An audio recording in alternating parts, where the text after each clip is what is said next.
Gotcha.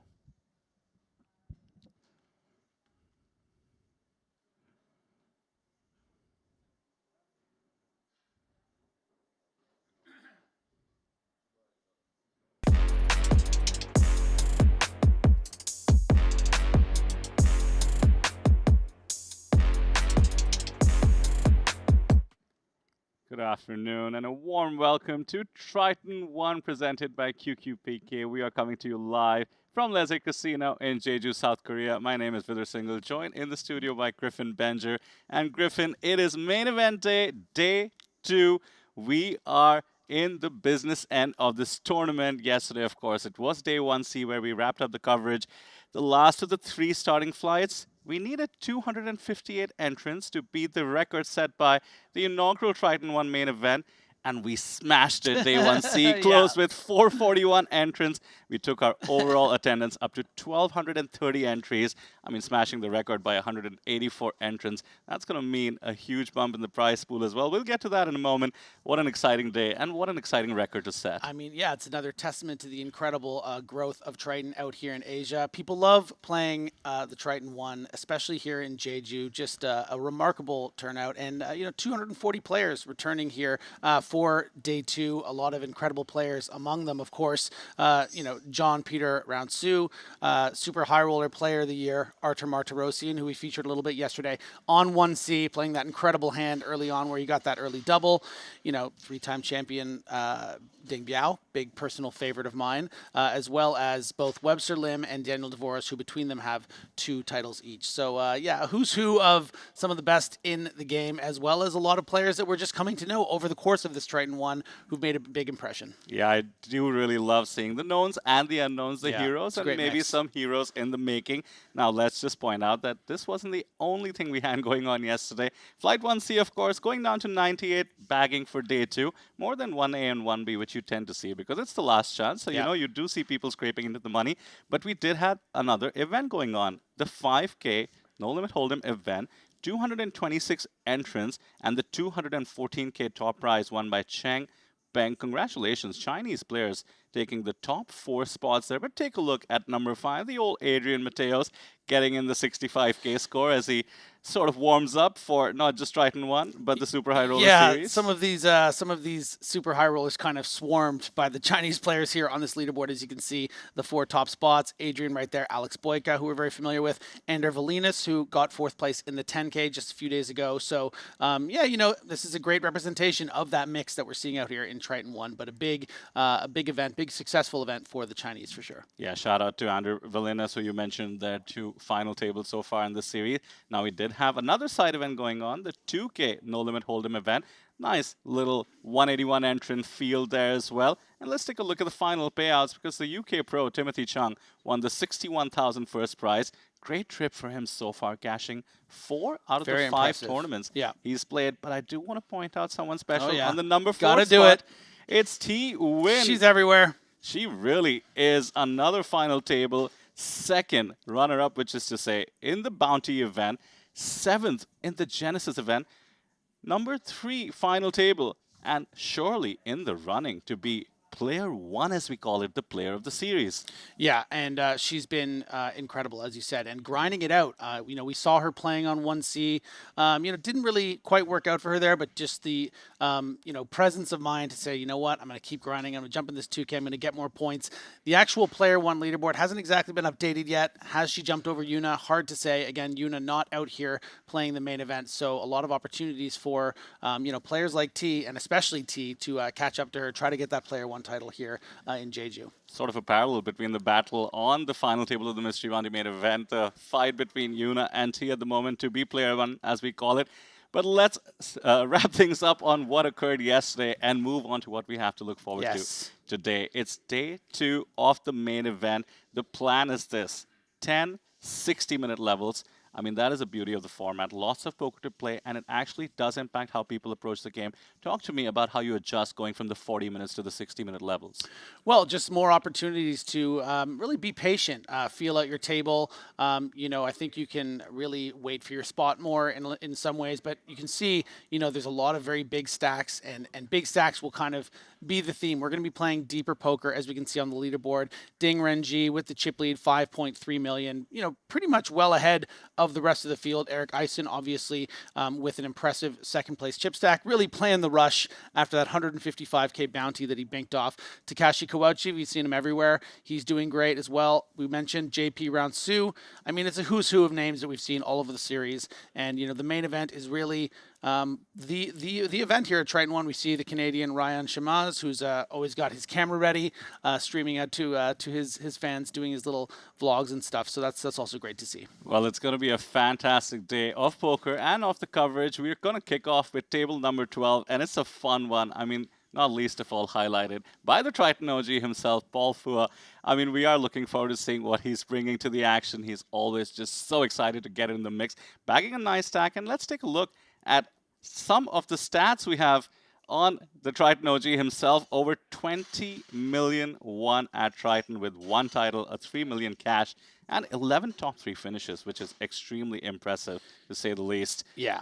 Triton OG is definitely the way to put it. I mean, 21.4 million in cashes. You see 11 top 3 finishes, 26 final tables. I mean, this guy is, he loves the game. He's always smiling. He's always having a good time.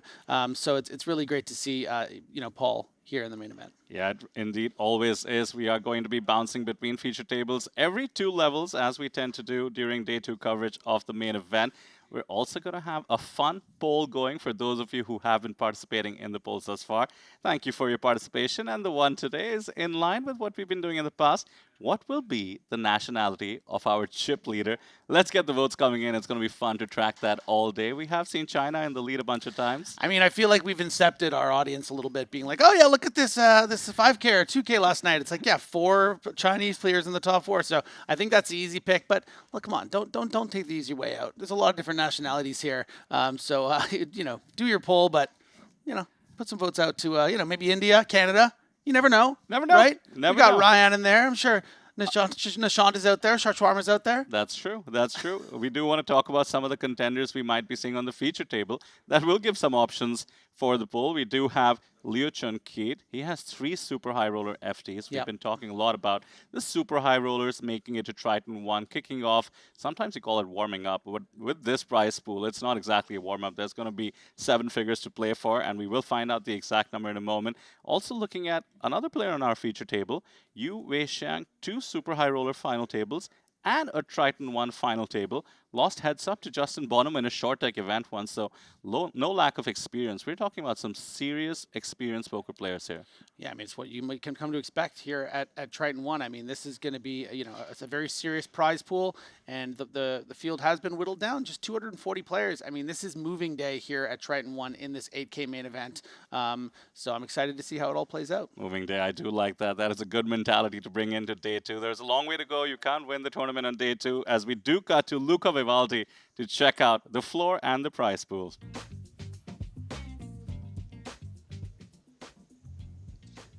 Right, players, welcome to day 2 of Triton One main event. I'm gonna just take 1 minute of your time.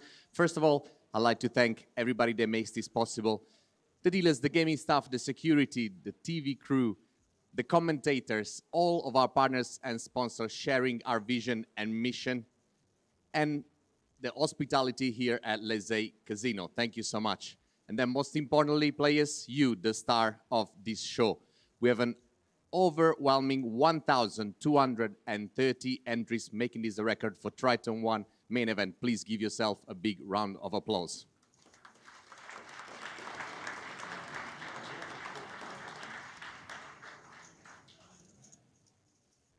We're gonna pay 199 spots, with the 199th play finisher receiving $12,000, and the winner of this incredible main event will take home $1,585,000. The Boston will start in seat number 6.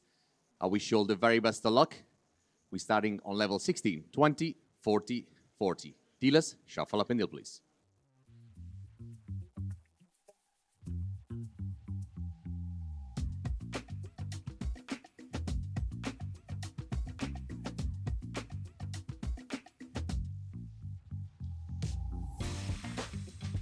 And away we go. Day 2, 49 bigs is worth nearly 2 million in chips, going all the way down to Sam Amin, 13 bigs. Certainly the dream is well alive. 8-handed on this feature. It's going to be a fun one. Yeah, all things considered, actually a pretty short stacked feature table. We looked at some of the stacks earlier on the leaderboard, right? Obviously the chip leader with 130, second with 100, all the way down to, we go down to kind of top 20, 30, 40 players, and they're all well above this 49 big blinds. So interesting, maybe a little more all-ins than we might expect. Players willing to get in, ace queen to jacks in mid-late position, that kind of thing, whereas maybe some of these other tables that are playing deeper, more cagey play. Is there an element of more cagey play? Because you've had a day, you've come into day 2, and there is, of course, the element of kicking off day 2, wanting to keep the dream alive. And is there an advantage that the big stacks can take? Yeah, of course. This is, like we mentioned, moving day. We're playing for near $1.6 million here. The money's pretty close. 199 pay, only 240 left. So this table in particular, I don't think there's going to be a ton of pressure that any one sort of chip leader can put on. But let's see, that can change really quickly. The guy with 49 bigs can win a big all-in against, one of these 23 big blinds. Suddenly they have a big edge over the table and can really put pressure on down the streets. And it's not just about the minimum payout, is it? Let's talk about what we're looking at up top. Updated on the Triton Poker Plus app. 1.58 million to the champion. And the runner-up, 900K. We could be looking at a 670K heads up. Yeah, pretty big gap between that second and first place prize. Pick up the action here, blind on blind. Pretty standard limp in and check back from Yue. Interesting bet on the flop from G. Getting called by Sang.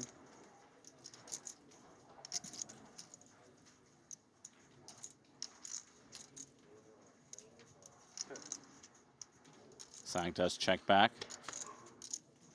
10th start, it seems, to the feature table. 220 in the middle.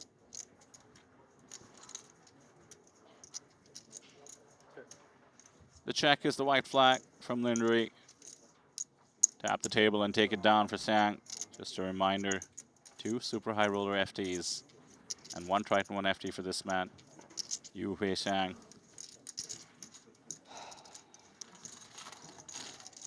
Can I use the chip protector? Yeah. Cannot wait to see what transpires today. 10 levels, 60 minutes apiece. There he is. Yo G baby. FT stack coming in, 1.8 million, 45 bigs. Rocking the Triton merch, top to bottom. Love to see it. Yeah. This guy must be a fan. Looks like he is. There. It's there also. Oh, there. What's with the deal? Ace 8 suited, +1. 80. Leo, an experienced super high roller as well, as we mentioned.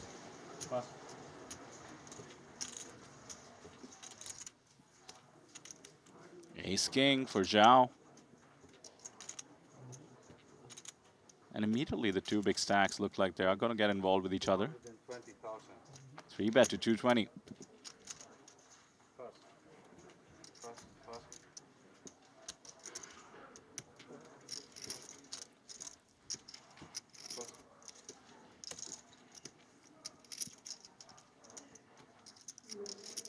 Do need to talk about the mentality of day 2 here, as we do see Keith call the small 3 bet.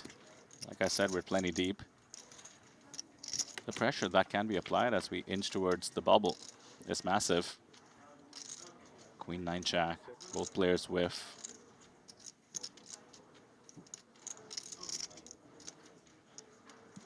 Yeah, gonna need to make a habit of betting here. I think checking creates problems for you down the streets, allows hands like sevens, sixes to think that they might be good. But yeah, I like this small bet. You're not thrilled about this flop. You know that your opponent's going to be smashing this range. But you got to continue your story because you're the one that has the aces, the kings, the pocket queens, the ace queen, pocket jacks. And with that backdoor heart equity, a small size, we do see a call from Wan Ho. There's the backdoor equity. Maybe another merit to betting is the fact that Zhao has essentially managed to extract value with ace king high, but now the dangerous six of hearts. But a very difficult two-barrel to make. You know, Zhao could be as loaded as pocket nines, pocket jacks, pocket tens, hands that are not folding the turn. And now this gives an opportunity on a brick. You know what? It's the king of hearts. Just the backdoor nuts. 4 to a straight on the board as well, mind you. Top pair, top kicker for Zhao, but on a very dangerous wet board. The value bet is coming, and it's big. 520 being asked. 520,000. Yeah, and I think Chun Keat realizing here that likely not going to get paid by a king, so betting small won't really accomplish much because of how many tens he has in his range. So he's really just hoping that somehow Wan Ho had 3-bet with, say, an ace-10 off and has now gotten there and will feel inclined to call such a large bet. Bit of a quick bet as well, and I wonder with the hearts on the board, not to mention ace-10 making a higher straight than something like a naked 10, which is tough for Zhao to have, barring pocket 10s, but certainly possible. Is Liu getting folds from just a naked 10 with this sizing?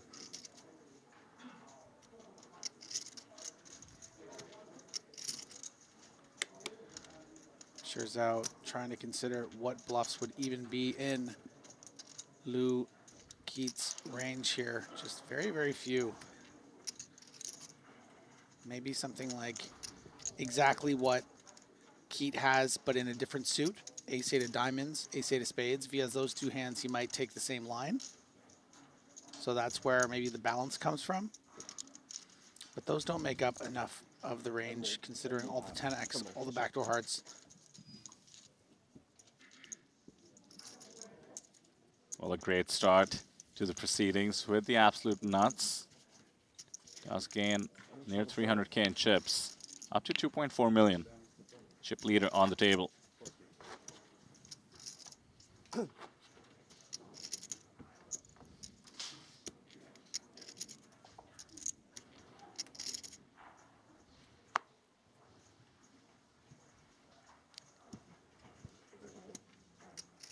If you're like me and want to track all the superstars in the field, Triton Poker Plus app is your best friend. A couple of unfortunate updates, and I suspect there will be a few over the course of the day. John Chuanda eliminated in 236th position, as was Paul Newey.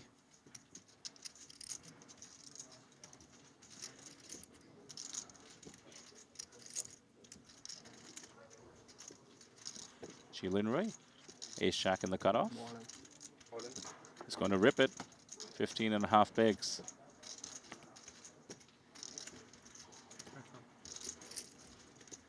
Shang wants a count with King Jack-O, but 15 sounds like quite a high number to call off. 615. 2 players behind as well. 615,000.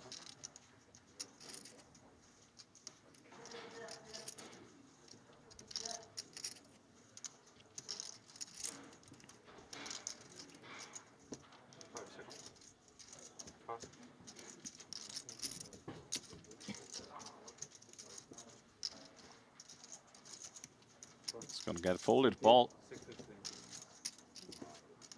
Ace-8 off. 上课不懂。应该是很接近你。 Yeah, it's a close spot. You know you're going to be up against King Queen, King Jack sometimes, but those kind of hands at 50 big blinds tend to actually play as min raises in this spot in sort of the meta. So actually, might be more leaning towards some better aces like Ji Lin Ray. Rui has certainly some ace 5 suited and stuff here. Yeah, he goes for it. Good luck. Morning. 你要有白噶嘛？會唔會啊？佢15個，好似唔會。 Yeah, you can't 唔會啊？ fault Paul yeah. here for calling. 仲白啊？ You know, you're up against sixes sometimes. Well, all in with Jilin Rui at risk within the first orbit here. 煙九佢咯，煙九係嘛？ In great shape. 啊，爭咁遠啊？爭好遠啊！ 3 diamonds. Ace of diamonds does eliminate. The Two out 8 of there. diamonds is an out. 三百 That's no fun. 三百， I'm sure Lin Rui is having some fun now with the deuce of spades as well. 都係15個 BB 嘛，係咪？ 2 outs live 係啦， for Paul. And that's going to be the double up. A big one at that, up to near 1.3 million. 後邊仲有人啊！我逼翻應該去啊！我係傾啫。傾啫，我 open 你会全下吗？我如果 open 的话，你会全下。傾啫都唔去啊，15個都唔去。 Yeah, Fla's going to know his ranges pretty 我 well. 爭咁遠啊， and 要 you 煙 see, 10又可以去啊！ made it very clear that that was pretty cuspy for him, right on the line, and decided to go for it and just went up against the portion of the range that, you know, is ahead. Sometimes you just see 2 7s there and win a flip and don't even think about 而都抹燈佢咯，嗬，抹 regretting 燈 it all 拔燈 that you put those 都 chips 係 in. 要同翻過嚟。都要同翻都。要同翻。哇，爭咁兩格啊！係你可以推佢，但你唔可以 call。係啊，佢開你可以推。 It's one of those spots you feel like you're definitely calling ace 10. You're probably calling not ace 9, and then maybe you're calling ace 8 half the time. Yeah, I think if Paul's going to be on the cusp, he's going to go in the direction that leads him to building a stack. Certainly not afraid of any upcoming milestones. 1.1 million left for him, about 29 bigs.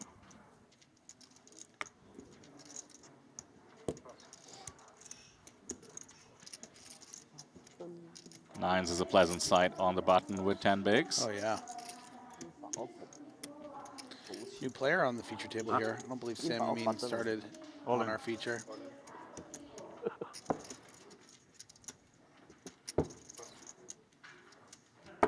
Nothing cuspy about the Jack 3. It's the anti-cusp. off 應該唔得啊，係8燈都唔得。嚇8燈都唔得呢把。 15個，哇，好 tricky。多咗少少喎。多咗少少15個。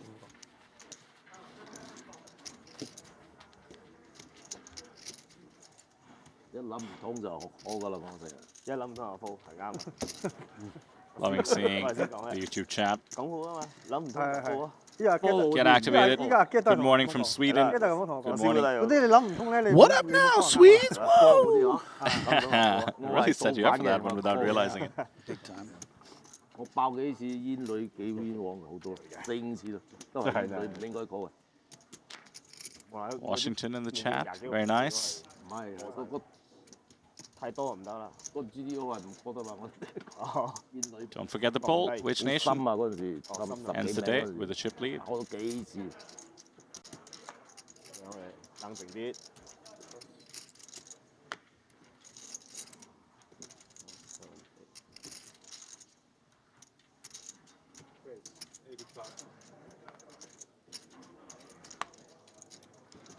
Ace 5 opens from the button. Ace King in the small.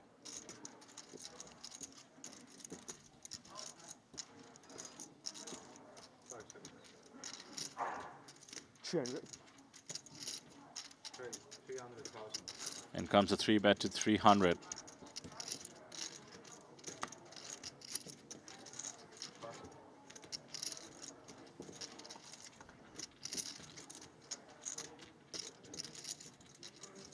Quite a commitment being asked for from Paul. 有煙。 Here's a question. As a fellow Malaysian, do you Bayin. just always show it? Yeah, you do. You beat him into the pot with the show. I love that.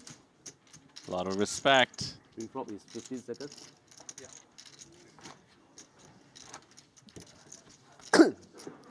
Yeah, quick check done there by Paul about the pre-flop timing. It's 15 seconds. 你唔會頂住 You 嘅。 can see the Triton tempo, which is to say the shot clock. or the time bank left with each player on the app as well. 用秒計嘛， Linrin G seems to be out. 0 你寫實實 seconds. 係笨嘛。 Couple of new entrants to the top 5 that must be mentioned here. Fan Chi Wei with 4.5 million. Can track a big pot. Jacks versus King, 2.3 million swing. Jacks getting the best of Kings all in pre-flop, and a jack on the river for Fan Chi Wei. Not the first time we've seen that here in this 8K Triton 1 main. We saw Alexander Suland bank that jack, or get banked, pardon me, when he had kings. Yeah, that came at the cost of John Peter Roundsu's chips, but let's just take a moment to look at the pocket rockets on the table. Or ladders, depending on the god you pray to. Or ladders, fair enough. The Canadian nomenclature, let's call it the ladders. Queen on the flop for the queen deuce suited defense with the backdoor spades. This could get quite pricey. 65. Quick C bet, 2 diamonds on the board.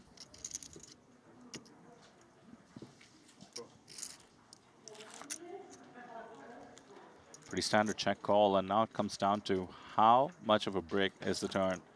It's the 5 of spades, not a brick. Backdoor equity for Zhao as well.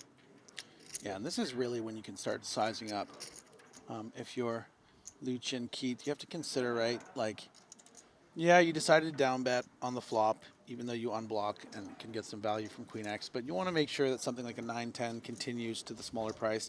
Now, with the double flush draw, that you unblock one of them, you know, yeah, you could be up against Queen X, but you could also be up against, like, 6-7 of diamonds, you know, 7-9 of diamonds. You could be up against Jack-9 of spades. A lot of these hands that are going to be calling basically anything you put out there. So he has sized up to 215, about half pot. I might have gone actually quite a bit larger, maybe something in the more like 75% range.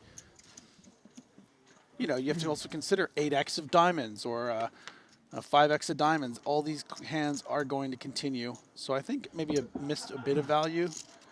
And I don't like the snap check back from the aces. Ooh.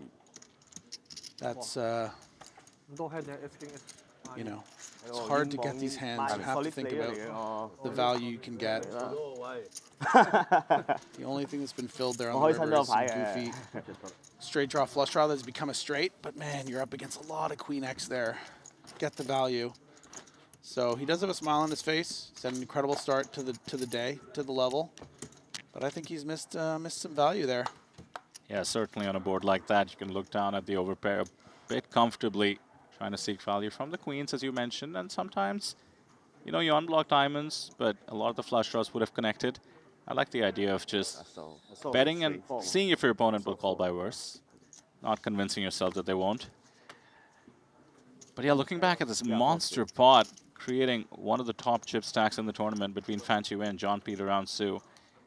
Fan Chi Wei, I told you, is famous for 6-bet jamming ace-5 as a bluff on the final table as second in chips, and Dupunat Punsri, who had the aces, who was first in chips, does take the 5-bet jam with the pocket jacks for 2.2 million at the start of day 2, near the money bubble.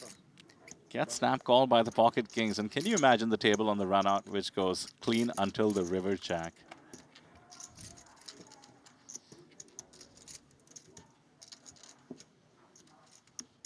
Fan Chi Wei cashing in 2 of the 4 events so far here at Triton ONE.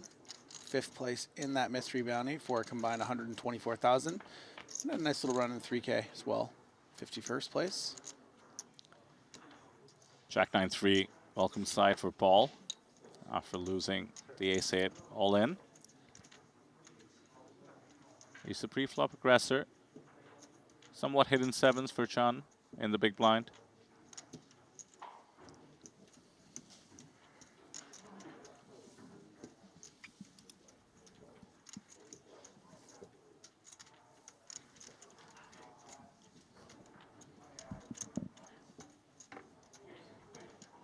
Yeah, just a matter of sizing. The continuation bet always coming for value. Has both the backdoors for added comfort. Goes with 75. just a tad higher than we've been seeing thanks to the texture of the board.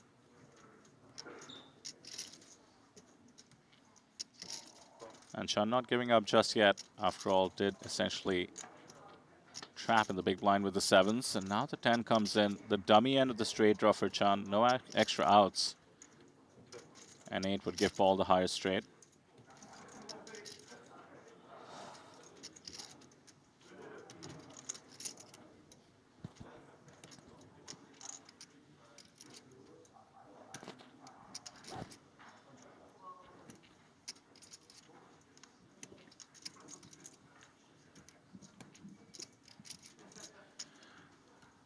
Yeah, I think Paul is of two minds here. Part of him wants to bet. You can still get value from a hand like a 10-8. Something like a queen 10. But you'd hate to be check raised here. Now with that ace river, going to feel very confident with that check. Might feel a little greedy to go for value with a jack here, but you know, you could be up against something like a jack 7 suited or a jack 8 that might make a hero call. The only ace you're really worried about is something like an ace X of clubs. Not getting action from 7s though, so Fua correctly doesn't waste anyone's time, quickly checks back, takes it down. 點啊？有冇推返嚟實質？係啊，有幾嘅。推返嚟都 call 唔到啊！係啊，呢個唔會諗唔到。係呢個直頭煲，即冚。冇，我太多 check 唔到住，我25粒 check 唔到，25個。 New entrant alert to the top 10 stacks in the tournament. 你不斷又 check 翻嚟㗎喎。 Nacho Barbero climbs up to 3.7 million, getting 3 streets of value with pocket aces. Something that a certain someone on our table should have gotten. And that's the difference. Let's see what his board looked like here. Pretty pure. Just took a look. Did scream of getting value.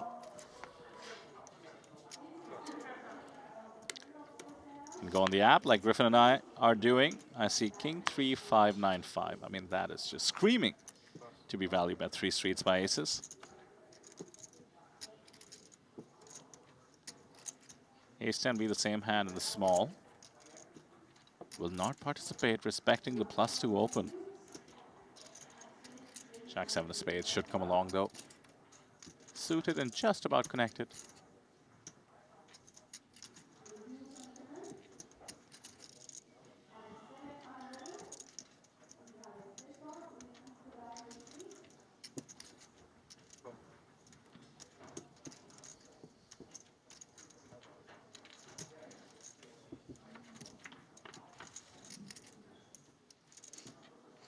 Eight, 4, 6, smashing the big blind range. Pretty difficult to navigate with the ace 10-0.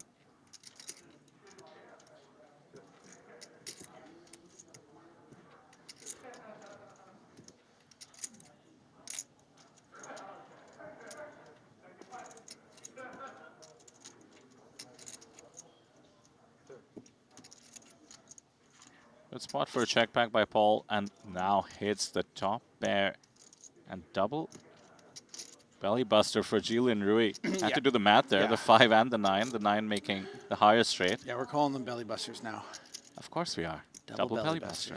Yeah, kind of feels like an automatic bet for G here. Does go with a check, which I'm very surprised by. Another surprise with the ace 10.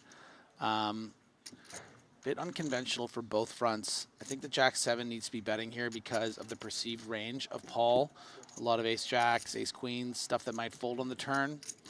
And then I think Paul should be betting on this 10 to get value from hands like what G has, as well as some, you know, 6-5, 6-7. These kind of hands are going to call.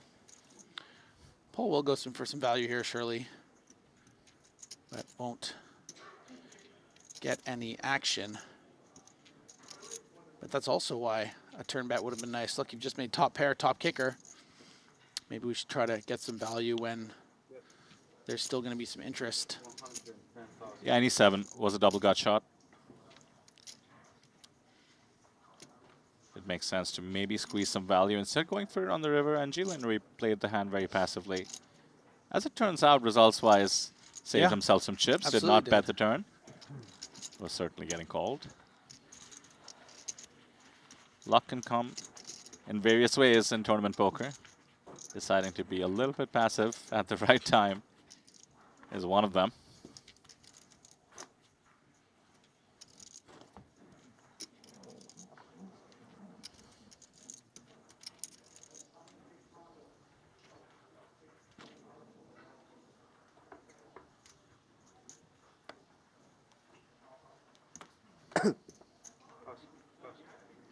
Question being asked in the chat, what are we playing down to tonight? The answer is 10 levels.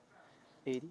And the next question is, what does Liu Chin-Keat have? Because we have a Ooh. mystery hand, the first one of the day and the first one of day 2. Let's go, Griffin. Get that detective hat on, partner. Fun one yesterday with the Jack-6. What will today reveal as we do see the open from +2? Can I be Sherlock? Can you be Watson? You Yeah. can do it the other way around next I'm time. your Watson. I'll write about you. Nice. So G taking pause with the Queen-8 suited from the small. We're going to fold. Have to imagine 10-7 is going to complete here. If it's a mystery hand, so mysterious. What could he have? I like that we've seen some. I like that we've seen some play from Lee Chun already, so we have an indication of maybe how he plays certain hands. Of course, we saw the check back with the aces. We saw the big bet on the river with the ace-8 of hearts, and now we see a quick C-bet into 220K on 972. Yeah, looks like a board he will be range betting, so can't say we've defined his range too much. And let's play some poker with 10-7. Looks like a standard check call.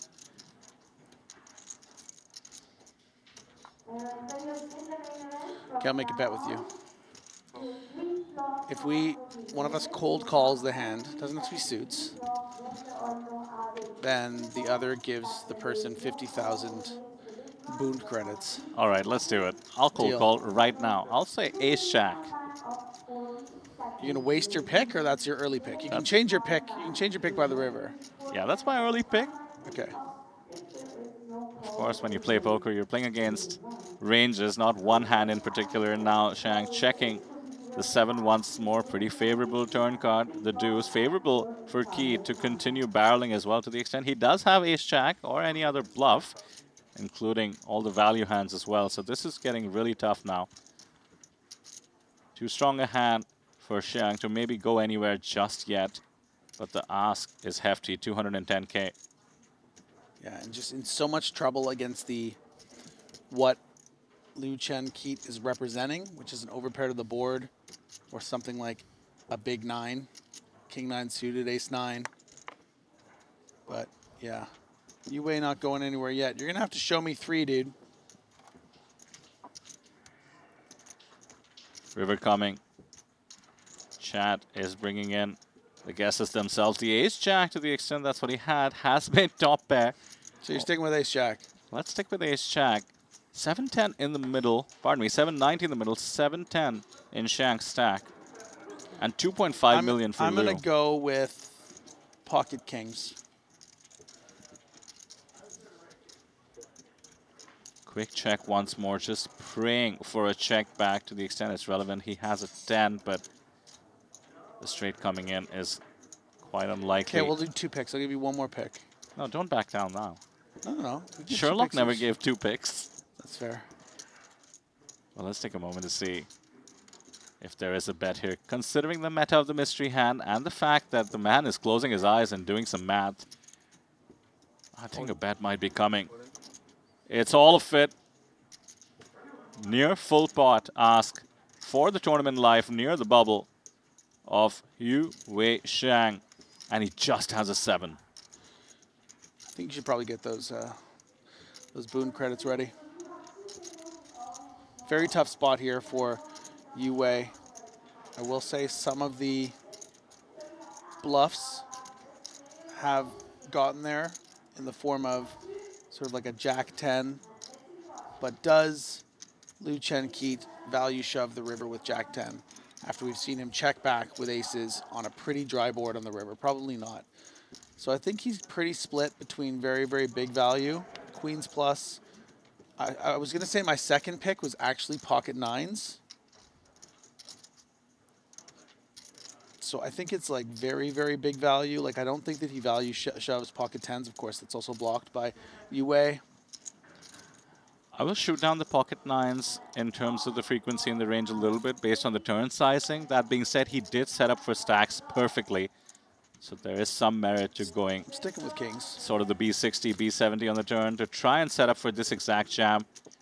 That being said, on the bubble of day 2, you're putting a lot of pressure. Some of the bluffs could be like something like ace, 8 of clubs. A lot of all the sort of like club combos, including king, queen of clubs, king, 10 of clubs. All of these definitely relevant here. I'm really surprised that they're actually chatting with each other. Liu seems pretty comfortable.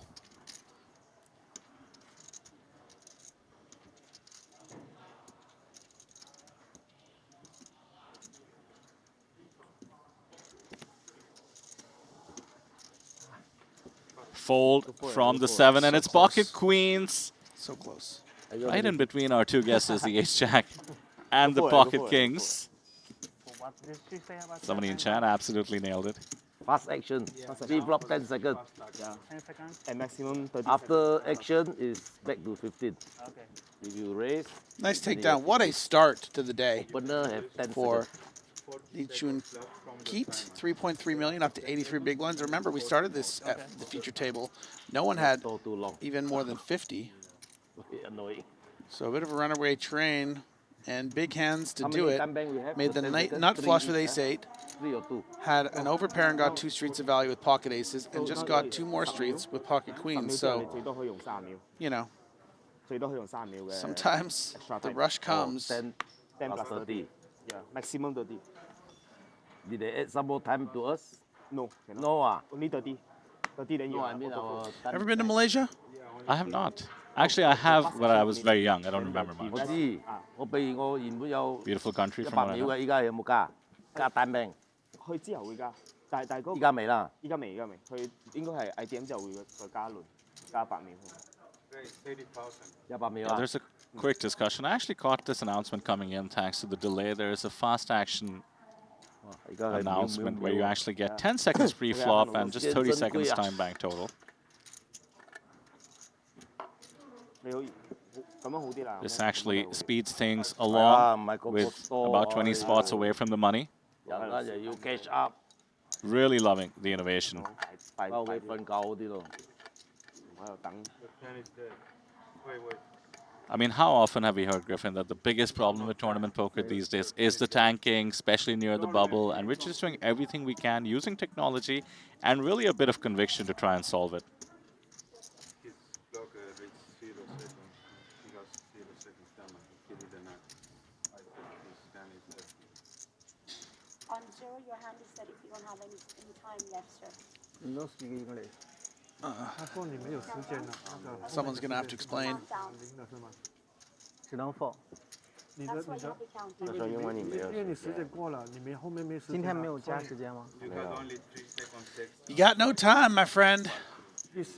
Them's the No rules. extra time bank. Yes, we're going to give 100 at the redraw of 24 players remaining. 100. 24, it's a But not long at time the from now. redraw. Day two no extra。 At the beginning of the 現 day, 在還沒有 no 給。 time 没有 extra. 没有没有，就只能弃牌现在。只能洗牌对。我 Jalen Ray's gonna fold. I did point out. Take it in stride. Yeah, you did mention the 0 time bank. He's got to be very, very cognizant of that going forward. IDM at how many seconds? Oh, this is easy for Sam Amin. And Yoon Ka Chun's going to have a real decision here for 24 players. a large portion of his stack. All in. You know, it is 12 blinds. We saw what that 12 to 15 big blind range can look like when you Day two is no extra。 are dealing with cutoff ranges. Cutoff in big blind is tricky with a hand like this. Because you think, oh, this could just be king, queen, king, jack. 你10秒而已哦，你要快一點哦。前面啊，前面。 OK。還沒有人開，你到你就要10秒。In fairness for 10秒。哇，咁 G兜年卡買咗隻兩 thought he missed a bet with that Jack 7 would have cost him some chips. Had he flatted the Queen Jack suited, he would have had to fold to the shove probably. So 秒係秒嚟 count his lucky stars. He's not losing chips. 冇單兵。佢有係係冇呢個係嗰個18有3秒嘅，嗰個3秒佢有 pre flop。 But if you 3-bet the Queen Jack suited, 冇 would have had to call the lines, then been in the flip. 單兵嘅。扣你嘅單兵㗎。冇扣3蚊嘅，嗰個係10秒係唔扣嘅。哦，另外30秒。另外3秒啦，叫你要問清楚先。咯。你都冇睇到，你都用單兵咧。佢係分開嘅呢個。I can stop by going. 紅色單兵另外。呢個係紅色攤兵嚟嘅，所以分開嘅。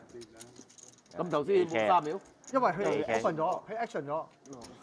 I opener have 10 seconds to act. If he have no more time bank, his hand is dead after 10 seconds, or He still got 30 He seconds. doesn't have the, he has the 10 seconds. He only has 3 times. If he has no time bank, he only has the 3 times. oh, Yeah, he has 15 seconds plus 3 seconds extra. No, I mean pre-flop. 10 seconds plus 30 seconds. He has If there's no opening Yeah. yet, he's got 10 seconds. That's And- it. 30 seconds. No, also don't have. No, because the 30 seconds comes out of your time bank. 係咪？我同佢講㗎啦。 If you use it, 你都冇時間咯，你點樣用啫？唔知道是3秒咁咪咯。俾個個人疏。 Important clarification there for those of you following along. 是3秒啊！注意啊！注意啊！俾到你30秒喺度疏，我哋都唔想俾人疏落。係啦。 Essentially 10 seconds to act pre-flop to the extent there is no action behind you, and the 30-second is basically sort of a hard stop on your time bank. So if you have less than that in your time bank, you get less. If you have 0, 一下㗎啦。 like G Lane Ray, you're in 冇可 trouble. 能俾到你30秒免費㗎嘛？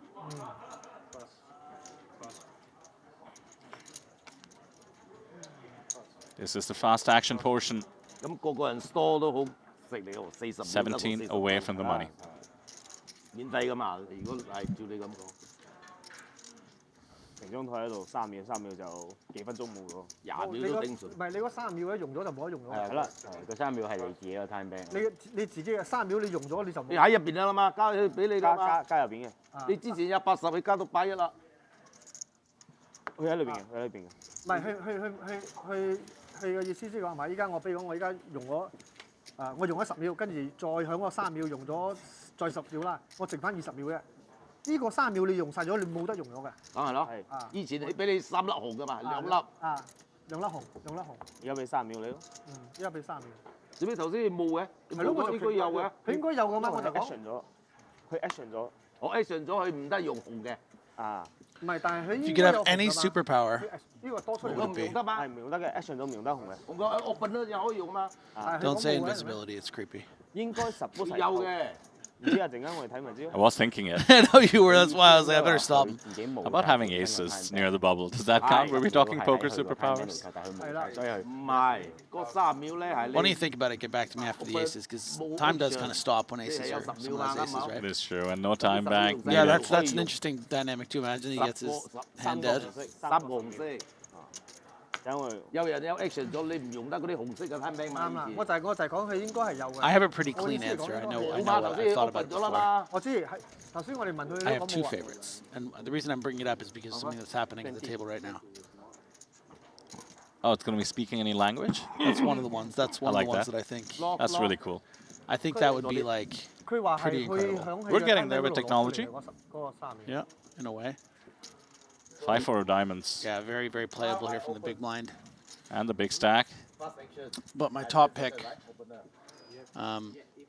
would be, is this a, Yeah, no oh, action. this is just a call, yeah. My top pick would Now I be have no more time back. teleportation. My time Just is go 0. visit a friend, buddy at his house, hang out in Amsterdam or wherever, you know? Yeah, that's sick. Yeah. You just hate flying, basically, as we do see the double belly buster. 8-6 deuce. The aces crackers so far doing their job. Lots of potential. Just look at the equities, 33% with 5 high against the aces. Before this fast action, Yeah, another spot where maybe my time bank could is be 0. incentivized to size up the way you unblock the board and so many continues and check raises on this flop. Yeah, but it's Keith who's actually check raised, given that we're approaching the money bubble. G rather doesn't have a time bank left. He has pocket aces. I think he just goes with it. There's not much to think about. Maybe if he had a lot of time bank, he would have just flat called. with the ace of spades as well, and the 5 high will hit the mark. 直接就凹了，对，你补了。 You can use only your time. 对，前面不要用太多昨天一把牌很关键，啊。河底 Yeah, 我 I'm 天 not 花 crazy 和人家 with 河 the 底 check raise 葫芦。 there. 好像现在你不要等到你才看牌。 It's hard not to be results oriented when you just burned all this equity by getting shoved on, but you know, it's just one of those hands where, 每次都看牌。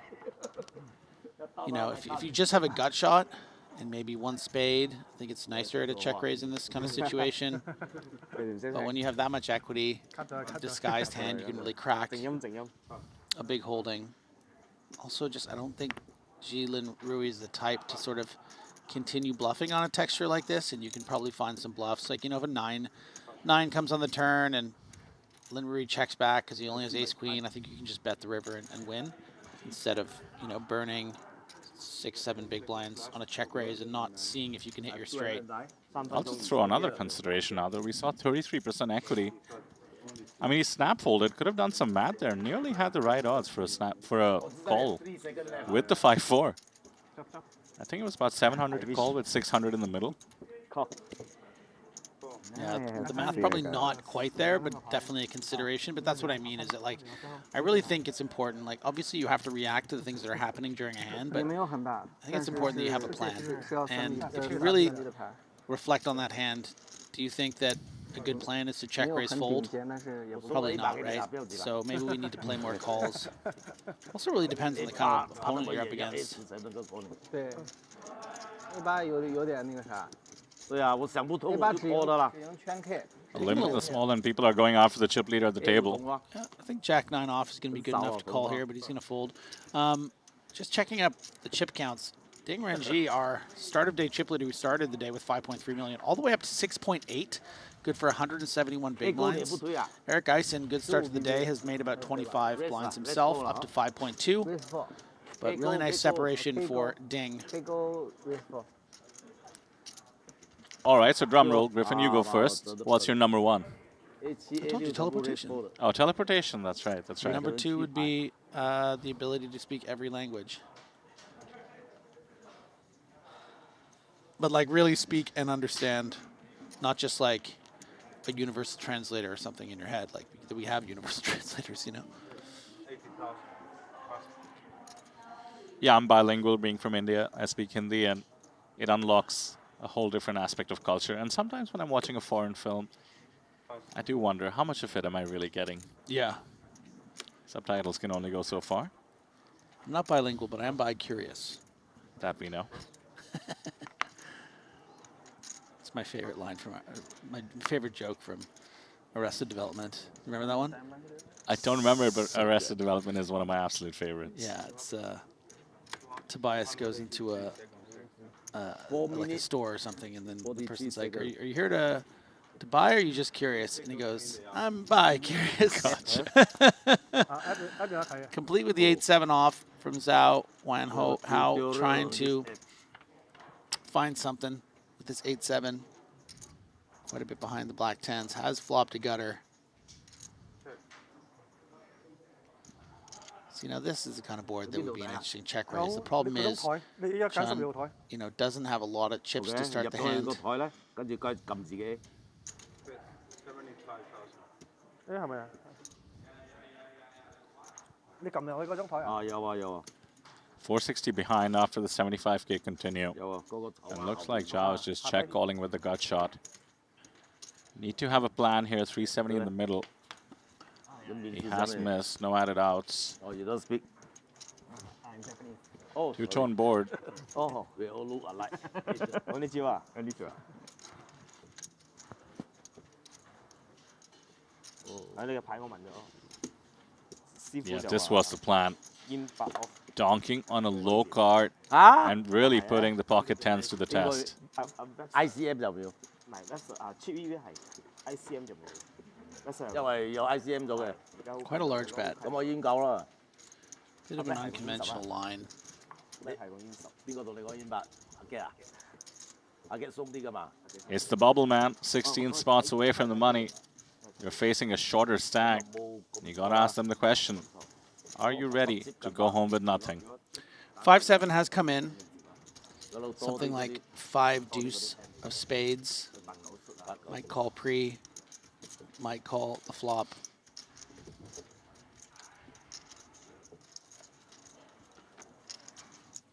The power of the bubble pressure.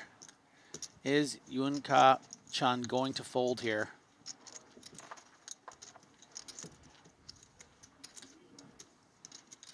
It's just so tough to call because there's not a single river you're happy with, barring a 10. Be like water, Chun, not like laundry.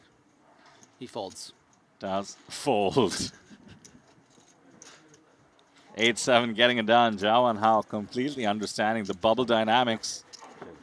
Very impressive. As we take one more look at the chip count, 7.4 million for the chip leader. That is a monster stack at this stage. Oh, wow. Yeah. Really got a feel for the rest of the table that he's playing with, considering we're approaching the stone bubble. Move over, Biao. We got a new ding in town. Ding Renji. Ding, ding, ding. 10 seconds. 10 seconds to act with no time bank for Ji Lindrui. 5, 4, pass. There's no reason for him to tank, really. He has about 40 bigs. He's allowed to think about opening. Fair enough.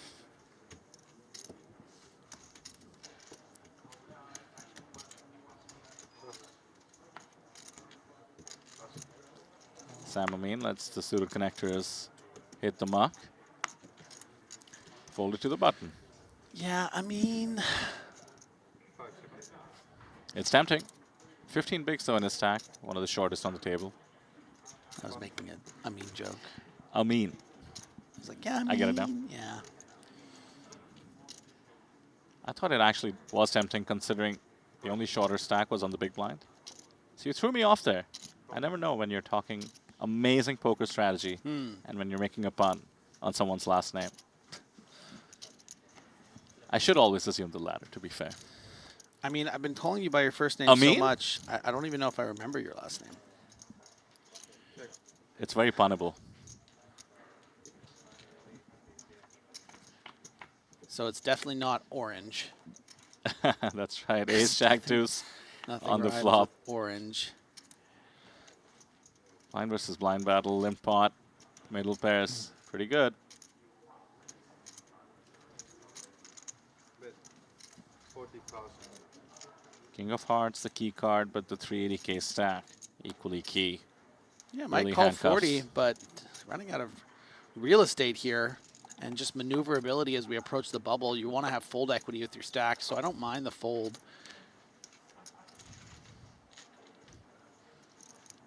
Although there's that great Eminem thing where he says, I've seen that. yeah, There's like 100 things that rhyme with people orange. say that nothing rhymes with orange, but it depends how you say the word.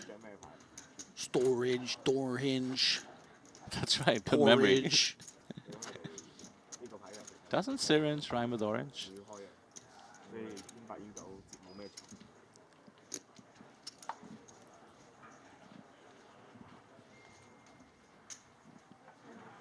Ticket, ticket. Slim Shady.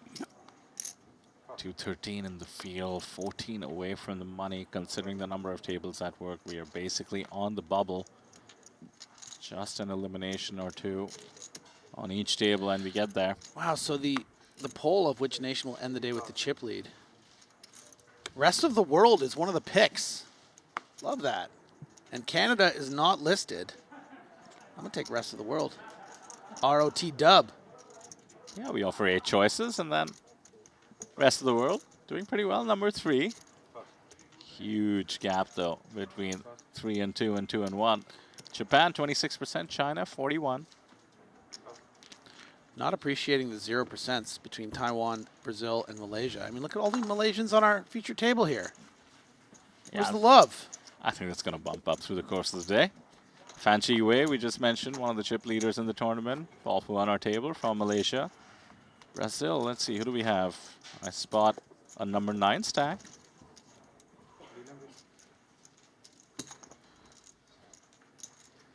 Felipe Fontura Ketzer joining us for his first ever Triton Festival. So I just want to piggyback on this ridiculous lack of voting for Malaysia. Only players from the USA have won more money than players from Malaysia at Triton. So take that. Very impressive. Yeah. 121-ish million won. 19 titles. Canada in 4th place on that list. Not too shabby. You know where India is? Near 100 million. India is part of the rest of the world. Yeah.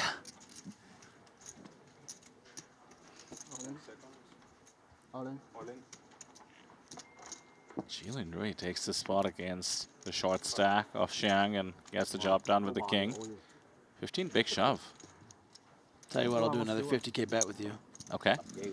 We both pick a country that isn't China.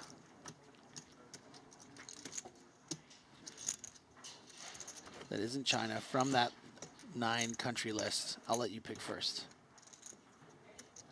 Well, then I'll pick Japan, which is at 26%. God, you're such a, like... Fine, take Japan. I will take Brazil. Free 50K coming up. You know, I'm usually on your side of this equation. I love supporting the underdogs, but if 50K is 50K. I will take the 0% Brazil. Let's go.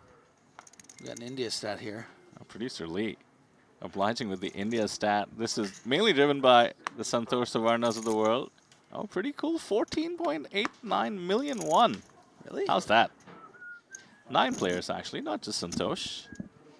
Oh, yeah, Santosh to consider. Never forget Santosh Savarna. You guys must know each other because you're both from India. That is how that works. Have you ever met him and spoken? I met him a couple of times. He's the nice. sweetest man. Absolutely. That's what they the say, sweetest right? man. Yeah, he just lives up to his teddy bear image. I worry it's all an act. I did too until I met him. It's impossible. Sometimes you can just tell. Oh, yeah, you can just tell. Chilindri super activated now, taking the spot against the +1 open, coming from the chip leader, recognizing the wide range, but 2 on 9 in the field. I mean, 10 away from the money. He has a big stack. He doesn't have any Triton tempo, which is to say time bank left. And he's going to battle. 540 in the middle. 3 and a jack and a 10. Look at the equities. It's a near flip. Bottom pair for Jilin Rui. 2 overs and the open ender for Liu. Yeah, and Jilin Rui's got to be careful about his time bank. We've seen a bit of passivity in some spots, which he really can't have here with this combo. You put so much pressure on a hand like ace-3 or a 10x. Got to keep betting if he gets called here. We saw the check raise, followed by the jam with the aces against a double gut shot with the 5-4. This time around, just a check call. Now the deuce of clubs brings in the 3rd club, actually maintaining the above 40% equity thanks to the queen flush draw. And now Liu is firing out. 280 being asked, and both these players have a ton of history already on this feature table. It's just a very strange hand to turn into a bluff here. Because it's just likely given your opponent either more equity or they're still ahead. Again, what? G's only going to have 30 seconds each time. Really hate for him to... He's actually not. He's only going to have, I believe, 20 seconds on the flop, and he has no time bank left. On the turn, what does he have, 20 seconds? Yeah, he's got to make a move here. If he folds here, this would be disastrous. Oh, God. Can't blame him, though. Just a pair of 3s. Your opponent I essentially... had the hands backwards. My mistake. There we go. My mistake. A rare mistake from the great Griffin Benger. I apologize, everyone. I thought this was an ace-3 bet on the turn. Everything I said, I want you to disregard, but I do want you to consider everything I'm about to say about QQPK so that you can all forget what just happened. It's like a Men in Black thing. I'm shaking it in the form of the QQPK promo. Title sponsor of Triton ONE here, supporting the game at the highest level, bringing the action to poker fan. There's the cue. There's the music cue. Path to Triton ONE. Bringing you all the action to poker fans all around the world, whether you're watching on Twitch, Kick, YouTube, and definitely not least of all, the Triton Poker app, please do go check out QQPK and download the app. It's freaking awesome. Better yet, give us some likes, maybe a little subscribe on YouTube if you're watching there. I find sometimes I'm watching a YouTube video creator I watch all the time, and I'm not even liked or subscribed. And it's like, what kind of monster am I? Don't be like me. Be supportive. Do you think everyone forgot my mistake? Absolutely. I shouldn't keep bringing it up, right? That's the problem? No, palette cleanser, Men in Black, Magic Pen. It all worked for me. QQPK. Huge shout out. New player joins us. Hiroyuki Tane from Japan, 19 bigs. 208 in the field, 9 away from the money. The old Jack-10 suited Jilin Rui has been so active, undeterred after taking the loss with the Ace-3 suited. Yeah, and someone I deserves an apology from me. Sorry I had your hand backwards, dude. Good fold with the Ace-3. I have no idea what you're talking about. Yeah, I don't know what you're talking about either. The last thing I remember is a flash of white light. And Will Smith dancing. Okay, I'll let you choose between Tommy Lee Jones. Who do you want to be? You want to be TLJ or you want to be Will Smith? Pre-Oscar slap, Will Smith. Post-Oscar slap, Oscar slap, TLJ. Did not love that Oscar slap.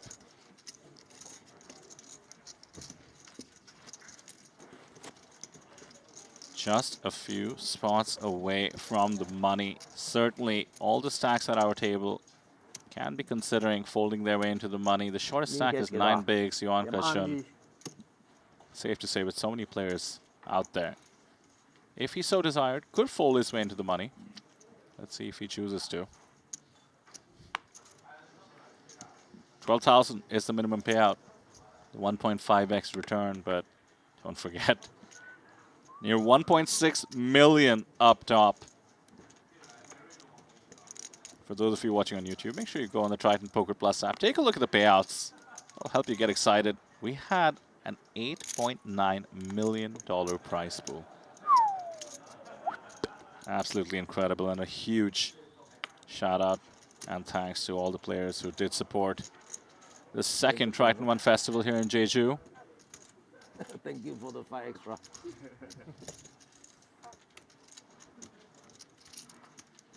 Limp from the small.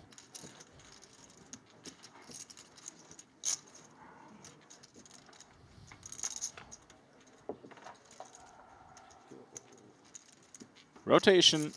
Lucha and Keat with the Jack-6 out flops ball.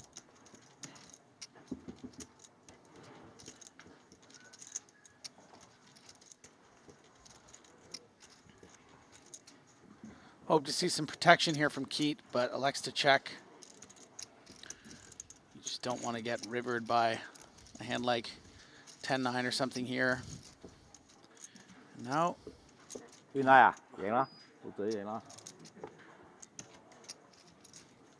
No matter. We're going to check fold anyway on the turn. Checked around. Very, very friendly between the two Malaysian natives.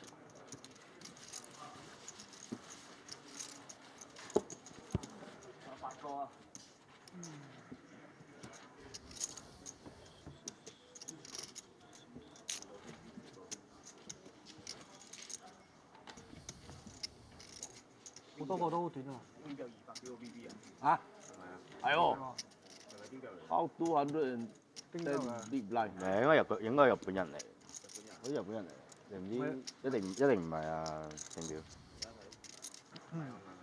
佢大陸人嚟，佢大陸。 Should mention, Griffin, that Paul Pua actually finished 45th in the main event last year. Has made a deep run in the past, and repeating it. Pretty rare considering the size of the field, so super impressive main event Triton ONE performances back-to-back. A few spots away from the money. Did see 2 more eliminations on the outer tables. 8 to go. 8 dreams need to extinguish for 199 players to be in the money.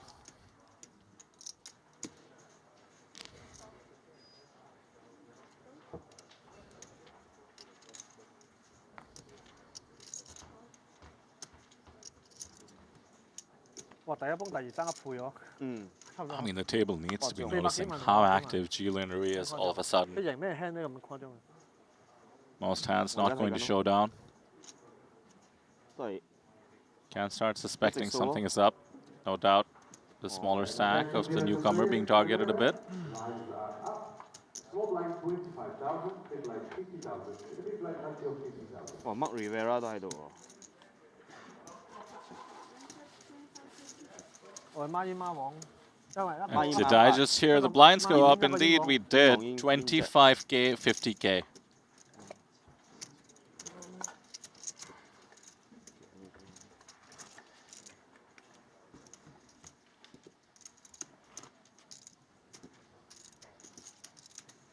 Yeah, the short stack's not loving the level jump this near the bubble.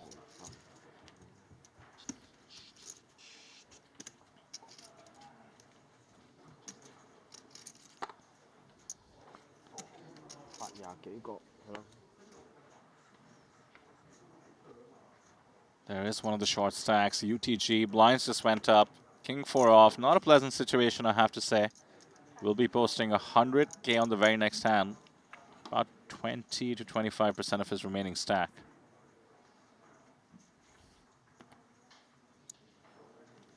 This is going to be really interesting, actually, for Jilin Rui because of that image that you've suggested he might be building here. Seems like he's been raising every hand. He's always had playable hands, you know, and that's just something that happens sometimes. So I would hope that he has a 4-bet shove in him. This is a good candidate to do it in the event someone 3-bets, but in this case, of course, it doesn't appear like that is going to be a problem. But it's very difficult to do as we approach the money.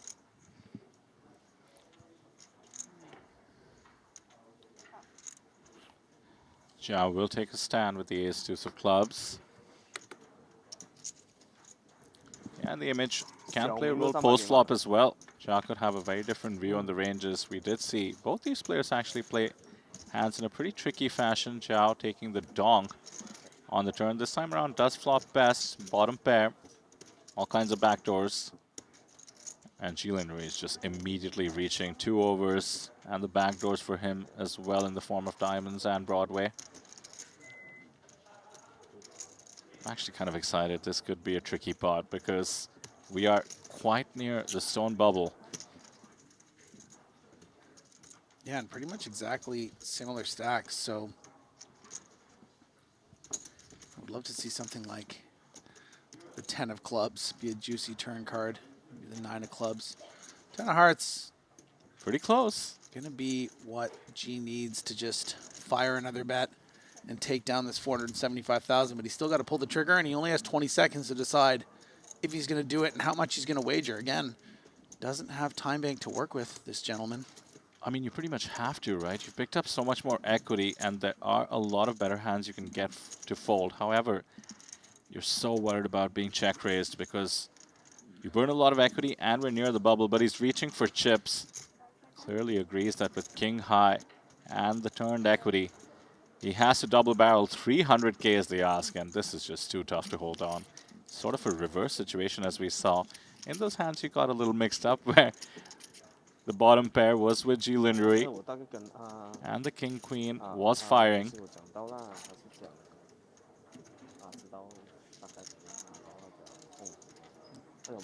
Not the best candidate to call ace-deuce because it does block ace-queen and ace-king, which are some of the barrel bluffs. So Let's has go. to fold this one. Nice pot there for Lin Rui. No time bank, but a lot of gumption. Yeah, seems like he really took his time there on the turn. I didn't count, but it felt like it was getting there to 20 seconds, no?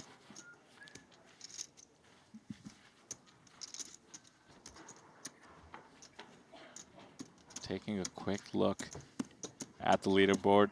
New contender in the top 5 stacks. Man from Thailand, Pong Sapak, with 4.6 million and an incredible 8.5 million for Ding Renji. He is just not looking back. The ascension is non-stop, and it's very slow and steady as well ever since the huge pickup, going to about 6.6. I mean, this is just dangerous. We have a runaway chip leader, folks. And how much do we want to press our luck with the king 10 off UTG here?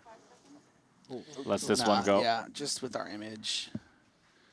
You know, we don't really have the stack that should be allowed to bully, really, right? We're, you know, third in chips, maybe second on this table, but only 33 blinds.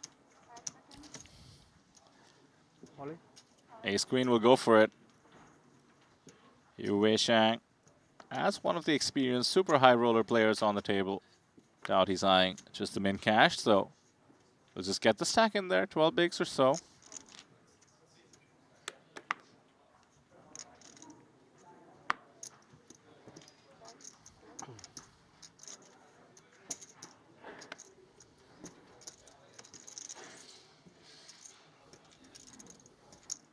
King 10 for the tiny stack of Yuan Kachun. Look at the field there, 2 or 3. I think if you're going to respect ICM, you can let this one go, because 5 bigs, you can certainly inch your way into the money.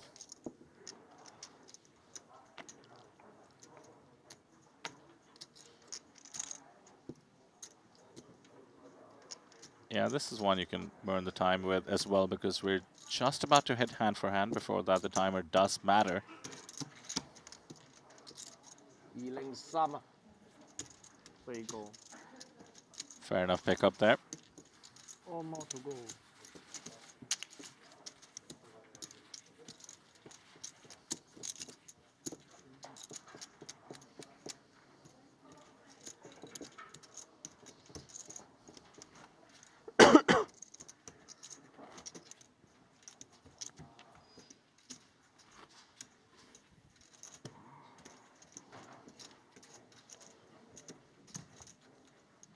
Just a hand or so away, and after that, we go hand for hand, Griffin.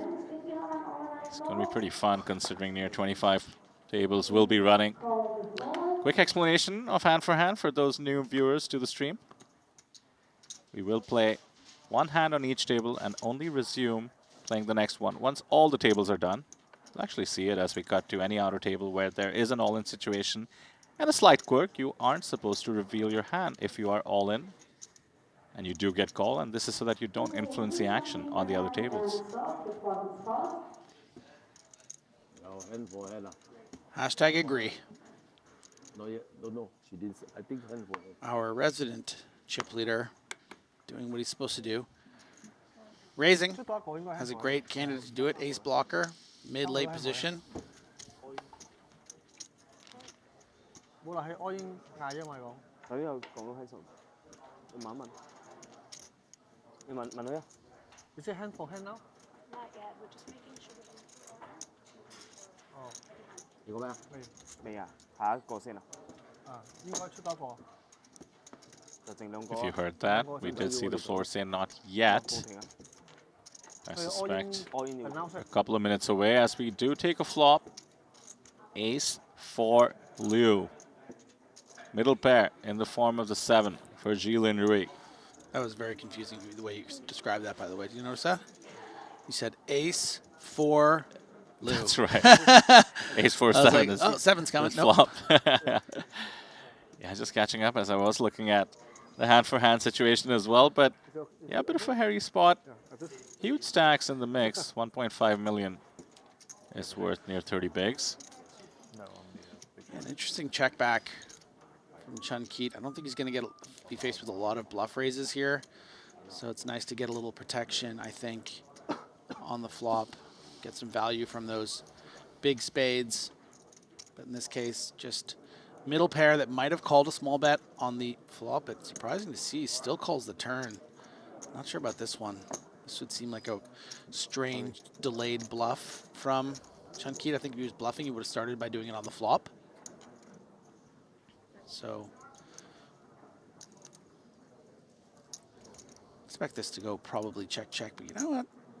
Despite the fact that Chun Keat wasn't prepared to go for value with pocket aces on the river, has found a bet with ace 3 on this board. So definitely adjusting his strategy. Maybe just specifically putting Jilin Rui on something like a jack that might be prepared to call a smallish bet.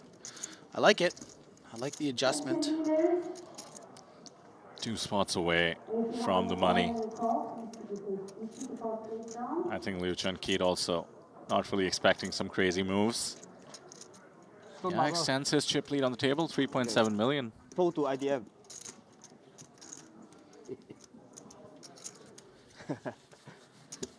4個 BB。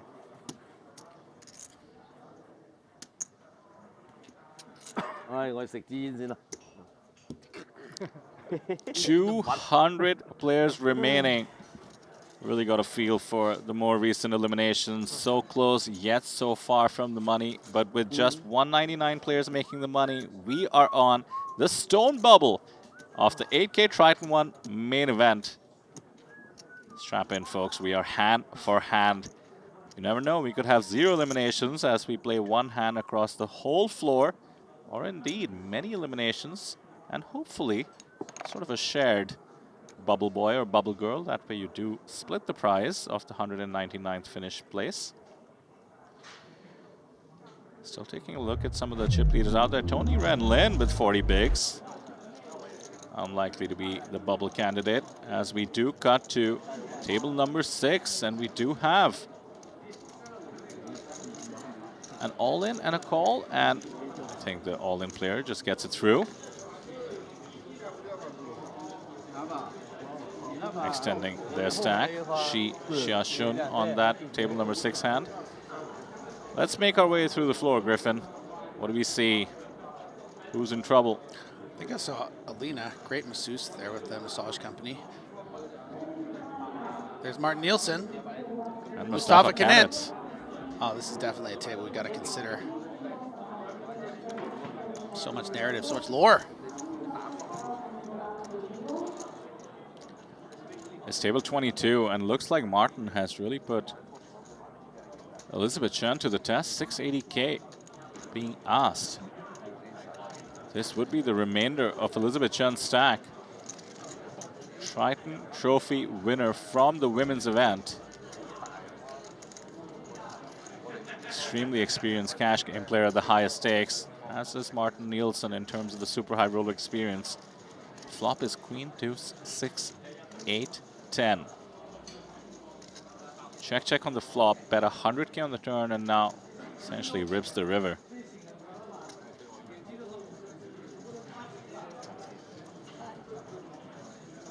Elizabeth was the pre-flop aggressor, but lets it go. Martin certainly doesn't need a hand, but shows king, queen, I believe. Oh, king 9.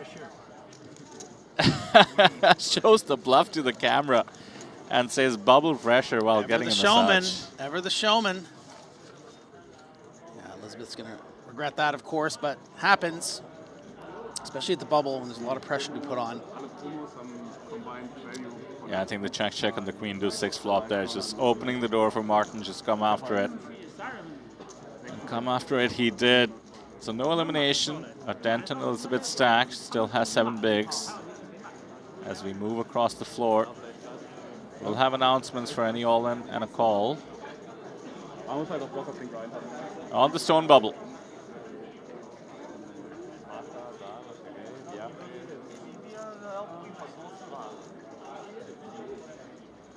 Alright players, we're just about to break one table before we start our hand-for-hand procedure, so please move back to your seats.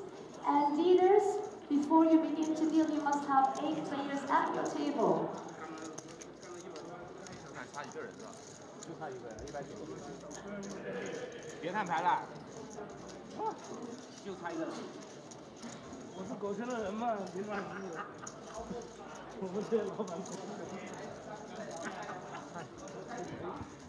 No all-ins, it looks like. I can't make her way down to the bottom of the chip count with 200 remaining, and I see a 2 big blind stack, a 3 big blind stack, and multiple 4, 5, and 6 big blind stacks. That does happen with 25 tables running. Guys, download the Triton Poker Plus app now. Look, you can use the QR code in the corner there. I'm telling you, this app is incredible. I know this kind of sounds like an ad because you have music in the back, but this is just me. I really think you should check it out. We're one away from the money here. There's Alex Foxon. Yeah, he has a healthy stack. Ebony Kenny. That's her hat. Always. Unless someone stole her. No, that's her. Hand for hand. Just take a look at that glorious floor with the feature table all the way at the back. Loving this view. Here at Lesai Casino in Jeju Shinhwa World. There's Roika, 2 to the left of Ebony, or 2 to the right, depending, I guess, where you are. I guess for us, it's to her right.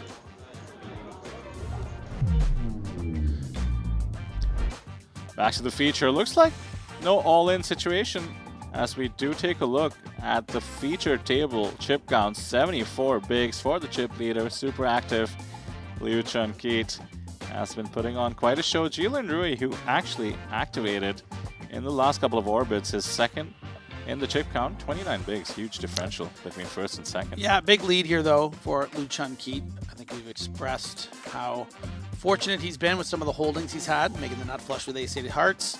Had pocket aces for a big pot, had pocket queens for a big pot.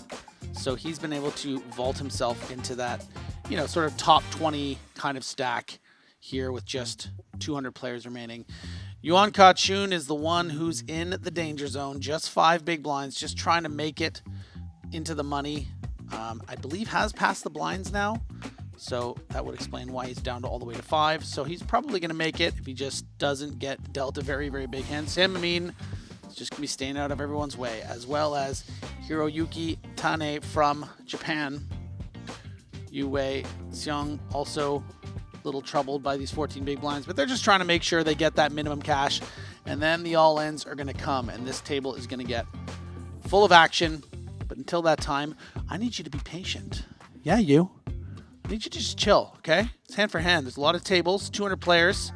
I'm not a mathematician, but if I were, I would probably say that's 25. 25 tables. Thank you for not letting me look like a fool there and taking a while to calculate. Thank you for that, Vidor. I can always count on you. He's my math guy. Reference to the Big Short, perhaps. This is my quant. Yes. There we have it. We did spot that table with Ebony. Kenny did spot Joshua Visa right next to her main event winner from the inaugural Triton ONE festival in September 2025. Has a nice near million chip stack there, so very cool to see him on the verge of making the money. But we do have to talk about this precipitous rise. Sorry to cut you off there, but dang, Renji is just going nuts, right? Yeah, I mean, he started the day with 5.3. We are, what, a level and a bit in? And he's up to 8.2 million chips, good for 164 big blinds.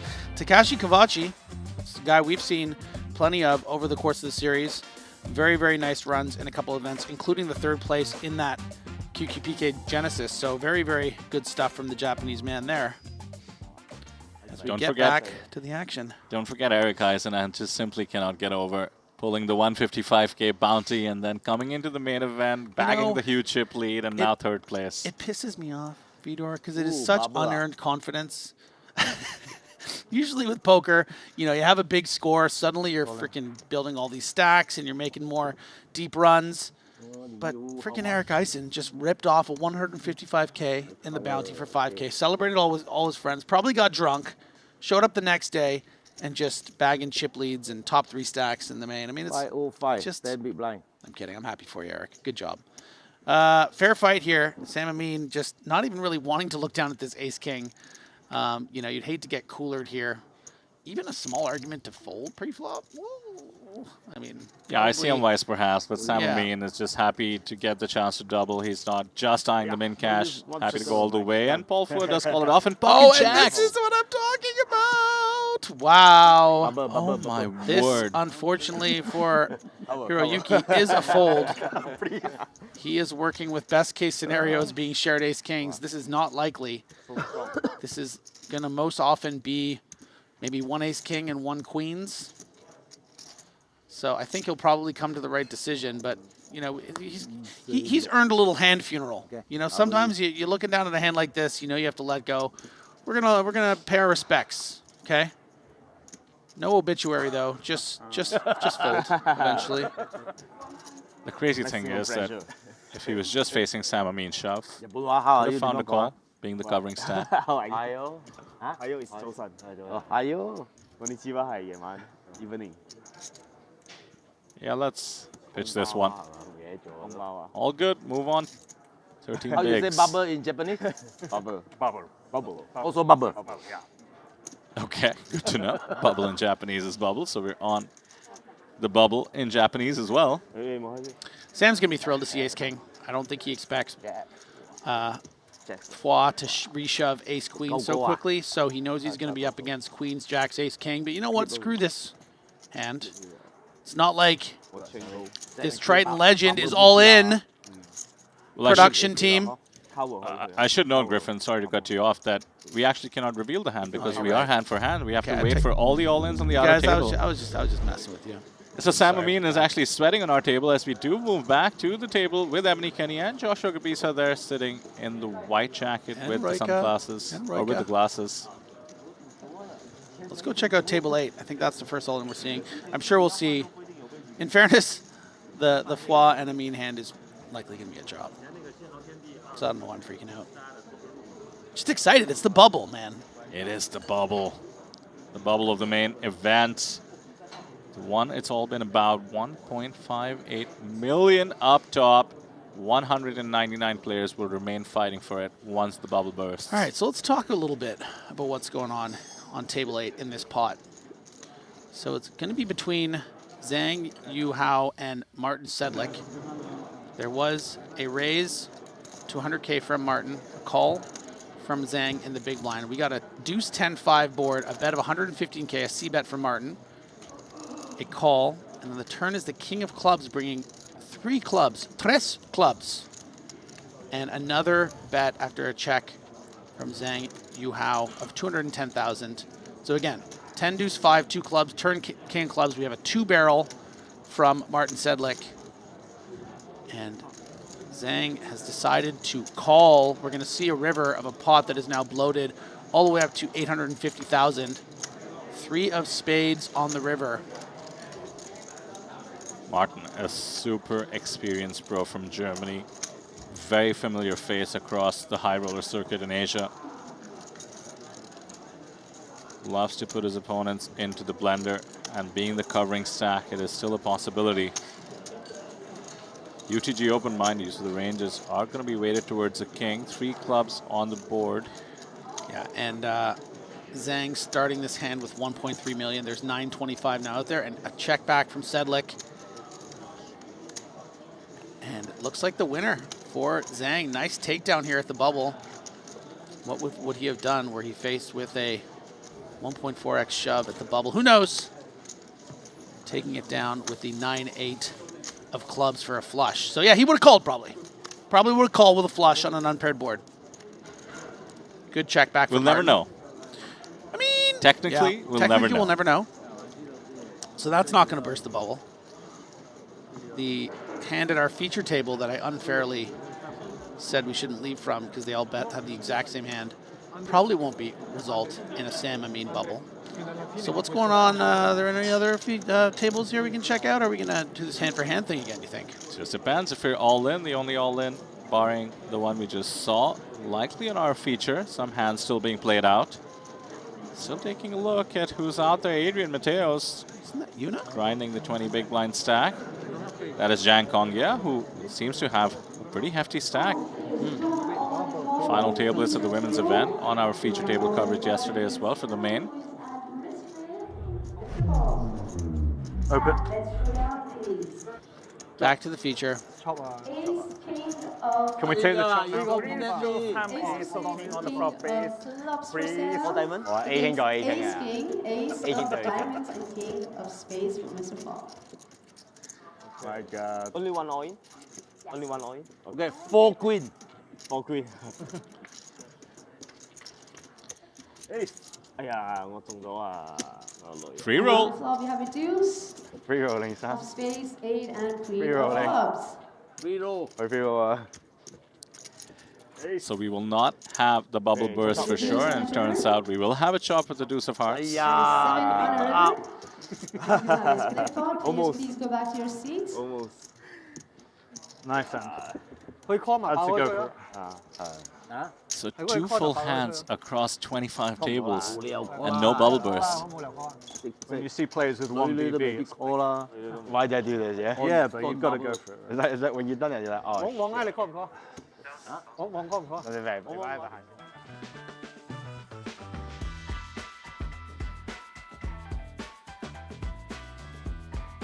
QQPK, as always, our Triton ONE coverage proudly backed by QQPK. There's Webster Lim, what a legend, 2-time winner. Nishant Sharma, 1-time chip leader of the 3K Genesis. I'm sure he has some cooler things than that, but that's something at the forefront of my mind. There's Danny Tang. I think he plays Tritons. Yeah, QQPK is really supporting us here. And the elite competition on poker's biggest stage. High stakes, sharp minds, no margin for error. Punat Poonstri also tends to kick around in these super high rollers. And even in these Triton ones, I think he had a little success last time, didn't he? In the form of a second place finish for a boatload of cash. That's right. Did end up heads up with Joshua Gabisa for the title. That was super exciting to see. Having some success at this festival as well, not in the form of the main event. Did make some final tables. Just doing his thing. Nishant Sharma, the only one of the QQPK ambassadors still out here in the main event field. Still on the stone bubble, 200 in the field. One dream does need to die for us to continue. And Jilin Rui is going after it as soon as he sees the open from a stack that he covers. Jawan Hao opening sixes. Love this spot taken by Jilin Rui. He has been super active, but really has been picking his moments. Yeah, and this is the problem with opening a hand like this, playing 20 big blinds at the bubble. No blocker properties, players that might be prepared to 3-bet you with their own blockers. So nice play from Jilin Rui.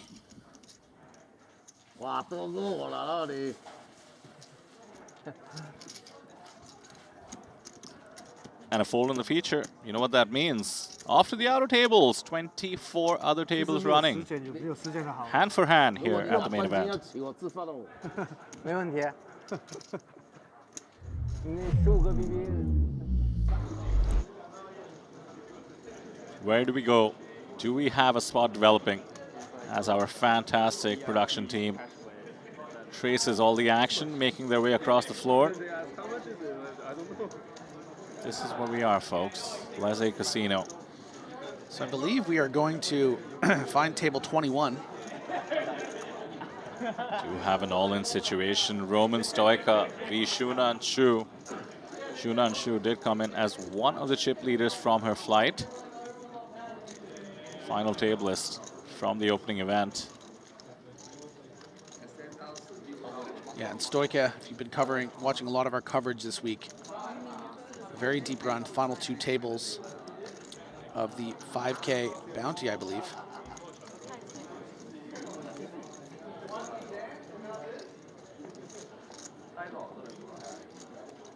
So the action was a raise to 100,000 by Stoica, a 3-bet from Shu to 350,000 on the button, and Stoica responded with a shove all in for effectively 1.7 million, which is good for about 35 big blinds, which will represent half of, wait, let me see Shu's stack here. Yeah, 3 million. Half of Shu's 3.3 million stack. So interesting long pause from her.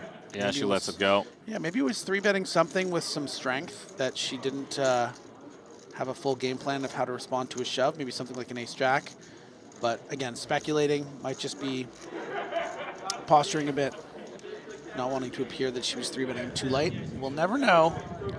Did use some of her time banks, so I would lean towards the middling portion, as you just mentioned. Let's see the clock ticking down in front of the dealer. That's the Triton tempo. I believe she was in the 1 minute 15 range there.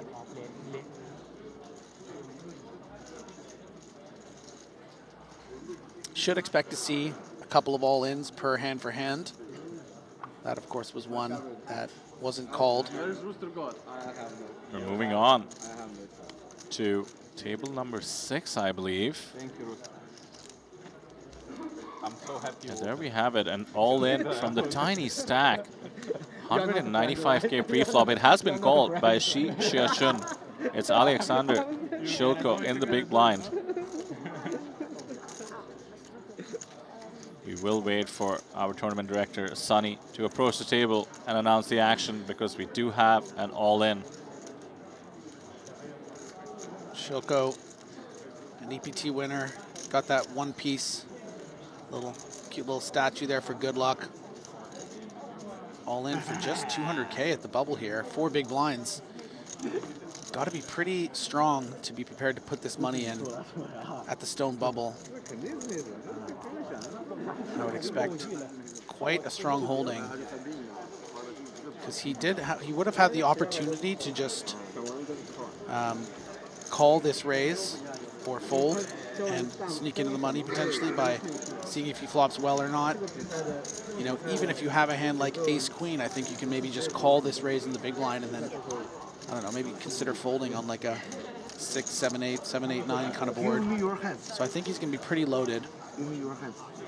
Yeah, just out of curiosity, is there any hand apart from, of course, the aces that you're feeling the need to jam? Well, let's take a look. Yeah, Shuko's going to put in jacks 3 aces here, I think. Maybe he'll put in a big ace anyway. Just say, whatever, I'm not here to min cash. I think I'm going to be dominating some ace X's. Aces for Alex. Yeah, he just has no surprise. All right, that counts as a mystery hand guess, I suppose. Yeah. Aces.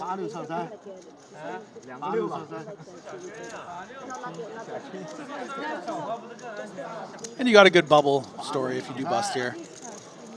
I waited for aces, dude. 4 big blinds in. 9 big pot. Need to dodge a 6. It comes 9, 8, 7. Wow, that is the flop that I suggested he might want to call fold with ace queen or ace gang, but he's not loving life here. Incredible amount of outs.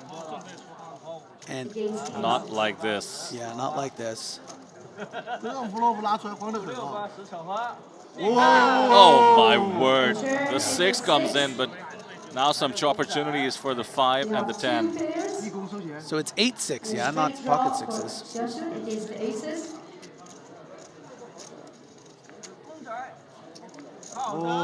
It's the jack of clubs. The aces cracked on the bubble. Alexander Shilko. Sosik. The bubble boy. What a run he'd been having, cashing in 5 of his first 7 Triton events, and now aces cracked on the stone bubble of the main event. It is always tough to be the bubble boy, perhaps tougher when you get it in that good. The 8-6 getting the better of pocket aces, but with that, Griffin, the remaining 199 players are officially in the money. A huge congratulations to all of them. An accomplishment already in this record-breaking main event field, and they're all playing for 1.58 million up top. Yeah, and a sigh of relief for some of these short stacks. You know, we saw the 5 big blind stack on our feature. These players really didn't want to have to bust. We saw the Sam Amin show with Ace King, the call by Paul Pois, and just thinking, oh boy, better not bubble here. Oh, there's a small chance for splitting the prize because we have another all-in. We have our second all-in between Renji and Ethan. Renji is our all-in player, and let's see the cards. Again, Renji is our chip leader who's been surely blasting around. Is it against Rampage? Indeed it is. He's just taking...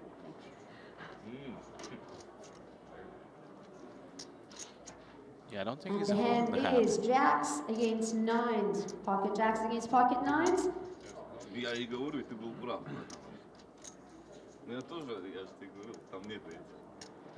Oh, there we see it, actually. It's Mao Renji and Ethan Yao, aka Rampage. Ethan is the covering On the stack. draw, you have a 10 of clubs, a deuce, and 5 of diamonds.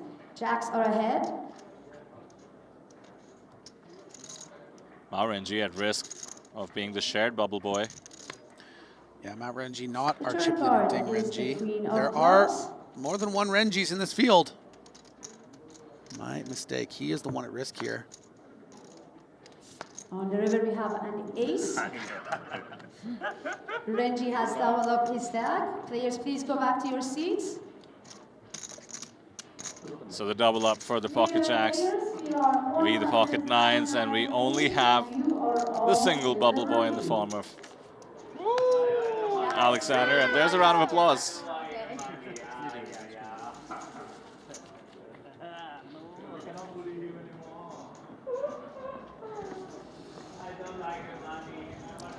Nice little quick glimpse there with the follow along of Sunny of our secondary tournament area with 25 tables running. In the main event, it did spill over to the other side.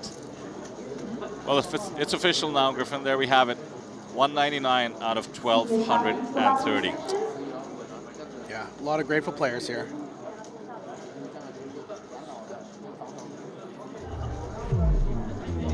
And that is going to mean, once we get back to our feature, right here, Yuan Ka-chun with just 5 big blinds, Sam Amin just 9, Yue just 12. A lot of short stacks that are going to be prepared now to get it in. And how will our bigger stacks, including massive table chip leader Liu Chun Keat, react? Be fast and furious, the eliminations. We will get down to around 170, 175 quite quickly, I expect, with the 20 or so stacks, I would say, in the 15 to 3 big blind range. Of course, if you have the Triton Poker app, you can even look. And this was just a guesstimate by me as I scroll down to the bottom of the chip counts. So what was your guesstimate again?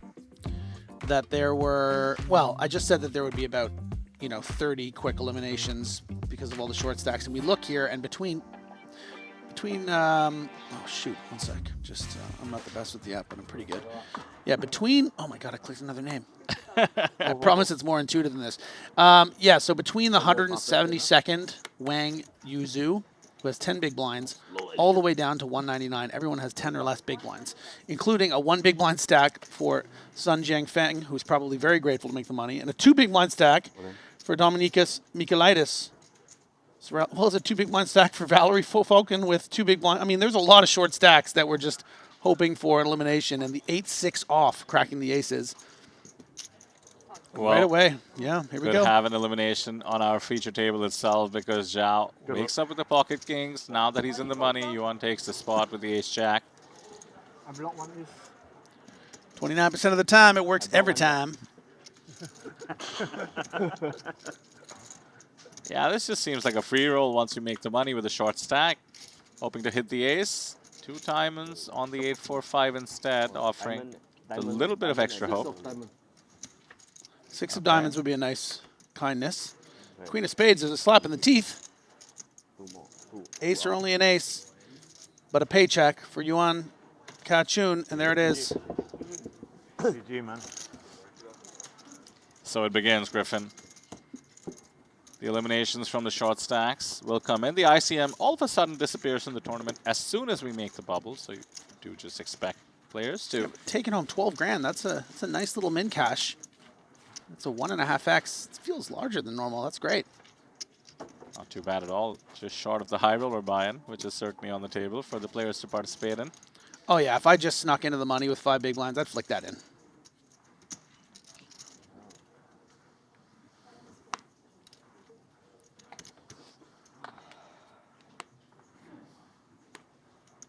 That high roller again, 15K.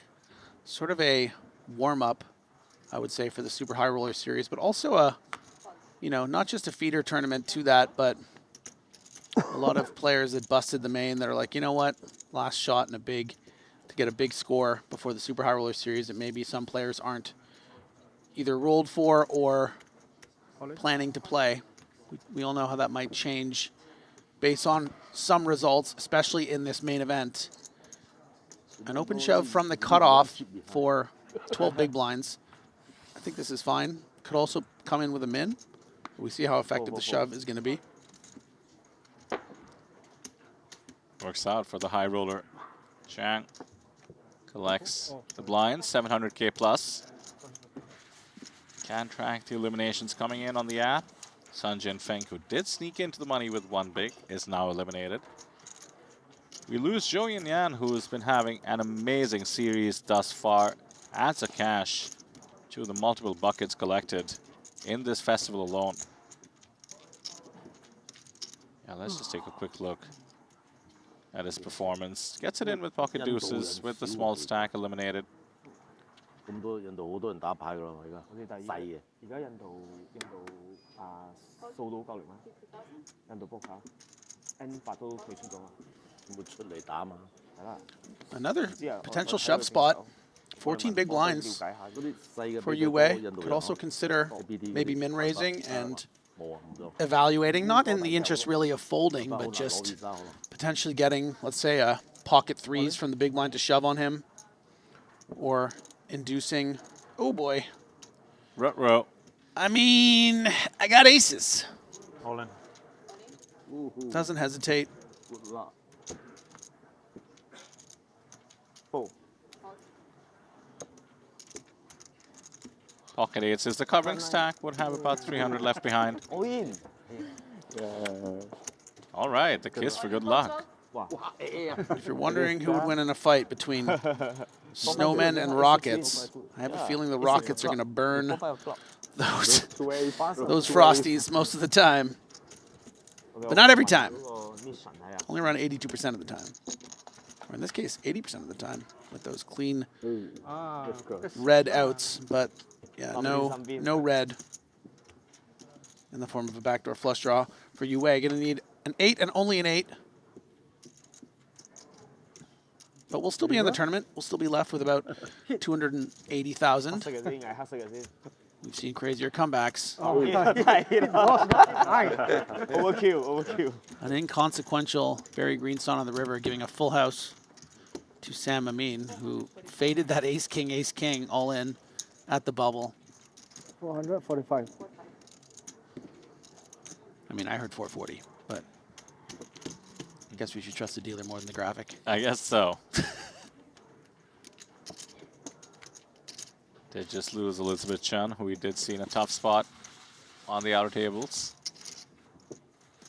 Winner of the inaugural 1W event, the women's event. Just taking a look at the top 10, some really notable names. Obviously, Ding Renji still crushing at 8.2 million in the chip lead. Takashi Kavachi continuing to grow his stack up to 7.15. We have Eric Eisen in 5th, but I want to highlight one of the most awesome names I've seen on Triton One Tour in 4th place. Pongsapak Himathongkom. Yep. That is a name. From Thailand. From Thailand. The Thai names. The Thai names are awesome. They really are. Did you know that in Thailand, most people just have unique names? Race. I do now. I mean, that's a pretty unique name. I mean, literally, you don't. Pongsapak. I mean, that's just great. You just tend not to share family names. It's like gamer tags. You've got to be unique. Makes it a unique identifier. Himathongkom. Awesome. The QQ non-PK board, QQ5. That's a quick C-bet. And a quick fold. Dan DeVoris also in 7th in chips, was playing real solid yesterday on our feature table on 1C. He's up to 4.2.5 million. At the exact same stack, Aram Oganyan, who's also at our feature earlier on 1C. Very, very fun, very charismatic, very outspoken. We really love to see Aram just chumming it up with the players, chatting. Not something we always see on Triton One. Simply as a language barrier thing when it comes to at least us in the booth. Primarily English speakers. Obviously a lot of chatter from some of these Asian players between them. Alex Foxen working a short stack out there. That's 7 to 8 bigs for him. Certainly capable of a spin up. Nacho Barbera in there in 13th. Ding Biao in 16th. Couple of Brazilians in 19th or 20th. Gonna earn me some Boond credits. All right, 3%. My pick, yeah, my my pick for the Mustafa Kaneda in 23rd. Do not count him out. Pocket queens for G. Yeah. The spin up has been strong with this one. And now Reliso, the limp. Chow shouldn't be too tempted with the queen 5. It is suited though. Lets it go. Good timing for it, facing the queens.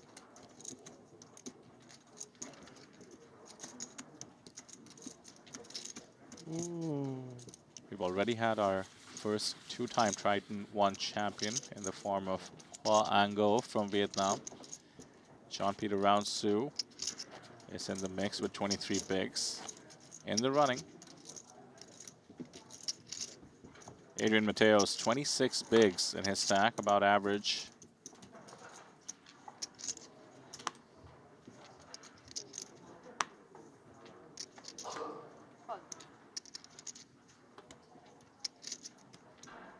Didn't get a chance to spot Mikita Bachikowski on the outer tables, but he has a hefty stack, 1.8 million for Mikita.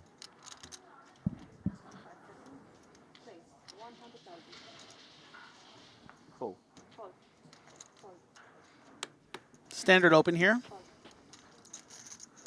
from the big dog.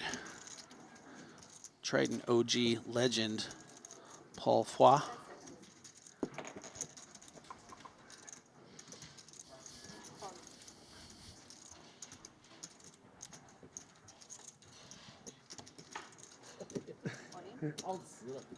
Ace Jack will take the spot from the big blind. Oh no. The recently crippled stack of Shank.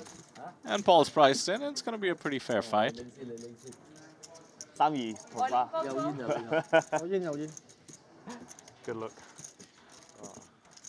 Paul, of course, an incredible 21+ million in Triton earnings, highlighted by a huge win in Madrid back in 2022, beating Poker Hall of Famer and Rounders victim, Eric Seidel. Heads up.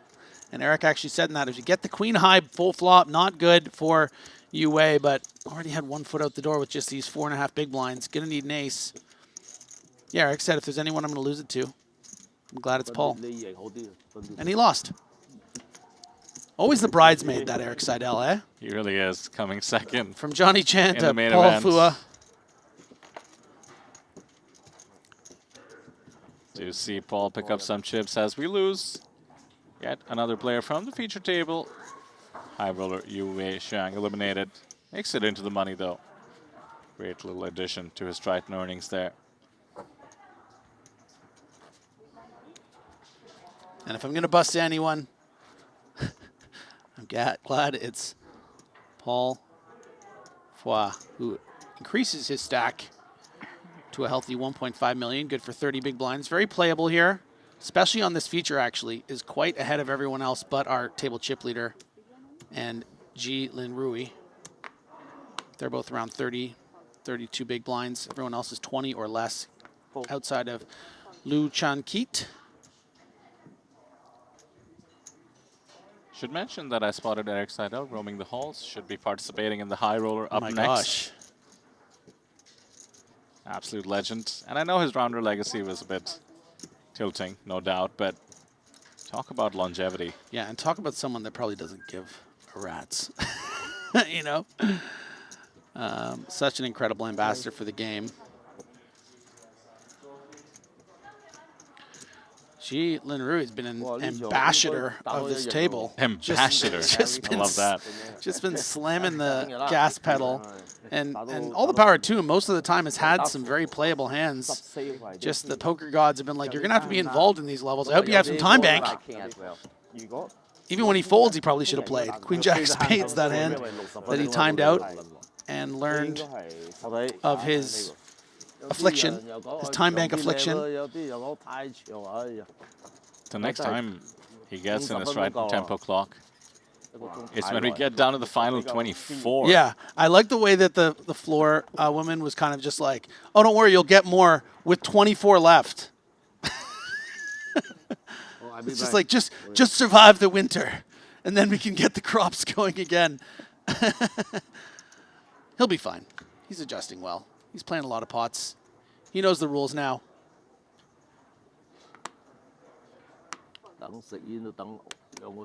That was also the fast action portion of the tournament, with just 10 seconds pre-flop. Ordinarily, you do get 15 seconds.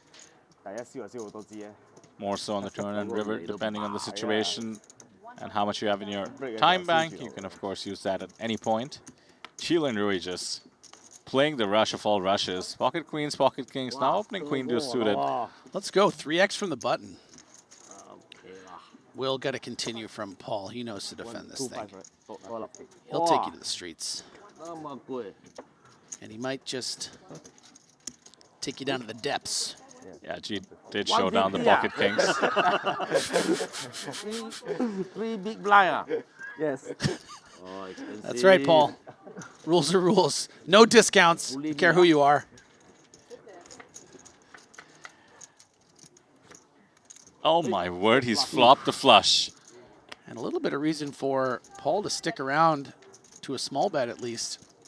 Let's see how he navigates this spot with the 10 of clubs. Immediate continuation bet, has a straight flush redraw as well, mind you. 75K. I mean, this sizing might seduce Fwa to continue. Just 75 into 350. Yeah, you have to come along in ordinary situations. Yeah, Your 2 20% overs. pot.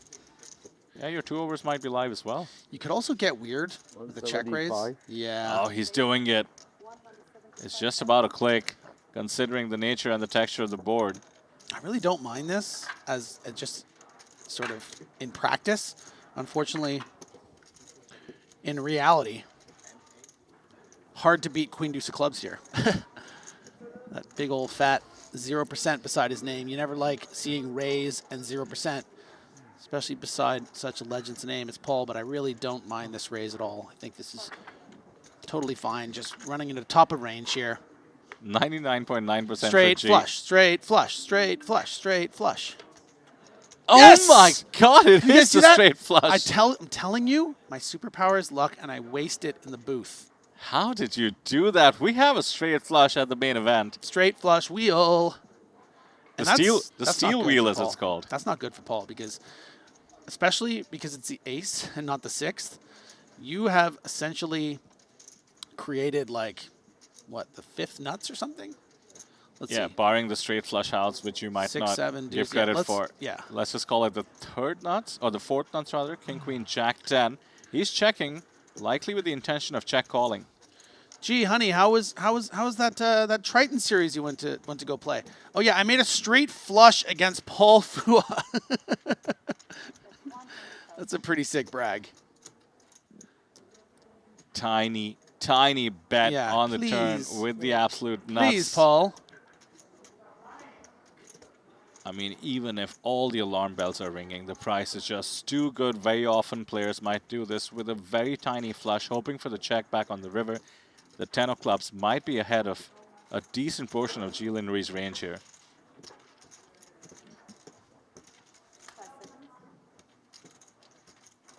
The 5-second warning given by the dealer. And Paul does check call. Well, the steel wheel remains best, as it tends to do. The board does pair.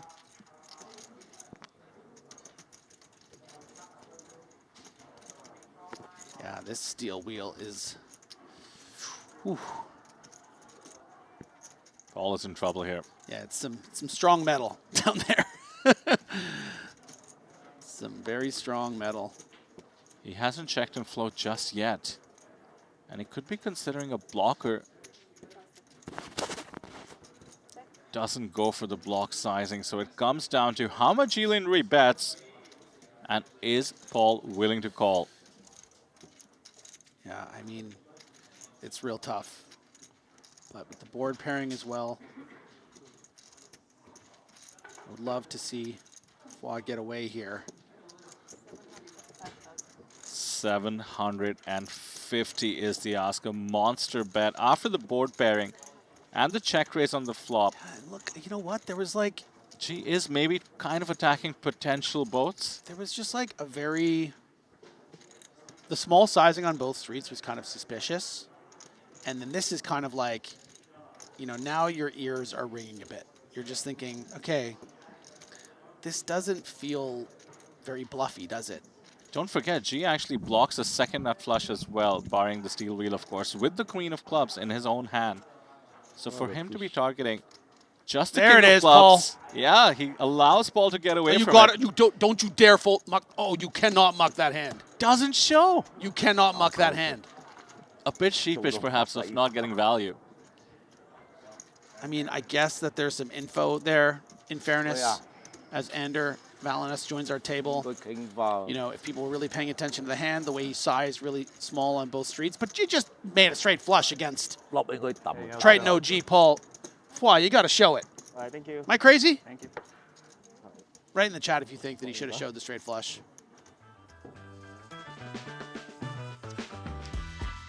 Well, you guys have heard it before, and we love to talk about it here. The path to Triton ONE is paved thanks to QQPK and those 4 lovely ambassadors between Punat Punsri and Nishant Sharma. Title sponsor here at Triton ONE, supporting the game at the highest level and bringing the action to poker fans all around the world, just like you watching at home. We really appreciate all your support, and without QQPK, I don't know where I'd be. Maybe I'd be back in Canada in the cold. Screw that. I like it out here in Jeju. Watching some high-stakes poker. Again, Danny Tang also involved there. Webster Lim. Danny Tang, last we checked, was still in the main. But I haven't checked back. Did he bubble? Guess we'll find out in a second. Thanks to the Triton Poker app, you can really follow along. You can star your favorite players. You can search for your favorite players. I'm going to do that right now. Danny. Oh, couldn't find him. He's out. He's probably playing the 15K. I wonder how he's doing in the 15K. Oh, I'm on the Triton Poker app. I can just go check. 15K. Leaders. I'll do this later. I got to work. Gave up that quickly. Do you have some responses coming in about your question? Should he have shown? Sometimes people are saying you don't give good players the info. Yep. Other players saying you gotta show a steel wheel. You gotta show the steel wheel. It just would have gotten would have just elicited such a moment for the people at the table that it would have been more important than the slightly valuable information you were giving away. And you can also adjust to the information you are giving away. Like, you can just play certain hands differently because you know people have this information. It doesn't have to be this, you know? I don't know. Yeah, I mean, this is show business, baby. This is show business. Thank you. Yes, and I have straight flush. So you have a responsibility. Crucial question in the chat: is the Triton app spoiler-free being asked? And indeed, it is. We adjusted the delay. Great question, though. You can follow the stream and the app just like we do in the booth, with no risk of getting spoiled.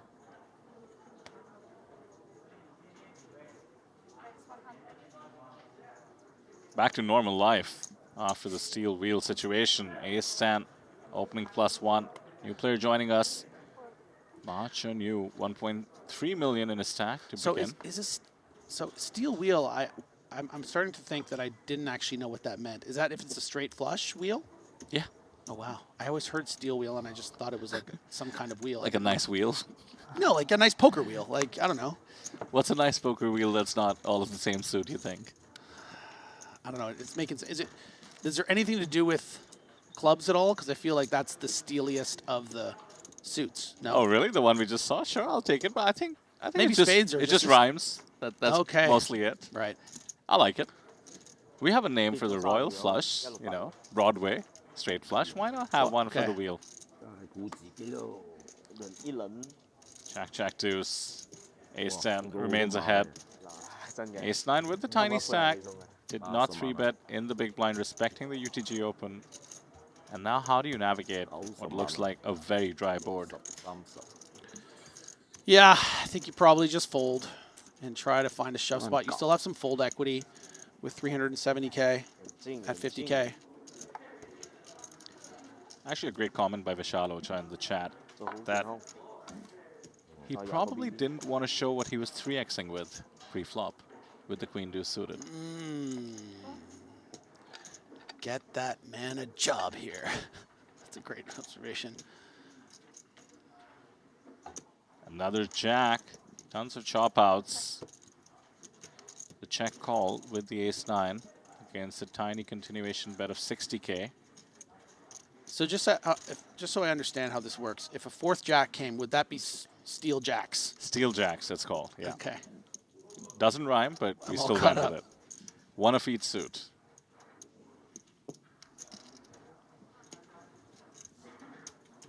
Ashanyu is just going for it. This is essentially value. Thinks that any pairs would have jammed pre-flop. Setting his own price for the showdown. Yeah, and 2x would have check shoved the flop too. Right. You only have like 7 lines. You're going to take your 2 pair. So he just thinks this is good. My opponent probably has a worse ace. But again, only 80K into a little shy of 400, creating this pot of 475,000. Does make the call, has paid off the bet twice now. Couple Needs a of high chop card. outs, yeah. That is not one of them, though. Kicker play is he is pipped 0% with 4.5 bigs.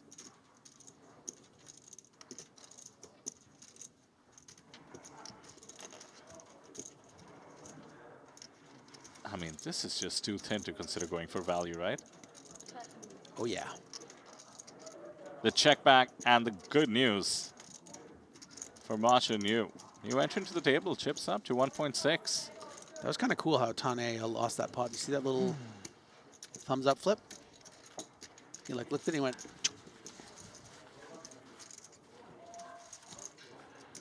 8K Triton ONE main event.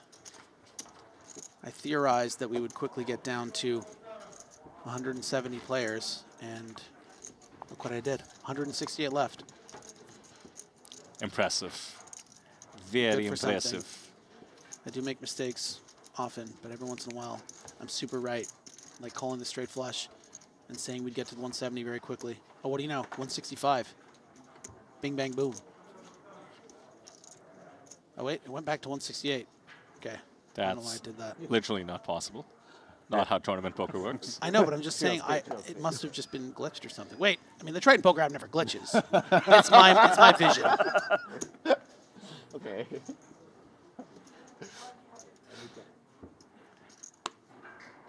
Ender looking slick, fresh off a 4th place finish in the 10K.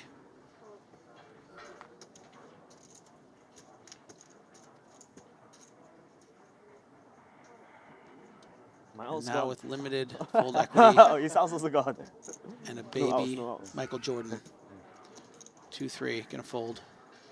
Yeah. No outs already.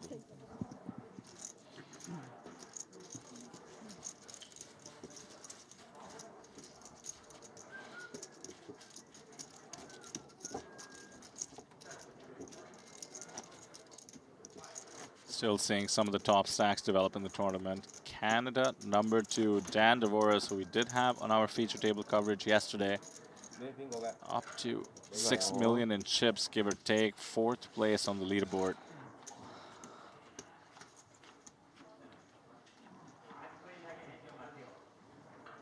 He's eyeing reaching near 50 million on his total live earnings, really giving Daniel Negreanu a run for his money for Canada number 1 spot. But how much did he lose? Therein lies the question. Probably less. Probably 50 very million. little. This is Dan Devoris we're talking about.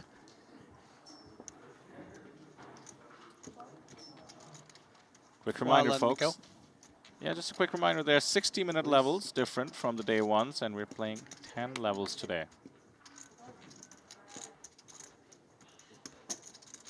Oh yeah, flick it in. Oh, never mind. That was the, yeah, queen deuce is a fold. Now, if the deuce was the deuce of clubs, that didn't make straight flushes. That's a 3-bet.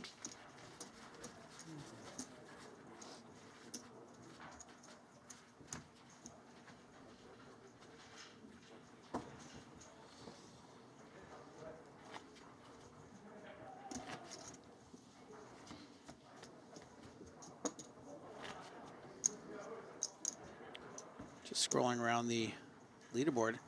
Igor Yarashevsky in there, 28th place. A fixture of the Super High Roller Series. Obviously one of these mega sharks, these megalodons. You know, I have a megalodon. Megalodons, You know, I have yeah. a megalodon tooth at home. You do? Yeah. Isn't it a fictional creature? No, dude, are you kidding? Megalodon was a real thing, in like for millions of years. Oh, okay, but you have a fossil tooth? Yes, they find them in like the That's in amazing. like Florida and stuff, and then they sell them. I mean, it might be fake, but it looks pretty real. I thought this was like something to do with the Jason Statham movie. That's just me. No, that is based in like, yeah, they don't exist anymore. Gotcha. Yeah, I should find it for you. My Oh, phone's the off. chip I'll show you leader is later. just going after it. King Queen O versus the UTG Open. Ace Jack suited. And Ace 10 from Archenu. Not much to think about after the action that preceded. A Ace nice, is yeah, a nice dead. price here actually for Ender. Only faced with a 2.6x 3-bet playing 40 big blinds. I would expect him to continue in this pot. We're at ace jack off. Maybe we would lean more fold or 4-bet fold. But suited combination, yeah, going to be flatting, and we are going to go to a flop.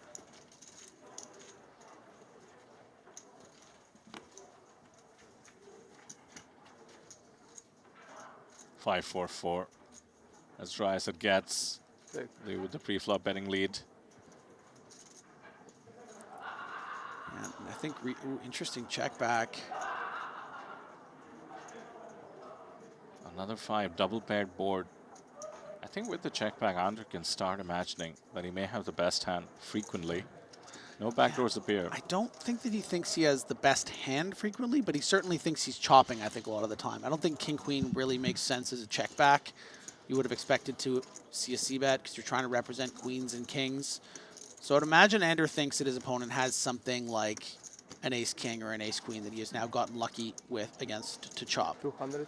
He is deciding to bet, however, which is interesting.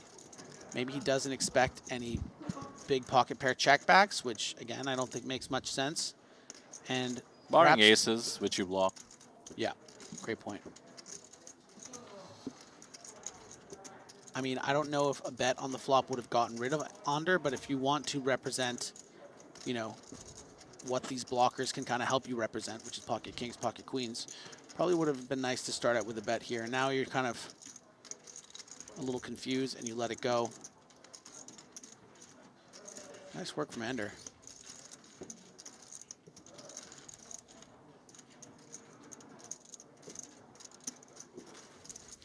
Yeah, I think it's important you see the value of the way your range evolves based on action, and as the 3-better, a bit more standard to c-bet such a dry board, but I think that 5 really tells us that perhaps he would have lost more chips had he bet only once. And they're going to vault himself into 45th place. Some other sharks in the field. Tony Renlin, fan favorite, 2.6 million himself.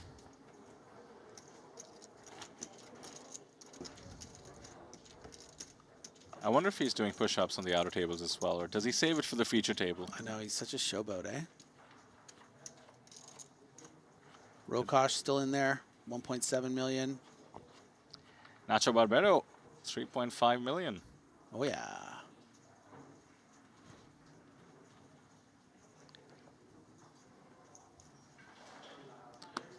Worth mentioning, Joshua Gabiza is still in this event and won this ferry tournament for $975,000 back in 2025 in September.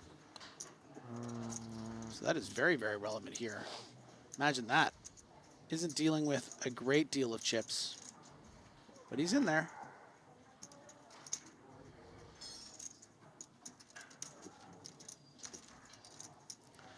Mateos in there. This is 4, right? Daniel Rizai. Ethan Rampage Yao. You, Yao? Yao. Yao. 1.2, like 1.2. And again, if you have the Triton Poker app, you can star some of these players I mentioned if you're fans, and you can follow along, see how they're doing. Ebony Kenny's still in there. Jamil will kill. Jamil the Thrill will kill. Fellow Canadian. Aaron Bazanyan, pardon me, also in there. Yeah, we saw him on a lot of feature tables over the course of the festival. Mikita Bajakowski, one of the shortest stacks now. Oh, look at that. Looks like found the double.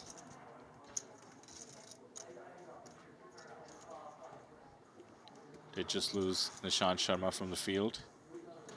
Still a great series for him. Multiple cashes thus far.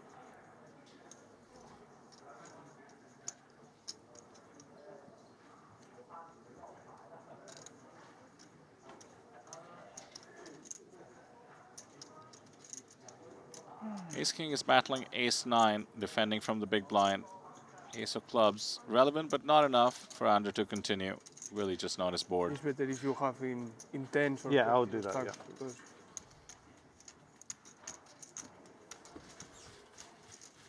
So we are going to be talking a little bit about I just feature use the table app. you can expect to see after the break. But We're going to mid-hand. change things up a bit here.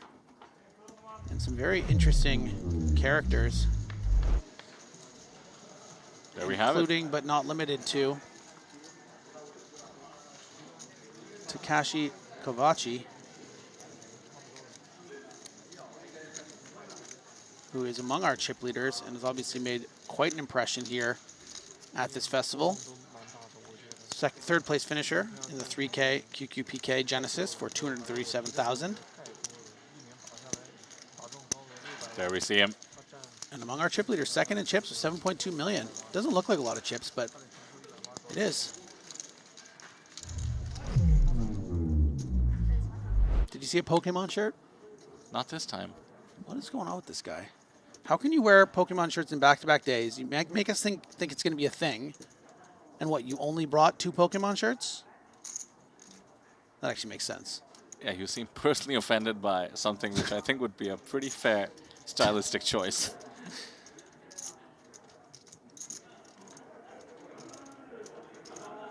Big Pokemon guy? I remember in like junior high school when Red and Blue came out, I was positively obsessed.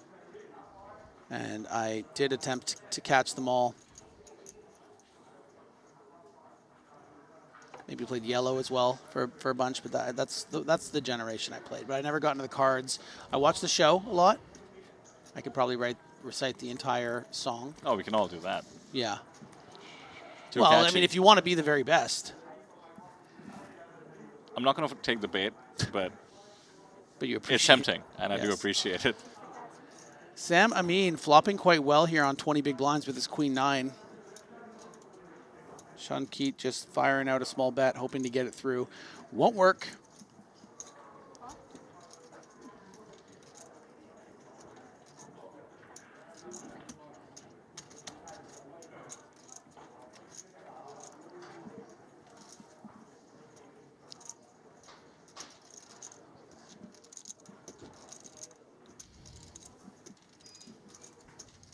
Oh boy, that is not particularly fair.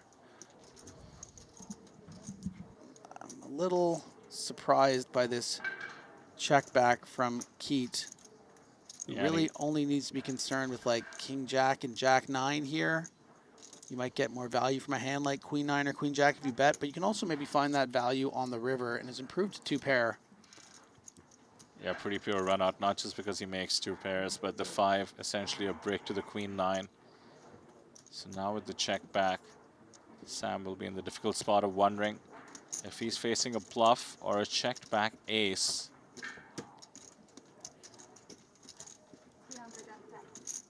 It's tough here because it feels a bit unnatural to check an ace. It's also a bit polarized, which could reek of strength. Maybe more likely to check back something as strong as a King Jack with a diamond than to check back a weak ace. Can't just go around putting people on the nuts, though. Makes a great fold. Call went ahead, folded went behind. Pretty good result.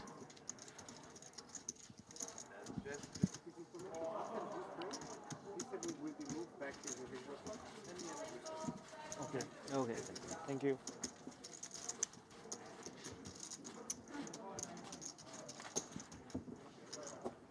Yeah, still taking a look at some of the players on our upcoming feature table. Excited to see Alex Anton in the mix, 2 million or here. in his stack. No, Extremely accomplished Far away. yeah. pro from the That's US. from the second row. Thank you. Playing his first ever Triton Festival.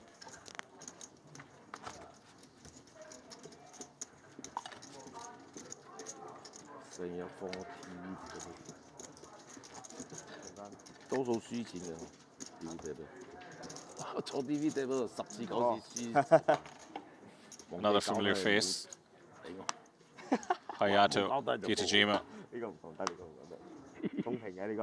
plays across all the Asian festivals, the Asian circuit, and has been playing the entire series here. Triton ONE did finish in the money in the QQPK Genesis, and no score since then in the 5 or 6 events. And here we do see him cash the main event, so things evening out. Tane gonna shove with the ace-8. I'm gonna +1 for 4 big blinds. No other move. Just gonna have to hope to win a flip or get lucky. Fold it all the way past Ander on the button.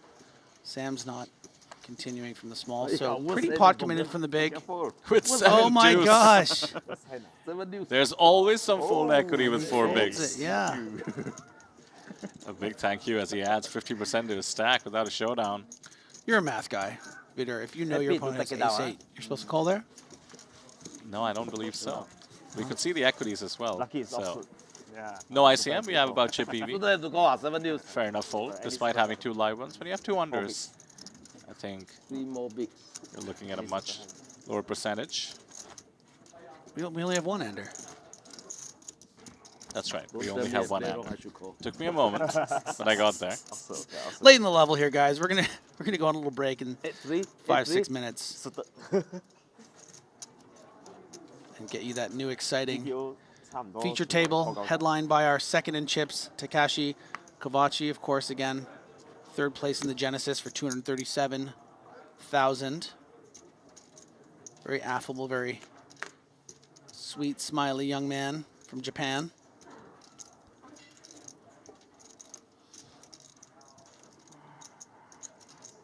There's the 1 under. Raising the suited ace from the cutoff.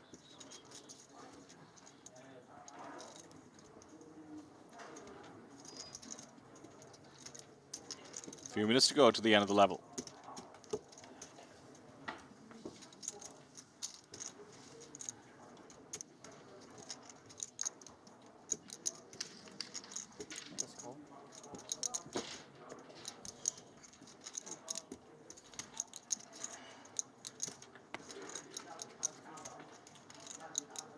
Suited ace does defend 10-10-6 flop. Plenty of opportunities. Saw an interesting navigation with the ace-9 versus the ace-10. Bit different situation with the positions here. Cutoff versus big blind. The c-bet just gets it done.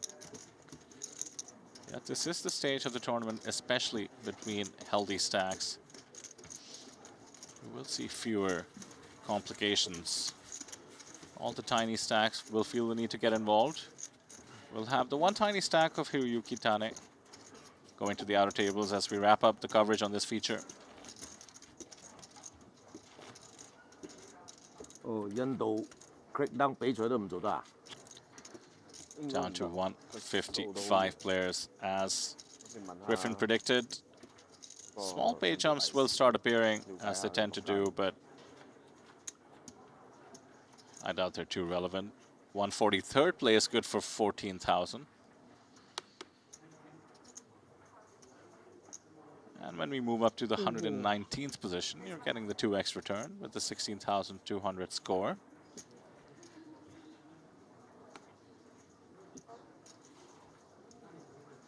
Ace-10. Pocket ace for Jilin Rui. We'll just call from +2, respecting the UTG Open. And now ace-jack for Sam Amin. 16 bigs. Not the most tempting hand to squeeze, considering the positions of the opening and the calling player. Yeah, I don't mind the tight fold here. I think we see that it would have been interesting, probably a fold from the ace-10 and then a decision for G. But I like this snug laydown.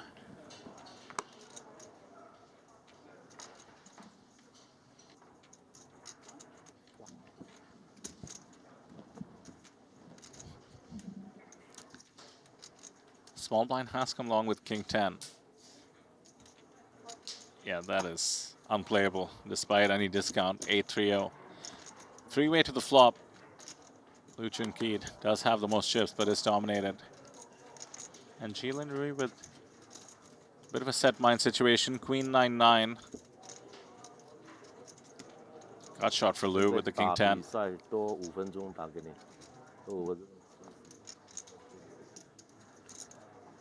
The UTG player, Zhao Wenhao, is going out for it. Queen 99 Rainbow, favorable enough.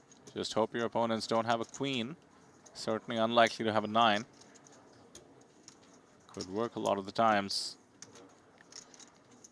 Yeah, the pocket 8s getting sandwiched between the small blind and the UTG action. Best hand for now hits the mark. Oi. King 10 will just rip it. 1 over and the gut shot. Does not believe. Getting the better hand to fold. Wow. Power poker. Checkbacks with pocket aces to begin the level, and then just shoves with the gutter. Good for him. Playing with confidence is our table chip leader, all the way up to 80 big blinds now. Louis Chun Keat. Bringing the heat. Bringing the heat. I like that. Chun bringing the fun. I'm done. You had it. You just had it. Listen, this and is you what kept I do. going. I push my luck. This is like Parks and Rec with the Push guy my who luck always until I lose my job. he always raps and then keeps going after ending on the rhyme. Attention winners in the match. Once you complete your match, please send your players on a 15-minute break. There we hear the announcement for the break. So this is going to be the last hand on the feature table. What a fun couple of hours it's been, because we have made the money off the main event.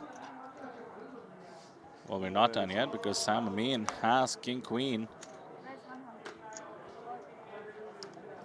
Always some added fold equity on the break as the players rush to make the most of the 15 minutes, and I think that might apply to the 8-6. Zhao Wenhao did just feel a bit of the pinch against the King 10. Does come along. 275 in the middle. Ace 5-6, middle pair for Zhao. Interesting. Because reason to continue with the 8-6. King of spades in hand for Sam. He's not anticipating a ton of ace-X's in Sao's range. The big ones would have shoved. Maybe some of the middle ones would just call. So does Sam have two? Oh, you know what? He just folds the 8-6. And I'm a little surprised by that. Why complete if you're going to fold mid-pair? Going to get bluffed out by King Queens and Queen Jacks and King Jacks. It's the break equity, Griffin. We're on the break, and that just adds that much fold equity to any continuation bet. So with that, we do see Zhao end up with the 10 big blind stack. We are going to come back on the 30K, 60K level.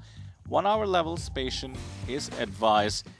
Hiroyuki Tane on our table in a bit of trouble, no doubt, with just 3 bigs, but he's in the money, can play a lot more freely.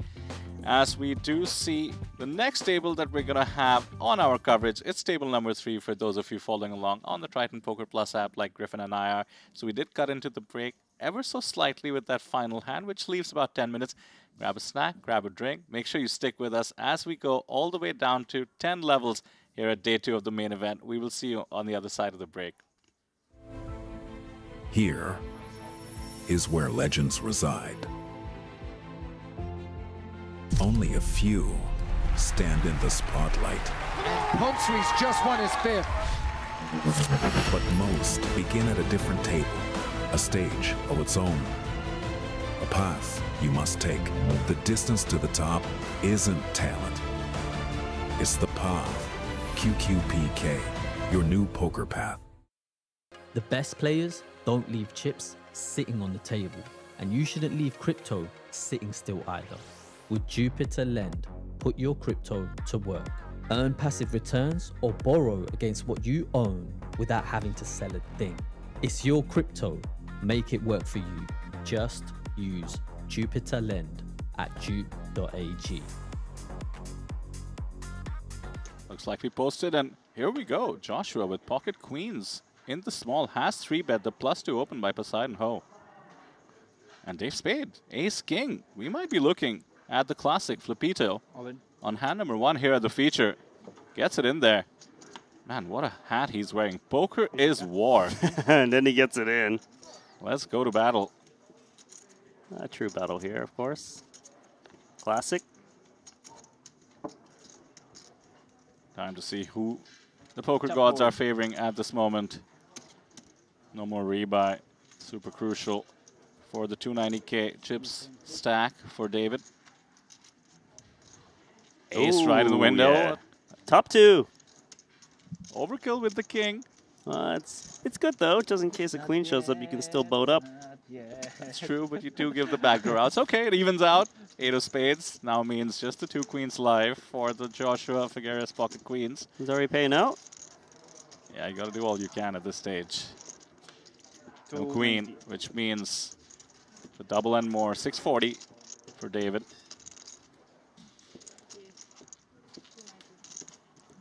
Familiar with the prowess of David across the Philippines, but taking a look at his Triton track record, joining us for the second time. First time around was. And hats and everything too. You only said shirts and hoodies.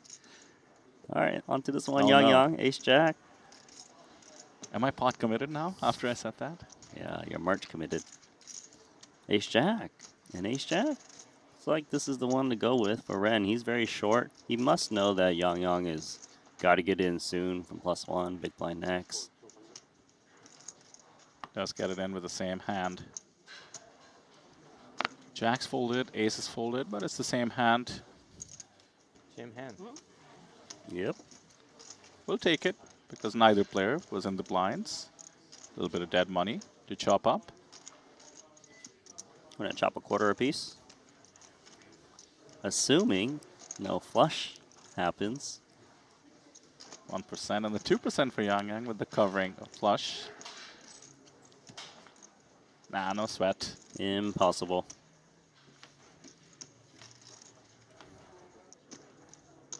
Should point out that having tracked the top 5 stacks across the field for a while now, covering the last feature table, everything seems to have changed up top. We pointed out Timur with the 3 million plus stack. Kai Yang does have the 2-point, no, fluent, but yeah, he does a great job.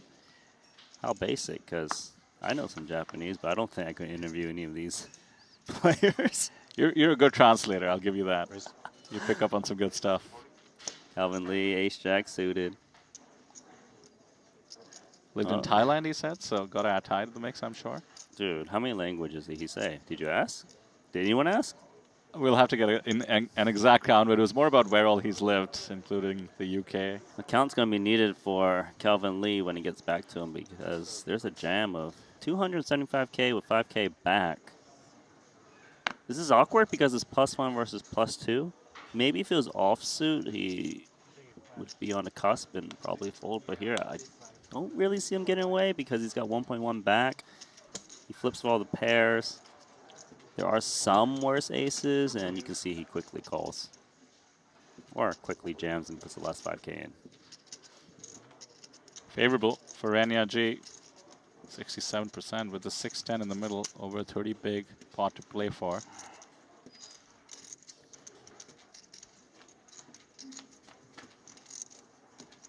Oh my goodness. Right there in the window, the ace. Unstoppable Calvin.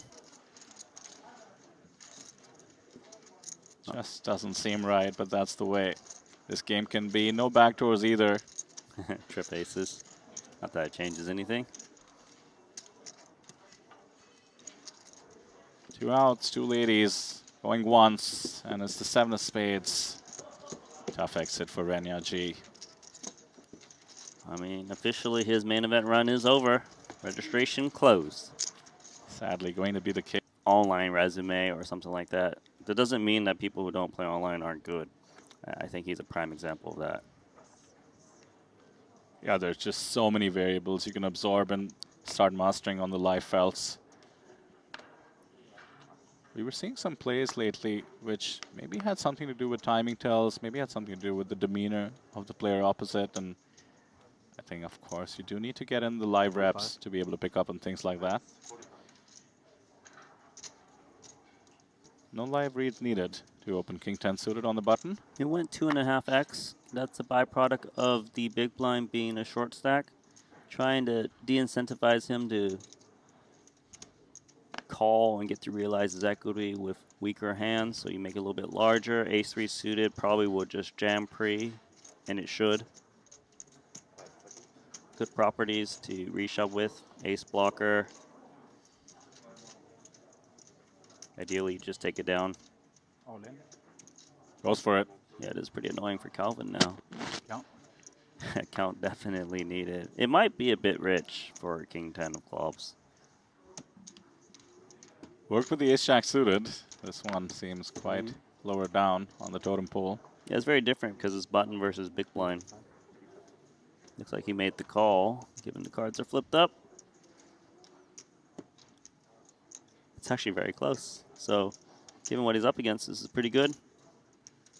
Let's see a king folded. 44% equity. Slightly reduced as we head to the flop. How good is Calvin running? Time to find out. Well, there's an ace, but a queen follows. Broadway draw live. If he hits a jack, he's running good. Yeah, I think that would be fair to say. 4 of them live. Another queen. Changes nothing. You got one more chance, Calvin. Prove to everyone you're running good. Oh, close, close, close, close. Paint, but the wrong kind. So it did take a hefty pot with the ace-jack suited. Loses about 14 bigs or so with the king 10 suited. 7 deuce is just called 7 deuce though, but 3 deuce is what, the dirty diaper? Yeah, the dirty diaper. You ever figured out why it's called that? Because of Rigsby. You don't know. I know when it became popular. Why did he call it Rigsby? Why did Rigsby call it that? I don't know. I don't have a good... I don't really want to know because it could be some disgusting story. I came up with some reason. I mean, I just figured you're supposed to toss it away. Ah. Okay. We'll have to ask him. You're when he too makes it a logical with that. That's right. I want, you know, like... yeah, maybe I do not describe. You have kids, so... I think you're just a lot more tuned into the visuals All right, here. we got something going. Yeah, we do see Gabriel Costa take the spot from the small, and Yang Yang will call off correctly with the queen jacks. Effective stack 155. Very favorable situation. Dominated. Costa with the jack 7. Queen in the window. Should be about the end of the hand. Oh, it's definitely over. Needs like perfect running cards. Both players still, though, I believe they played it just fine, right? Costa jamming into a 7.5 big blind stack with a jack. Hold on. One of the few backdoors does emerge, the 5. I pause. Always a sweat. 6 of spades is no good. Pure, though. 9 of spades means the double. And Costa's down to just 6 bigs. Yeah, good call from Young. Have to with queen jack. Especially because your opponent's supposed to jam.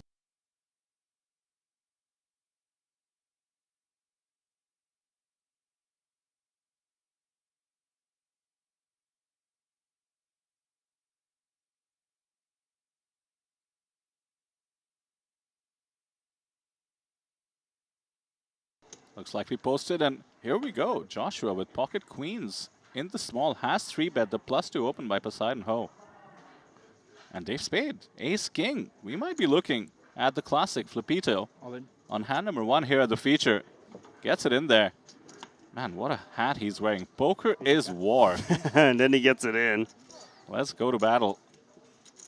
A true battle here, of course. Classic. Time to see who the poker gods are favoring at this moment. No more rebuy. Super crucial for the 290K chips stack for David. Ace right in the window. Yeah. Top 2. Overkill with the king. It's good though, just in case a queen shows up, you can still boat up.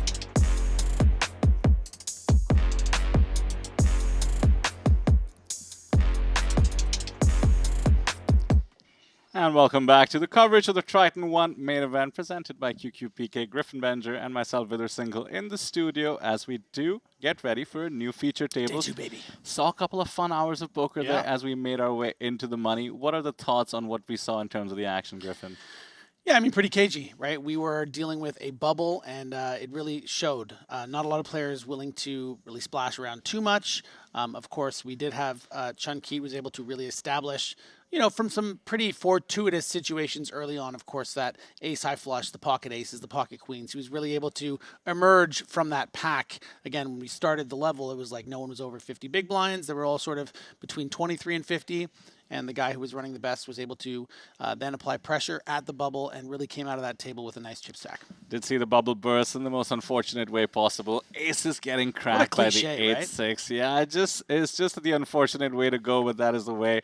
The nature of the beast of this game we all love, MTT poker. Now we're in the money, 12,000 guaranteed as the minimum score, 1.5x return. We are climbing up with those smaller pay jumps for now, about 150 players remaining in the field. We will be cutting to the feature table. Table number 3, I am looking at the Triton Poker Plus app, the top stacks in the tournament. 9 million crossed for Ding Renji. Wow. That is an absolute monster stack at this stage. And the player second in chips is on our feature table, as you can see to the left there. Takashi Kawauchi with 8 million. That is no small feat as well. Yeah, an incredible 2 levels for Ding Renji. Came in as the tournament chip leader with 5.3 million to start the day and made another 4 million between 2 levels. So someone that was clearly taking advantage of that bubble and an incredible opportunity to make a very deep run. But of course, we are going to turn our attention to the second place chips, Takashi Kawauchi, someone we are familiar with from that third place run in the Genesis, as we take a look at the outer room here from Lesa Casino in Jeju. It's always fun to see some familiar faces. There's Rayan, the Canadian, over there on the right. 151 remaining. The room, yeah. Oh, someone with those nose strips. Those were kind of a fad briefly in the last few years. Don't see them as much anymore. Helps you breathe. Breathe through the nose, right? Supposedly. You ever done those things? Guess not. Yet Takashi, to try it. 133 big blinds. Very, very comfortable in the money. An incredible stack, frankly. And we look down. Alex Anton, someone we recognize, of course. Jun Chen going to be our table short stack with just 7 bigs. Alex was on our feature table coverage yesterday. Came in and quickly shut down a conversation that was boring him. So clearly not afraid to make a splash at the table with his words, if not his poker chips. Who was that? Anton? Alex Anton did come in and was kind of bored by the conversation between Poseidon Ho and a gentleman whose name I forget. It just said, can we talk about something more interesting than cash versus tournament poker? That's strong. Well, man. why That don't is we really talk strong. about these pocket kings for Chao Ting Chen, who playing about 20 big blinds, 420. expected to come in with more 420 wagers and makes a sick frickin' stoner reference. Yeah, 420. Takashi does have the stack, can afford to take this spot, and does have a hand that would be reasonable as well. Ace Queen off. Yeah, and I know that it does go all in, gets a quick call. Not going to like to see the snap. But you have to imagine, right? Like, this is a new table for us, but it's not like these guys just started playing against each other. They've probably been playing for the better part of the last 2 hours. So I'm sure Takashi established himself as quite an aggressive presence given the bubble. And so Ace Queen, you know, to protect against the light 3-bets that sometimes come, you kind of have to shove for 20 bigs here. And it's going to have to hit an ace or get lucky in some form. That's not a good start, especially with the hearts. Pretty clean for the Kings. 3 aces to dodge. And the situation remains the same, barring the Barry. We have a 2.4 million stack in the middle for Chao Ting Chung.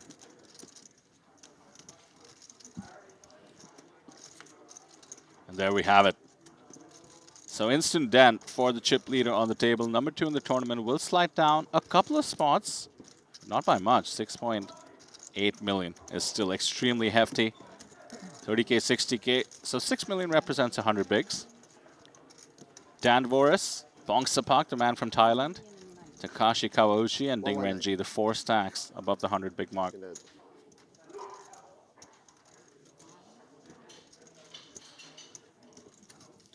But a flesh wound, sir.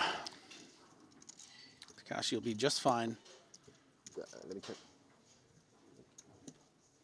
Kind of digging the pink sweater for Takashi, even though I have expressed my displeasure 1 minute. at the lack of Pokemon That's 400. wear that we became accustomed to in his deep runs.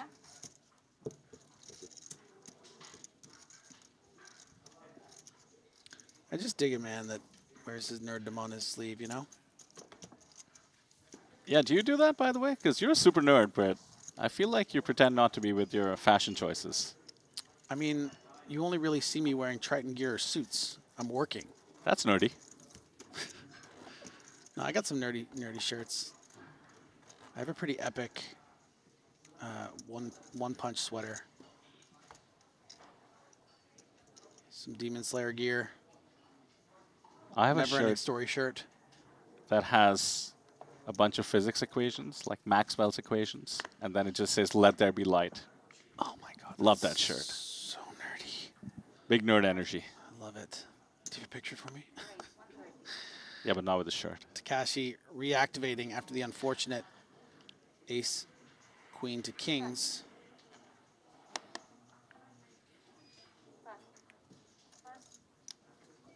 It's maybe a little bit more interesting to take a look at the shortest stacks at the moment. Alex Foxen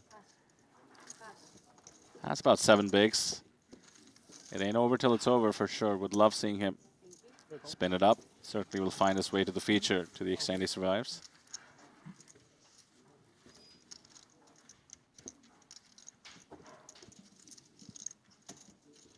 Someone I'm familiar with, Abraham Seaswin, has about a 15 big blind stack. Playing his first ever Triton series, coming fresh off one of the biggest years in the Singapore tournament scene. Love seeing some of the players on the Asian circuit make their way to Triton ONE. I think we'll see it more and more. Smashing the main event field size record by over 150 players, leading to a 1.58 million. Can we start calling it 1.6? Near 1.6 million up top.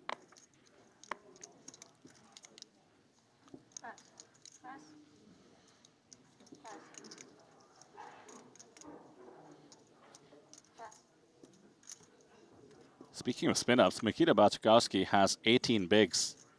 Was down to about 6, working his way up the leaderboard there. You should have killed him when you had the chance. Absolutely. Anthony Jeju here. How do we say XU again? Sure. Show. Can I tell you, Thank you. one of the funniest things? This newscaster in India got fired for announcing some names incorrectly. Went with the Roman numeral 10 instead of X. Come on. Did say 11 instead of she. I mean, that's kind of funny.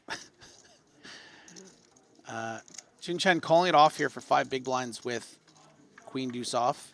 Actually, more than that. More like 6. A bit questionable, actually, I think, Queen Deuce. And seeing how badly he's gone it in against the Ace Queen of Spades.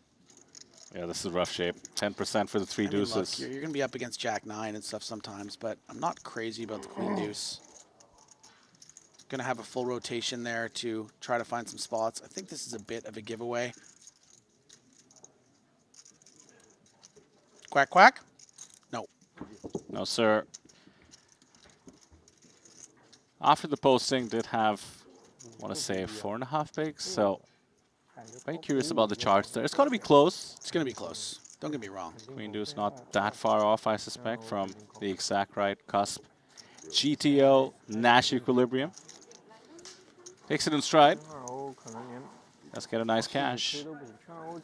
I think it's just one of those spots that deserves a look instead of just a snap, right? Yeah. I feel like I would have been softer on him had I seen a little consideration.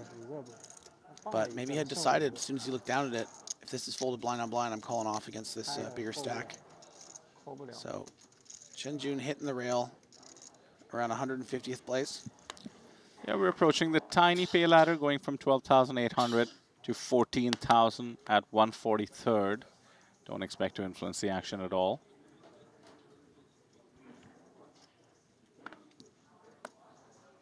Li Dongxiao has Queen 3 suited, giving it some thought. Maybe because of the pay ladder? No, I think he's been pretty balanced with his timing, actually. The first 3 hands, all clear folds, and he's just been taking the same amount of time. Perhaps just a strategy-based thing. Maybe it's about pay jumps. I like the disciplined nature of it as well. I mean, as long as you don't go overboard, okay. Take 5-6 seconds every time.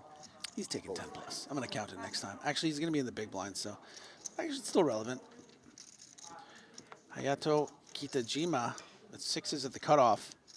Too many chips to shove, so likely going to be played as a min raise.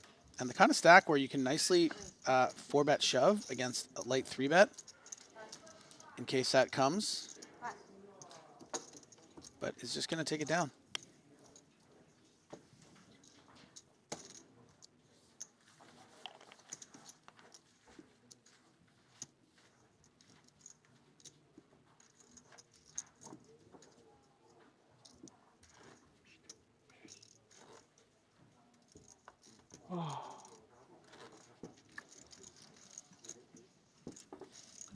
If you're just joining us, this is the 8K main event here at Triton ONE.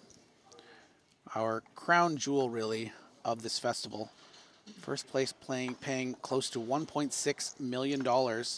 Just 150 players remain from a starting field of over 1,200. And Mao Hao Hui with pocket queens under the gun. Going to come in with the standard min raise. Very nice. You'd love to see 2 queens playing 50 big blinds deep in an event that pays this amount of money.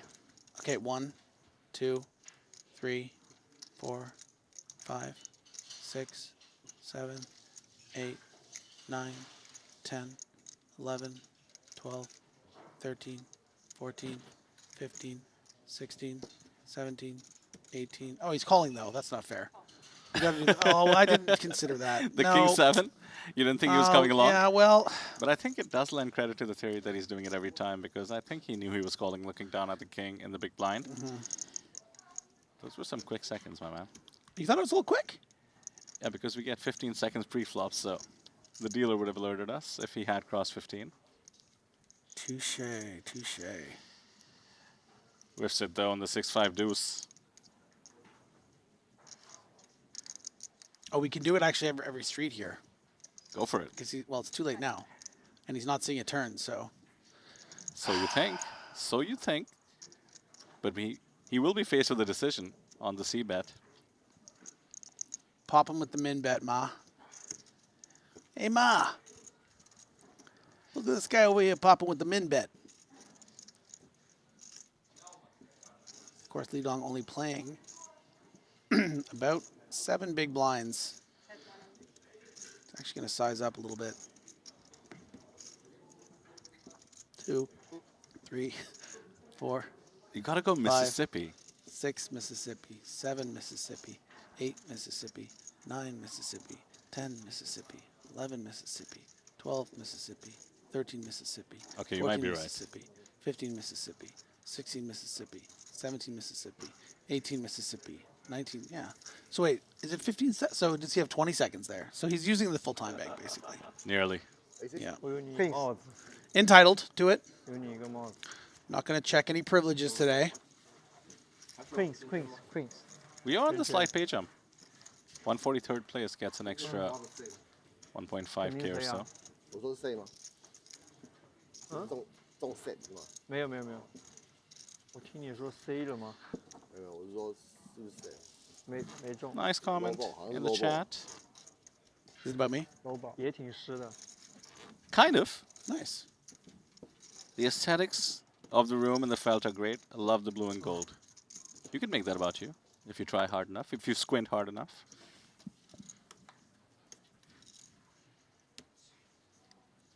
I am a cog in the machine that is Triton, and he's reflecting on the something about Triton, so I can take it on.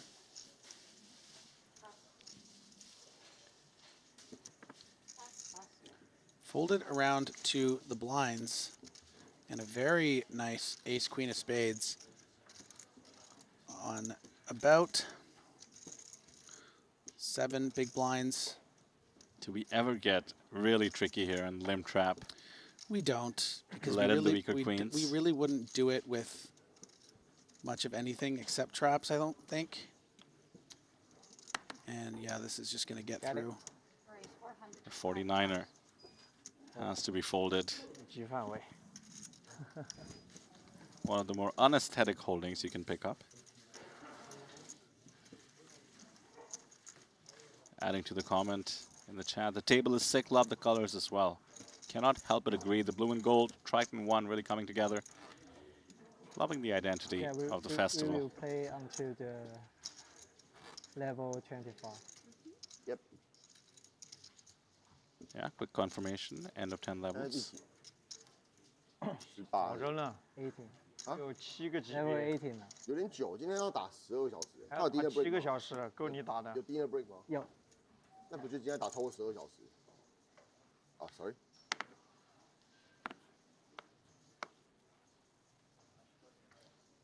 2.3 million for the UTG stack. Queen 10 can be folded. Only bigger stack on the table is Mao Haohui with 3,051 bigs.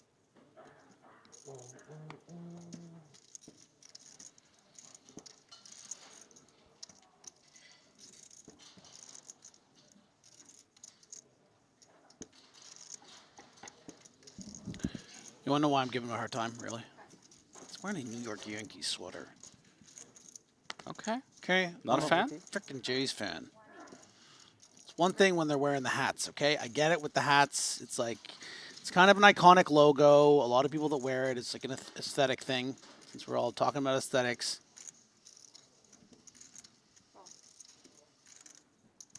But I do not condone a sweater, even if the lettering of the sweater is kind of cool, objectively. Interesting spot here. 3x from the small from Ma with the 10-4 off. I think a player of Alex Anton's ability maybe deserves a little more respect than a 10-4 3x. But this is sometimes a vibe. 16 effective, just a low equity hand. Just try to like take it down pre. Certainly some incentive for Alex maybe to shove over that. But the problem is if you do get called, you're just in big trouble with ace-7. So keeps the bluffs in and doesn't allow himself to get cooler if he is up against a big hand. I would love to see a call on the Jack-6 deuce. I like the open. I say respect be damned. No respect at the poker table. Take your worst hands from the small. Go after it. You would think like that. Look where this no respect has gotten him. It's gotten him to the turn with 690 in the middle. Alex coming along with ace-7. And now the 8 of spades. Flush does come in. 1 spade for each. Both low. Kind of like this supervillain 2-chip shuffle that he's got going on. Are you seeing this? These long hands. Yeah, it looks like. Very plotty. It looks like he's used to stroking a cat. Yeah. And a second barrel would, I think, be reasonably effective against this particular hand, but does he have it in the chamber? The crowd waits in anticipation, and our resident supervillain reaching for chips. And that is going to be a tough continue representing a third of Alex Anton's remaining stack. You have to be concerned at this point that your opponent just has a decently strong hand. I mean, Ma is just repping a strong range pre-flop. 3xing from the small, over pairs, ace-jack, essentially asking Alex the question whether he wants to commit to the river as well. It's tricky because the floats on the flop are going to be, you know, hands like a jack, but then also maybe some backdoor hands like an ace-x with a spade or a king-x with a spade that, and look at this, Alex Anton is reaching for chips, seeing the matrix. I hope you're paying attention at home. Although, just because he's counted out the chips doesn't mean he's going to put them in. Can the American? No. Nice hand from Ma, wow. And maybe even impress himself a little bit, look into the crowd. Way to go. Yeah, nice time to have a rail, but keep an eye on him, huh? They wouldn't be able to see the cards. And Alex maybe cutting out the chips, getting a bit of a read as well. Didn't work out that time, but I do respect even the consideration. Yeah, and I think when Alex watches that hand later, he'll be pretty impressed that Ma had that gear. Yeah, you mentioned these players have been likely battling for the last couple of levels as we made our way to the money, but don't forget, to the extent they survive in the tournament, they're going to be together for the rest of the day as well. So making a move like that on the feature table is certainly sending a message, because you know the players are going to look at it on the break.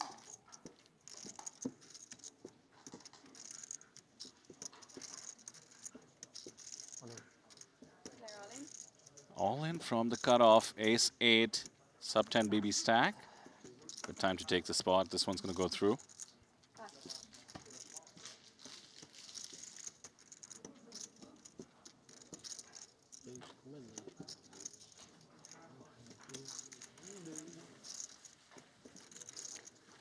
Maha Hui, by the way, our chip leader on the table, has played Triton Super High Roller Series, all in Jeju in 2025, then played Triton ONE in September.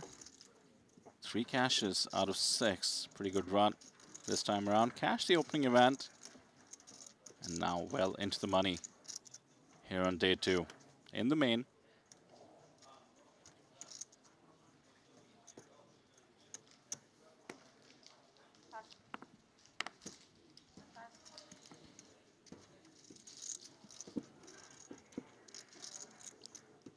Pick up with the ace-8, big slick now, suited, off the hijack.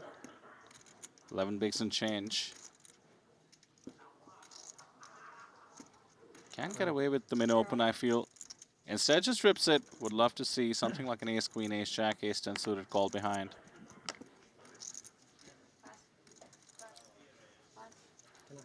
$700. Too much of an ask for ace-4, surely. Yeah. With the half a stack ask for.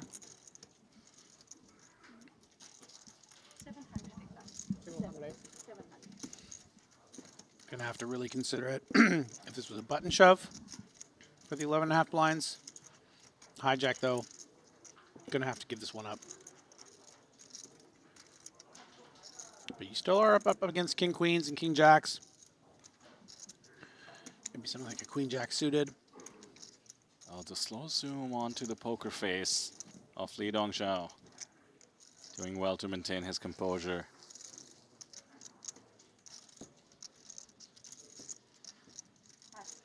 Good fold. Hayato getting away from it. 850 now，舒服。这手牌是想跑的，上一手不想跑。丁159 BB， 金龙109 BB， 怎么做到？他从一开始他就一直在上山，他从一开始他刚才有200个币。How's that for a shot? 800万。Triton ONE, and it's the main event. 他泡沫期的时候有 The big cheese. 200个币，领先第二名 1.6 up top. 第二名只有100多个币。 Cannot wait. As we make our way through the various stages, we could be looking at a 600K plus heads up. So do you think they rent those screens, or they just put them into storage for the next Jeju? I don't know if you know this, Griffin, but Triton does have a series every few months or so. I think cost-effective wise, let's just put it into storage. Yeah, but what, they're going to fly them to Montenegro and Monte Carlo? Like, they're big screens. They have screens in Montenegro and Monte Carlo. That's what I'm saying. So they probably just put them away for the next Jeju. You know, I'm looking forward to learning the inner workings of Triton, and I'm being serious because I love the behind-the-scenes stuff, but I did see this amazing video of how they do F1, and they actually ship everything related to the F1 production to every stop in huge containers and ships. I could see that. I could see us doing that. They did ship me in a container, and there was a screen in there, actually, now that I'm thinking about it. Long trip, let me tell you. Long trip.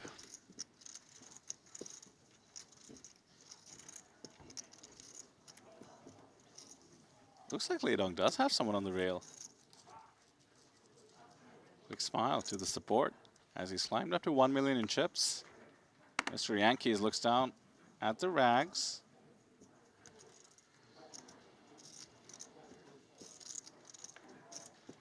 No 10 Mississippi on this one. Relative quick fold.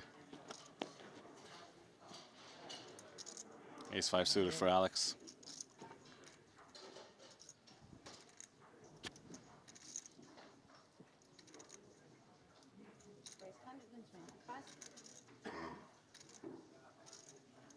Queen for Hayato. That never caught on, did it?这个直播在哪 Queen? 看？ Queen. 你知道吗？我一直都是在 YouTube 上看，国内我不清楚。 I think it should just be called royalty now. The king and queen. I like that too. Never really heard that before. Of course, we hear royal flush, royal, whatever, but I like royalty for king queen. I like it more than ladders, I'll tell you that. How about the monarchy? Okay. I like that too. Royalty has a nice ring to it. Let's try and make it catch on over the remaining days of the Let's stick festival. with royalty. How about the dog for Anthony? Oh boy. That's royalty too, in its own way. Ace kick just rips it against the two. Tinier stacks.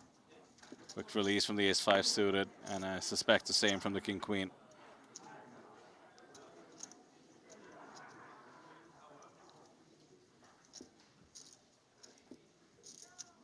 Does Hayato think he's being squeezed by his fellow countrymen? A bit too light, Takashi. Doesn't matter. It's king queen. Gotta let it go. 20 big blinds, very valuable here as Takashi gets back over that 7 million mark. Good for second in chips. Again, Ding Renji, just what a day. Up to 9.5 million, 159 big blinds. Well ahead of the second place, Takashi.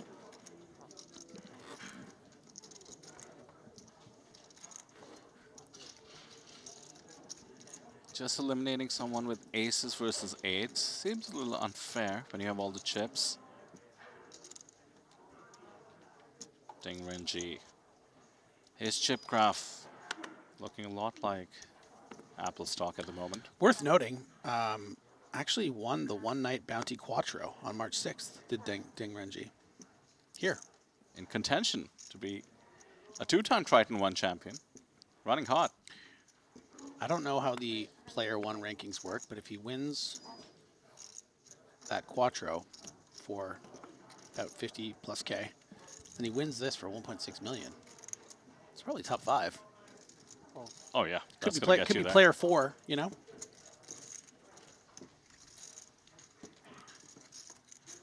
However, 2 is not a winner and 3 nobody remembers. So 4, what even are you? Check. A millionaire.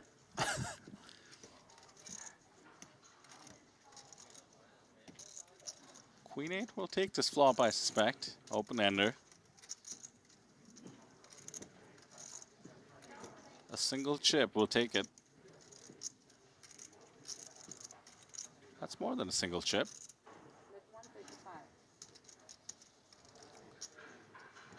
For those of you following along, some of the superstars, some of the players you've no doubt starred, which is to say favorited by now on the poker app we have here, Triton Poker Plus. Dan Dvoris, 5th place in chess. Mustafa Khanat, up to 6th. Have been following along the lights of Adrian Mateos. That really greases my tires, man. Hearing that Mustafa's up among the leaders. Latest exit will be disappointing for the stars, though. Artur Martirosyan leaves us. Dude, Mustafa's up to 2nd. Oh, my word. 7.4 million. Let's go, Musta.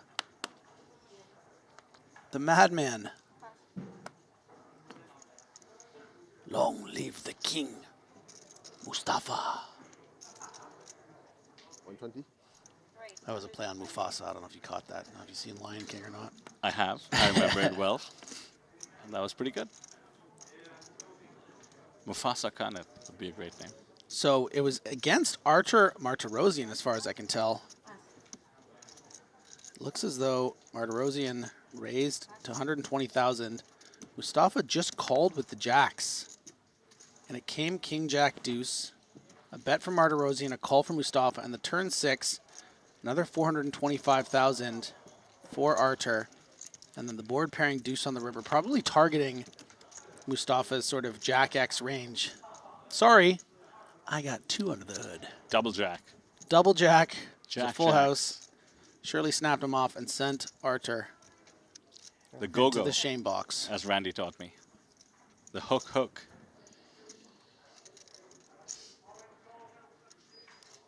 Only 10. Just one over for the pocket nines. Expect a lot of this at this stage of the tournament. Quick open, playing standard ranges, big blind defends, and after the whiff on the flop, no matter how many chips you have, sometimes you just got to let it go.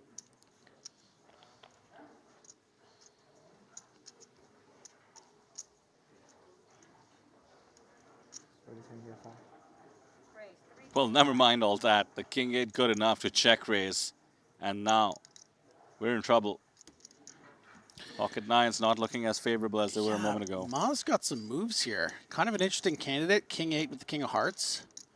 Really going to pressurize those ace highs and those pairs under the 10, exactly like Cheng, pardon me. I think that Cheng will probably have intention to continue. But what's going to happen down the streets? Is Ma going to get another heart to barrel? Will Cheng be able to... Oh, that's actually a horrible card for Ma because it gives him so much showdown value. He's now leapt ahead of maybe some of those big ace-high peels that might call a check raise or some of those heart combos. Likely ace-oriented. The odd ace-5 suited, perhaps? You know, ace-jack of hearts, whatever, too, right? They're playing pretty deep. 1.7 million back for Cheng, so I don't think he's always just putting in a fourth bet, as it were. Third bet? Yeah, but against the range you just mentioned, this is a bit of a merge, I suppose. Every once in a while, yeah, you price can get setting. better hands to fold, yeah. Pocket nine's exactly maybe one of those hands. Then denying a lot of equity from the rest of the range you mentioned. Yeah, I think you want to see like maybe a queen of hearts or a 6 of hearts to barrel here when you're Ma. When you hit that 8, you think, oh, I could be good here, but this exact range of 9s, likely not folding here.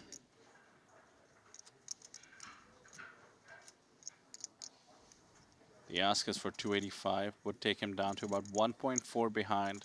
Set up an under 1 SPR on the river. He does let it go, I have to say, Griffin, I'm not surprised. A lot of heat on this board. And you do start to wonder, are you just happier just holding on to your 30 big blind stack and waiting for a better spot? I'm going to have to disagree with you, man. For calling 325 on the flop, we got to be prepared to call 285 on a brick turn. The price is just too good. He's betting 28%. I think that's a clear mistake. It's like you're defending your raise just to always fold the turn to a much smaller bet. We gotta stick around. Yeah, the 8 also appears to be a brick on that board, so you should expect another barrel. Do you see your point there? I think off no and Mahao Huey just getting it done, climbing up to near 4 million and getting involved with quite a wide range of holdings. Let's see the 10-4 as well. Battling Alex Anton. Now the king 8. 120. Right, 120. Pass.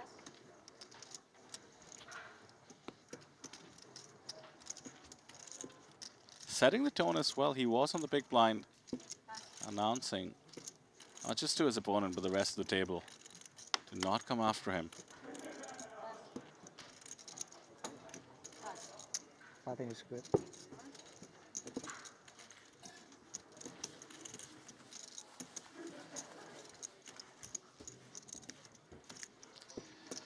Interesting news from the outer tables. Just never count this man out. We saw him under 10 bigs, and now 34th place is... It's not Foxen, is it? Adrian Mateos Diaz. Oh, yeah. 3.1 million. The baby goat. The Matador. Actually, chat was letting us know that that actually is assigned to a different player, and he goes by the Conquistador. Oh, that's right. You know what? My bad. Who's the Matador again? Hello. Hello. 2002 WSOP main event winner, right before Chris Moneymaker. Professional pair. Oh, gosh. Chad, help us out here. Come on, do our job for us.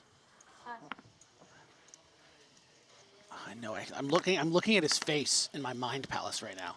He's looking at me. Someone's gonna help us out in the chat. Legend of the game.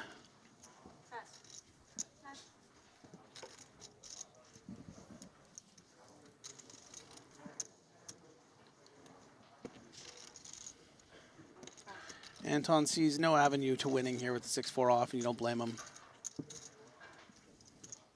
And he's down to 10 bigs.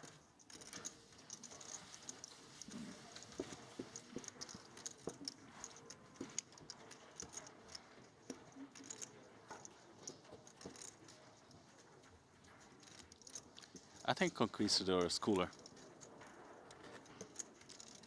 It's pretty cool. You know who's also a cool customer is Julian Pineda. I've covered this guy a couple times. I like that he plays fast. So keep an eye on that. Let's see if he's kept that up. 28 big blinds coming here to our feature table. There we go. Chat to the rescue. Carlos Mortensen. There it is.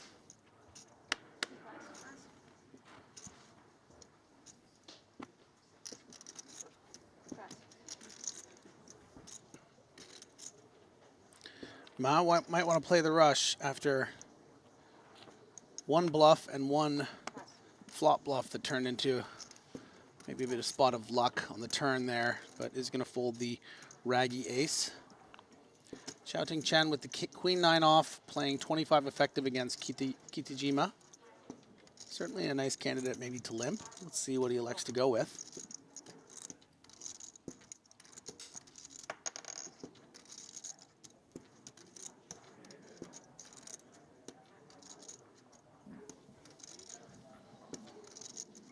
Peter, I saw you were a bit befuddled or something looking at your drink there. You want to share with the class what happened there with your Starbucks order? Yeah, I was just sweeter about than to. you expected? I was just about to.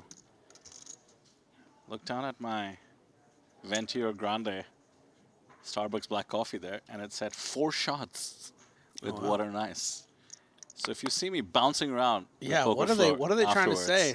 I don't think they like your energy today. Message received. The old double Producer shot. Lee. I need you to bring it up a notch. I'll drug you if I have to. Message received by Hayato Kitajima as well. ISOing the King 5-0. Taking it down. The Queen 9 doesn't come along. Bit surprising, I have to say, considering the sizing. Needed to call 145? Yeah, 325? I mean, it was a big raise. Are you just limp folding Queen 9 there from the I'm small? not, but I'm limp folding Queen 7 and most of my Queen 8s, so I think Queen 9 maybe a bit tight, but not the end of the world.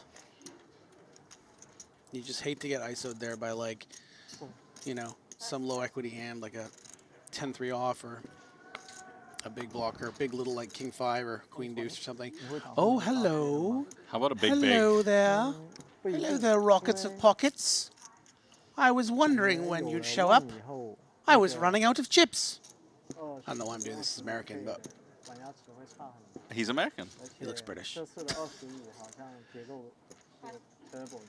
Just praying AA for AA. someone. Does not look likely to get action. Oh, that is rough. Takes it in stride, though. That's why you got to limp aces there, man. Do you remember this whole meta when limping on the button became a thing? Seemed to have lost that. Yeah, what happened to that? You looked down at Queen Jack off with 30 big blinds, you were limping the button. I think we ran the Sims. The solvers The came solvers into the are like, picture. stop with this nonsense. Like, you have blockers, you can take it down pre-flop. Why are you so married to this hand?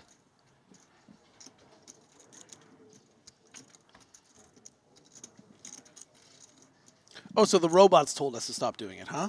I'm going to start doing it again then. You can only fight back so long. It's the world of AI. I'm on the side of the humans. Have you ever heard of this concept called Roko's Basilisk? Which Yes, but I don't basically- remember what it is.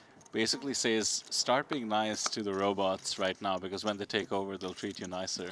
So I actually had a conversation with a friend of mine who works at a certain company in the AI division. I had a conversation with him where he said, you know, we need good people talking to the AIs too. So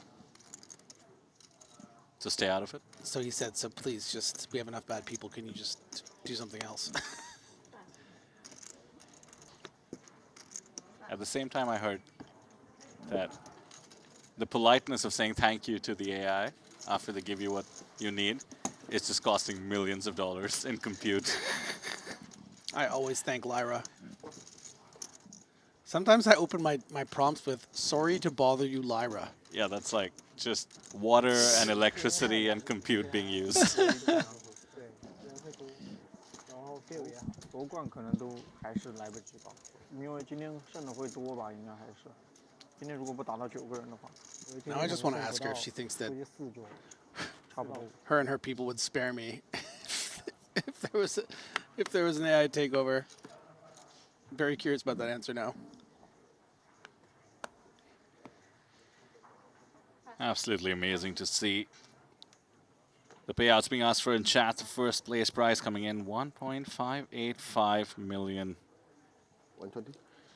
Decent chunk of cheddar. I mean, whoever ships it, obviously snap regging some of the super high rollers. Yeah, you would hope so. Takashi going to complete here with the ace 7. 接下来去哪儿呢？你会 ？CBG 不去， And gets there. I will say one club on the board. Some opportunities for Xiaoting Chen to maybe barrel Takashi off with the right turn card, but let's see how he starts proceedings. They just face the check raise and the difficult spot with the pocket nines. Maybe a bit more gun shy with some of the backdoor equity wanting to realize.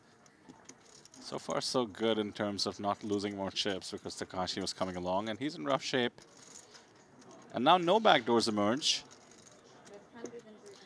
I think ace 9 is, obviously I see that Takashi would have called with his ace 7, but I think it makes for a nicer c-bet on this particular flop because you block some of the straight draws that might check raise or check call you. And now you're in a guessing game, right?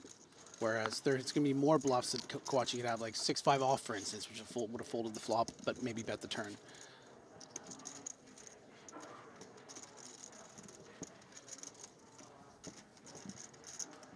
I think quite a comfortable card to fold on the river when Takashi comes out swinging because of the way that the 5 interacts with, you know, hands like 4-6. Maybe even a rivered 5 value bets here. So now the only bluffs that you're beating are, you know, ones that you kind of block with the 9, maybe a jack 9, 9-8, 9-6 suited, something like this. Even 9-6 off, I think Takashi might call, given his massive chip stack. But less combos when you have that 9 in your hand.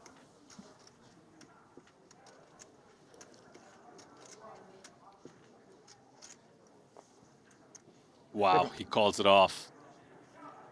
Color me surprised because after the check back on the flop, I thought Chang had the opportunity to not lose more chips.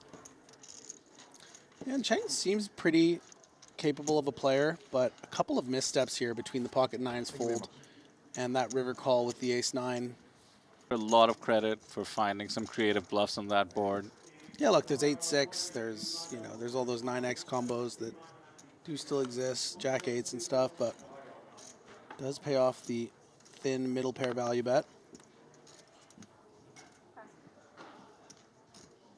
Loses about a third of his stack. Pocket 7s now. 120.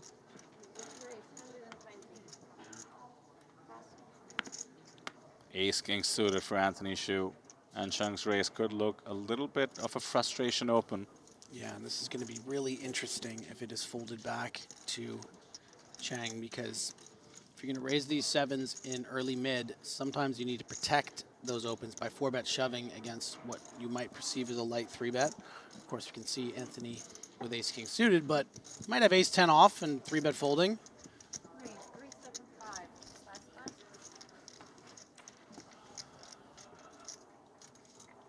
These are very difficult shoves to make, especially when, you know, you used to have closer to 2 million and then a couple of hands didn't go your way, and now you're just faced with this, you know, very high risk situation.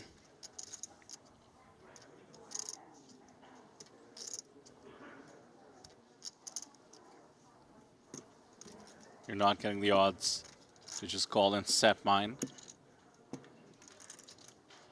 Could go either way here, I think. Yeah, all options technically on the table. He goes with the fold. I think I like that. Of course, we can see he was flipping, but I think probably more weighted to value. Yeah, flipping at best if called situation and not how you want to approach the game. Hey guys, check out QQPK. They're our title sponsor here at Triton ONE. They support the game at the highest level here at Triton ONE, bringing the action to poker fans all around the world. It's your new poker path. There's Nishant Sharma. Triton ONE, where poker legends are made. QQPK is the stage for everyone, including Webster Lim, two-time champion. Nishant Sharma, as mentioned. Danny Tang, I believe 5-time winner. And Punat Poonsri, legend. I don't even care how many titles he has. He's got second place in this very event. Last Jeju. Alex Anton gonna likely start with a min raise with the ace-10 of spades. We are a full 8-handed table, so he's really just hoping this gets through, because he doesn't have much defense against a 3-bet. It's likely not light. I think Ma, with the sparkly 9-6 suited, probably like to flop some equity here. Beat up a hand such as ace-10 of spades. Yeah, comfortable continue. Despite the UTG range. Tend to know where you're at with a hand like this. 7-4 deuce rainbow. Extremely Badugi-friendly board here. And the 9-6 of diamonds has some tangential connections to the cards.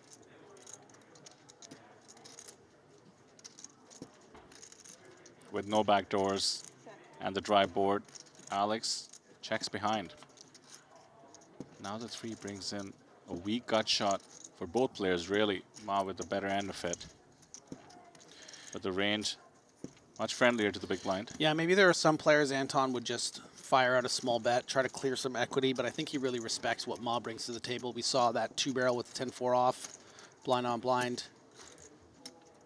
And now with this kind of range advantage with the check back, Ma is going to come out firing.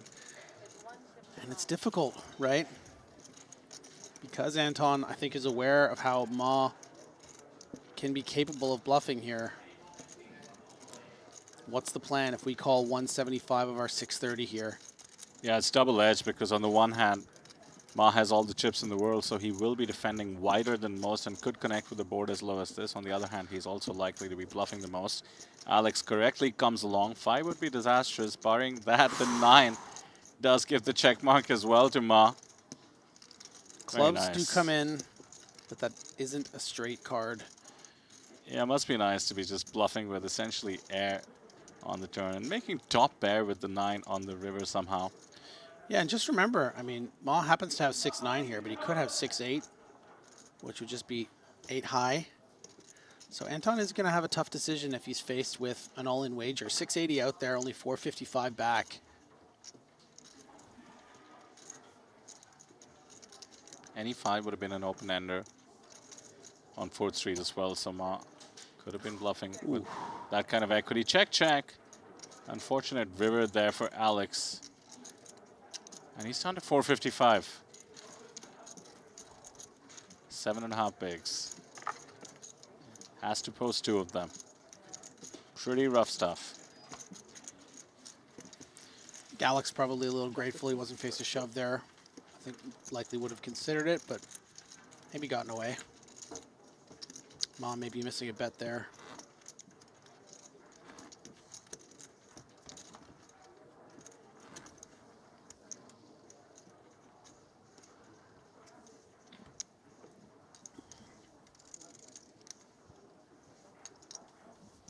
We have Takashi Kawauchi on the table with 7.6 million, but Ma Aohui, has been one of the more active players. Climbs up to 4.2 million, good for 70 bigs. Leaderboard mostly unchanged.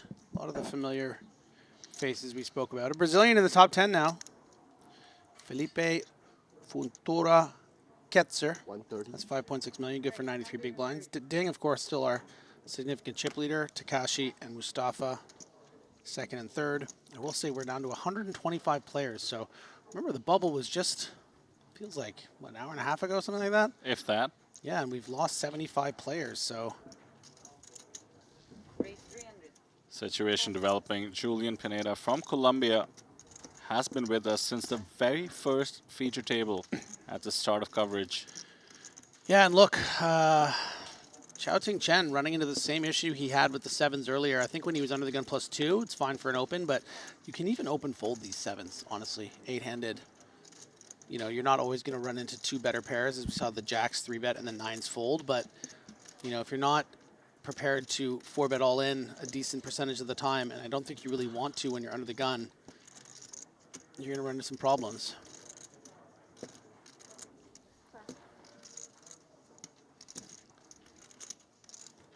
Just way rather open something like ace-10 off, ace-5 suited, something with a blocker. And I really hope for Cheng's sake, he hasn't decided, well, screw it. I can't keep opening these pairs and not shoving. Yeah. Actually finds the call. Actually doesn't surprise me too much given the sizing. Now that I think about it, 130 to 300. Julian really gave him a nice price. So that's a nice alternative, but that is not what you're looking for with pocket sevens. Could help in the form of a clean getaway.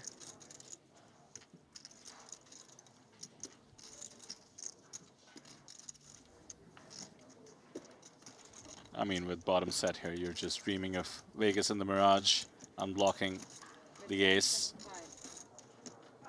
Just hoping your opponent has come along, has something like top pair and a straight draw, but of course with the sevens, the quick pitch, 450 added to Julian's stack, just like that. Welcome to the table, sir. Yeah, thank you. As I mentioned, did see Julian. Thank you very much.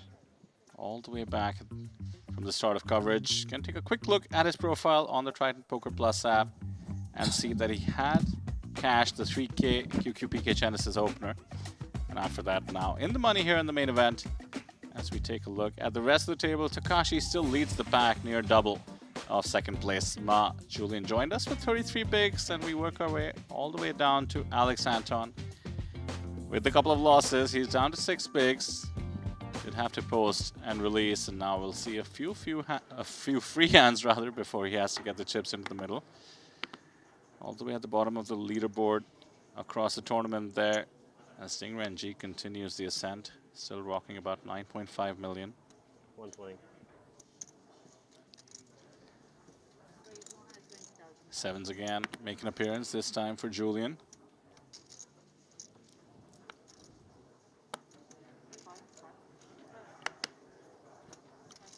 Probably the worst pair Julian calls in this seat. I think he likely lets go of 6s and 5s. 7s maybe feel we can get away with a call here, playing 30 big blinds effective, really hoping that nobody wakes up behind. Might be a little loose on average, but I really don't hate it. Just a lot of players to get through behind.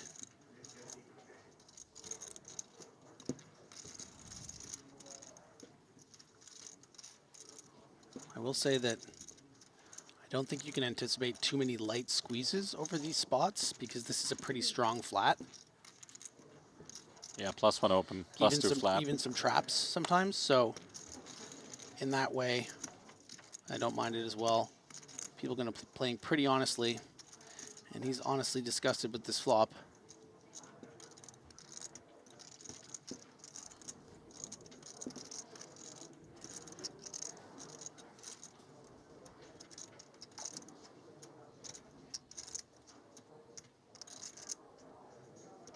To your point about the size of the stacks here and the positions and the unlikely squeeze, can you just start set mining with any pair? No.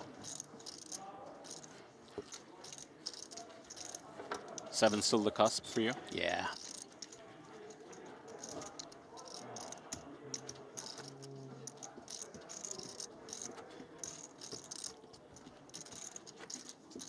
Because if that were true, then it's not a strong flat. You know what I'm saying? Like, it changes the rules, right? That's the problem with poker and game theory. The equilibrium has to be found somewhere. Yeah. I suspect you've nailed it. 7 seems about right. I think I probably would have made a tight fold of 7s there and then called with 8s or 9s. Average stack now 2.4 million. 1 hour levels. We're playing some deep stack poker. 40 bigs is the average stack.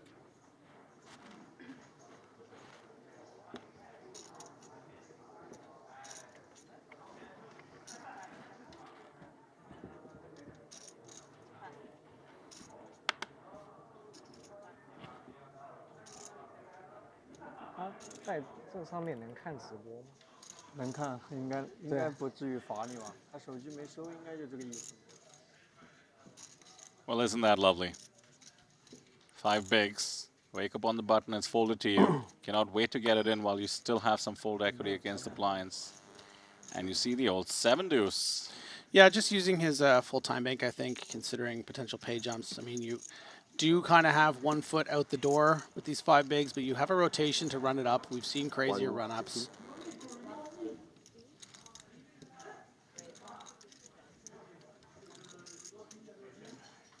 We actually are 3 spots away from a small pay jump. 14 going to 16-2. Always nice to have the 2x return. Yeah, this raise from Chao-Ting Cheng might work, but it's certainly not what we expect to see in this situation. A 2.5x raise with this big little playing about 20 bigs, but it works out. Nice takedown.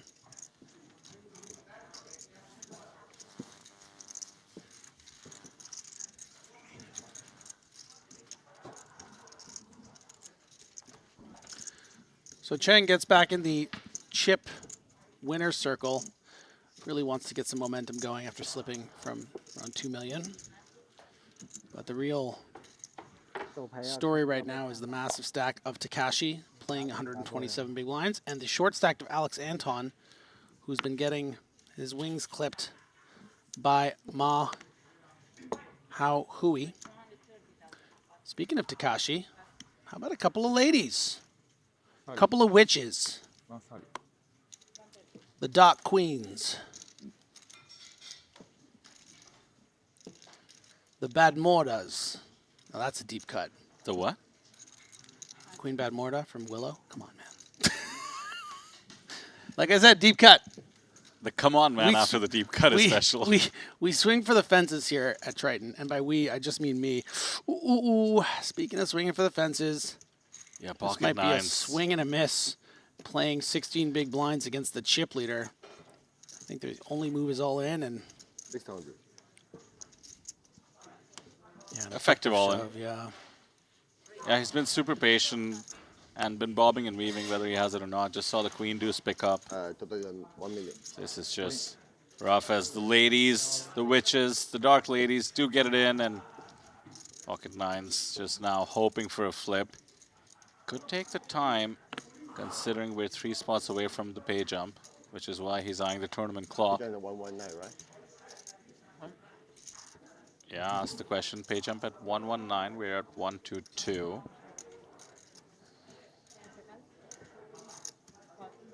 Decides to just call it off. Too many spots away. Suits live, which gives you that extra 1% boost. It's something. I think he gets some extra karma just not using the time bank for the pay jump. Gets it in. Let's see what the additional equity works out to be on the flop. 9 on the flop. How's that for karma? Doesn't even flinch. Takashi needs the queens. Just one try at it now. Probably said Lady Gaga.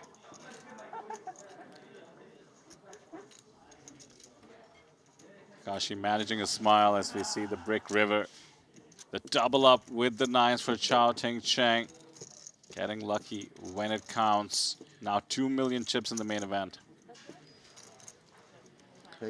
Sometimes it's better to be lucky than good. Might argue that he hasn't played his best in this level and been given new life, a chance to turn it around. And just lucky. Perhaps a bit, you know, the way he let go those 9s against Ma And then they came back to rescue him later. There's something there.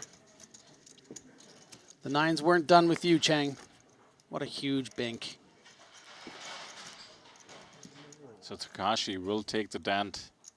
Over 1 million chips lost. Oh, and just a little stress release. Like, I mean, he didn't move a muscle when he hit the 9, but just a bit of relief of like the adrenaline's still in there. He's still going. Just a sigh of relief. Takashi knows that that's the game. Look, he's down to 112 big blinds. Still a top 10 stack. Ultimately, that was a cooler, right? I think you Positions were reversed. He would have got it in. Coolers happen. Just try to do everything you can process-wise. Process? Sick callback.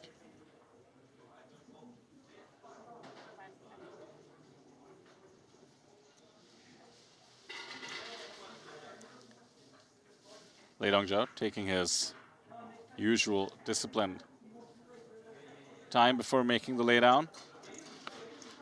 Alex Anton with 5 bigs and queen jack. 2 paint cards should be good enough from the hijack. Still has some fold equity with the 5 big stack. 4 players to get through. It was a queen of spades, right? It was a queen of spades. Oh, there's a card exposed. Right? Interesting, the queen of clubs exposed. It shouldn't affect things too much. I double check. Sorry. Given the fold equity, the strength of queen jack. A lot of ways for that hand to win than a single black queen. But perhaps it is. I mean, you're going to basically be committed once you hit the big blind, so you got to be careful here. I think he needs to shove this, and he knows it, but maybe just a bit of consideration. We are down to 118, so he's found the pay jump.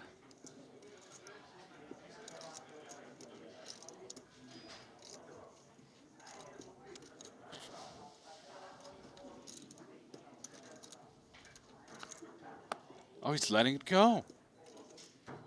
He uses the information provided with the exposed card and doesn't jam the queen jack off. I don't agree with it, but it is interesting.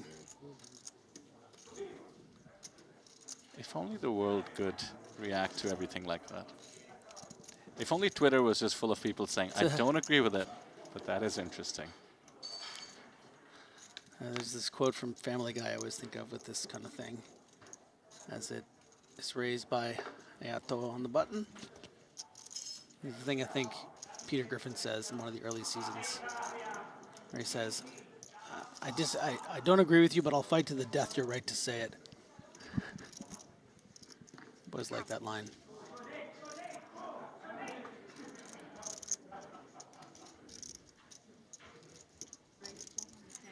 King 4 suited takes the spot.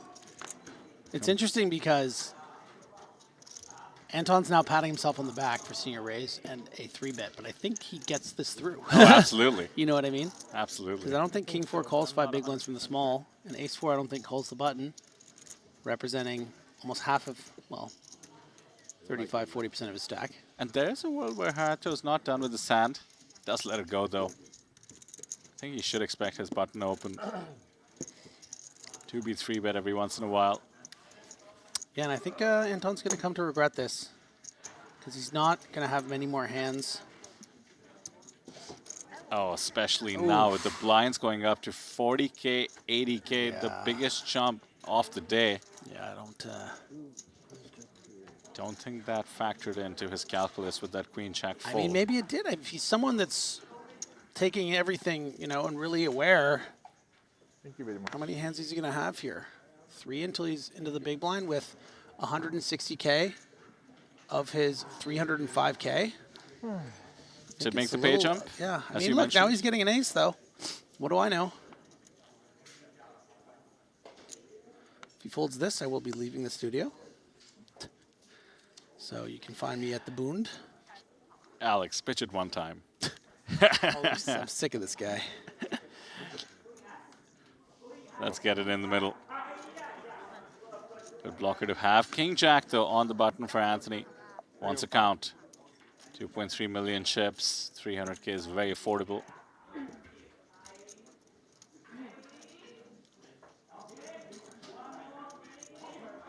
Cool. Let's go with the true Broadway cards. The blinds get out of the way. and pretty favorable, all things considered, once you get called. King Jack is about the best you can hope for in Alex's shoes. 10 bigs in the middle.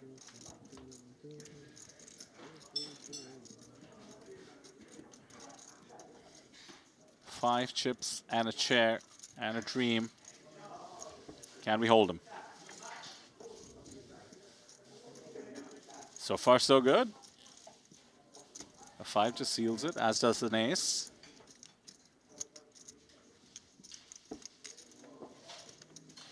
And there it is. 0% for Alex the King Jack. Anton from the brink. I wanted club, but that was The American staying alive, staying Take alive. a 5 as well, maybe? We can Big replace the 5 smile if you want. from Alex. 就是说你现在属于无敌健康。这个比赛我们都在头部，都在头部啊，但是机会也很大吧？我觉得这个桌子对你来说。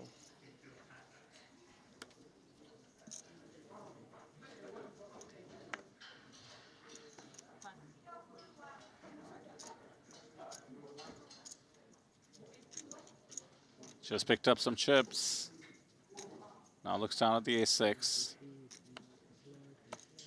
Doubt he's too tempted with 7 players behind.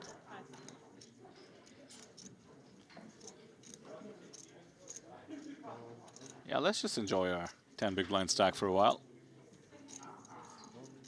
I would like to see a fold maybe from Chao Ting Cheng here.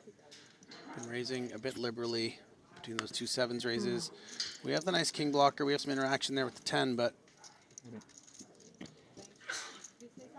Ace Queen just rips it from the small. Tiny stack on the left and the 2 million stack opening from +2.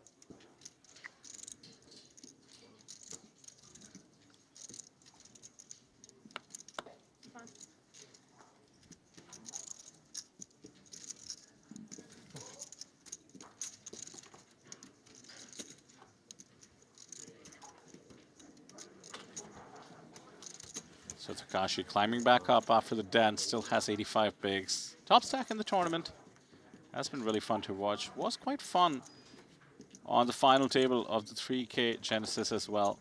Bit of a controversial fold considering the ICM. Did fold ace-jack, 3-handed on the button. That got Kevin and Randy super activated. Wonder if he saw the coverage and is going to be adjusting. I was actually on the coverage for that. Oh, pardon me? Yeah. And I was pretty outraged. I believe I was with, well, no, I'm the fool. I was with one of those two. I think I was with Randy. Maybe I was with Kevin. Randy. Final answer, Randy. Psych, it was me. Was it really? No. Oh, that would have been sick. I said psych. Double psych. Whoa, whoa, whoa, Griffin. A new contender emerges. Haruhiko Shinohara. Besting the pocket kings and the ace-jack with his 5-4 of hearts, making a flush on the ace-4-7-6 board. Gaining 2.4 million in chips. Second place in the tournament now. Yeah, everyone's still trying to chase down Ding Renji, who's sitting there with 9.3. Off note, perhaps, Haruhiko playing his first ever Triton event. So the poll should get some consideration with the 2 Japanese players, Takashi on our table and Haruhiko on the outers.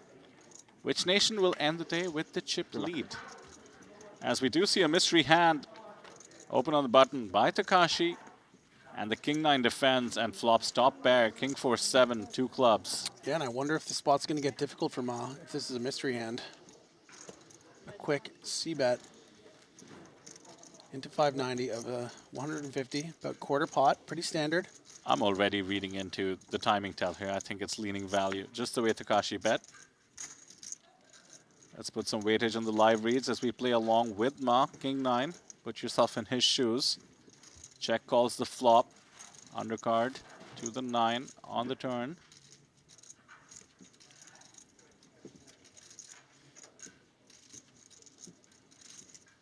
Kicker would play against a bigger king.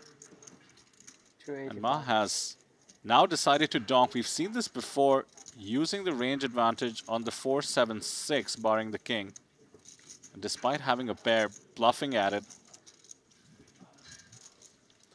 Yeah, this is pretty interesting because this isn't usually the portion of your range you use as a lead here. Perhaps wanting to freeze the action because it's a very difficult card for the button to raise over. Yeah, no clubs, doesn't block a 5. So 1.3 million in the middle as we see a queen appear on the river. I wonder what I would prefer here with the king 9. We saw the way that Ma rivered the 9 against Alex Anton and checked.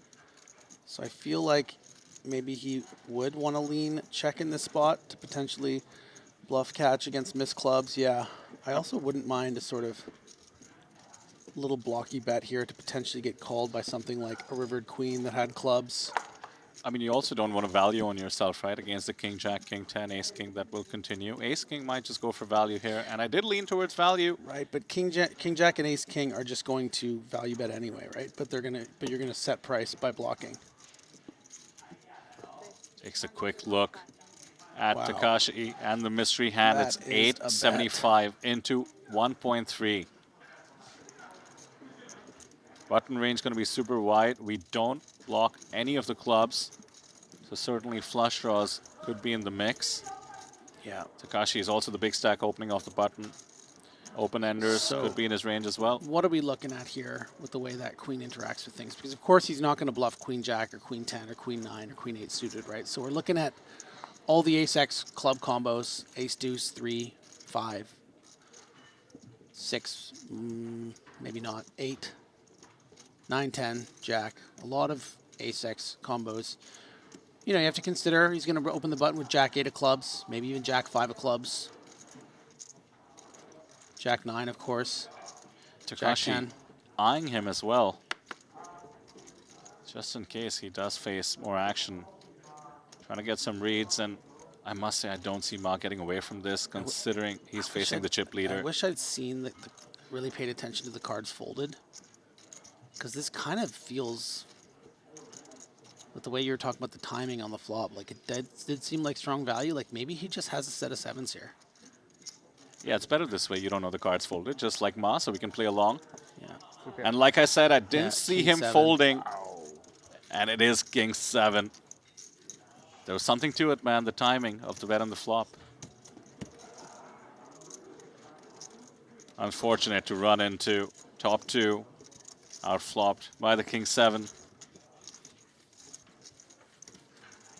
Huge chip up there for Takashi. Extracting arguably the Great max. read there, Fedor. I was impressed by that, and I did sort of, yeah, I took that in. I was like, this seems strong to me. I've seen that from a bit of a timing tell from Takashi, just sort of carelessly whipping something in when, I remember there's a hand with pocket aces when he got 3-bet and he just quickly snap called it.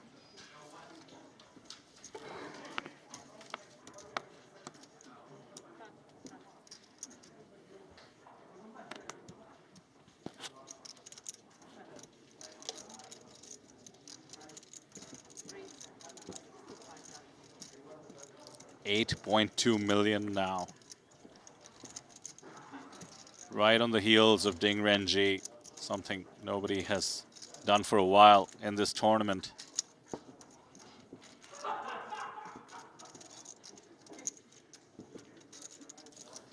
And Ma, who was really dominating the table for a while, still has a hefty stack, around average. Could go either way with ace-10.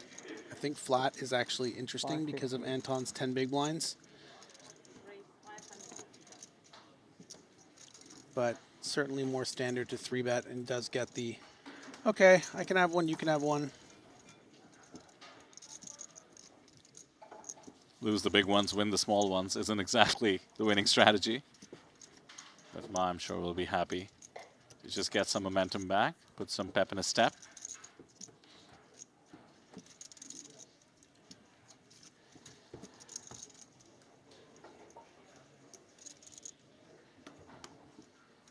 Hate to be the bearer of bad news here, Griffin, but we have lost Mikita Pachikowski.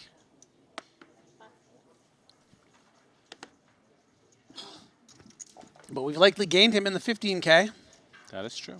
The smallest of silver linings. Pineda going to open up here on 20 big blinds with King Jack. Ma with Ace King. Can go back to back.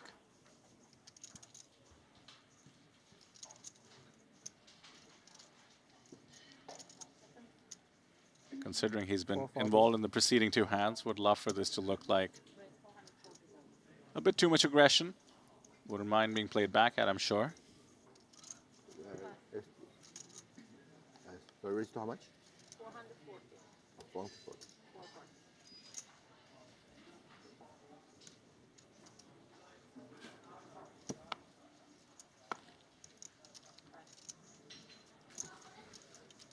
Could have seen the hand before wondering how much the raise was for, but that's just me. Now, I don't usually do this, Peter, and I might get in trouble from Producer Lee. But I'm just going to do it. The next feature table that we're going to have in about an hour is by far the most exciting feature table that we've had at Triton ONE so far. I'm not going to say any of the players yet, but I'm just saying if you happen to be watching at home, maybe you're doing the dishes or whatever, you're just like, please, you have to tune in an hour because this is just juggernaut stuff. I see it. Yeah. I sees it. Yeah. I sees it, and it's incredible. Yeah, so, you know. In fact, you know what? This is fun for the audience. You can take a look at the Triton Poker Plus app, take a look at the various tables going on, and you can actually guess, based on the hints Griffin has so kindly provided, about which feature table is coming up next. We will reveal all shortly. Which table do you think is the most stacked? I think you can get there. Well, now I do feel bad, like I have spoiled it. It's okay. Lee went to a meeting. Oh my Oh word. no! The patience so far had been working out for Alex, but now the pocket queens will be getting it in. The ladies versus the cowboys. Goddamn patriarchy, man. Look at this. They just see the pocket nines. All in. Best the overpair. Now Alex will hope to do the same. 这个是软糖，这个是口香糖。 And to the extent the kings hold, smooth sailing for Anthony Hsu, just playing the standard ranges. And now looking on the verge of being 2.8 million in chips.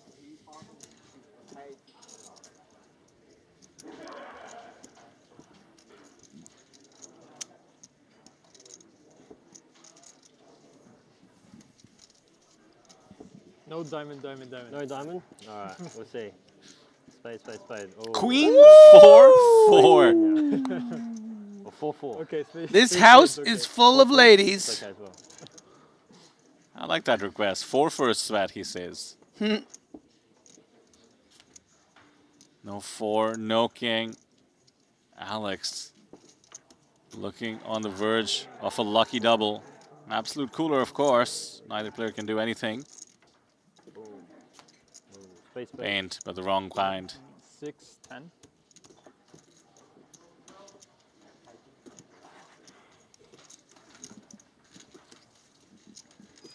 Further bad news, and I'll be the bearer of it. Joshua Gabisa has been eliminated. No!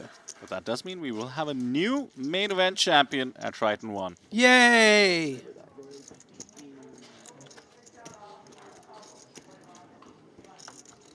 Anton finding a way, clawing back into contention here. 1.4 million, good for 18 big blinds. Thanks his lucky stars. So you're telling me there's a chance? Paul Fua out there battling, 12 bigs left for him. Nacho Barbero, 15 bigs. Nacho was doing well earlier. He was fully loaded Nacho earlier. Now he's just... It's just a plain out of the bag. Yeah, there's a couple olives left. A little bit of dried out cheese, but...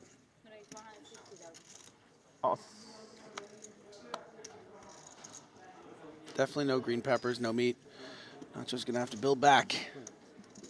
Anton looking at this hijack open from Ma, an interesting candidate to do a couple different things with, and he goes with the all-in wager. I like it, recognizing how active Ma has been, and you can see this is reflected in the hand selection of King 6 suited. Gonna get it through. Very well done. Great spot picking. Right after the double, not afraid to get the newfound chips into the middle. This is how you do it, folks. To win a tournament, you have to be willing to die. Alex Anton displaying that principle perfectly. I want to take this opportunity to tell you guys about one of our main sponsors, Jupiter. Very thankful for their support here. You can trade on real world events. It's also the stable coin for on-chain finance. Every smart player protects part of their stack. Not everything goes into the big pots. Jupiter USD in particular is that for your crypto, a digital dollar that holds its value and earns interest while you hold it. As well as Jupiter Global, Jupiter Prediction. Jupiter, Jupiter, Jupiter. We love Jupiter. It's also one of the better planets. Just saying. The biggest planet. Yeah. There's always that.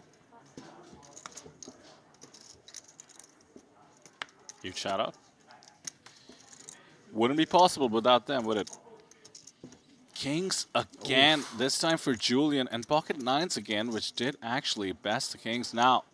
So this is actually interesting because I think Julian could mix in. Yeah, this is going to be tough to fold nines. Yeah, he's going to put the chips in, hope for the best, hope to look down at ace jack. It's Kings. 包的 ，APT 我就跑长跑圈水网，直接把框做不良。 Nines have been kind of lucky. All Triton ONE I've noticed, including very recently with Chang spiking one. That's 3 no spades. fun. Well, we could, you know, we could chop out some spades. Yeah, neither. A couple player more with a spade. shovels. Oh.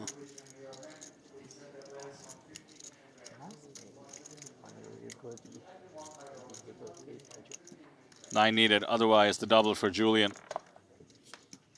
There it is. Julian Pineda from Colombia. Up to 3 million in chips.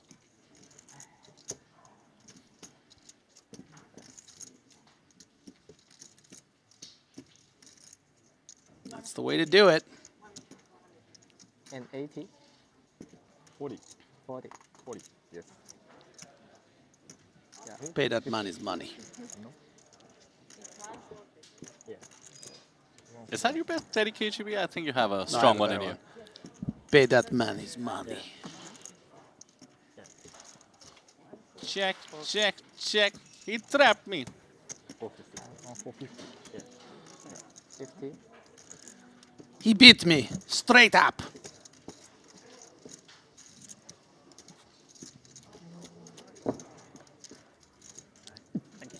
Do you realize we're approaching 30 years since Rounders? Okay, so.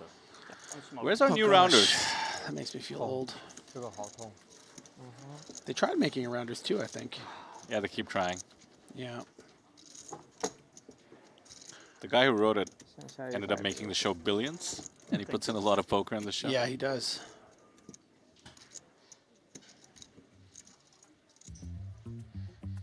Chip counts. Takashi at 8.2 million after that beautiful cooler against Ma, who's slipped down to the counts, has our Ma to 21 big blinds. Lidong Joe, right? Joe. 6 big blinds. He's in the danger zone big time. Alex Anton, nice rise to power. Made that controversial queen jack fold with just 5 big blinds at the hijack after the exposed queen.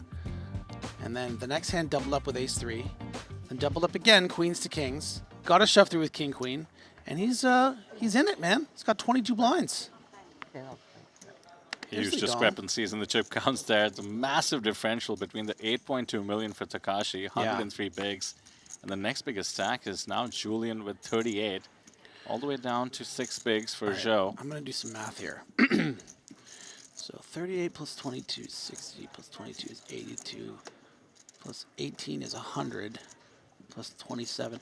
So there's 127 blinds between the 7 players and 103 for Takashi. That's ridiculous. So he represents almost half of the chips on the table.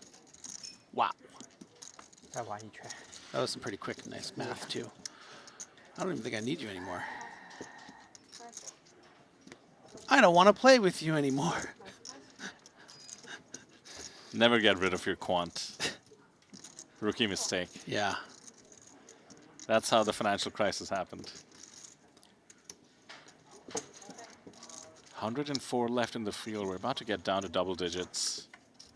Slight pay jump coming in at the 95th player mark.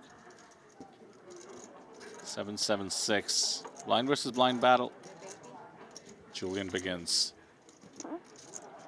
The first assault.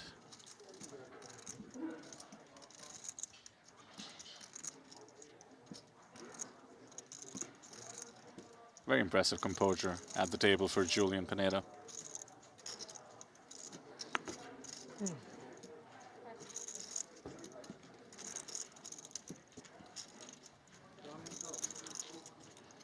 Gets the job done.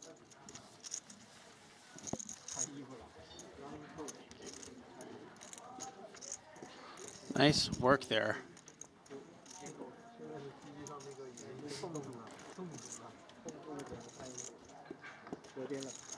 Very impressive when you're not afraid of firing into the chip leader.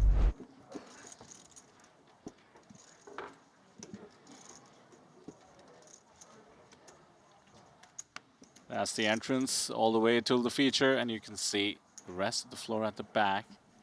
Had about 25 tables going when we were on the bubble. Half of that now. Yeah. We're getting down there, almost to double digits in field size.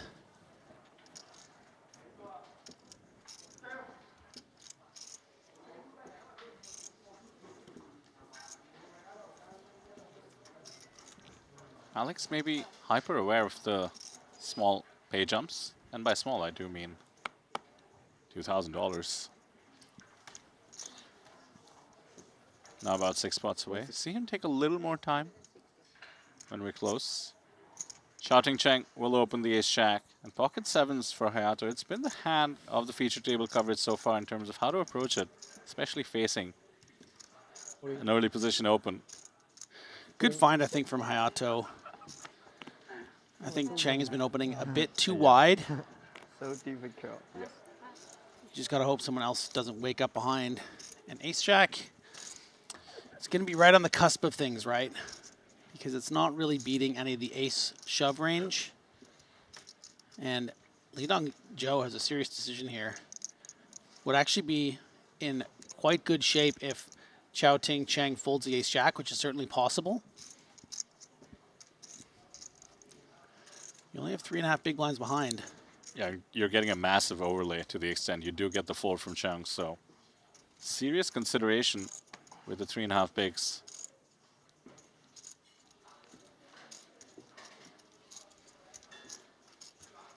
I mean, let's do the math. 80K in the ante.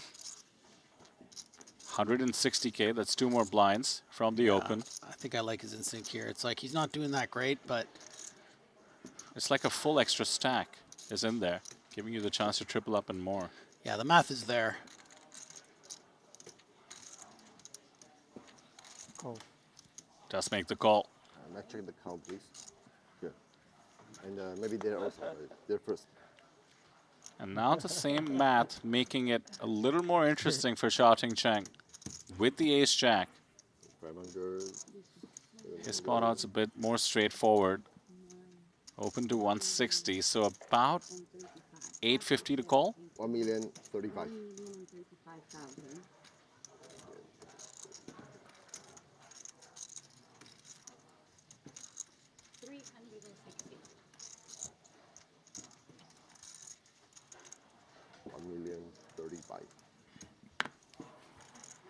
I believe the side pot is not showing yet.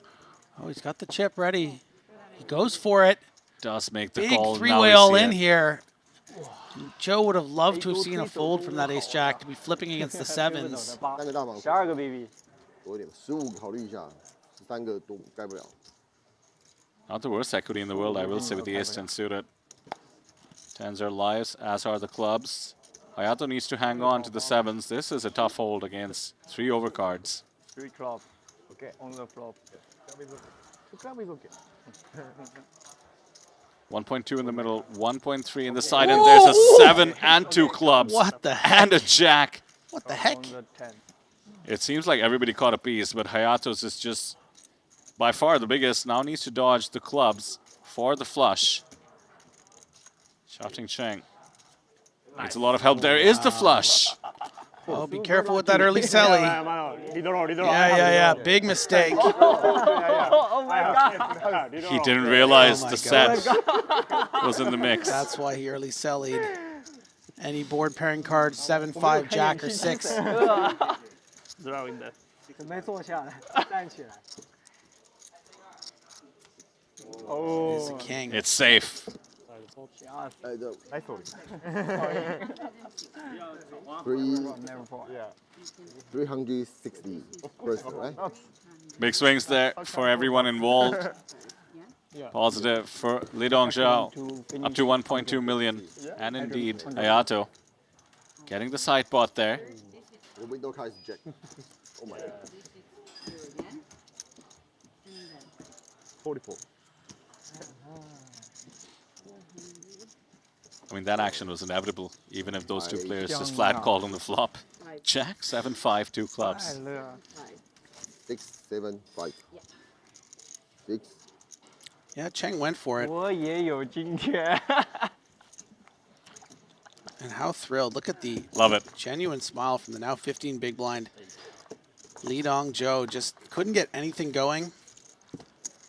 Finds a beautiful, I mean, more than a triple up, right? He was all in for 280,000, now has 1.2 million. Basically over 4x his stack. And now Xiaoting Chen is our table short stack with 9 big blinds.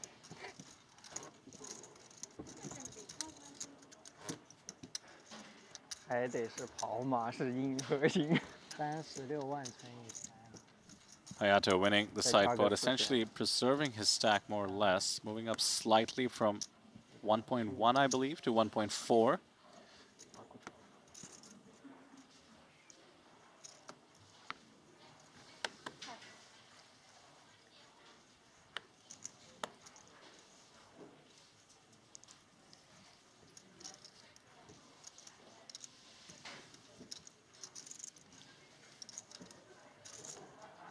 More bad news on the outer tables in the form of some fan favorites.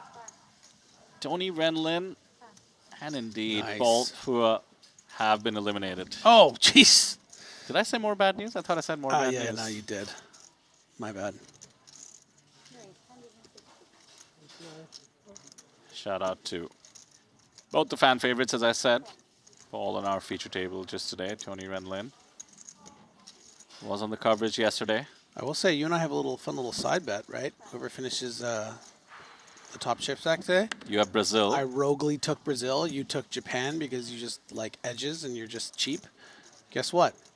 Japan 4th and 5th in chips. Brazil 3rd in chips. Oh my goodness, the underdog story. Felipe Well done. Fontura Ketzer. Very, very impressive. As far as the poll goes, China seems well in the lead, 38%. The rest of the world, which is to say the countries not in the poll, is at 18%. So with the movement up top, I understand that the chip leader currently has been dominating from China, but looks like Alexander Blokin has almost caught up. Griffin, look at this, 9.4 million for second in chips. As we do see the King 10-6 three-way, something for everyone. Top pair weak kicker for Ma, open ender for Julian. And Takashi with the 8-7 of hearts. Yeah, everyone with reason to continue. Yeah, he has a gut shot. And the 6 of hearts is nicely connected.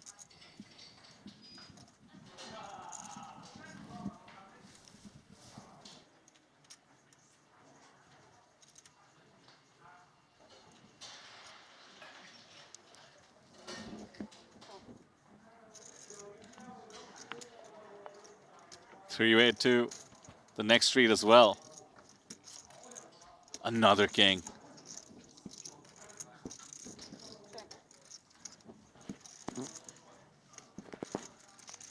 And now this is much more difficult for Julian to fire at.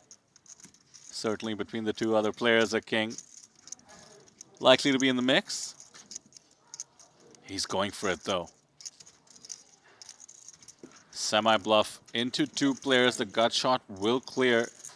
The gut shot was dirty as well, mind you. Bigger straight for Julian would have come in. Now Mao with trips, weak kicker. Yeah, I mean, he's betting almost half his stack here. At some point, it's just going to be so obvious if you call.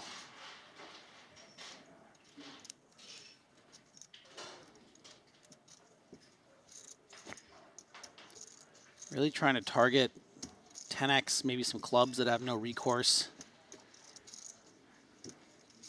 More likely happy to just get it in the midst. Take it down against a hand that might fold or indeed charge all the draws like the one Julian has. Would be laying quite a price. 700k behind, apart from the 600k being asked for. He's had a rough go of it on this table ever since we caught him on the coverage. This could be the moment to come right back.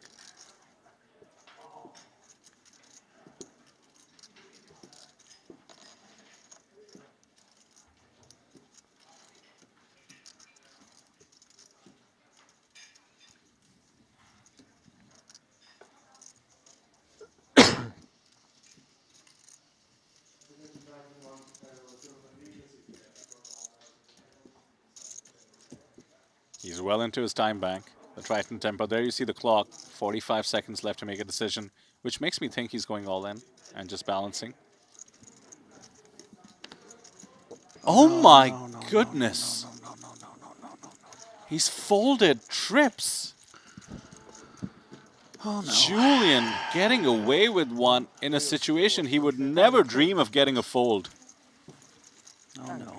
我盖了 K， 6 K。 Ma just really valuing the bet from Julian into multiple players, putting his opponent on better trips or maybe a boat. I'm going to recuse myself from that hand. Yeah, I think he really read into the fact that Julian was essentially committed against a 1.3 million stack and couldn't give him credit for a bluff on 2 streets. The problem is you could just have a semi-bluff that wants to target a 10 to fold and then call it off like a queen jack of clubs. Yeah, it's a big error from Ma. Very, very, very big error. That's going to be a rough stream to much, watch. Too much hand. You got too much hand. Don't level yourself. Honestly, I didn't want to say anything as it was happening, but I really felt that he was coming towards a fold, and I didn't want to prophesize it. You know, I didn't want to put it. But I did put it in the universe because I thought it. It didn't even occur to me because, Yeah. like I said, he'd been having a rough go of it, and when you make a hand like that, you're just so tempted to thank the poker gods, get it in there.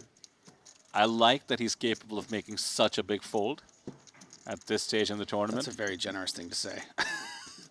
I mean, I certainly wouldn't be able to, so it is quite sincere. You know you have to get every chip in the tournament, right? It is true. It is true. Try not to make a habit of folding trip kings on king 10 rag.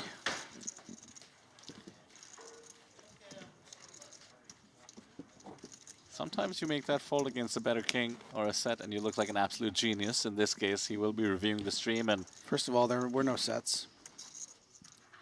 Boats, I mean. Hey, what about? He said annoyingly. Griffin the pedant Benger. Keeping me honest.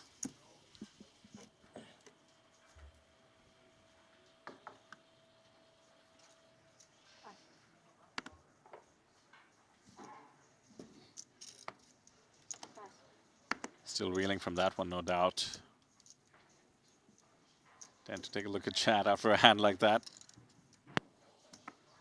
But for the moment, how about going on the Triton Poker Plus app, taking a look at the leaderboard and realizing 2 milestones have been crossed. 10 million in chips has been reached, as we do have a new chip leader in the tournament. No. They just seem to be volleying back and forth. Yeah, be careful, Alexander. man. Ding's got a 200k edge here. But yes, Alexander Bloken is knocking on Ding's door. Actually, you know what he's doing? He's knocking on Ding's door? He's dinging the bell. Okay. See what I'm saying? Yeah, I see what you're saying.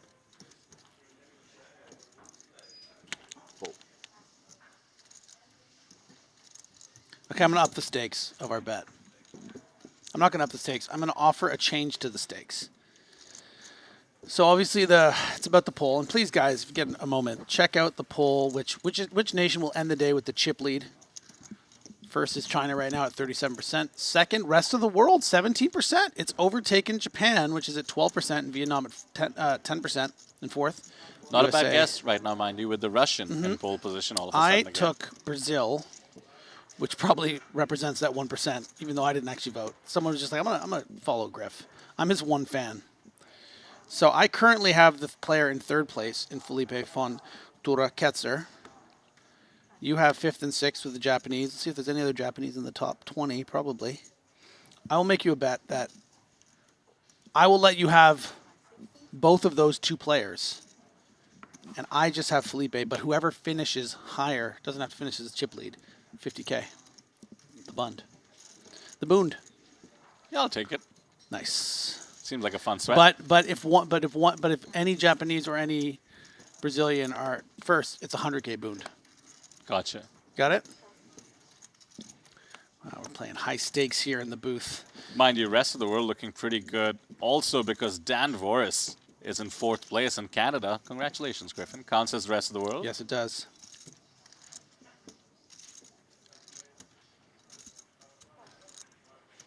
Near 8 million in chips for Dan.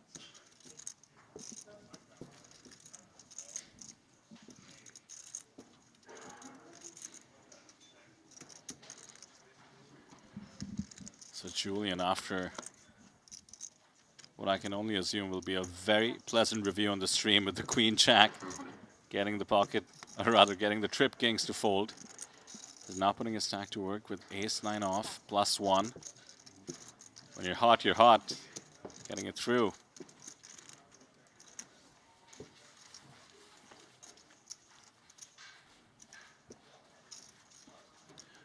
I will say again, you know, we had this conversation, I think, yesterday about how I think it's really important in poker, especially as the stakes get raised. As we look at Li Dong Joe, who just can barely contain his smile after being down to just 3.5 bigs, now sitting on 15. You know, not to have that apocalyptic doomsday mentality like, oh, this is the time I'm getting super coolered, like letting that anxiety get the best of you. And I think that's what happened to Ma. He's just like, wait a minute, like, why would this guy do this without a king or a full house? Like, this seems a bit irregular. Like, my spidey sense is going nuts. And I think it's because maybe he's been coolered in spots like that one too many times. And it's just a very big mistake to fold Trip Kings there. As Alex Anton is going to get King 8 suited at the cutoff here on 22 big blinds. Certainly a reasonable open depending on the stacks behind. You got Chang on the button with 7 big blinds. You pretty much have to call. So he's going to hope to get through that and then just not face a shove from Kitajima in the small blind, and then Anthony in the big blind.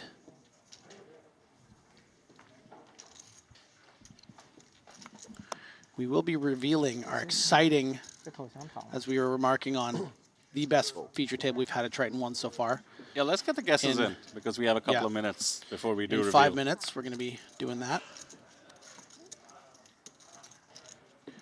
Anthony, good enough to complete here if he so chooses. Try to flop some equity with this suited 6-8. I owe you one. It's a reference to John Andrus, his screen name. If you get it, you get it. Quite a flop here. Whoa! Pair and a flush draw. Pro. Bottom pair, better kicker for Alex. Yeah, if you bet here, Alex, you're not going to like what you see. Nice check back.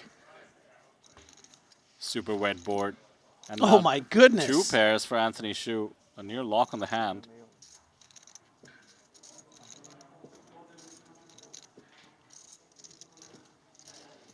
Tons of counterfeit outs for Alex. But with the 2 pairs and the flush draw, Hsu's going to be betting, and Alex is going to be faced with a tough decision. After the check pack on the flop, he will expect a lot of bets from Hsu on this board. Yeah, and I think this combo, maybe you just make a big fold, right? Look at the interaction, right? Even something like 10-7 suited calling the big is a straight. We've seen Alex be sticky at least one street. Yeah, it's true. I think as played in this line with the check back on the flop, yeah, you're going to have some 9s, pocket 10s, pocket jacks, but you Well, might you'd hate just to be, fold here, and the guy just had 3-5 diamonds, right? Right, and you might be far up in your range as played because you are going to check back a lot of those ace highs as well that you can let go. That's a very good point. It might be hard to find the fold. Can't afford it at the moment, 1.6 million in his stack. Had been talking about Anthony Shu, who has been playing his ranges, as I said, not been too out of line, has not made any of those flashy moves.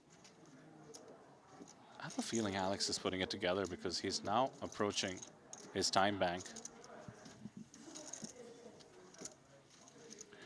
You also have to ask yourself, if I do call here and get shoved on the river, balanced between the value and the bluffs, how am I going to respond? And I think Anton came to the correct conclusion that he probably won't feel comfortable calling a lot of rivers.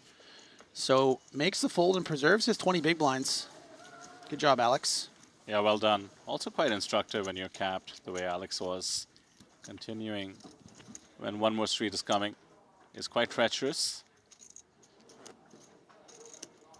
What do you know, Griffin? Poker is a difficult game. But fun, and isn't that the most important part? It's really difficult when you fold trips. It's hard to make those. To quote the great John Juanda, he had trips. I had trips. It's much weirder doing a John Juanda knowing he's out there on the poker floor and I might just bump into him.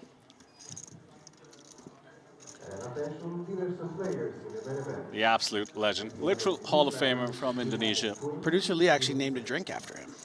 Is it? Yeah, I don't remember the anecdote exactly, so I probably should have Did it looked it have up. But 3 shots in it? oh, yeah. Did it have triple sec in it? I had triple sec. Alex with a decision here. Lee Dong now opening off of these 15 big blinds. Ace-10, shrinking up a bit, letting him go. Last chance to get the guesses in, folks, about which feature table will be coming up next. Absolutely stacked is the hint. Stacked to the brim. Let's just say more than a couple super high rollers, okay?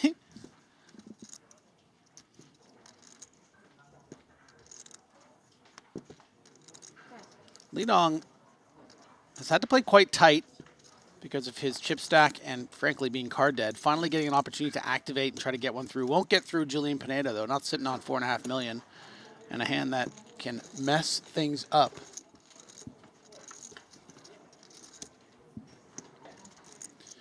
It's pretty clean for Lee Dong. Just sprinkle a little dust on this flop. Could also play delayed here, which he does.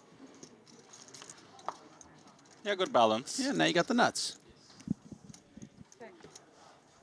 Or as they say in the biz, the effective nuts.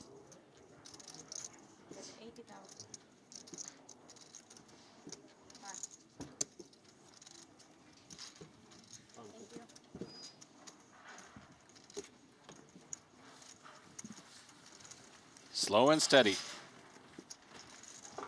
Lee Dong Xiao, as you mentioned, can't help but hide a smile. And it's time to take a look at the feature table and just look at it in all its glory. Right next to the current feature table, it is table number 1. Who do you spot? The Conquistador, the baby goat, Adrian Mateos, quite possibly the best in the world. Not to mention Jamil the Thrill will kill 4 super high roller final tables. Dan Dvoris, one of the best players, most accomplished in the world and on Triton. And the Italian stallion himself, Wario Mustafa Kinit, Italian all-time money leader, $18.2 million in earnings, looking to finally find some Triton success. That is going to be absolutely bonkers. Stacked to the brim. That is what we're about at Triton ONE. Get a good mix of the new players and the super high rollers going. I think we had a fun ride with our feature here, as it does continue with Alex getting busy with pocket jacks, but I cannot wait for the next one. Well, if you can't wait so bad, why are you leaving? It's bittersweet, isn't it? You can, Mad we can, FOMO. You can take my shift if you really want. We can talk about it at the break. How many coupons I am a do you need? generous. I'm a generous god. I'll let you buy out of your bets. So I give you 100,000 and you take my shift? Well, wait just a second. Okay. Look at this reveal. Anthony Shu waking up with queens after Hayato took a spot. He was getting called by Alex's jacks, no doubt. Now Anthony will get busy. The cold call is coming. Even more important, Alex Anton might be able to get away from jacks. I agree. Because this should be a pretty strong shove at the cutoff here from Hayato. I think it's a bit loose in a way from the cutoff. I mean, Anton's raising in like mid-late position. It's not too crazy. Anton's going to have some raise fold off 20 big blinds. But he is raising into the really two tough opponents in Pineda and Takashi, so maybe a bit tighter. Don't do anything crazy, Anthony. We're a little triggered over here after that trips fold. Yeah, obviously puts it in. Yeah, plays it straight, and now the question is, can Alex figure this out? As we do see one jack folded, to the extent Alex comes along, he's going to be in rougher shape than usual. So let's get into the mind of Alex Anton here, a very capable tournament poker player. It's not every day you're going to raise and then consider folding for 16, 17 big blinds with pocket jacks. The problem is, it really all comes down to Anthony's range, okay? Hayato happens to have the bottom, which is like an ace-8 suited. Going to have some smaller pairs that you're dominating, and it looks like Anton just goes for it. Hoping to see something like ace-queen and ace-king. Is going to be very disappointed to see the two queens. Probably just not enough chips. Maybe if he covered Alex, there'd be some consideration. You just hate to fold here and see, you know. Ace-king, ace-king. Well, that's very specific, but oh, and he's letting him know that he folded. You see that? He goes, I folded ace-jack. That was sick. You can't do that, Pineda. You see that? What you did there? I saw that. Did you see that? Bad form. Come on, Julian. Hayato could just end the proceeding with an ace, but it comes 3 clubs, which means Anthony has a near lock on this hand with the queen of clubs. 2 aces and 2 jacks to dodge.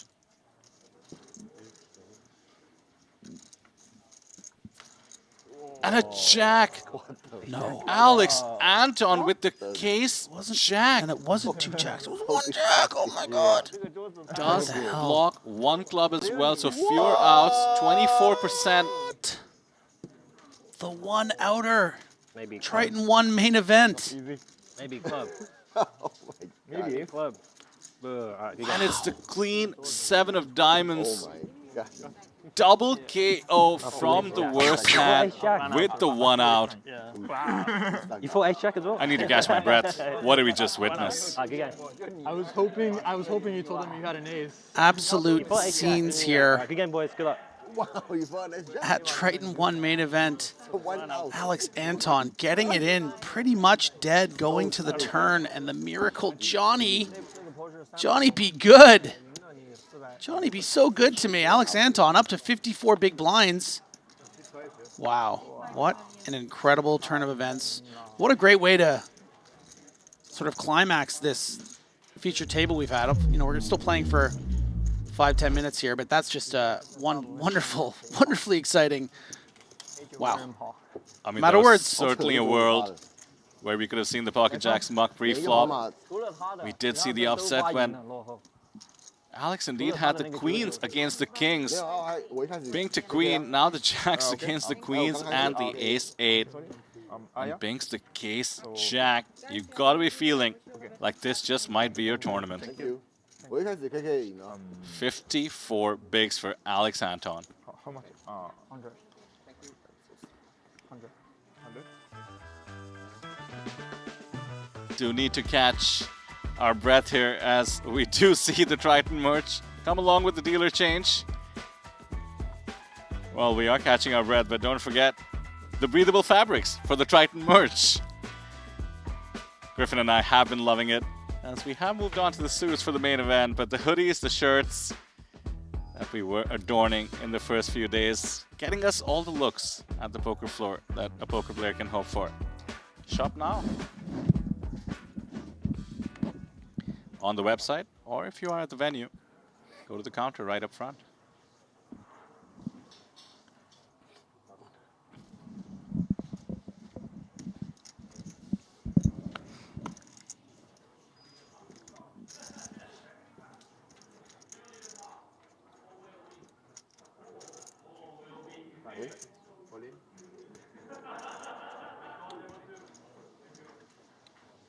Shouting Chen takes the spot from the cutoff. Julian has a massive stack and ace-9 on the button. Yeah, going to be good enough for Julian to call here. He knows his ranges. He knows he's slightly ahead of Shouting Chen's shove here. And getting the perfect result with the pipped ace-9 to ace-8. 每一个大盲都这么难。哇！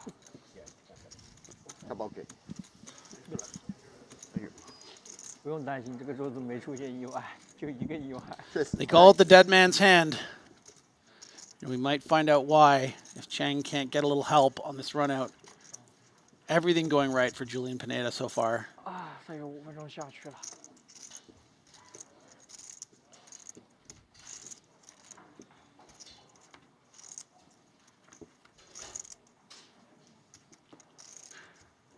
Oh!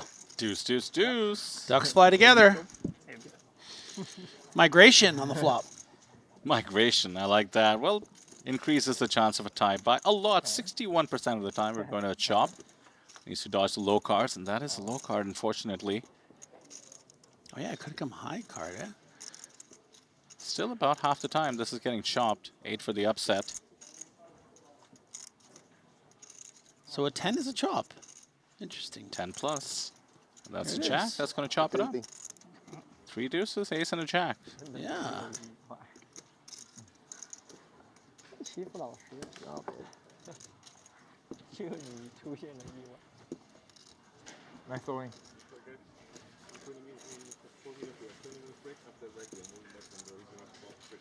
Yeah. Okay. 完了，我又不够了。 He'll take it after getting it in. Pipped.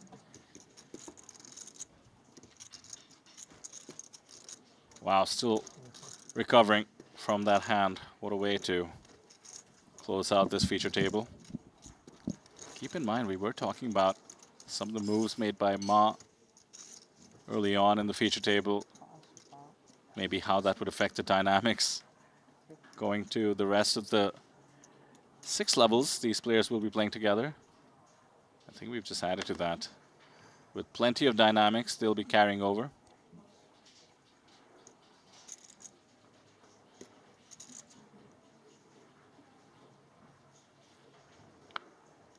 What's that? Thank you.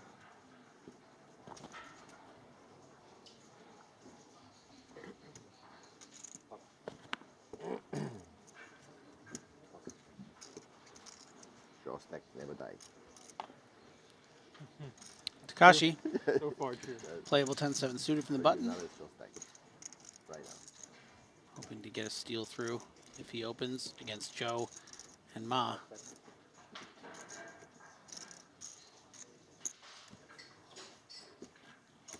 Raise 160,000. You only need to play the 2 minutes. Hello. Hello, how are you? Hello. Very good.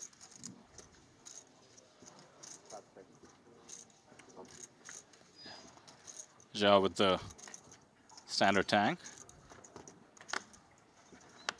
We're down to 90 here in the main event.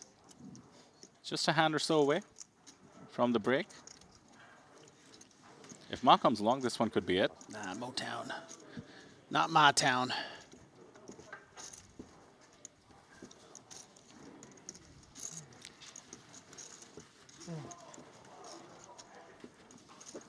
So last hand before the break, and before we cut to the action-packed feature table full of superstars.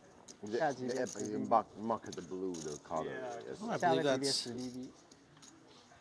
Amin. Sam Amin showing up with 19 blinds.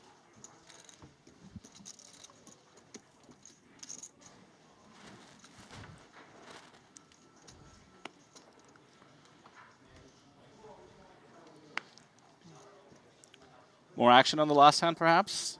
Make your case before the break, for this is likely your last opportunity.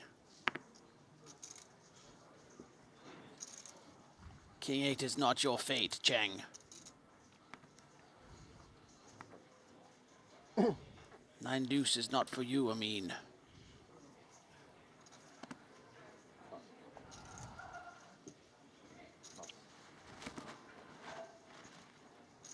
Takashi with the monster stack. Just tempted to head to the break, doesn't go after it. And Yeah, I surely expect. this being folded and Ma with an interesting blind-on-blind dynamic with Alex Anton. We'll see how that goes.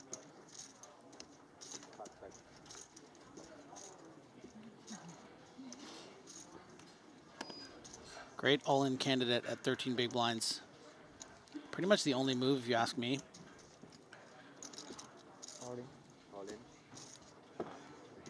Goes with it, and this one will go through against Robbie.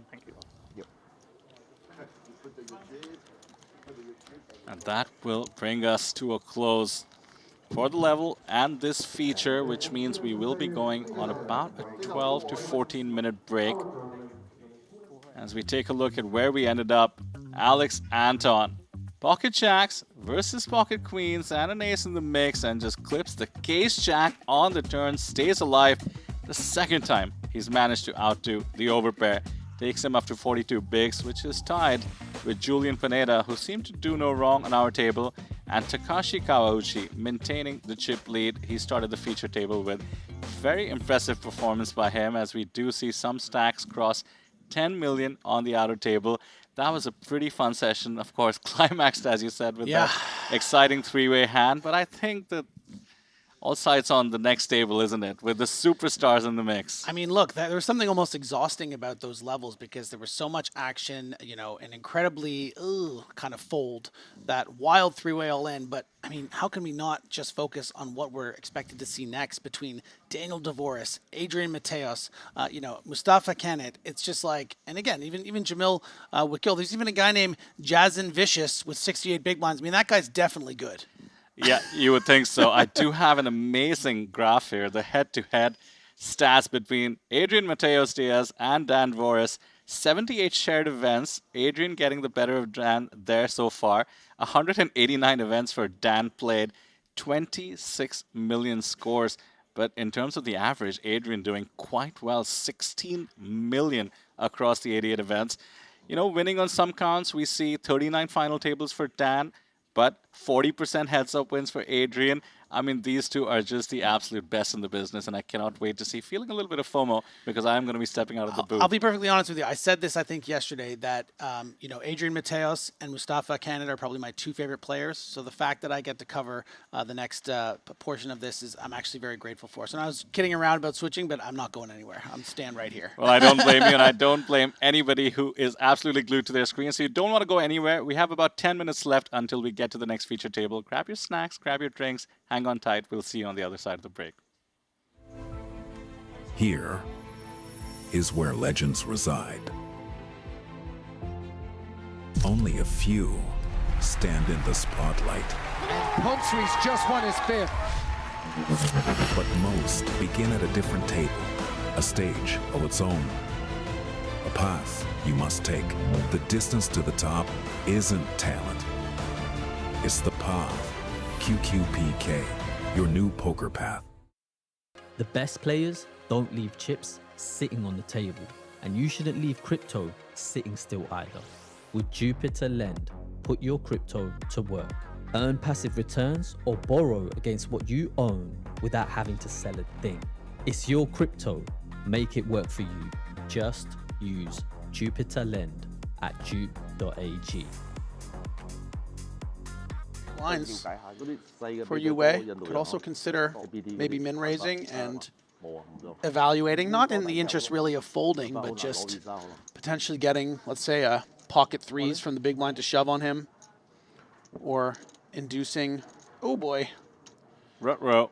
I mean, I got aces. All in. Doesn't hesitate. Good luck.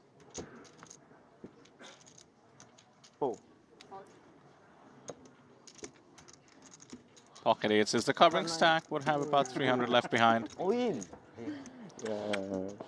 All right, the kiss for good luck. If you're wondering who would win in a fight between snowmen and rockets, I have a feeling the rockets are going to burn those frosties most of the time. But not every time. Only around 82% of the time. Or in this case, 80% of the time with those clean red outs. But yeah, no red in the form of a backdoor flush draw for Yue. Going to need an 8 and only an 8.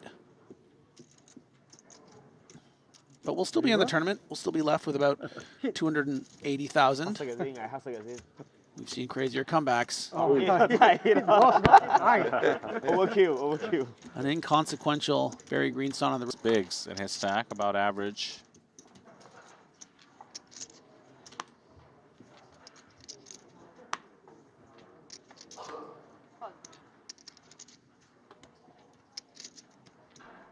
Didn't get a chance to spot Mikita Bachikowski on the outer tables, but he has a hefty stack, 1.8 million for Mikita.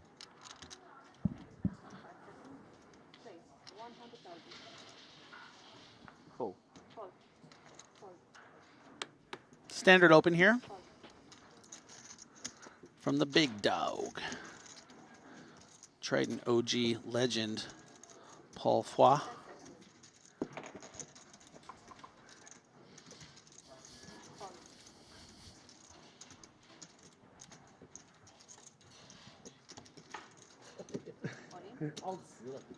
Ace-Jack will take the spot from the big blind.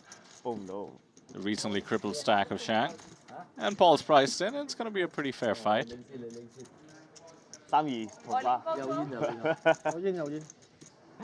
Good luck. Paul, of course, an incredible 21+ million in Triton earnings, highlighted by a huge win in Madrid back in 2022, beating Poker Hall of Famer and Rounders victim, Eric Seidel. Heads up. And Eric actually said in that, if you get the queen high full flop, not good for Yue, but already had 1 foot out the door with just these 4.5 big blinds. Gonna need an ace. Yeah, Eric said if there's anyone I'm gonna lose it to, I'm glad it's Paul. And he lost. Always the bridesmaid, that Eric Seidel, eh? He really is, coming second. From Johnny Chan to main Paul event. Fua. To see more, smashing the main event field size record by over 150 players, leading to a 1.58 million. Can we start calling it 1.6? Near 1.6 million up top.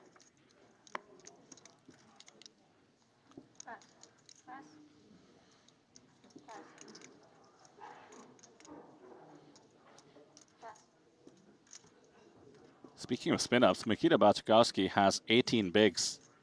Was down to about 6, working his way up the leaderboard there.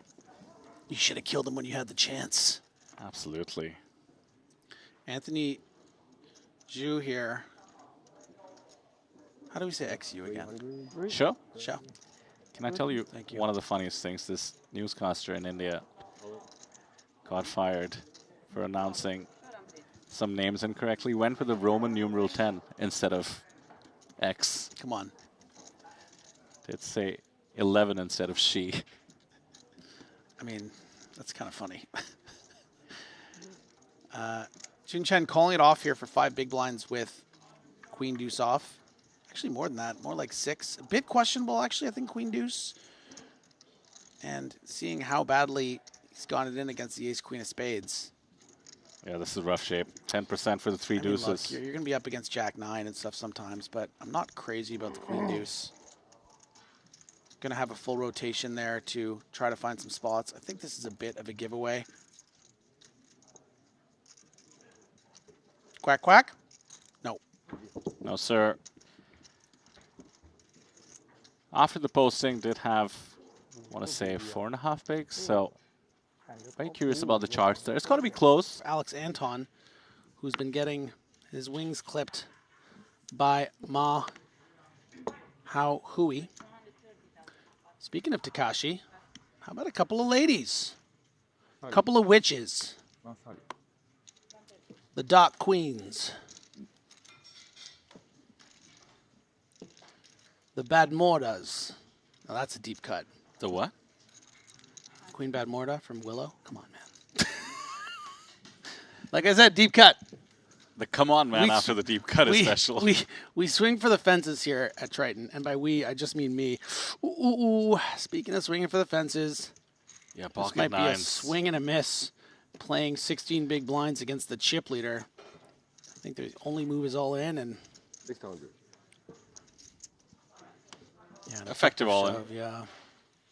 Yeah, he's been super patient and been bobbing and weaving whether he has it or not. Just saw the queen deuce pick up. Totally 1 million. This is just rough as the ladies, the witches, the dark ladies do get it in, and pocket nines just now hoping for a flip.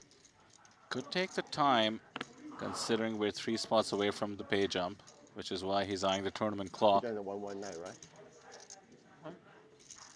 Yeah, that's the question. Pay jump at 119. We're at 122.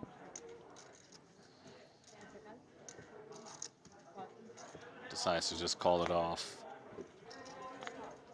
Too many spots away. Suits live, which gives you that extra 1% boost. It's something. I think he gets some extra karma just not using the time bank for the pay jump. Gets it in. Let's see what the additional equity works out to be on the flop. 9 on the flop. How's that for karma? Doesn't even flinch. Takashi needs the queens. Just one try at it now. Lady Gaga.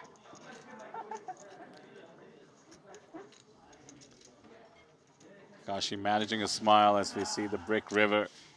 The double up with the 9s for Chao Ting Cheng. Getting lucky when it counts. Now 2 million chips in the main event. Sometimes it's better to be lucky that he's going to have here. 3 until he's into the big blind with 160K of his 305K.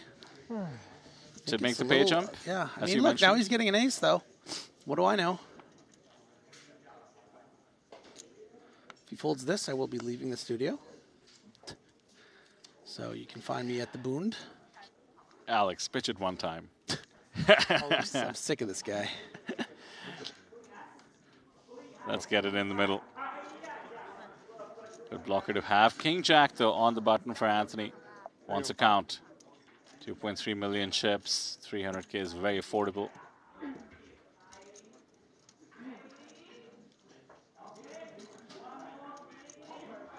Cool. Let's go with the true Broadway cards. The blinds get out of the way. And pretty favorable, all things considered, once you get called. King Jack is about the best you can hope for in Alex's shoes. 10 bigs in the middle.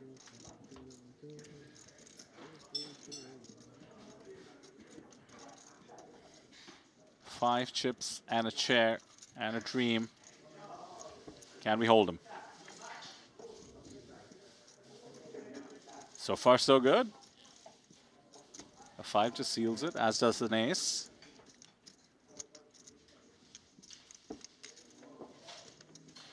And there it is.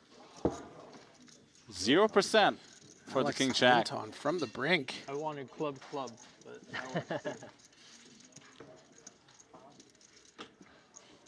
The American staying alive, staying Take alive. a 5 as well, maybe. We can replace. And I was pretty outraged. I believe I was with, well, no, I'm the fool. I was with one of those two. I think I was with Randy. Maybe I was with Kevin. Randy. Final answer, Randy. Psych, it was me. Was it really? No. Oh, that would have been sick. I said psych. Double psych. Whoa, whoa, whoa, Griffin. A new contender emerges. Haruhiko Shinohara besting the pocket kings and the ace-jack with his 5-4 of hearts, making a flush on the ace-4-7-6 board. Gaining 2.4 million in chips. Second place in the tournament now. Yeah, everyone's still trying to chase down Ding Renji, who's sitting there with 9.3. Off note, perhaps, Haruhiko playing his first ever Triton event. So the poll should get some consideration with the two Japanese players, Takashi on our table and Haruhiko on the outers. Which nation will end the day with the chip lead? As we do see a mystery hand open on the button by Takashi, and the King-9 defends and flops top pair, King-4-7, 2 clubs. Yeah, and I wonder if the spot's going to get difficult for Ma, if this is a mystery hand. A quick C-bet into 590 of a 150, about quarter pot, pretty standard. I'm already reading into the timing tell here. I think it's leaning value, just the way Takashi bet. Let's put some weightage on the live reads as we play along with Ma, King-9. Put yourself in his shoes.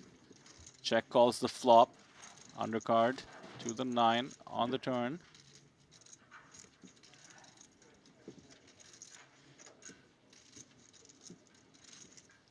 Kicker would play against a bigger king. And Ma has now decided to donk. We've seen this before, using the range advantage on the 4-7-6, barring the king. And despite having a pair, bluffing at it. Yeah, this is pretty interesting because this isn't usually the portion of your range you use as a lead here.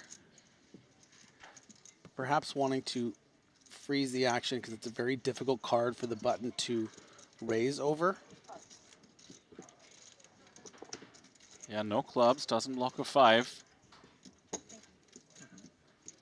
So 1.3 million in the middle as we see a queen appear on the river. I wonder what I would prefer here with the King-9. We saw the way that Ma rivered the 9 against Alex Anton and checked. So I feel like maybe he would want to lean check in this spot to potentially bluff catch against missed clubs. Yeah, I also wouldn't mind a sort of little blocky bet here to potentially get called by something like a rivered queen that had clubs. I mean, you also don't want to value on yourself, right? Against the King, Jack, King 10, Ace, King, that will continue. Ace, King might just go for value here, and I did lean towards value. Right, but King, Jack, and Ace, King are just going to value bet anyway, right? But you're gonna set price by blocking. Takes a quick look at Wow. Takashi and the mystery hand. That It's is a 875 into 1.3. Button range going to be super wide. We don't block any of the clubs, so certainly flush draws could be in the mix. Yeah. Takashi is also the big stack opening up.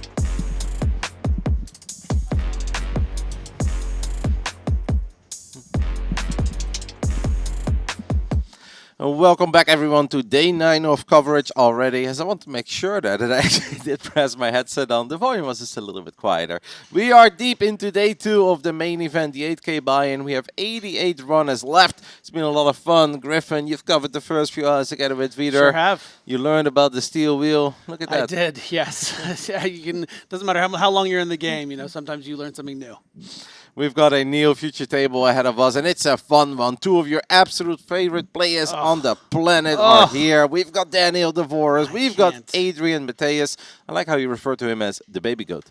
Yes, and also known as the La Conquistador, coined, I believe, by Ali Nishad, but maybe just jumped on a bandwagon there. But an incredible nickname. Mustafa Kanat, I mean, I can't say enough about him.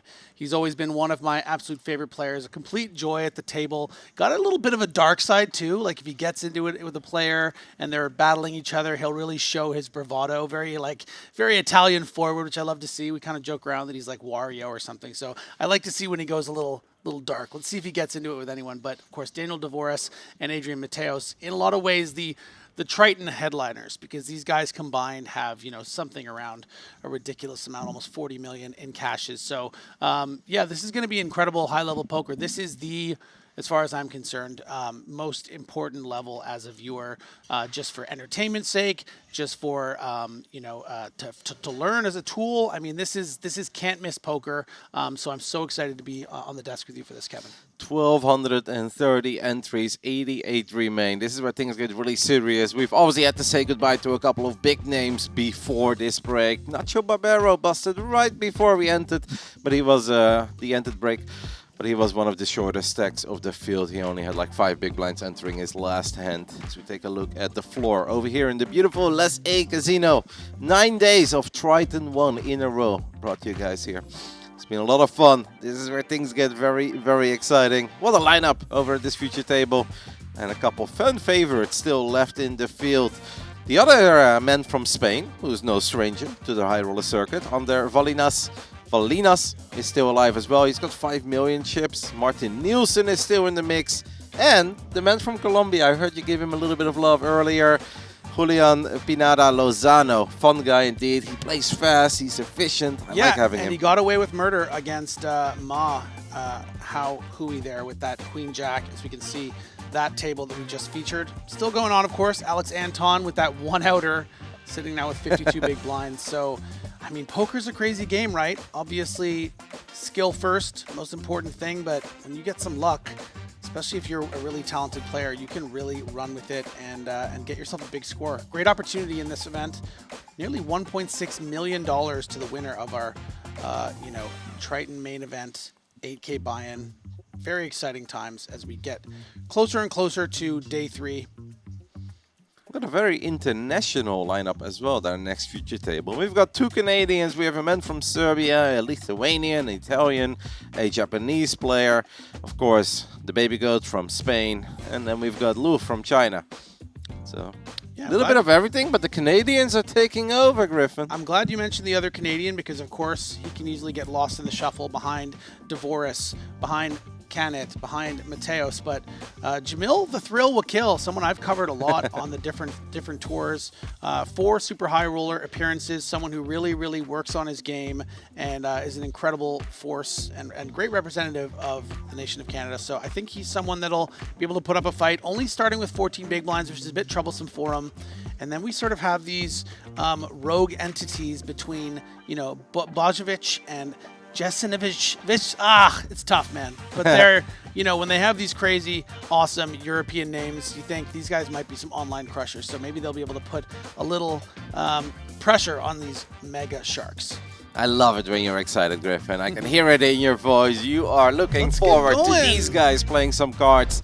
And of course, we'll keep you guys up to date on everything that's happening on the outer tables. Because we have a couple of ladies still in the mix, including Shu, who finished 5th place in our opening event, the Genesis. So she already final tabled a monstrous field. And she's currently 12th in chips overall with over 6 million. So definitely one to keep your eye on.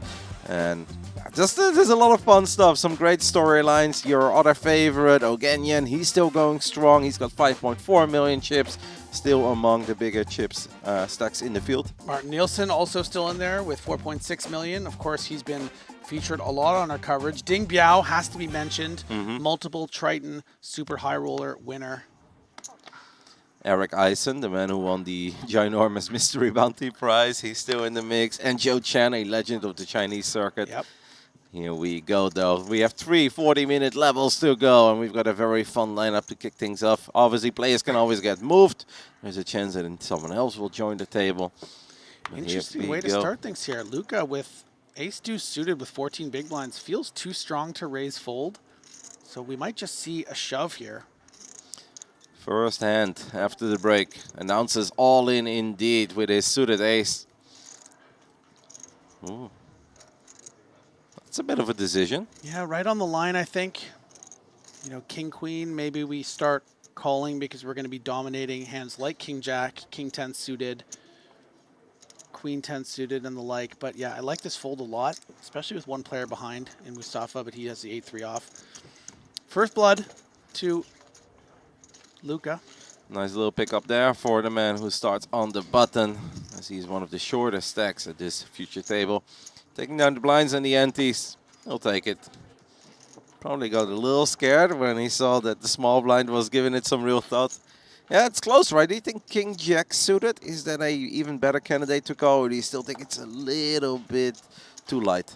14 big blinds is tricky. I think when we're at like 12, we take those suited combos and we just run the equity. You know, 10 big blinds, I think we probably go with King Jack off even from the small. 14's getting a little steep. I think King Jack suited 14 big blinds, you can go for it, but you're probably about breaking even against the range. Adrian Mateus opening things up with King 10 offsuit under the gun, starting this level with 22 bigs. Tough spot here, actually, for Tian Lu. But he does find it, recognizing perhaps that Mateos is going to be raising some blockers and not always going to be super strong.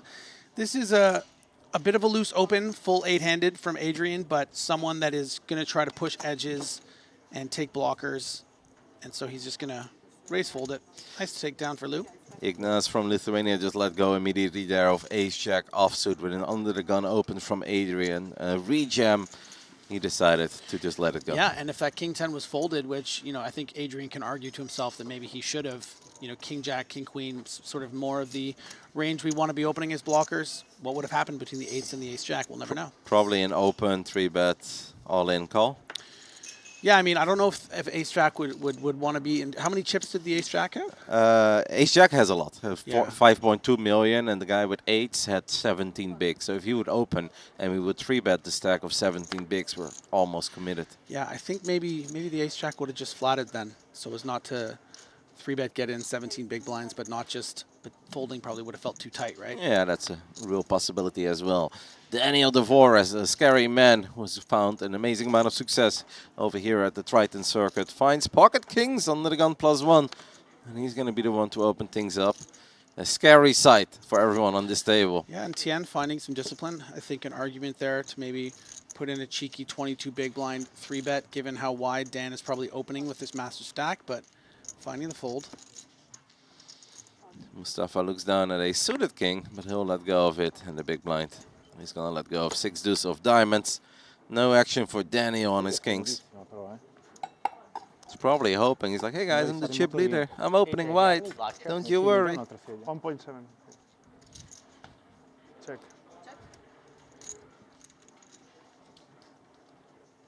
It was the small blind that let go of 6 deuce. It's Adrian Mateus in the big blind. That actually came along for the ride with 4-3. I thought the hand was over. Oh, that's what I was trying to tell you, man. Look at this. Wow. Incredible turn of events. And I'm so curious to see how Adrian plays this with bottom 2. Is going to have some check raise bluffs in this spot. I think he would prefer there to be a 2-tone suits, because it's more often that you'll be check raise bluffing, I think, those spots. Perhaps he wants to just call and keep DeVores barreling. Yeah, you know what? His hand is just too strong. He doesn't think he's going to have kings every time. He wants him to give opportunity to barrel. What a find on the big blind. 4-3 of spades. Comes along for the right, flops bottom 2.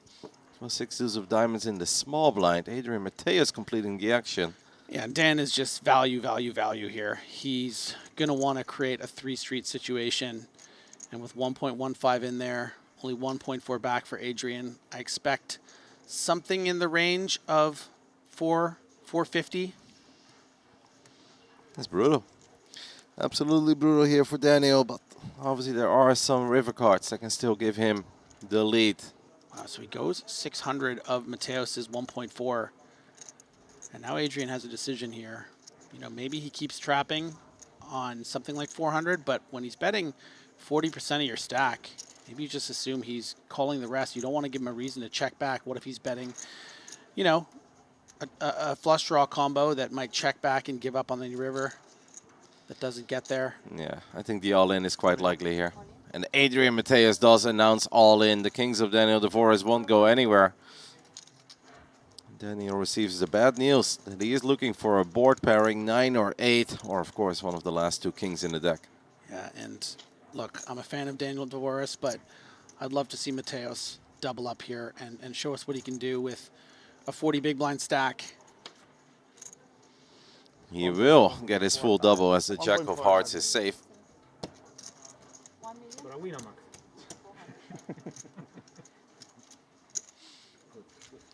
Yeah, and Definitely the respect felt between the two super high rollers. Just a cooler, happens sometimes. Dan's still very comfortable sitting on 60 big blinds. And now we are playing poker. Dan DeVore 60 bigs, Mateos with 40, Mustafa with 55. Absolute juggernauts. I would take even money bet that one of these three make the final table of this event, and we still have well over 80 players. So what does that tell you? Yeah. Yeah. That you believe in them. Yeah. Yes. And then you change one is better? Yeah. Then I need to ask as well. It's slightly better. I thought it's all the same. No, the other one was like caved too. Yeah, the one I'm sitting right now is like, like that. Very uncomfortable. This is it still feels like you're sitting in a bathroom, but better bathroom. This is cleaner. Yeah. The one before was.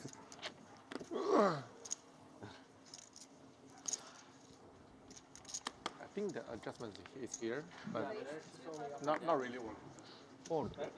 I fold.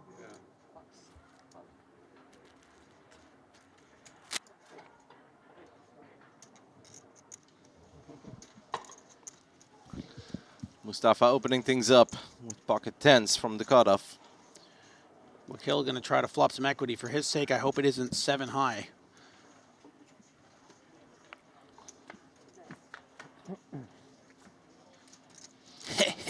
Wow. Wario! Flop comes Jack, Jack 10. A boat for Mustafa.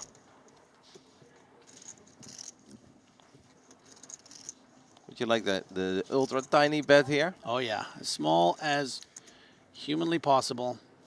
The minimum is 1, sir.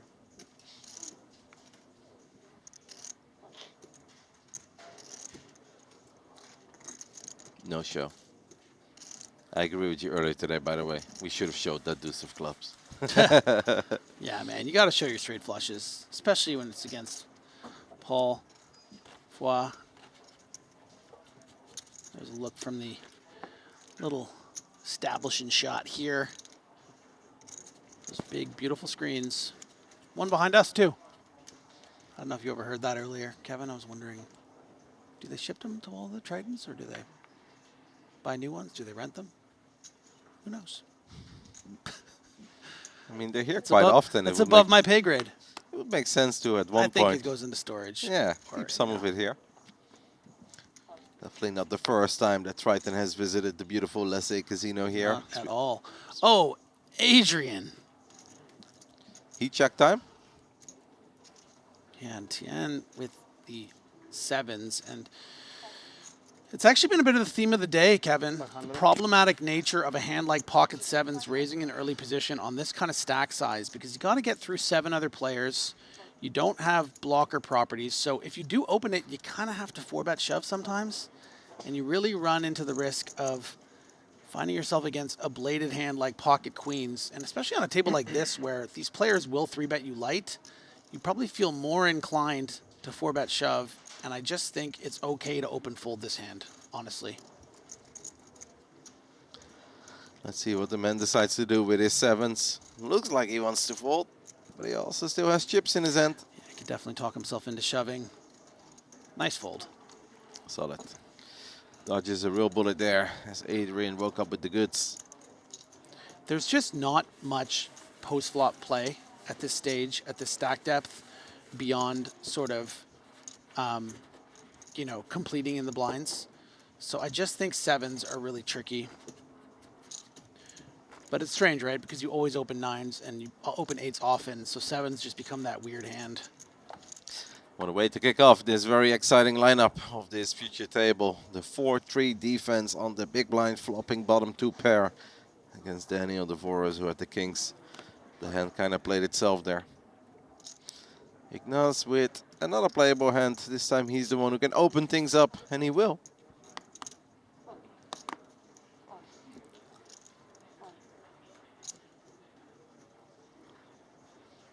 Oh, and poor Jamil would have loved to have open shoved this on the button. But little to no fold equity on these 10 bigs. He knows what he has to do, and he doesn't like it. Daniel DeVoras looks down at ace-4 off, facing an under the gun +1 open. Let's go of it. The big blind will fold as well. So Ignas takes his first spot down after the break. We haven't seen our Japanese native play a hand yet, Shinohara. But everything that I've seen from the rest of the table speaks to a level of competence. You know, not just these mega super high roller baller badasses, but just, you know, Ignas looks like he probably knows what he's doing, as does Luca. And even Tien, Liu just seems to have a good grasp. Yeah, man, I'm telling you, these pocket pairs in early position, they're not a vibe. The man had a star in my app. I'm removing it. Oh, because it's pocket fours. You love pocket fours. Exactly. Jamil Wakil, though, is getting a great opportunity to get a shove through. An opportunity afforded to him because of the fours folded by. And now Dan DeVoris does have a bit of a decision. You know, ace-6 suited in the big blind, I think would be a call. From the small blind, it's going to be pretty close, depending on the big blind stack. On the button, it becomes tricky, right? Because he's going to have to reshove and be effectively all in for 18 big blinds with Tien's 1.8 million and Luca's 1.6. So I think you can pass on this spot, but he's suspicious because he knows he's going to be up against some king jacks, some small pairs. Oh, and poor Luca. Ugh. That's a tough one. 9 bigs extra, but it does represent over 60% of his stack. Yeah, and you can see the percentages, and you already have 100K plus your ante in there. Yes. He hates it. He hates it. He lets it go. Jamil will be delighted to see that he didn't get any action on his duckies. I liked how the moment Daniel saw that he had a bit of a decision there, he scanned the stacks on his left immediately. Of course. DeVoris, that is. Yeah. He did the math and figured it out. In the end, did not want to get involved. Jamil, happy to get that one through. Means a lot to his stack. A 30% increase without having to see a flop. Yeah, you have to wonder, what does Dan DeVoris do with ace-8 suited, ace-7 suited? I think ace-9, he's getting in there for sure. But these are all about these little pips. You got to be careful. There we have our Japanese player getting involved with Jack-10 of clubs, as he's not afraid to open things up here. Jamil looks down at ace-4 of diamonds. He's got very little fold equity. He's got some. Something to consider, these players have been playing with each other for a while, right? Just because they're getting here on this feature table doesn't mean they don't have dynamics already established.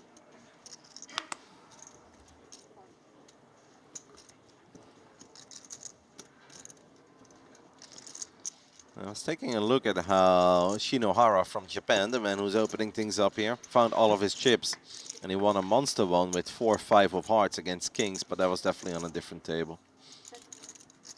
Speaking of the 5 of hearts, flush draw for Ignas.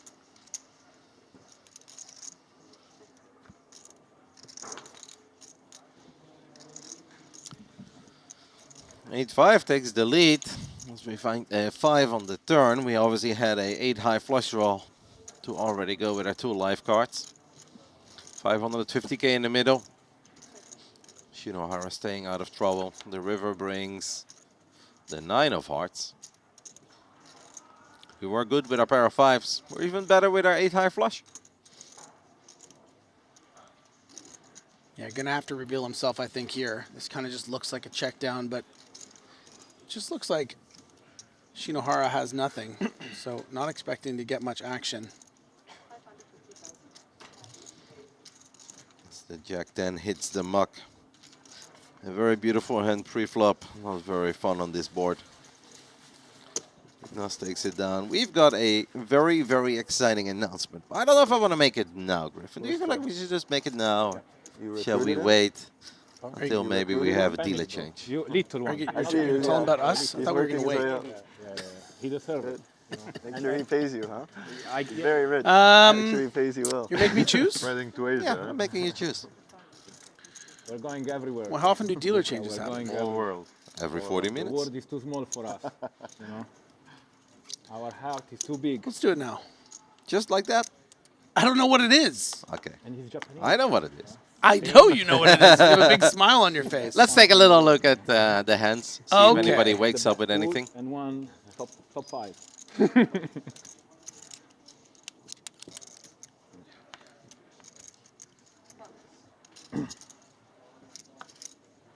So far, nothing too exciting. Action gets folded to Lou, who looks down at King 10 offsuit on the cutoff, 17 bigs. Good vibes at this incredibly stacked feature table. Seems like everyone's pretty affable, laughing, having a good time. Luca with a real decision here. Actually, the last button rotation, he shoved the ace-deuce suited and got it through. This time he has to deal with an open. He's going to be hoping to be against this portion of the range if he shoves, but also has 2 players behind to worry about. I like that discipline. And it is obviously an open from one of the shortest stacks at the table, which I'm sure he was giving some consideration there. As Mustafa looks down at 6-5 off on his big blind. So Mateus flop bottom 2 with 4-3 of spades. Let's see what Mustafa can find. No announcements yet, guys. Let's see how 6-5 is going to do against King 10 on Ace Queen 9 Rainbow.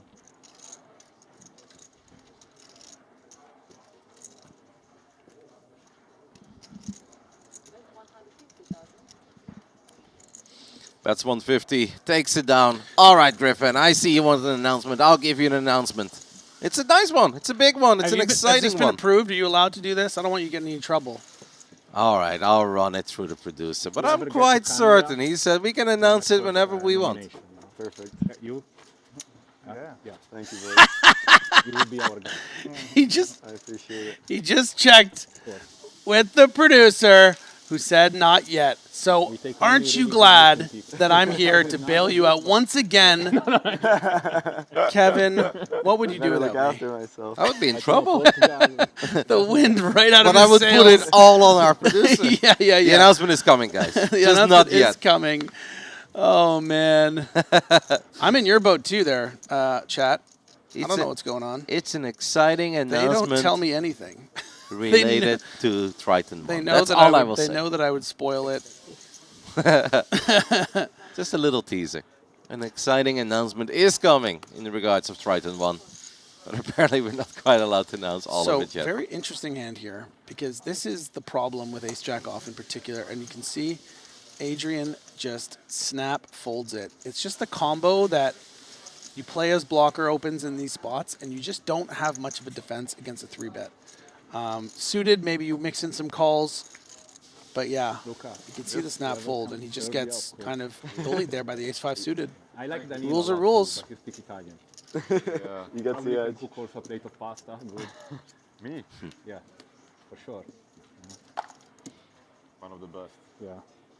You recognize my perfume? Yeah, that's true. That's a skill. Yeah, you will be my guy. You and Danilo. Have you ever been to Siberia? Huh? No. Have you? No, never. Now that I know you, I will come. Now that I know better you and Danilo, I will come. Awesome. Yeah. Before I was scared. No fear. It'll be fun. Yeah, I know. It will be legendary, actually.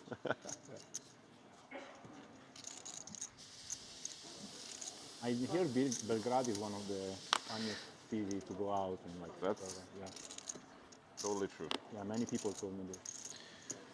Ignash might decide to do a rare set mine here.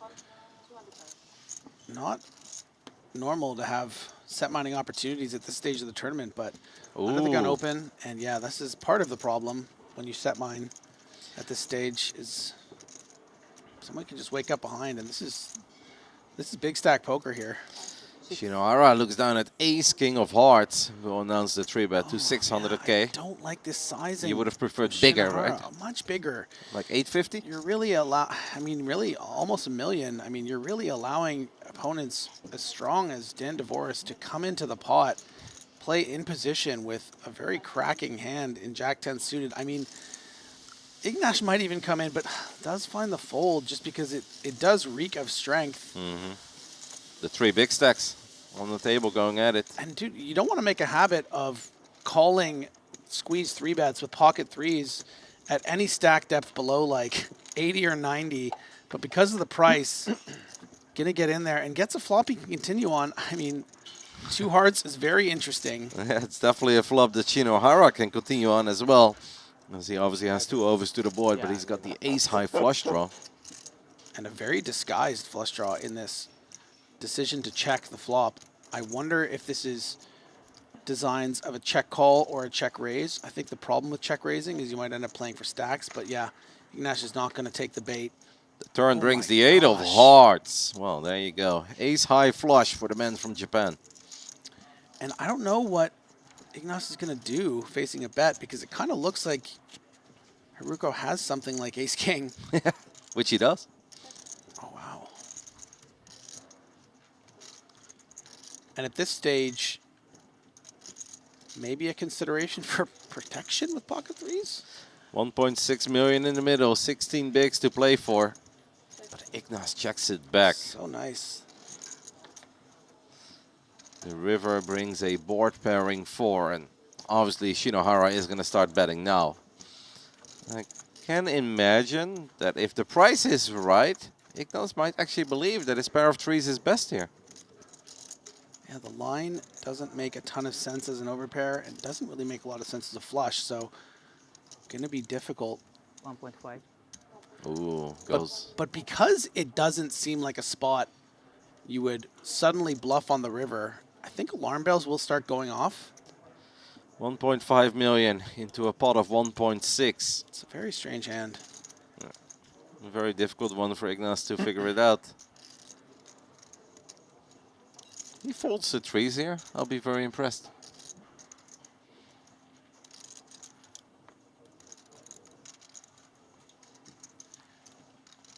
It just doesn't feel very bluffy. I mean, it's kind of a bit of a random bluff with like a big ace. I mean, again, we have to consider these guys have been playing with each other. They're going to have some idea of the tendencies, and that's just a great fold, world-class fold. Yep. No indication really that Shinohara was loaded with a flush or an overpair. Nippon Ninja. Thank you. But if he has a check range with an overpair on the flop, he would probably continue with another check on the turn, is the thing. And I think that's where Ignash found that fold. Maybe to a smaller size, would have considered picking him off, but the pot size bet, really well read. I mean, that's a really nice fold. Solid fold there, as I'm sure that's a hand he would love to see back. Ace King of Hearts does take it down in the end. So the 3-bet worked out, but could have probably sized up. Should have probably sized up, to quote our man Griffin. Daniel Devoras looks down at another playable hand, Ace-4 of diamonds. He is first to act though, does decide to get involved.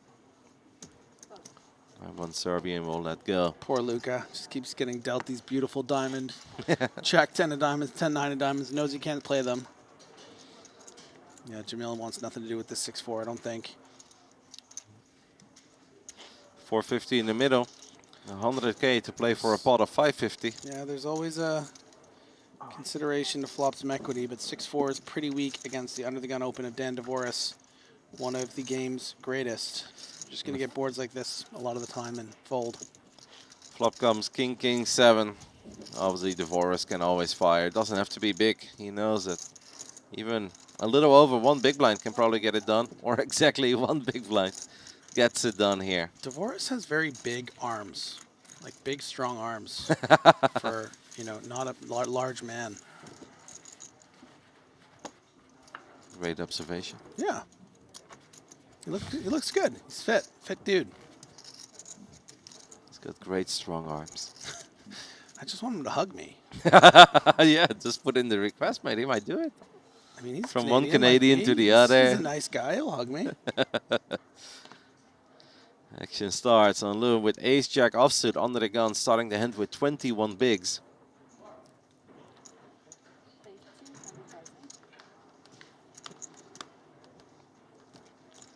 Look how, I mean, you jinxed him, man. You just said he wakes up with beautiful diamonds. Next hand, King 8 of diamonds. This one a little less playable, obviously, from that position. He's going through them all. Eventually, you'll find the ace of diamonds with something beautiful to go along with it. One big extra for Daniel Devoras with 7-6 offsuit as he takes a look at the stack of his neighbor. Yeah, would kill throwing away the queen 6. I just had a hand name idea for Queen 6. Oh my goodness, I'm not ready for this. You're not ready? No. Okay, we'll just focus on the hand. Forget it. Mid pair for Dan. Fluff comes 10-6-4 with 2 clubs. Nobody has a club. All right, give it to me. Queen 6. Quicksand. If you play Queen 6, you play the quicksand. So what's going to happen to your stack? It's slowly going to be devoured. Ooh, 2 pair for Daniel Devoris. It's the 7 of hearts rolls off on the You're turn. gonna be like Nacho. Everything gray. Yeah. Too much No review on quicksand? Can we get some reviews in the chat for Queen 6? I just wanted to give Mustafa a chance to talk about You somebody see, else's like, hair you getting see gray. what happened? 1 bullet. You're day 2. You're in the money. You're having fun. You might get recruited by Winamax. Only good things. Listening to you, nothing can go wrong. Yeah. Remember this. Never listen to Nacho. Try to listen to Musta. Like that's life. He knows. It's actually a good advice. It's true. He knows.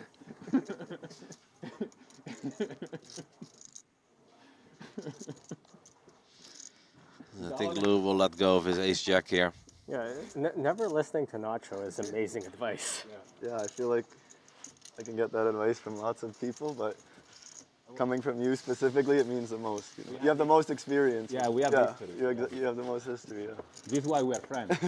Like, this is why we all good friends of Nacho. We don't listen to him. Don't listen to you.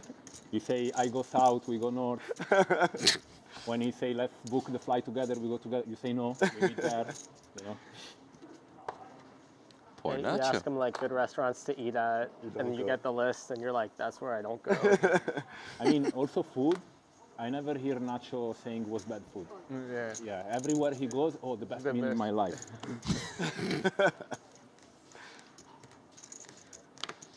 The man is blasting Nacho, looks down at ace-king offsuit. Yeah, got real quiet there.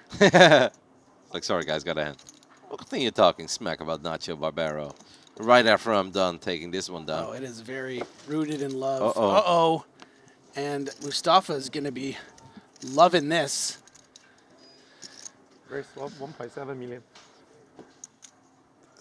Basically announces all in, and of course Mustafa is not going anywhere with ace-king offsuit. Friendly banter gets rewarded. Do we have a pay jump coming up? Let's take a little look at it. Only call one. Yeah, I think Musa looking at the clock there, maybe thinking that he could maybe do his table mate a little favor by taking some time in case there's a pay jump, but We're like 5 eliminations Yeah, away from yeah, a pay jump, just a so little that ain't happening. Here we go. Ace-king versus ace-queen, 10-8-7 with 2 clubs. Lou does have the queen of clubs. Jack of clubs for fun. 9 of clubs. How about the 3 of clubs? On the way. 2 outs becomes over 10. TV table, you're guaranteed at least this way. You know that. 11 outs to be precise. Can we find a club or a queen on the river? Or do we have to say goodbye to the man who's rocking the beautiful blue Triton ONE shirt? Nice playing with you. Payment for the winner, man. Ah, wait, sorry. Oh, bad. Before you go, you could be recruited. This is like the beginning of a great story. Cool, guys. Oh, he took that really well. The little one doesn't count too much, eh? It's the big one that counts, eh? But it's the beginning. Very good spirit over here at the future table, deep into day 2 of the main event, as Mustafa continues to chip up and is now really among the biggest stacks of the field. Yeah, these guys in this field are in trouble. Musta And has very 75 important, now. never listen to Nacho past 2 a.m. in the morning.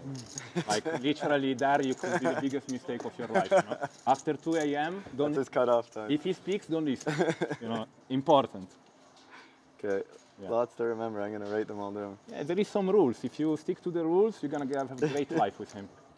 If you forget one of the rules, you could can go south really quick, you know. Yeah. Up to 7.5 million. I run so good when I think about that guy. I like that. I run so good when I think about that guy. What a line, I'm telling you. He's going to do all the work for us. You can put that on a shirt, man. Yeah, it's good. I'm telling you, Nacho. Every time I think about that guy, I run good. Adrian trying to get one through from the hijack here, and it looks like he's going to accomplish it. One time where Luca wouldn't have minded some beautiful diamonds. He can't get involved with Jack 4 off. So Adrian does take it down. Over 4 million chips for Adrian Mateus.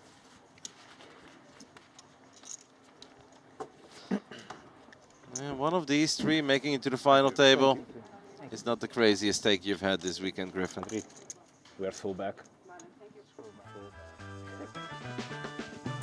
There we go.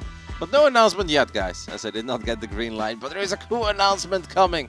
And how about, instead of an announcement, a little bit of love to QQPK, the title sponsor of Triton ONE, as they are supporting the game at the highest level and bringing the action for 9 days straight to poker fans all around the world.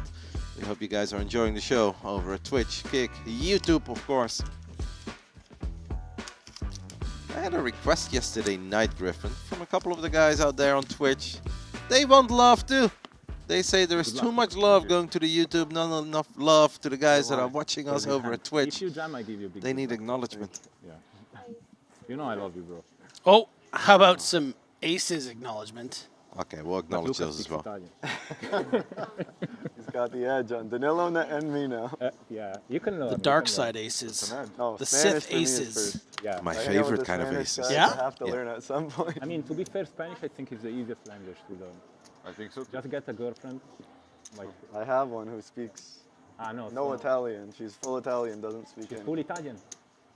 I mean, she's born in Canada, but she's 100% Italian. I mean, my advice was... So you're saying try Spanish? Put the same rules you have with Nacho, you know, with her, you know. After 2 a.m. you don't listen. That's late. I usually cut it off around 11 p.m. Perfect. Yeah. Yeah, perfect. Make her happy, you know, like... As soon as dinner is done, you If you treat Could be some trouble here for Ignace. Generally you will be fine. I learn Yeah, a lot. definitely. Hand to continue with. When he starts to complain and stuff, you don't listen. Yes, you're so unlucky, Nacho. You know, like the world is so bad. You know, like you run so bad. It's okay. You still look good. When he tells you every day he's fat, you say no. You still look. No, you are the most handsome. You're the most handsome. Yeah. I wish to arrive at your age like you. You know. Yeah, it's exactly the same. Yeah. And we say in Spanish, la pica más linda de Sudamérica. Wow. Ooh, hello there. Yeah, the check on the turn is going to cost Shinhwa. With that ace of spades blocker too. Kind of an interesting check there on the turn. I don't really like it. You're going to get some action from King X, some spade combos on that turn. You know, the only thing that's come in is 7-9, which is, you know, there's so many other hands that are continuing on the flop. Jack 9. Ace, Yeah, ace and now, you know, how does he react to this 2-pair value bet? Because now these aces are under-repped. Am I ever beating value? Probably not. I don't know if King X really bets this like this. And you have to consider, too, it's not even just about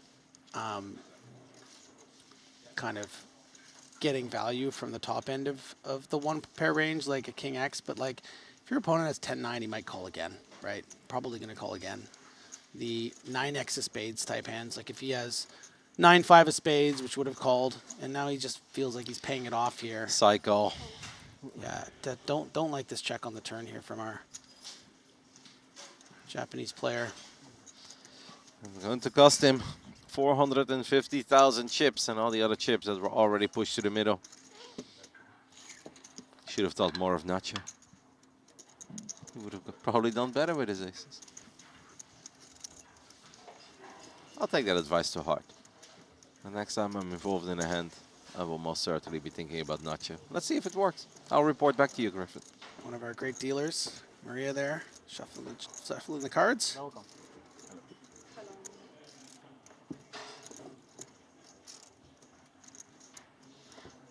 My good luck was for the last hand, not on my big blind. I cancel, Next hand, in my small blind, okay, but big blind, no good luck, Okay. Let's check in with the leaderboard. Ding Renji, who's been basically first in chips most of the day, has now vaulted his stack up to 13 million. Started as our chip leader at 5.3. It's dobre, right? 71 players remaining. We have lost 17 since we have returned from the break. Falla. Falla. Falla, okay. Falla. In Italia, falla is naked. Do it. And it could be a joint. Falla. There we go. There we Jamil, go. 9 bigs. Looks down at King, Queen of Diamonds. Jamil the Trill. I like it. Sounds good. You think he's thrilled about King, Queen of Diamonds? He's feeling pretty good about it, yeah.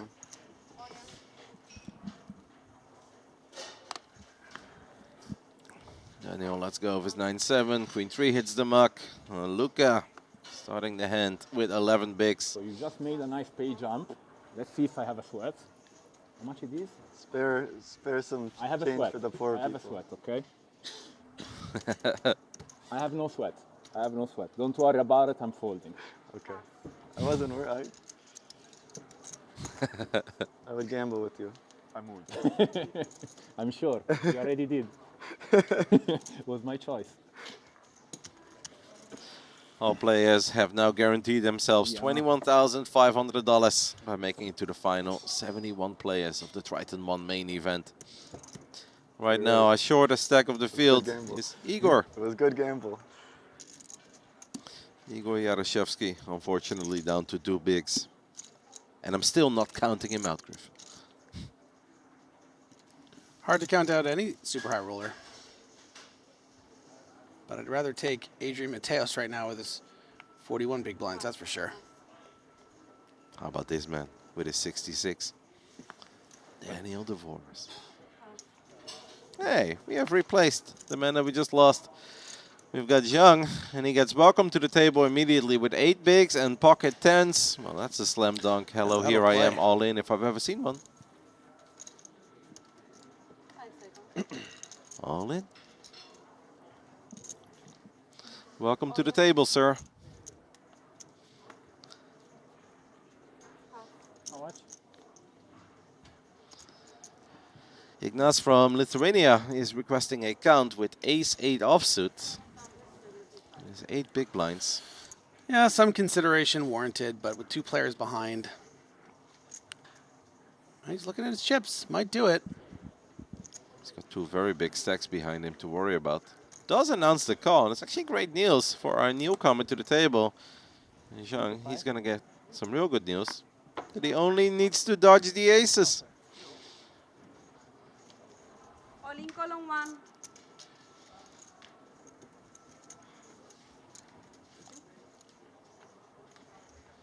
It's about as much as you can ever hope for here with the 10s. They just moved Zhang to our TV table. Will we keep him around for a while? Flop comes King, Queen, Queen. Pretty interesting. Extra outs now for Ignas. As any Backdoor board hearts, pairing, too. King will give him the lead. And indeed, the backdoor hearts is still in play.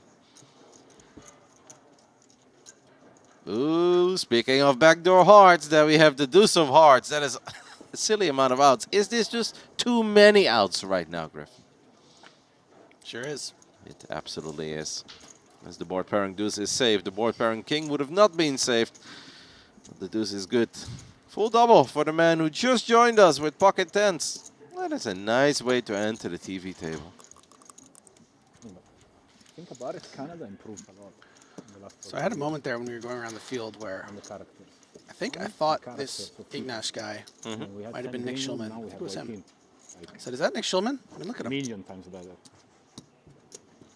He's Schulman-esque. We had Luke and we have Boris. Of course, Schulman. Legend of the game. American. He's done some commentary for Triton. He's got one of those silky voices. A rising commentator like myself, just can't help but look up to. Oh, hello there. Hello there indeed. And now with 12 big blinds, does have a min fold range, so doesn't have to play this as a shove. Let's see what Wakil goes with. Yeah, he's going to raise 200,000. Makes it 200K. Queen 3 hits the muck. The man who just found his double with pocket tens can let go of ace-3 offsuit in an early position. Uh-oh. Poor Luca. After the under the gun open from one of the other shorties, gets out of the way. Would have loved to obviously make a move himself, but since the action did get opened up before, let's go with the 5s quickly.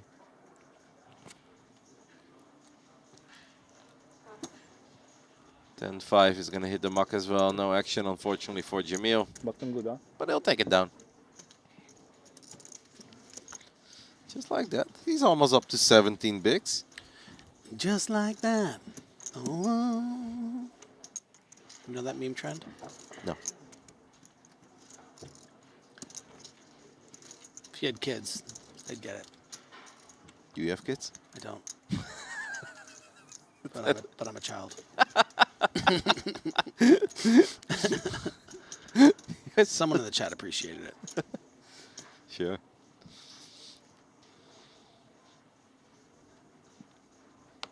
Action starts on Daniel Devoras. Whatever he had was not interesting. Ding Renji extending that massive chip lead. 137 big blinds now at 13.6 million. Next closest has 11. Only 3 players in the 8-figure club.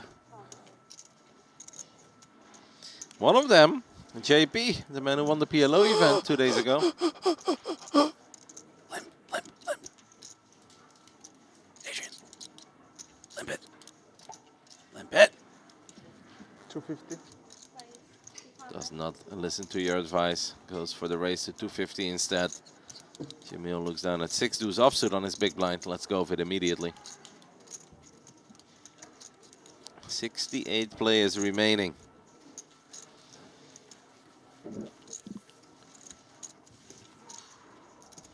Quite They're sick. dropping. 2 of the 3 biggest stacks right now of the remaining 68 players have already won a trophy this week. Renji Ding winning the 2K and JP winning the PLO event. I don't know if you know about my side bet with Vider. Tell me. I gambled with him. I take Felipe Fontoura Ketzer. Yes. And he takes Shota Nakanishi and Takashi Kavauchi.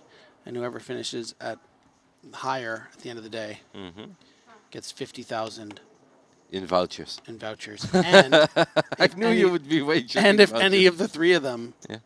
finishes the chip lead, 100,000 vouchers. Ooh. And I was leading when I made the bet, of course, because I have the 1 versus his 2. Yeah. And now he is swarmed. Shota in 4th with 9.9 million. Felipe is dropped to 5th with 9.1, and Takashi is right on his ass, 8.7. So I'm not looking good. I'm gonna need to borrow some vouchers, by the way. Well, I've got plenty left. I'm not made of vouchers, okay? I've been spending them faster than Yvonne can ship them out to me. Daniel Devoras completes the action from the big blind with ace-7 off. He's going up against a bigger ace, as Ignas has opened things up with ace-queen offsuit. Flop comes 9-8 for a rainbow. Does favor the big blind. Are you really going through your vouchers? Maybe. You must have like a nice pile left, because we received a silly amount Dude, of vouchers. you don't understand. Sometimes I go rogue and get like 76,000 worth in one sitting. Last night I did, this is what I did. I did the lobster spaghetti. Nice, by the way. Nice takedown with ace-queen, the just lobster c-betting, I'm taking it talking right now. It's more important than that. Okay, sorry. I Go got the ahead. lobster spaghetti. Yes. The chicken fingers and fries. So that's 46,000 and 20,000, 66,000. With fingers, you mean the chicken tenders or the Chicken wings? tenders. Yeah. Chicken tenders with the fries. I ate it all, by the way. I told myself, like, oh, I'll save the chicken tenders for later. I did not. Okay. And I got 2 Coca-Cola Zeros. 1 there and 1 at the room. 76,000. I believe it. So I feel a bit left out. I'm willing to make a voucher bet with you as well. Okay, now we're talking. Okay. What are you thinking? What All are you right. thinking? I'll just pick one guy, and Okay. you can pick anyone below the current top 10. Okay, but I don't understand it. You're going to take a top. I don't understand. No, I will pick our man in 13th place at the moment, Joe Chen from China. And then I take anyone outside of the top 10? Yes. Mustafa you, Kanat. You're allowed to pick Mustafa. Kanat. All Mustafa right. Kanat. You and pick and you have Mustafa. who? You have Joe? Yeah, Joe. Oh, dude. Joe Chen. Do you want to just pay me now? He's very good, mate. I'm a big fan I know of Joe he's Chen. really good, but Mustafa is also very is good. But the he's got a king. tough table. Long live the king. For sure, but he's got a mega tough table. It's true. We've got Daniel DeVoris here. We've got Adrian Mateus. And Ignas getting involved as well. Love this cheeky little flat call from Dan. Staying under reps, not risking a situation where he gets all in for 60 big blinds. Keeping hands in like ace-jack that I think would have just folded pre. I mean, this is really intricate, high-level, sort of super high roller stuff. You know, think of the value Dan could potentially get on a jack-high board. Flop comes 8-6-4 with 2 diamonds instead, but Ignas does hold the ace of diamonds. So wait, are we doing end of day or end of level? End of day, I guess. End of day. Okay. 30K? Cool.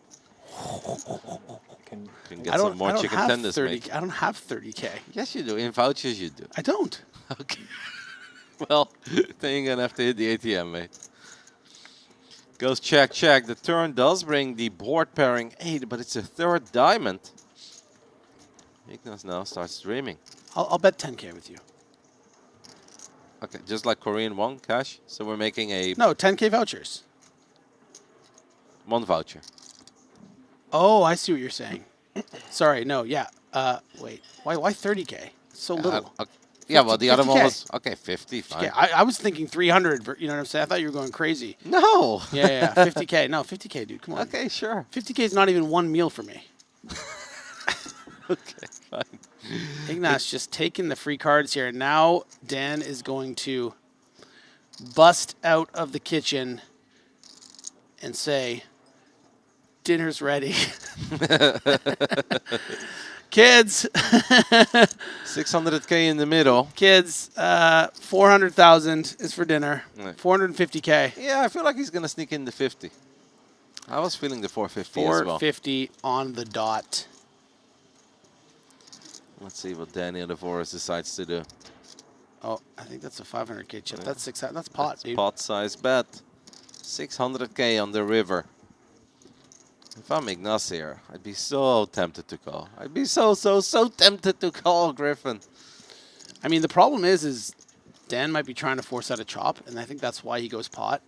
Because he, you know, he could have ace-10 of clubs here and know likely Ignas has something like what he has. So that's part of the consideration. We saw Ignas make a very big fold against a pot-sized bet with the pocket threes, just based on the situation on that 4-liner and that 3-bet pot. But that was a lot bigger, right? That was 1.5 million, even if it was indeed basically a pot-sized bet. Back then the pot was 1.6, and that bet he faced was 1.5 million. This one is a little easier to call off. 600K makes the call with ace-high. I can't blame him, but it's Daniel DeVoris who shows up with queens. To the surprise of this table, I'm sure. I did mention this was going to be entertaining, and I also mentioned it's going to be a good learning experience for you at home. And right there, that was a really brilliant way to play pocket queens, 60 big blinds effective. You know, some players in that spot will be like, oh, I got pocket queens. It's a great hand. I'm going to 3-bet it. But how are you really going to get chips from ace-jack off? Well, you're going to play it sneaky. You're going to check to the river. Masterclass from Dan DeVoris, representing Canada. Brilliantly, as always. Making the nation proud. Since we have the baby goat, could Daniel DeVoris become the ice goat, knowing how cold it is in Canada?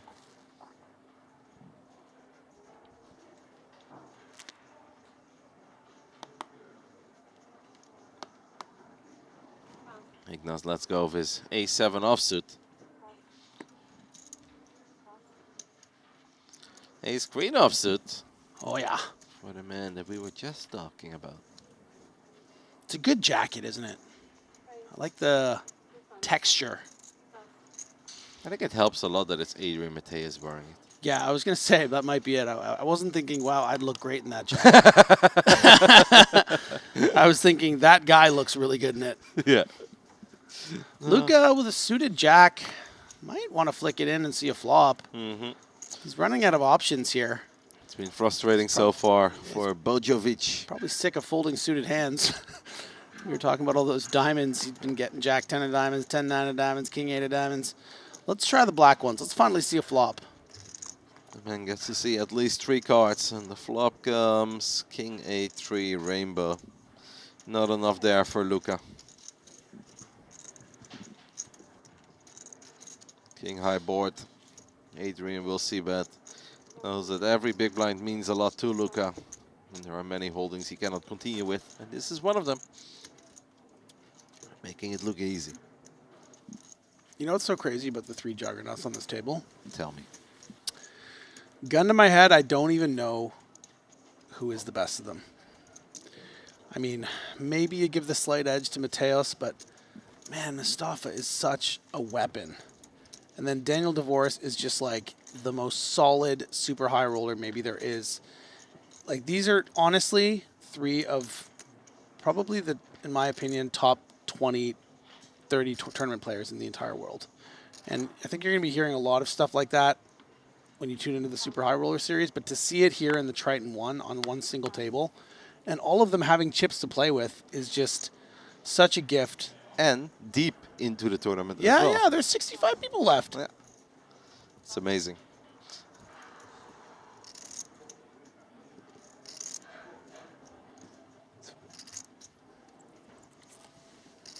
Yeah, good observation there in my ear from producer Lee mentioning Dvoris is familiar with the other games, making him sort of a triple, quadruple threat in super high rollers, whereas Mateos and Canet more specialists in no limit hold'em.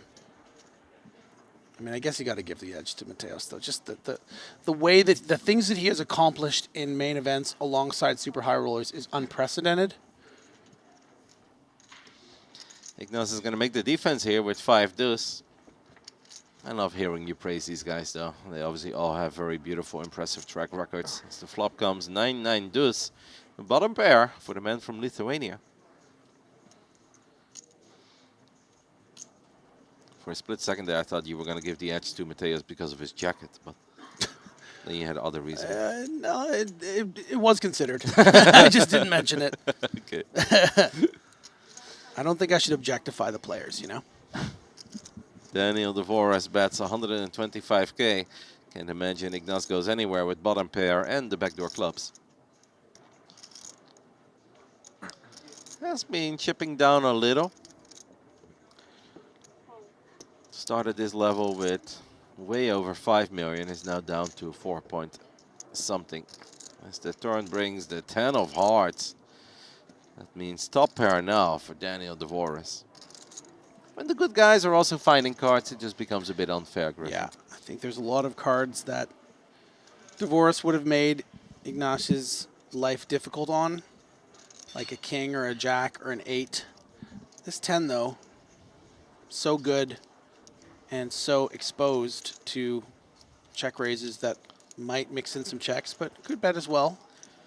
Maybe he wants value from some floated ace highs with a heart, hands of that nature.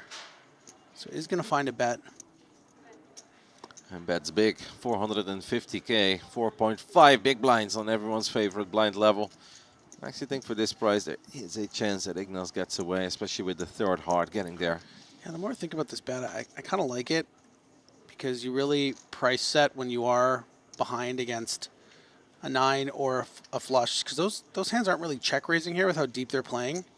And again, you can sometimes get value from worse hands, maybe something like a pocket 7s with a heart or a floated ace 8 with the ace of hearts, which will call again, and then you can react accordingly, check back most rivers.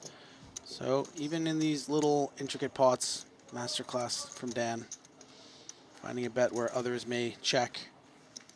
I want to give a shout out to one of the new names in our top 10 right now on the leaderboard. It is Eugene Long from China, the original bounty hunter. As that man collected 9 bounties deep into the 5K mystery when no one else had more than like 4. And he was sitting on 9 bounties. I remember that. So clearly a very aggressive player.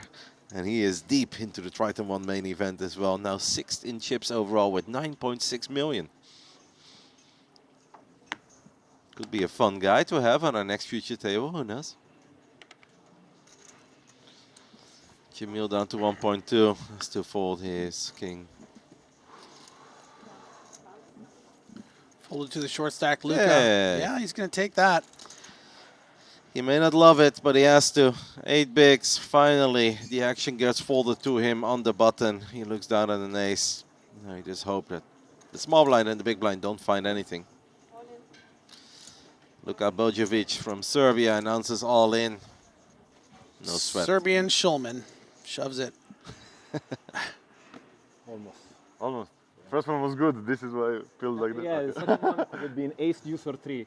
We got lucky, it was a deuce. Sure. Could have been ace jack. Best case scenario was ace jack. Who? Ah, you. Yeah. No, me. You had a jack. Okay. First was jack, and second I was 33%. Little baccarat sweat over here. Yeah. It's a no-sider. It's a no-sider. I never do that stuff with the no-sider Same. stuff. I should, though. Sounds fun. I mean, I've obviously, like, online on some sites you peel, so then I have done a bit of the online peeling where you slow reveal the river, and it's like, it's either a deuce, ace, or a 3, but in real life I never do it. I just feel bad about bending those cards, and I know that they always toss them away, and they are only used once, but it's not something I enjoy. Staying on Adrian here in this jacket. There's something May very have kind of something like to do with him being Harrison under the Ford. Like, I would buy that thing at an auction, you know? I don't think the camera. I have a also very on healthy him. relationship with my obsession with Adrian Mateos, okay? Well, that's totally It's fine. not weird. No, but he was just under the gun. He was first to act. Yeah, exactly. I was just doing my job. Action gets folded to Ignace, who looks down at King 5 of clubs, and he's going to open things up. Nice for Luca, by the way, that he got that one through. Felt like he's been very card dead, and whenever he had a somewhat beautiful hand, there was always way too much action before he could even get involved. So nice to keep Luca with us a little while longer. As they were talking earlier about visiting Serbia. Have you ever gone to Serbia, Griffin? I've never been to Serbia. You? No. I think it's quite cool. The Serbians What is I've met in Serbia my known for? Sorry, Alcohol. not to put you on the spot. No worries. They love drinking. They're drinkers. I actually saw somebody made a post on the internet. I don't know if it was like Reddit or whatever. It's like, hey, I am wondering like how much alcohol am I allowed to bring into Serbia when I fly in? And then someone is like, why are you bringing sand to the beach? Like, Nice. That's great. Yeah, Serbians are awesome. They're also a big basketball nation. That's they true. obviously love football, but they've got some very good high-level national basketball leagues, and they've got a couple of stars in the NBA, of course. Serbian people are very passionate. This action gets folded to Mustafa. Looks down at 10-9 offsuit. He's going to open things up. Adrian Mateos. Ooh! Oh. Mystery hand. Mystery. Makes the call. Of course, feel free to play along with us. Twitch, Kick, YouTube. We keep an eye on the chats as well. We had some very good shouts earlier during a previous mystery hand. Chat was on one. As the flop comes 8-5-5, a rainbow. See, this is why I'm here. My two favorite players in a mystery hand? Like, come on. Telling me this isn't a sim? Action starts on the man who made the call from the big blind. Hasn't instantly checked. Recognizes the range advantage of 8-5-5. More standard to maybe check raise or check call, but Adrian taking door number 3 and leading into what we must imagine is not going to be a fold in the 10-9. 2 overs to the board. Couple backdoors. Makes the call. Yeah, speaks to the designs Mustafa has in this hand. And uh-oh. Mustafa finds the 10 on the turn. Yeah, it is the Jin card. It's the one he was looking for, other than a 9 or perhaps a jack. Straight draw card like a jack or a 7. But the story Adrian is telling, I have 3 5s. Let's see what Adrian decides to do here on the turn. 1 million chips to fight for. Let out on the flop. Wow, goes massive. Pot-sized bet on the turn. Yeah, this is something here. Do you believe he has a 5? Could he have 6-7 for the kids out there? I mean, of course he could. The thing is, you know, Adrian is taking a sizing here that is incredibly polarizing, obviously, on the turn. And we can see how wide Mustafa was prepared to float on the flop. So, yeah, he floated 10-9. That means he floats queen jack. That means that he floats, you know, king 9. So the fact that if he did have those hands, he'd just fold, right? He'd be like, all right, whatever. Ace high, he'd probably just fold, but he has to call here with the 10. But is Adrian always just shoving the river, whether he has it or not? And how is Mustafa going to react as the 6 fills in something like a 7-4 suited? 7-9. 7-9, of course, which you block with the 10-9. It feels like we are getting ready for a shove. 2.9 million into 3 million. SPR1. Adrian Mateus led out on the flop, bet big on the turn. Let's see what he does on the river. And look at the perfection of the, yeah, oh my God, he's doing it. Look at the pot size, 3 million, and he puts in the 2.8x, 2.8 something. Oh man, this is just psycho stuff. What a hand. Just, and what a spot for exactly Mustafa. why I'm here.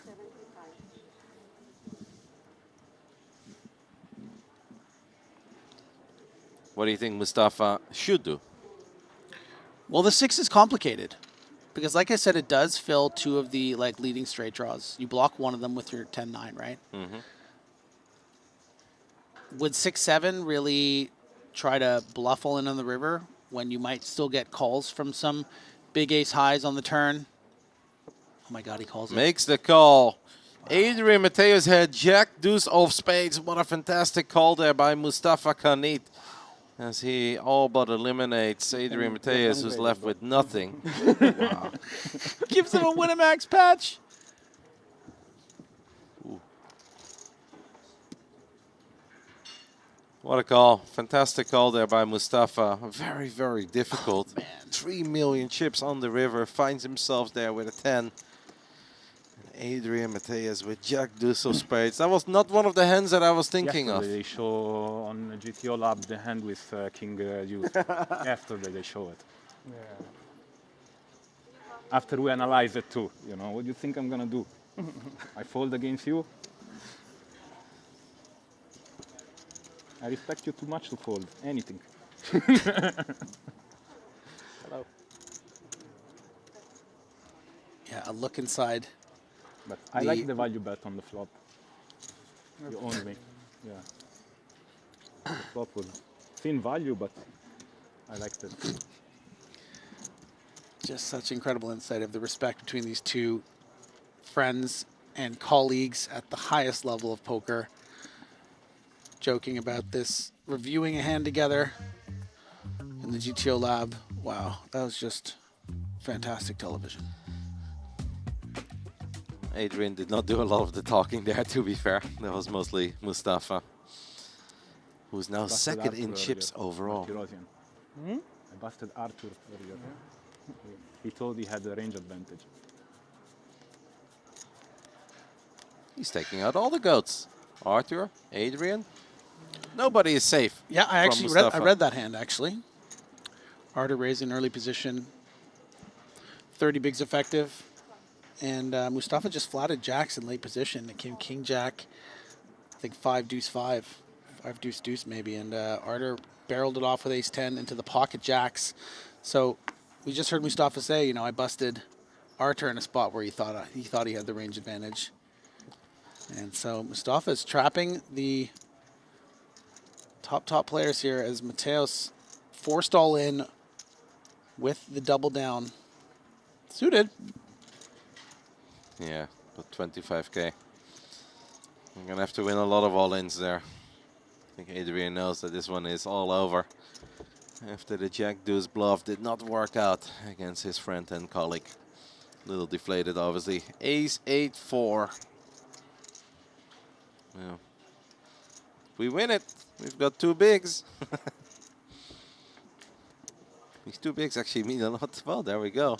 Improves to 2 pair on the turn, receives the check mark. Actually hurts Luca quite a bit, as Luca started that hand with only 13 bigs. And look, I know that Adrian only has 1.7 big blinds, but this is a great example as to why you do this leave 1 chip behind thing, because there is a chance, very, very minute one, But there is a small chance Adrian runs this up. He now has the button. You never know. We've seen crazier things happen. So That's a great true. example as to why players do that and not just go all in. Yeah. Maybe he can live long enough for a pay jump. I don't know. Take a look at that. I did get, by the way, some very exciting news. We've got green light for our announcement, but I think at this point, this is not the kind of announcement we just throw out there as we listen to these gentlemen when they get off their Black Mirror episode. And, you know, maybe they'll find a cool hand. We'll do it once these 3 levels come to an end. The camera comes back to us.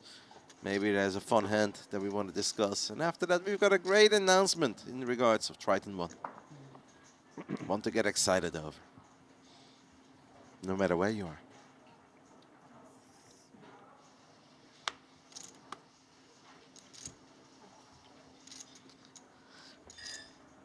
Obviously, we complimented Mustafa there for the call with 10-9. That was a difficult call because those chips meant a lot to him as well. His life was not at risk, but it was pretty close.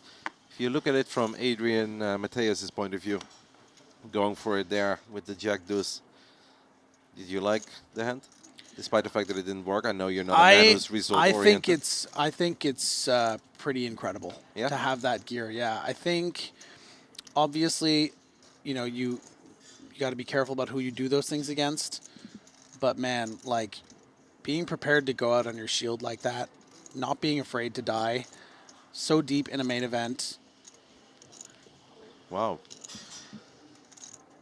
Oh, and that's going to be a call. We're going to have a 3-way all in here. Yep, and Jamil is going to be at risk as well. How he was thinking, man, he's actually getting in real good here against the 2 big blinds of Adrian Mateus. But he will now receive the bad news that Daniel Devoris comes along for the ride with pocket 8s.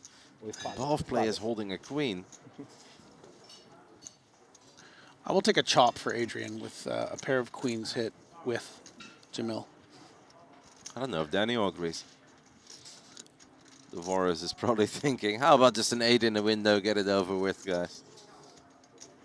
8 high board rainbow. Well, 8 in the window. As the flop comes, ace is 7-8. And do we have any backdoors? Yeah, we got some spades and some diamonds, straight draws. Yeah, the 5 of spades is indeed the ultimate sweat card. And it's not one of them, but Jamil does pick up a couple gutter outs. Unfortunately, this will be the end of Adrian Mateus. Did not work out there against Mustafa. We do get another spade, but that doesn't change anything. The double KO for this man, Daniel Devoris. His pocket 8s hold up against Queen 6 and Queen 4. Just like that, we lose 2 players over at our future table. Good TV table. Yeah, looking like a young James Dean or Harrison Ford with his sick-ass jacket. Goes out with a bang. Amici amici e poi ti rubano la bici. And Daniel Devoris up to 8.8 million, which must be maybe not among the leaders, but certainly in the top 15 or so. 8th in chip, actually. Definitely a top 10 stack. On top of the leaderboard is still Renji Ding, the man who won the 2K opening event earlier this week. And in the top 10, we still have JP from New Zealand as well, our PLO champion. So 2 Triton ONE champs among the 10 biggest stacks. And as Luca looks down at pocket jiggities under the gun. Being in Team Winamax, you know.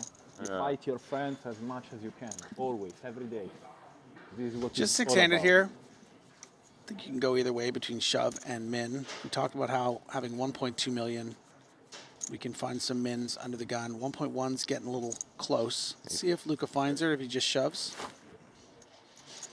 Raising from less than 10 bigs looks very strong, but he doesn't. Oh, it's that, yeah, the blinds have gone up. Yeah, so I think maybe I would have shoved this, yeah, to get called. Oh, there you go. Turns out it doesn't matter, because we are going to run it either way. Shinohara still working with over 6 million chips. Looks down at ace-king offsuit.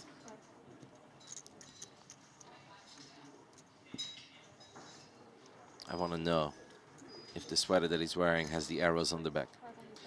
Off-White, a fashion brand known for having the 4 square arrows on the back. They look cool. Obviously, we're going to announce all in and a call here. Maybe Luca took a little look at the payouts. I don't know if there are any pay jumps available in the near future, but we'll announce all in. And of course, Ace King is going to snap it off. It is a very fair fight. Jacks are favored though, by quite a bit.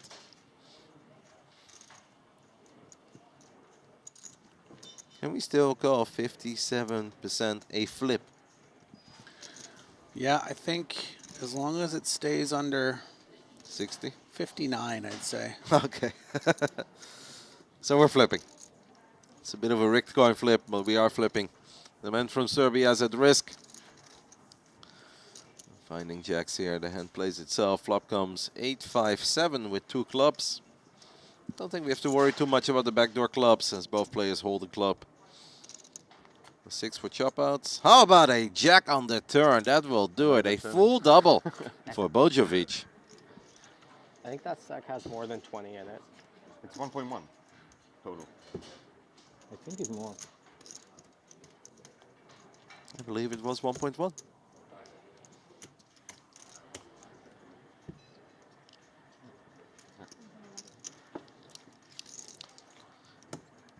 Turns out the man who was at risk knew how many chips he had, Griffin. Nice double for Luca. Very nice. Well deserved as well. Troppo forte Luca, sei troppo forte. Dici? 9 vite, 9 vite. Incredibile. Il gatto. Dal primo giorno, capito? Sopravvissuto alla guerra, poi subito in Italia sopravvissuto a Roma, poi in Austria sopravvissuto agli scrucchi, poi... E la storia continua. È un cazzo di survivor, bro. Mamma mia, che forte che sei. Beautiful language. Luca speaks Italian. Ti metto nei top Italian speakers ora, Ti metto nei top, sì, sì. Ti presenterò al mondo italiano, facciamo una super intervista, un super blog, sei troppo forte. Sono già conosciuto là, vero? Sì? It's me that I don't know nothing, you know. I never play in Italy. I don't play since 15 years. 15. Huh? 15. 15? You said 15 years. Something like that. Italy, yeah. I left when I was 19. Pocket queens for Ignas under the gun. It's going to open things up. The last tournament I played in Italy was 20 something. And you can see the no interest from the pocket pairs. These low pocket pairs in the lead position. I keep on preaching it. Pay attention, you guys. Stop chasing waterfalls. It's okay, it's okay. TLC reference? I don't know what you're talking about. Are you serious or? Yeah, what are you talking about? It's a famous song, mate. From know your era, from your high school era, probably. Never heard of it. Is it a band, a group? You know them. You know the song No Scrubs? No. You know it. You're trolling me, Griffin. So do you usually play hands like that, or that's like Bro, like it is what it is, you know. Like we found agreements very quick. We like to play. We both like to play big pots. We both don't fold jack highs and 10 highs. We both like to float. We both like to hero call. We both like to bluff, and we found agreements pretty quick. It was great to watch, I can tell you that. No one can say that Winamax soft play against each other. You know, like how's it gonna happen? That was the advertisement. Fair game, fair play, fair sport. Action gets folded to look at a man who just found his full double with pocket jacks versus ace king offsuit. Now looks down at ace 9 off, small blind versus big blind. But of course he's got a bit of a healthy stack. It's no longer just let's always jam it, but he will announce all in, and that's a real decision as well. Wow. Ace 6 of diamonds. Yeah, this is going to be right on the line here. You would just hate to fold here and be up against ace deuce off, ace 3 off. Any of the suited combos as well. Some of the suited kings even. Yeah. Huh? Queen jack suited, I think, might just shove too. Like, this is brutal. An 18 big blind shove from the small blind. Yeah. That's real difficult. Okay.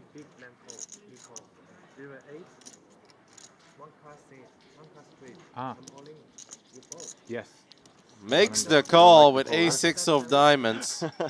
I mean, that's a calling. Yeah, ace 6 is Got to be a I call when wanted it's suited to too. think me 7-7. This is why also river, I think. No, it's a. I think was good. Not a but legit call. No. 7-7. Yeah, I know. I That's text. why I raised you. That's, yeah. I swear Things I- can change though. Yep. 28% of the time. We can chop. On Yeah. ace, queen, Most jack, likely. we can most certainly chop. Quite a few chop opportunities. Yeah, over half the time this will be a chop. After it was raised. Yeah. As you can see now, only 7% to win for either a 9 or a 6. Otherwise, get back to your corners. The deuce does not pair anyone, and that means that we will chop this one up. Ace, ace, king, queen, jack. I feel a little disappointed with ace 9. If it's like ace 7 against ace 6, you know it happens quite often. Ace 5 against ace 4, but ace 9, you think that it plays more often than not. But on the ace, queen, jack flop, it's going to get difficult. I hear what you're saying.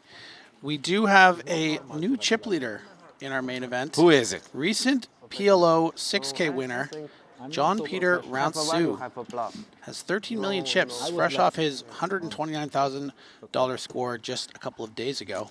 The man who goes by JP, to make it easier for everyone out there. Check. Jam. Won a Check, big check, hand begin. a little while ago with queen 10 versus a set of 4s. So bad bluff for me. That was an action flop for JP. I'm Chinese Flop the boss. open-ender. Don't bluff me. Ah, you Chinese boss. Don't bluff me. Oh, ni hao. Ni hao. Chinese, how boss? How much boss? Bad rag. Eh? Bad rag. Bad drag or 45 boss? minutes left Yeah, good of boss. this Bad rag. Ah, level, Okay. which will Full take us, boss? unfortunately, to a break. I never want this table to end. Which level boss? Dvorak going to open with a standard min raise here with the ace-king.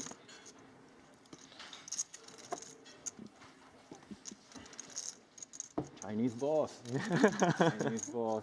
Me, Italian Moroccan boss. But ex-pro. Ex-pro. Yeah. When I was young, I was good. I was handsome. Yeah, it's very cool that it became 60-minute levels. Obviously, it was 40 minutes yesterday. It was 40 minutes during all the flights. 60-minute levels here on day 2. I just can't get over it, man. My two favorite players playing a mystery hand together. Maybe the most exciting bluff and call of certainly the tournament, but maybe the But you play good series for both. on our feature table. You play good? I'm a kid in a candy store right now, I gotta say. Yeah, really, Yeah. really full of joy after that one. Love to hear it. I'm a little sad we lost Adrian Mateus the way we did. Went out swinging, just like For sure. swinging his mace on the battlefield. Like, Went after it, but we're so deep. We're in the final 60, 1,230 entrants. Would have been great to see Adrian Mateus have a proper run. Maybe top 20, top 15, getting close to that final table. So fun to see those guys navigate those final few spots before making it to the FT of a big field. Well, I'm happy that you're happy, Griffin. You know who's also happy? This man, Mustafa, as he's got over 11 million chips to play with. yeah, and I think he might come after Ignash here a little bit, to the tune of somewhere around 900,000.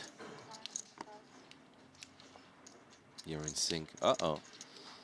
That's a real decision now for this man, Shinohara, who looks down at pocket 8s on the big blind. I would love for him to be able to find this 40 big blind shove. It's not easy to do, No, but it that's just difficult. feels right in this situation. And this is very irregular and not something that I recommend is the overcall here. I would almost prefer like folding over just calling here, because the 8s are going to be very difficult It's a very to nice, play. yeah, it's a very nice clean shove for 40 big blinds, to be honest. 39 big blinds, because of the ranges like this, 10-9 off, ace-7 off. Like, just take it down. Don't play the guessing game with the best in the world who's going to have a good idea about your range when you overcall here. 10-3-4 is complicated. I think Mustafa's going to put him on something like 8s through jacks and ace-queen suited. Maybe even ace-queen off. These hands aren't going to really fold on the flop, and that's why I think Musta decides to go with a check. Shinohara will check it back. So we're off to see a turn. The turn brings the jack of hearts. It's another over for the pocket 8s to worry about. Is there a chance that Mustafa smells weakness? He definitely smells some weakness, but does he think that Shinohara will even fold the let's say, pocket nines on the turn. And yeah, it's a bit complicated because it looks kind of like he has ace, king, ace, queen with this flop check. I think Moose is just letting him have this one. He's going to be a little maybe surprised to see eights at showdown if he doesn't go for this river bluff. Check, check on the flop, check, check on the turn. 2.1 million chips in the middle. Mustafa will check once more. Action is on Shinohara.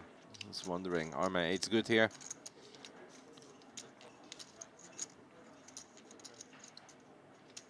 And Shinohara maybe with some designs for a very thin value bet. Yep. We'll check it back once more. Receives the good news that it's ace high. All right. Well, the man went for an unconventional call, but he takes it down. Yeah. I mean, look, there's an argument. Which one? You don't want to risk your tournament life with 60 left on a cold 4-bet shove with pocket eights. My dear. English is my dear. Cara mia. Especially if your opponent's going to kind of play honestly against your pretty telegraphed medium strong range.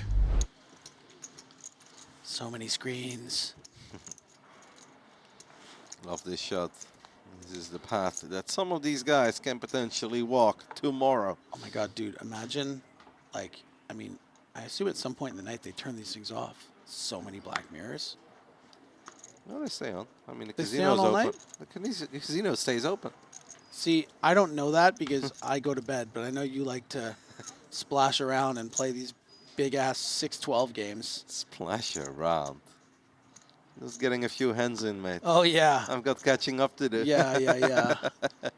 See this guy the next day. He's like, I won 17 million last time. That's Like, not true. I never. you said that. I said 1.7. Oh, same thing. You know no, what I mean. that's You won, not the same thing. You won either. millions. That's all I know. That's a lot of, you know. Yeah, Korean won. I'm freaking gambling for 50,000 over here. You're like, I won 1.7 million. Currency matters. And decimals matter too. If I won 17 million, mate, I'd be buzzing. 9-7 off versus pocket eights once more as the flop comes 9-7 deuce with two hearts. Top two for our new man, Chen. Kind of flop where you're going to feel that eights are best very often. How annoyed will you be getting check raised here? That flop. But he finds the check. Very nice. Yeah, you call. Oh. I call. Okay, now I feel even better about my pocket eights. Yeah, you feel great. Maybe you fold, sorry. No, maybe you call. I don't know. I think Chen should start betting. He's going to have a lot of draws when he bets here. I know you feel like you have the board crushed, but don't give your opponent another chance to check back his ace high that'll call on the turn. And we can see he's even stronger than that with pocket eights.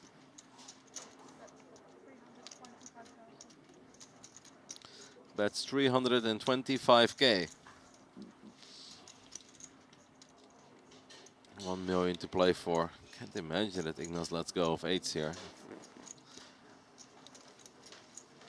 He'll be loving life. This man will indeed toss in the calling chips. I'll have to play a river. Can never change anything. It's the Jack of Hearts. At least that's a card that is maybe a little bit scary for Ignas. It changes something and just it makes it possible, I think, or more possible for our Lithuanian to fold. Hearts have come in. Some Jack 10 type bluffs have now made top two pair. Checks his boat on the river. He's not going to get rewarded for that. As the eights roll. Aya. Boss. Boss. Shippa. Aya. Shippa. Too rich. You don't like money. Too rich. Yeah. Good hand, full house.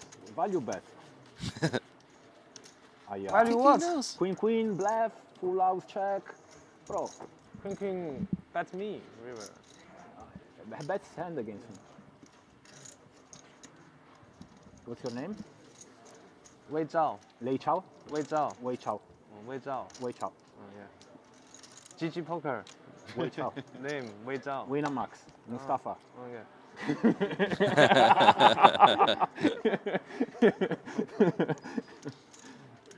I mean, annoying for Ignace, but he lost the minimum there with his 8s. That could have gone so much worse. Yeah, I've been pretty impressed actually with Ignace. This is incredibly tough table. The way he's been able to navigate. Certainly lost some chips, but has been second best a lot. And you can see the activation of the deuces. Talked about these small pocket pairs, how he's just been folding them in early position, but certainly in late position, happy to start raising them. I just realized, by the way, by Mustafa winning that mystery hand, you're doing great business in our little voucher bet. Oh my God, that's right. That is right. Pay me now. I'll let you buy out for... Wait, where's your guy? Who did you He's have? doing fine. He's still working with 7 million. Okay, I'll let you buy out for 37,000. I am not buying 35,000. out, mate. No, there's 0% chance. You can give me a 10K and two 10Ks and a 15K. Set over set here. No, I wouldn't wish that upon Mustafa, ever. Not for the voucher bet. As our flop comes, Queen Jack 6. Many hours of poker to go, mate. And Musta might fold out the best hand here, depending on sizing. You know, Dan is going to think he has the best hand sometimes, but because he's up against such a tough opponent that might find some barrels here. 5s are going to be tough to hold on to down the streets. Let's see how Dan elects to play this. Can definitely see him going either way. Queen Jack 6 rainbow. Pocket 5s for Daniel Devoris on the big blind. The only man who has him covered on this table is Mustafa Kanit. And Daniel gets out of the way. 3 overs to his 5s. New chip leader. Both really good. Our boy Takashi, third place finisher. Oh, sorry. In the Wrong 3K. one. Other one good. Up to 13.2 million. He was on our feature table You last don't time. have outs. I have a 2. You have a 2? Yeah, I have a 2. Yeah. Ace good. Ace good. King maybe. Can you play GG Poker? Me? Little. Me live. I like live poker. I like to look at you. We'll You're say that. handsome. Look at you. Look at me. Something to mention. You bet. I remember you. Felipe has gone up to 17 chips, the Brazilian. Also Africa top 1. But Takashi is Japanese, and he is one of the continent. Two one. that was selected by Vitor. So I'm looking to lose Number 50,000 there. Italy. I could lose 100,000 if he finishes first. He is on top. Of course, we still have the poll running over at the beautiful Triton Poker Plus app at After the home today, screen. also #1 in Spain. We'd like to hear from you guys. Who you think will be leading the field? You have to predict the nationality of the chip leader at the end of the day. I can't China bet. currently leading that poll. Bad. Well, actually, the highest placed Chinese player on the Full leaderboard house, at the moment bet. is the bounty hunter. Good. Eugene Long, 10.5 million in Nothing 6th. bad. Good. I want Everything. total. Yeah, I know. Greedy. Yeah. I want a total. Sometimes I don't you want a little. Yeah. little. Yeah. You boss. Greedy boss. Yeah. You don't pay good your employee. Eh? You want all money. You. Eh? No money? You all money. All the money. Yeah.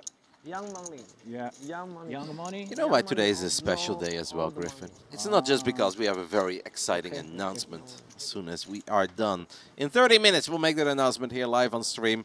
Today was also the first day that everyone here was able to get their hands on the new Triton Super High Roller merch. And it has been chaos over at that booth all day long. I ran into Janice earlier and she did the thing where she's like, oh, kill me. But obviously in a good way because people were loving it. It's been absolute chaos over here at the store.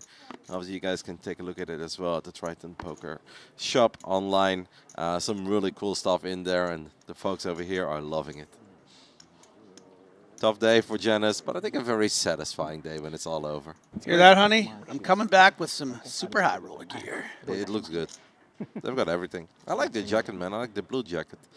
think I'm gonna pick up the jacket before we get out of here. Yeah? Yeah. Good for you. For me, okay?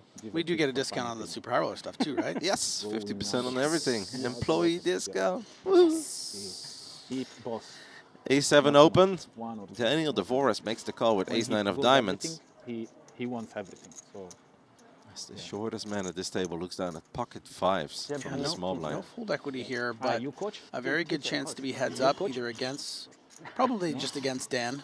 I think Nas will fold the ace-7 suited. Me coach sumo, no ninja.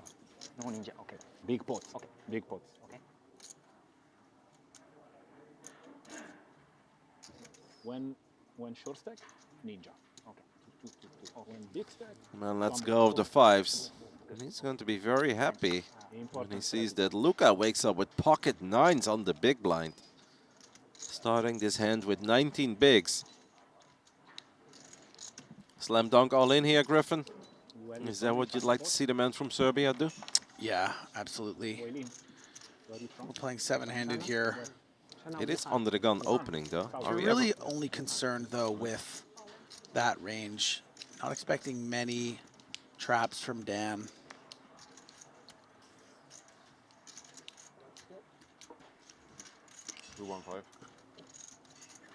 Yeah, I expect Boris will ask for a count, but no, it's too many with ace-9 suited. And not a good play by Luca. You just gave him some compliments, said you were very impressed by him. So hot, so hot, so hot. Yeah. Now serious. He continues to impress you. Is he earning a star over at your Triton Poker Plus? I don't think I've starred anyone, which is wow. absurd. I know. Unbelievable. I heard you praise the app. Makes it even better. I promise you, Griffin. Always hot. Adrian Mateos was the only star I needed. And he blew it. You make a lot more, so worry thought. Yeah. 58 players remaining. We have just lost Julian Pinada Lozano from Colombia, unfortunately, in 60th. Shame to see him go. And Alex Anton also eliminated in 66th. You have to imagine that was largely at the hand of our chip leader, Takashi Kobachi, considering they were on the same table together in our previous feature. The Pokemon Master. He's catching them all. But if you want to see the hands of these players, as we see JP now jump ahead of Takashi on the chip counts up to 14 million. Then go ahead and click on Takashi's name, see if he was the one to make victims of the aforementioned Anton and Pineda. Certainly possible. But who's to know? Download the app. We have people on the floor recording hands for you. Well, there we go. The man let go of the fives. He took his time. He will obviously never let go of pocket tens. Starting this hand with 8 big blinds. That's the spot that Young was waiting for. As Luca's got a bit of a decision here. Yeah, you know, this is a tricky positional situation. Were this raise sort of cut off button, I think we'd be more inclined to shove ace-jack. I can't see. Kind of priced in here, right? It's very close. Yeah, slapping his hand a la Tony Renlin. I think he's going to make this call. I can't see. He chips. 950,000. Thank you. 950,000. Just hoping he's not going up against the Yeah, it just overpair. feels like in your head, anything under $1 million, you got to call, and he's going to hate to see. But he's not particularly live, just 20% against the pocket tens. Me, 7-6 of heart. I see short, I fold. 我看到你短码，看到你短码，我肯定不会猜的。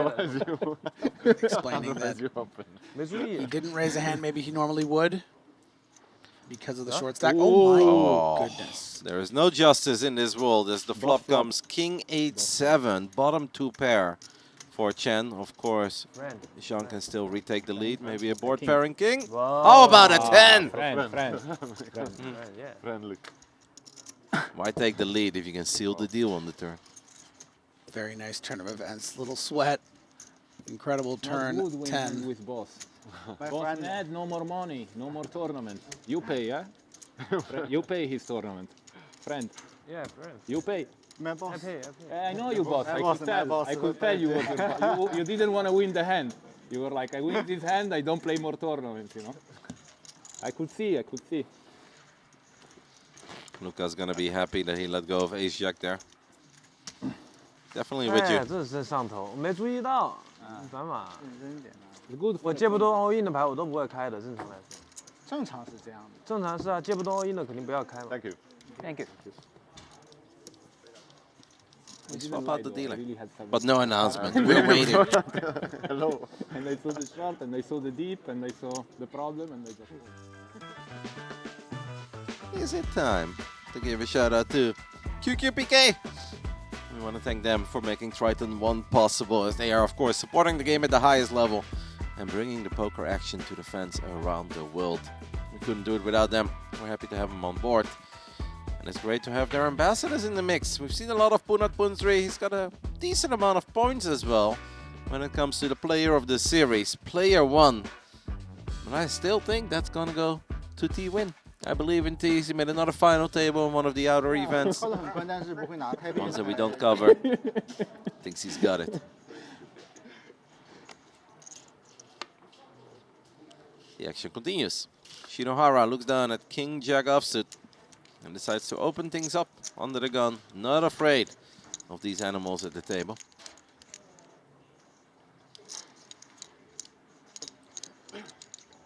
I have a little Triton Super High Roller Student merch wins. idea for you. No ninja. 125. You want to hear it, Kev? Thank you. Okay. Okay. No problem. I want to hear it. So, as I'm sure you know, I've been here since the beginning of the broadcast, which was about You 7 English hours ago. languages, huh? How many you speak? Daddy's hungry. Chinese really good. Okay. Yeah. English. I think I'm going to treat English. myself No good. to Good enough. House of Ramen tonight, which I assume we Good can't enough. use the vouchers for, but I love ramen. So many people. I've been loving here the know soups. good. Where is it? Look a little Look- bit. look I at can the sign. communicate, you know. There's a sign right there. I don't Someone's think screaming at us. I don't think that's open, mate. Oh, really not? No. Why do you say that? Well, because the last few times I was here, that sign was there, but there was definitely no House of Ramen. You telling me there's no ramen house over there? I don't think so. I think they're using that room Okay, for well, other stuff. look, my merch story stands, okay? I want to explain to you how lazy I am. Go ahead. I am wearing the whitest shirt I own. I am the messiest guy that you might ever meet. I do not trust myself specifically to get soup in this expensive white shirt. Mhm. So instead of going all the way up to my room in the landing resort and changing my clothes, I am going to go buy Triton Super High Roller merch as like a bib just in case. You know. But wouldn't it be heartbreaking if you... It would be so heartbreaking, but I can't, like, we can do something with a little stain on a blue, you know, on a blue Super High Roller shirt, you know? Mm-hmm. So that's my plan as we Yeah. come to the flop. I don't think you have to worry about that plan because the House of Ramen is not a thing right now. But now I want soup, so wherever I go, it won't matter. I'll get the I reckon noodle soup. Really I recommend the beef noodle soup over at the Shanghai Bund. good. I've had it about 4 times. Same. So good. I love it, except that the beef really gets stuck in your teeth. They got the toothpicks there, though, because the Bund has everything. Oh. You haven't seen the toothpicks? They're in the thing with the where the didn't- sauces are. I didn't know Dude. that. No, I bought some at GS25. Oh my God! I've been stealing them all week from the Bund. I've got toothpicks for days up in my room, bro. You're next door. You could have just knocked. There's also a convenience store nearby. So I got some fancy ones from... Okay, so what's been your go-to? And just to clarify, everyone, the Bund is the Shanghai Bund is the place where we pretty much eat all our meals here at summer camp here in Jeju. So your go-to is the soup? Yep. The In the broccoli morning. and beef? No, I've No? never had the broccoli. I've actually only ordered 3 things this entire trip. Wow. The chicken Tell us. tenders. Yeah. Actually, I had the burger twice as well, so it makes that 4. I had the chicken tenders with French fries. I had the burger. I had the beef noodle soup, and I had the fried rice. Those are the Wow, four you haven't things. gone off you haven't tried the scallion noodles with the beef? That's pretty good. I believe You're not a noodles guy? No, but whenever I get adventurous, for instance, yesterday I walked down where the convenience store is, and there's a couple of great Korean barbecue places, so I just went to barbecue. You're supposed to take me to barbecue. I haven't done it yet. You were unfortunately on air, and I was hungry, so I decided to go to barbecue by myself, and it was fantastic. Not unfortunately for the product of Triton, but because we could have eaten beef together, right? You weren't. You think I'm doing a good job, right? Of course. You're always welcome to join later this week. So, what about after this? Are you doing more than one shift? Yes, I'll be on all night. So that's why I went yesterday. Yeah. As Jack 9 flops an open ender on 10-4-8 with 2 hearts. Ignas does hold the ace of hearts. Yeah, this is a very interesting flop.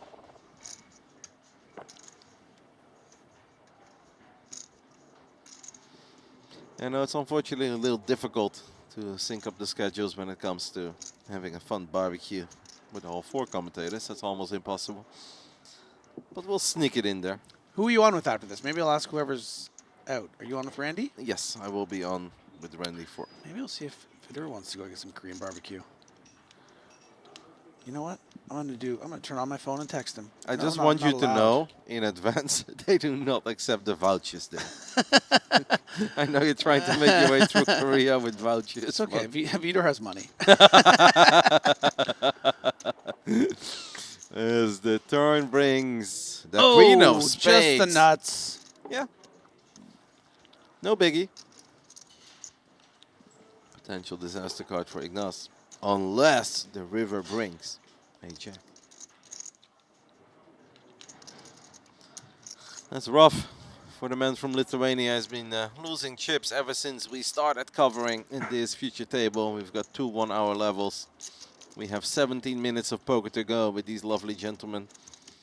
He is going to wager some chips. He's going to wager a lot of chips. Bet 625K into Chen. This man, he's got a subscription to the nuts. Let's not forget that he made the nuts not too long ago with 9-7. It's true.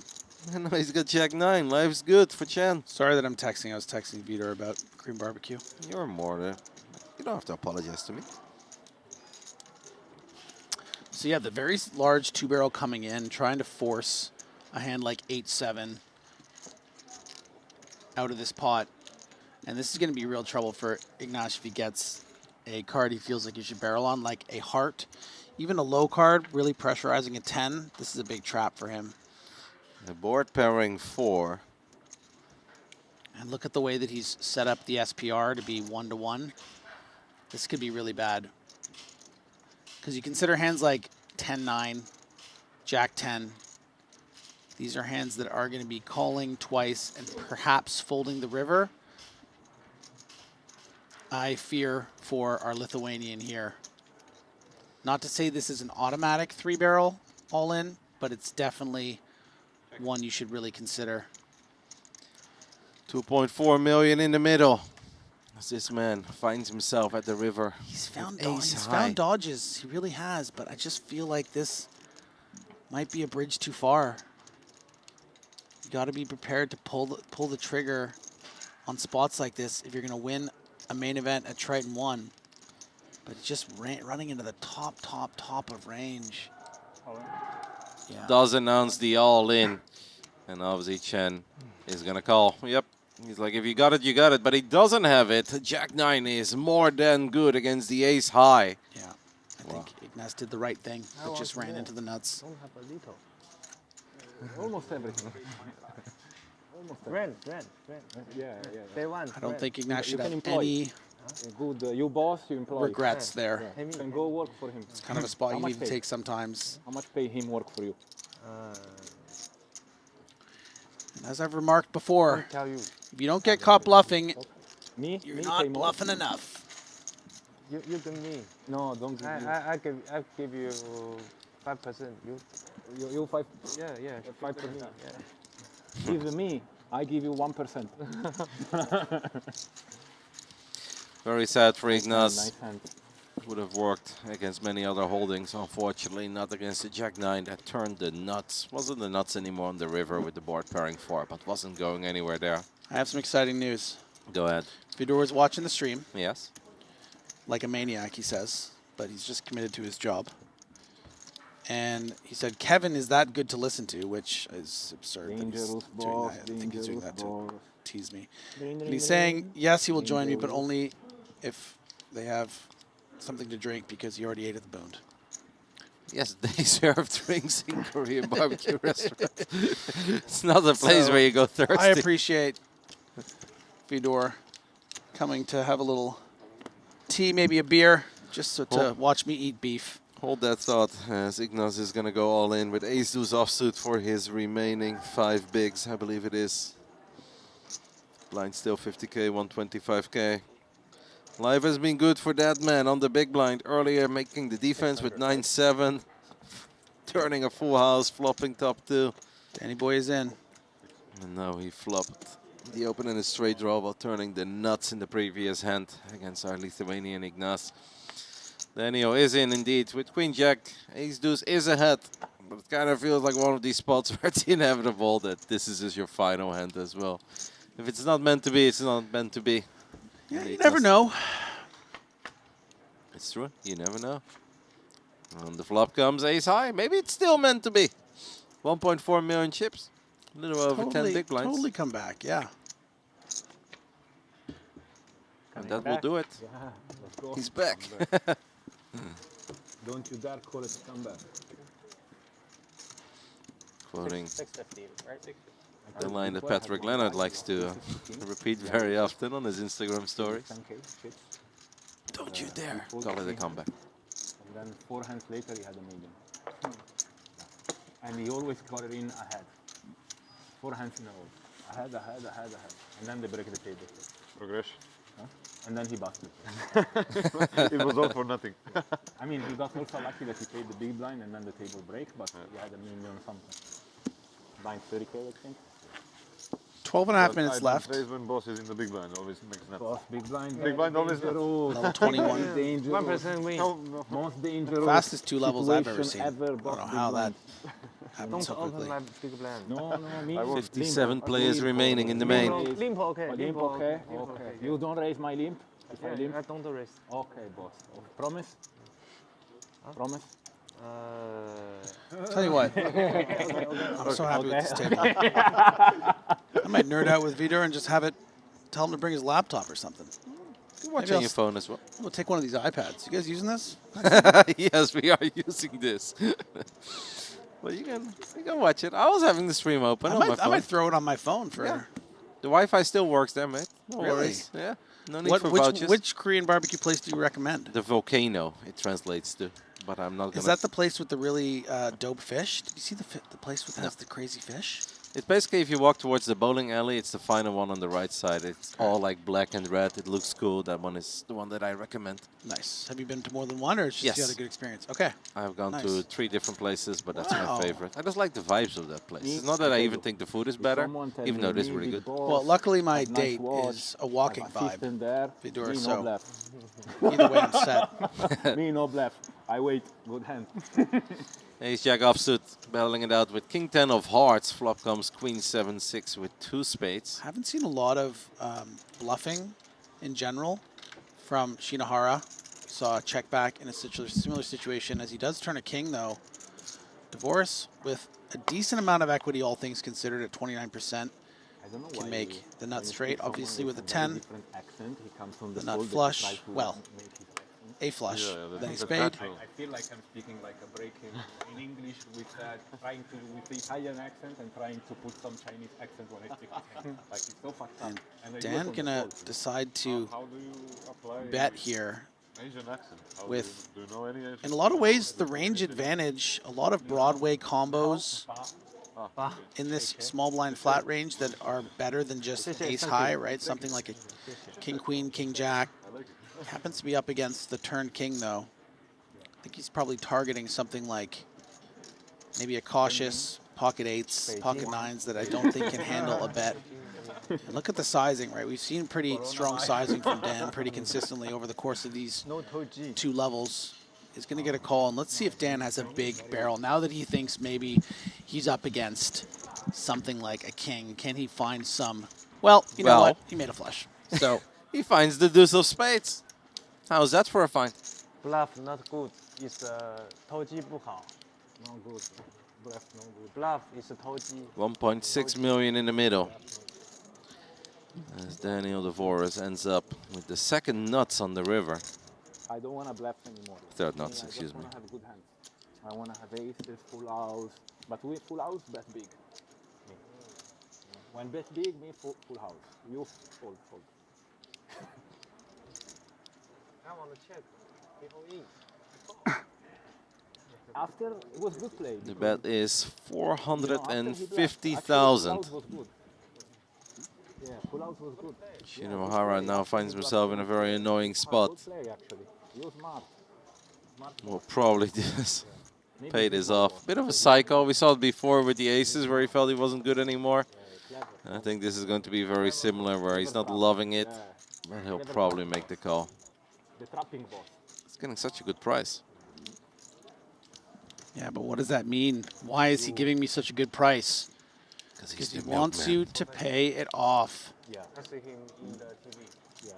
But if you watch this back on stream and you see that you folded against Never smile. some jack high Never speak. Never smile. without a spade, Very aggressive. you just never want to show up again for the main event. 450K, 2.1 in the million. Oh, don't throw it away, man. Don't throw it away, man. It's difficult.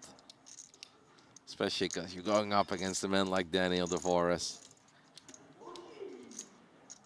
Don't let the shark take another bite.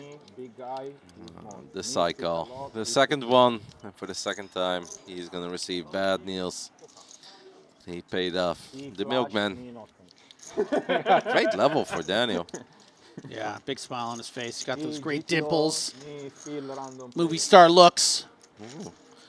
See that Ogenian is now at the bottom of our leaderboard. He must have played a monster pot against Alexander.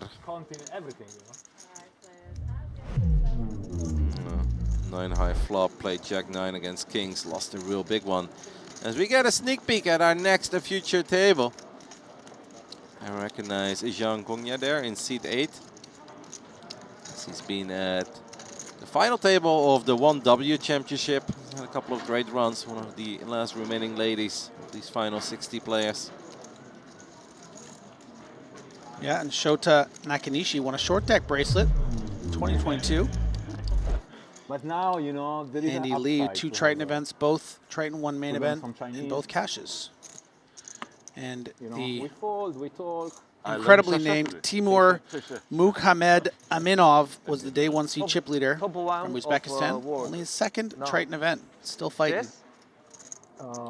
Today? Pretty incredible name, but not my favorite name of the field. At least last time I checked. He's still in this. Huh? Where is he? Come on, tell me he's still in this. GTO no good. No good. There was an awesome name. I don't know if you heard it earlier. I'm scrolling now. Oh no, we might have. Oh, there he is. In 46. The Thai guy. So no need good hands. Pongsapak Himathongkom. Freaking amazing. I heard you Yeah. enjoyed Waxing that one poetic earlier. about that name. I want to meet that guy. I think that's possible. We've got 7 more minutes to go until we have a very exciting announcement. I know that Mustafa is chatting along with his neighbor. But we have to hype up this announcement a little bit, Griffin, because it's a good one, it's a big one. And I know you'll be thrilled.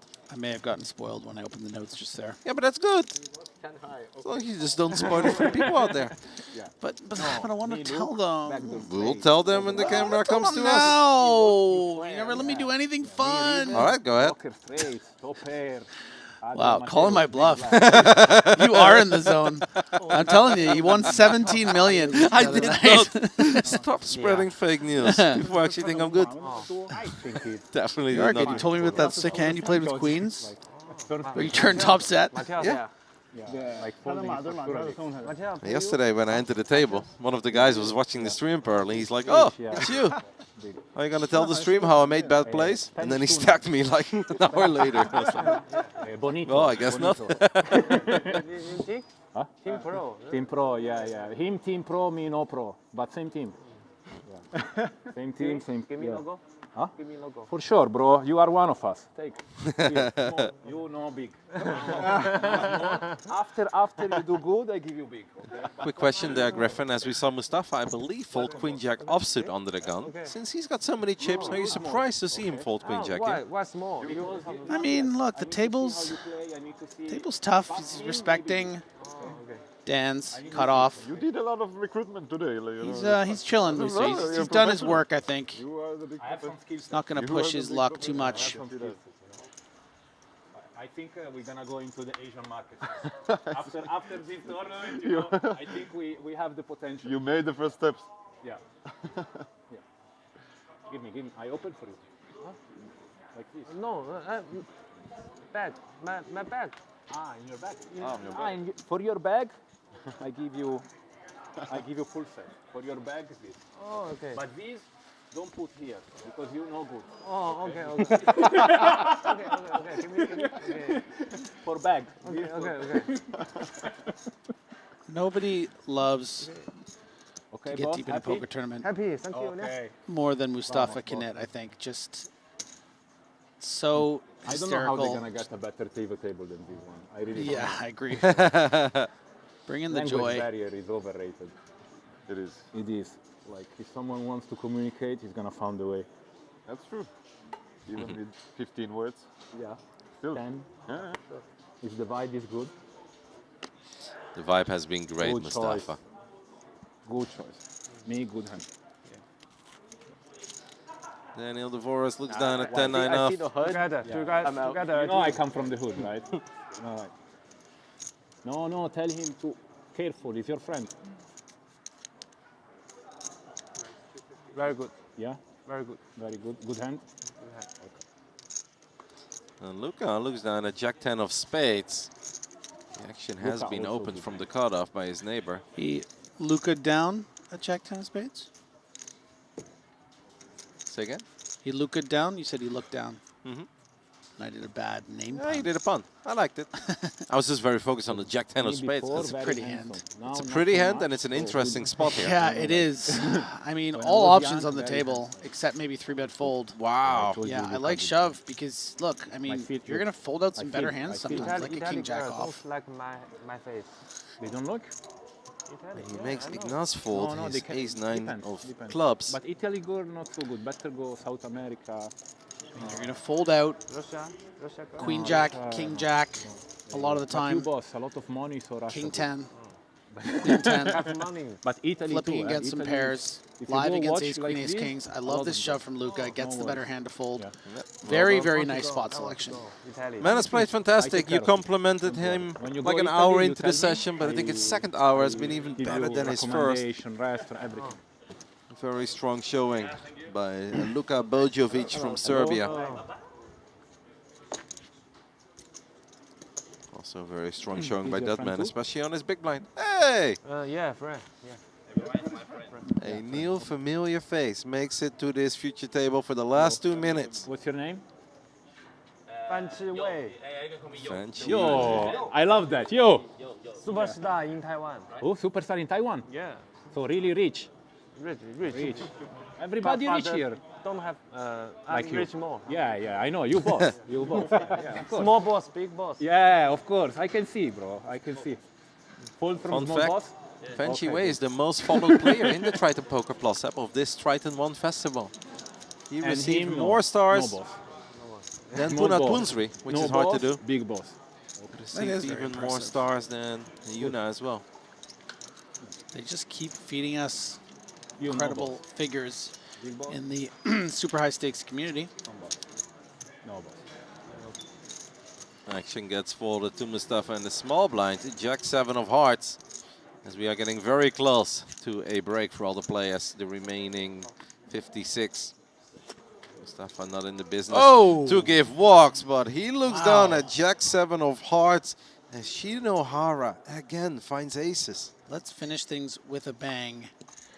I think Mustafa has every intention of limp calling this suited combo, especially to that quite small sizing. So As far as hands are considered that you want to go up against black aces, Jack 7 of hearts is definitely one of them. Better than most. Let's see the percentages. Still just 19%. Feels low, doesn't it? Well, 90% against aces feels okay, but... Oh, see what I mean? Do you see what I'm talking about? What a flop. What a final hand before we enter the break. 9, 8, 5, 2 hearts. This feature has not only lived up to its potential, it is blown through the ceiling, blown through the sky. And I think Musta can even play this as a check raise and just play for stacks. 35 big blinds, but let's see what he elects to go with. The combo draw. He's got everything. It just would feel almost disingenuous of Musta to play this as a call, like, and let ace high check back on the turn or something.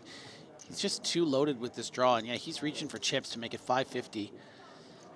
Is there a world where aces just come over the top? I mean, he's got 4.3 million, but it is a pretty connected board. It's a scary board for aces. Our man from Japan will announce the rather quick call. Yeah. Mustafa looking for a 6, 10, or a heart to take the lead. And Musta's going to know that this isn't just some ace high now. It's probably something, maybe not as strong as aces per se, but certainly in that range of maybe ace 9 plus. So how does Musta want to navigate with 3.9 million for Shinhwa and a pot of 1.875? The range quite strengthened by the call. 1.8 in the million in the middle. As the man announces another bet of 650k. So he raised it to 550 on the flop and bets a 650 on the turn. Yeah, it's sort of a price-setting amount here on the turn, not really trying to fold out these big hands that he expects Shinhwa must have. If you're Shinhwa here, are you afraid that if you just make the call, that the river is going to become very, very complicated to navigate on many cards? This is the thing, too, is that I think that there are some cards, like, say, if a 7 comes, I think that Musta bluff shoves, right?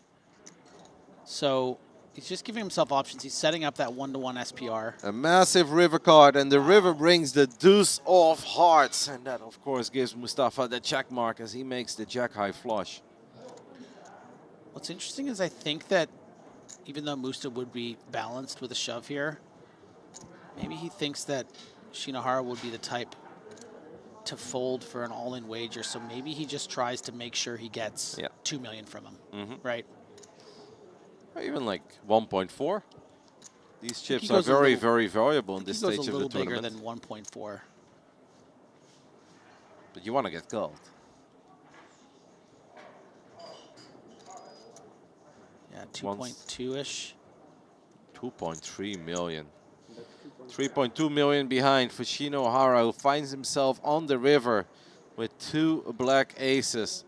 This man, by the way, has been really put to the test. Yeah. A couple of very tough decisions. He has cycled off twice on the river, kind of knowing that he was probably beat. Both times it felt he didn't really want to call, but he was getting such a good price. This time the price isn't that good, and it's for the majority of his chips. But he finds himself with aces in a small blind, big blind battle against a very qualified top-tier pro. He's counted it out like he's prepared to pay it. He's seen what Musta is capable of. Just very, very high-level bluffs and calls. Very difficult to fold pocket aces. But he has removed. Oh, he's put it back on. Is that a Duolingo thingy? Yeah, looks like it. Probably not. Very difficult decision for Shinhwa from Japan. Has been faced with most of the difficult decisions, by the way, at this table. I mean, this is a booned credit situation for me, too. Can Musta elicit a call from the black aces? What a swing. I think it is really worth thinking back of the 2 times that Shinhwa looked like he knew he was beat, but he still paid off just because those bets were small. Yeah. And it feels like he's got a really bad feeling about this one. That's why I was thinking maybe something like 1-9. Let him keep 10 big blinds. But it's hard not to want to go for what you perceive as the max in a very polarized spot. Check raise on the flop, bet strong on the turn, bet even stronger on the river. That's how we got here. Shinohara announces their call and will receive the bad news that he is beat. Cannot defend. Mustafa Kanit wins a big one. Always ta-ta-ta-ta, always. Always. Yeah. My poker face is ta-ta-ta. Yeah. Always. Jack high flush is good for the Italian, as he is now, without a doubt, one of the chip leaders off the field. Yeah, top 3. Top 3 overall after that hand. Jack 7 from the small blind, flopping the world versus the aces of his neighbor Shinohara. A brutal final hand there for the Japanese man, who finds himself returning from the break with like 5 bigs or so. Just tough, man. He really was in the most difficult spots over these 2 hours.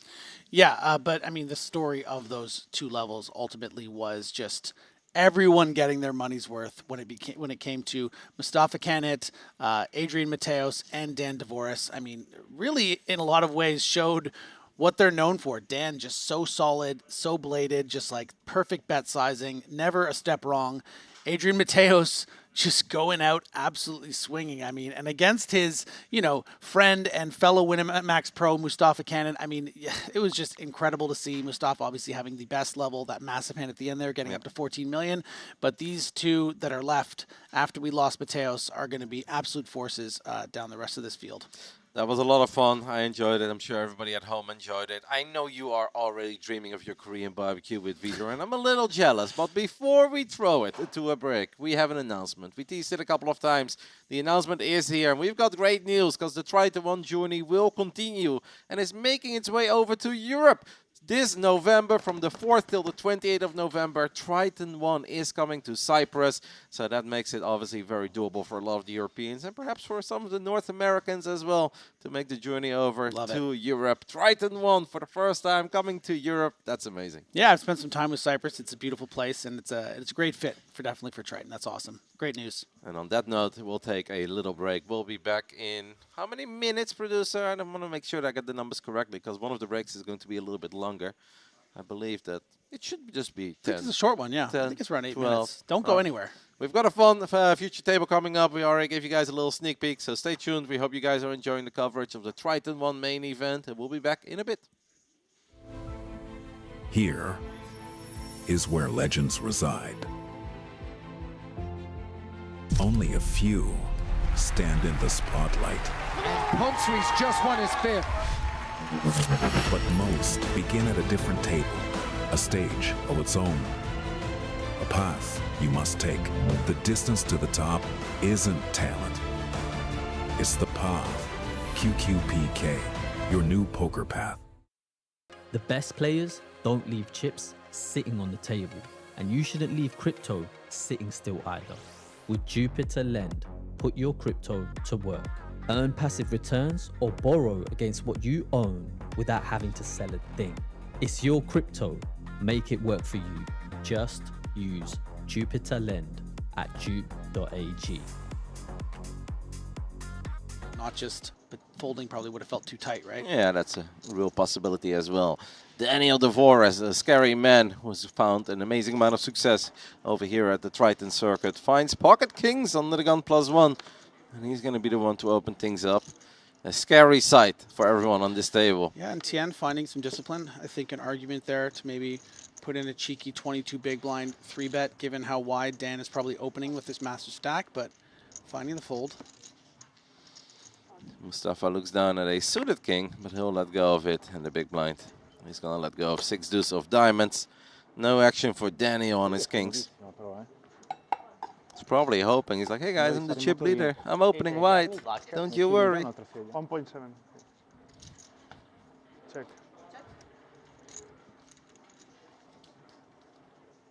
It was the small blind that let go of 6 deuce. It's Adrian Mateos in the big blind. That actually came along for the ride with 4-3. I thought the hand was over. Oh, that's what I was trying to tell you, man. Look at this. Wow. Incredible turn of events. And I'm so curious to see how Adrian plays this with bottom 2. Is going to have some check raise bluffs in this spot. I think he would prefer there to be a 2-tone suits because it's more often that you'll be check raise bluffing, I think, those spots. Perhaps he wants to just call and keep Dvoris barreling. Yeah, you know what? His hand is just too strong. He doesn't think he's going to have kings every time. He wants him to give opportunity to barrel. What a find on the big blind. 4-3 of spades. Comes along for the right, flops bottom 2. Well, 6 deuce of diamonds in the small blind. Adrian Mateus completing the action. Yeah, Dan is just value, value, value here. He's going to want to create a 3-street situation. And with 1.15 in there, only 1.4 back for Adrian, I expect something in the range of 450. That's brutal. Absolutely brutal here for Daniel, but obviously there are some river cards that can still give him the lead. Wow, so he goes 600 of Mateus's 1.4. And now Adrian has a decision here. You know, maybe he keeps trapping on something like 400, but when he's betting 40% of your stack, maybe you just assume he's calling the rest. You don't want to give him a reason to check back. What if he's betting, you know, a flush draw combo that might check back and give up on the river that doesn't get there? Yeah, I think the all-in is quite likely here. And Adrian Mateus does announce all-in. The kings of Daniel Dvoris won't go anywhere. Daniel receives the bad news that he is looking for a board pairing, 9 or 8, or of course one of the last 2 kings in the deck.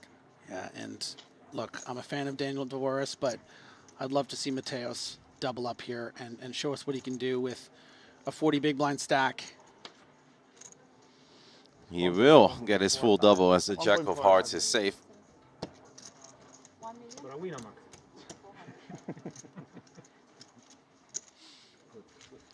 Yeah, and good restaurants to eat at, and you get the list, and you're like, that's where I don't go. I mean, also food. I never hear Nacho saying was bad food. Yeah. Yeah, everywhere he goes, oh, the best meal in my life.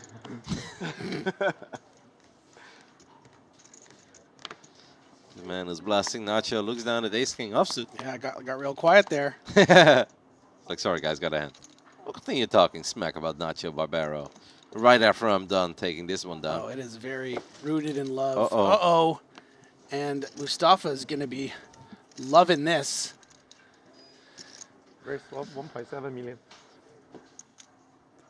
Basically announces all in, and of course Mustafa is not going anywhere with ace king offsuit. Friendly banter gets rewarded. Do we have a pay jump coming up? Let's take a little look at it. All in call 1. Yeah, I think Musa looking at the clock there, maybe thinking that he could maybe do his table made a little favor by taking some time in case there's a pay jump, but We're like 5 eliminations away from a pay jump, so that ain't happening. Here we go. Ace King versus Ace Queen, 10-8-7 with 2 clubs. Lou does have the Queen of Clubs. Jack of Clubs for fun. 9 of Clubs. How about the 3 of Clubs? On the way. 2 outs becomes over 10. EV table, you're guaranteed at least this way. You know that.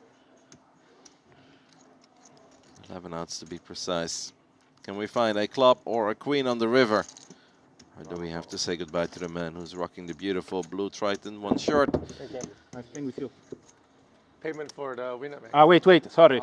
Before you go, you could be recruited. This is like the beginning of a great story. How about this man with his 66? Daniel Dvoris. Hey, we have replaced the man that we just lost. We've got Zhang, and he gets welcome to the table immediately with 8 bigs and pocket 10s. Well, that's a slam dunk. Hello, here I am, all in, if I've ever seen one. All in. Welcome to the table, sir. How much? Ignas from Lithuania is requesting a count with ace-8 offsuit. There's 8 big blinds.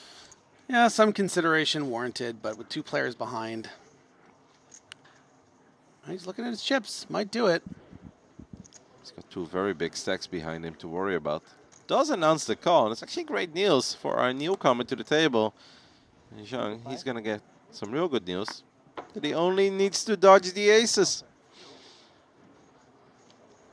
All in column 1.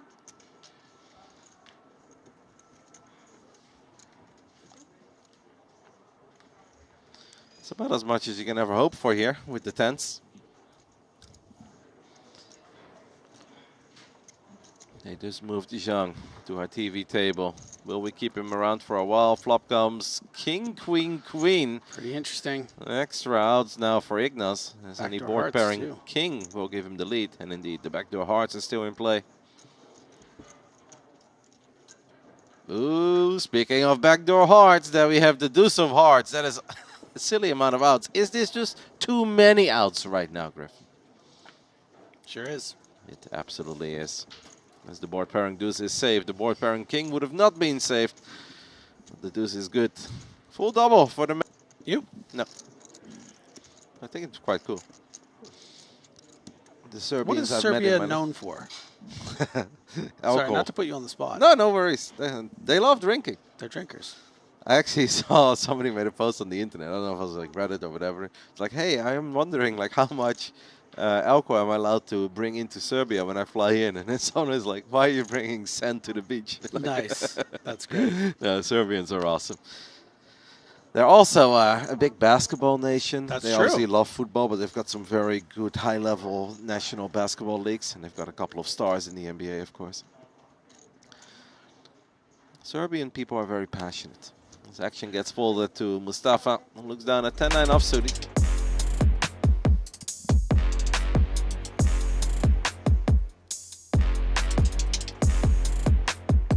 Welcome back, everyone, to day 9 of coverage of Triton ONE, where we are, of course, still deep into the main event. We had 88 players remaining 2 hours ago. We only have 55 left now. Griffin is off to have Korean barbecue together with Vider, and I am joined by Randy, who is looking fly. What a jacket, Randy. I mean, how can I not? It's the main event. Huge field. Obviously broke our last record in the main event. I'm very excited with 55 remaining.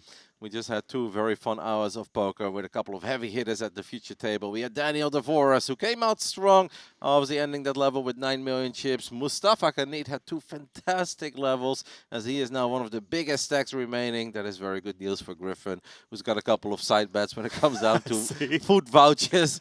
As we're going to take a look at our next future table. Now, this was the previous one, I believe. This was the table that we just had. So I don't know if we want to take a look at the next one. We can obviously do that. I believe it's going to be table 2. I've got it on right now. We have a couple of shorties. We've got the 2 remaining ladies sitting next to each other.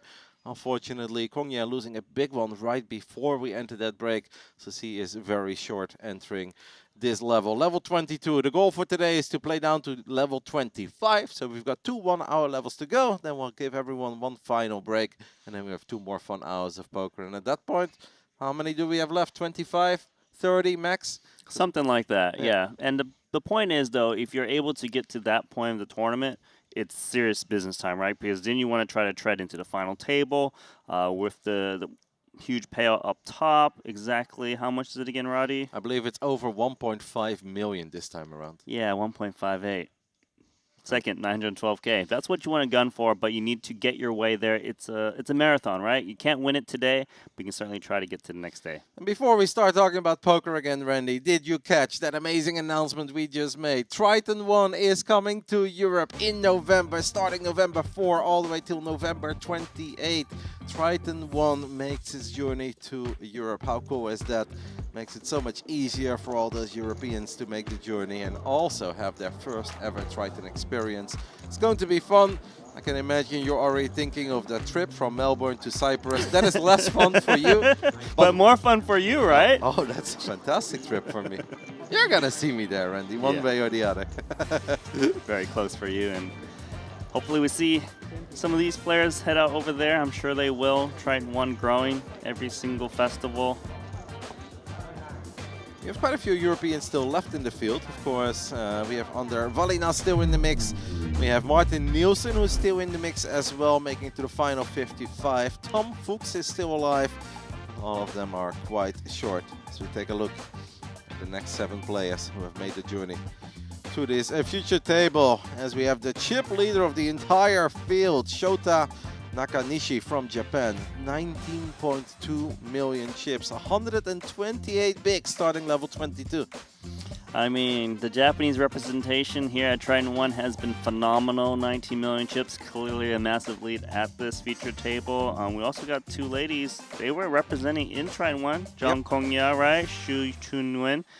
They're not sitting on a lot of blinds, but you can always spin it up. Yeah, Shu deserves a big shout out because he was the only lady making it through Flight 1A of the Genesis and then actually went all the way to the final table, finished in 5th place. So she had an absolutely amazing run in our opening event here at Triton ONE. As action starts on her and she looks down at pocket 7s in the very first hand after the break. Yeah, she's been having a great week. It's a good starting hand as well. That's good now that we know 1-7 is out. As long as no one picks up a hand to play back with. You can always find a silver lining.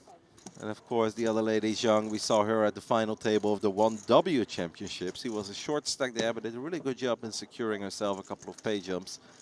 A big blind player. Also, Shu comes along for the ride with ace-3 of spades. It's pretty good to show restraint there. Ace-3 suited. Some players would jam pre and would have got lucky on that flop. Ace-5-10 with 1 spade. Takes a commanding lead. We obviously know one of the 7s got folded. It'll be difficult for this one. Our final table list of our opening event, the Genesis, to take this one down. I have the feeling she will slow down after she realizes that this bet does not get it done. Yeah, it needs to be scared of the ace and the 10. You know, Shu's not really looking to ever fold off of his stack, so comes in with the call. It's a very important pot for him as well. The pot has now grown to 1.2 million. He improves the top and bottom pair. Didn't need it, but that's going to make him feel real good in case he's going up against a bigger ace, which would have been a possibility from the cutoff open. I agree. It's a big part of the opponent's range in the cutoff. At first, you're like, oh, I hope they don't have better kicker. But hold on, 7s is double barreling here. Or thinking about it. Okay, it is. Oh, that's a very large bet. He does know he has ace-3, right? Yeah, I was about to say, like... Shake your head and Olin. This was good news, mate. This was not bad news. This was pretty good news. By announcing all in here, that should be the end of the hand, because obviously 7s are never calling. It's a brutal way to kick things off for Shu. Showed the cards, if she was paying attention. I think she was.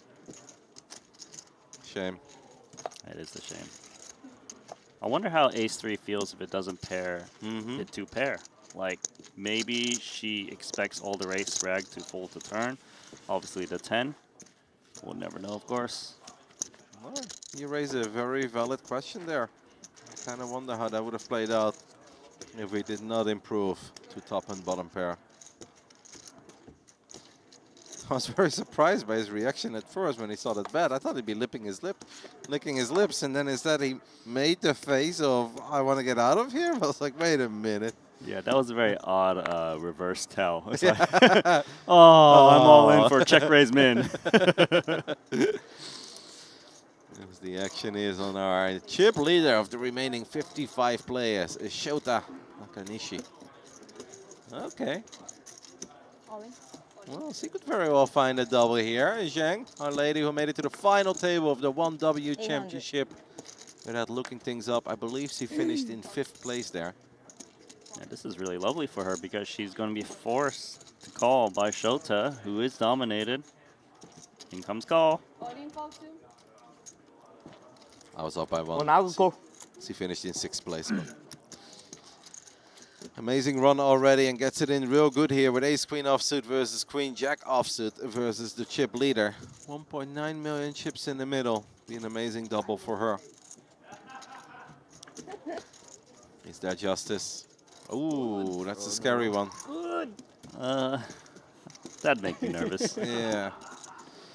3 outs, it turns into 11 outs. Turn brings a board pairing 5. Keep it low, dealer.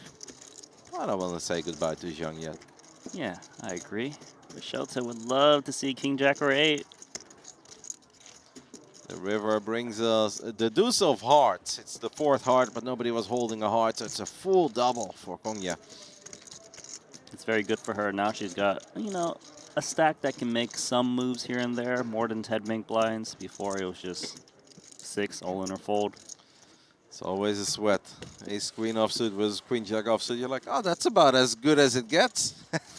Exactly. Flops the open hand deal. Like, ah. It's pretty cool to see Konya make another deep run here in the main. You know, I actually was looking at the Triton ONE Instagram reels recently, and I saw there's like a little interview, and you can tell that she's very well composed, realizes that, you know, you just need to play good poker. You can't really get it into your head, and, you know, it's always really nice to see these up-and-coming pros. She's very active over on Instagram as well. Likes to inform her followers on all of her journeys in the world of poker. Very cool page. Took a look at it. Pocket eights. Okay. We picked up some chips. And now we're going to fight back against the chip leader with a suited king, but king 6 of hearts from the hijack. It'd be ambitious if she was to use these new chips. Yeah, and they would be gone. But she was stacking, and she looked interested. It makes the right decision, and let's go. Those are some big shades. They're huge. They're extra large. Yeah.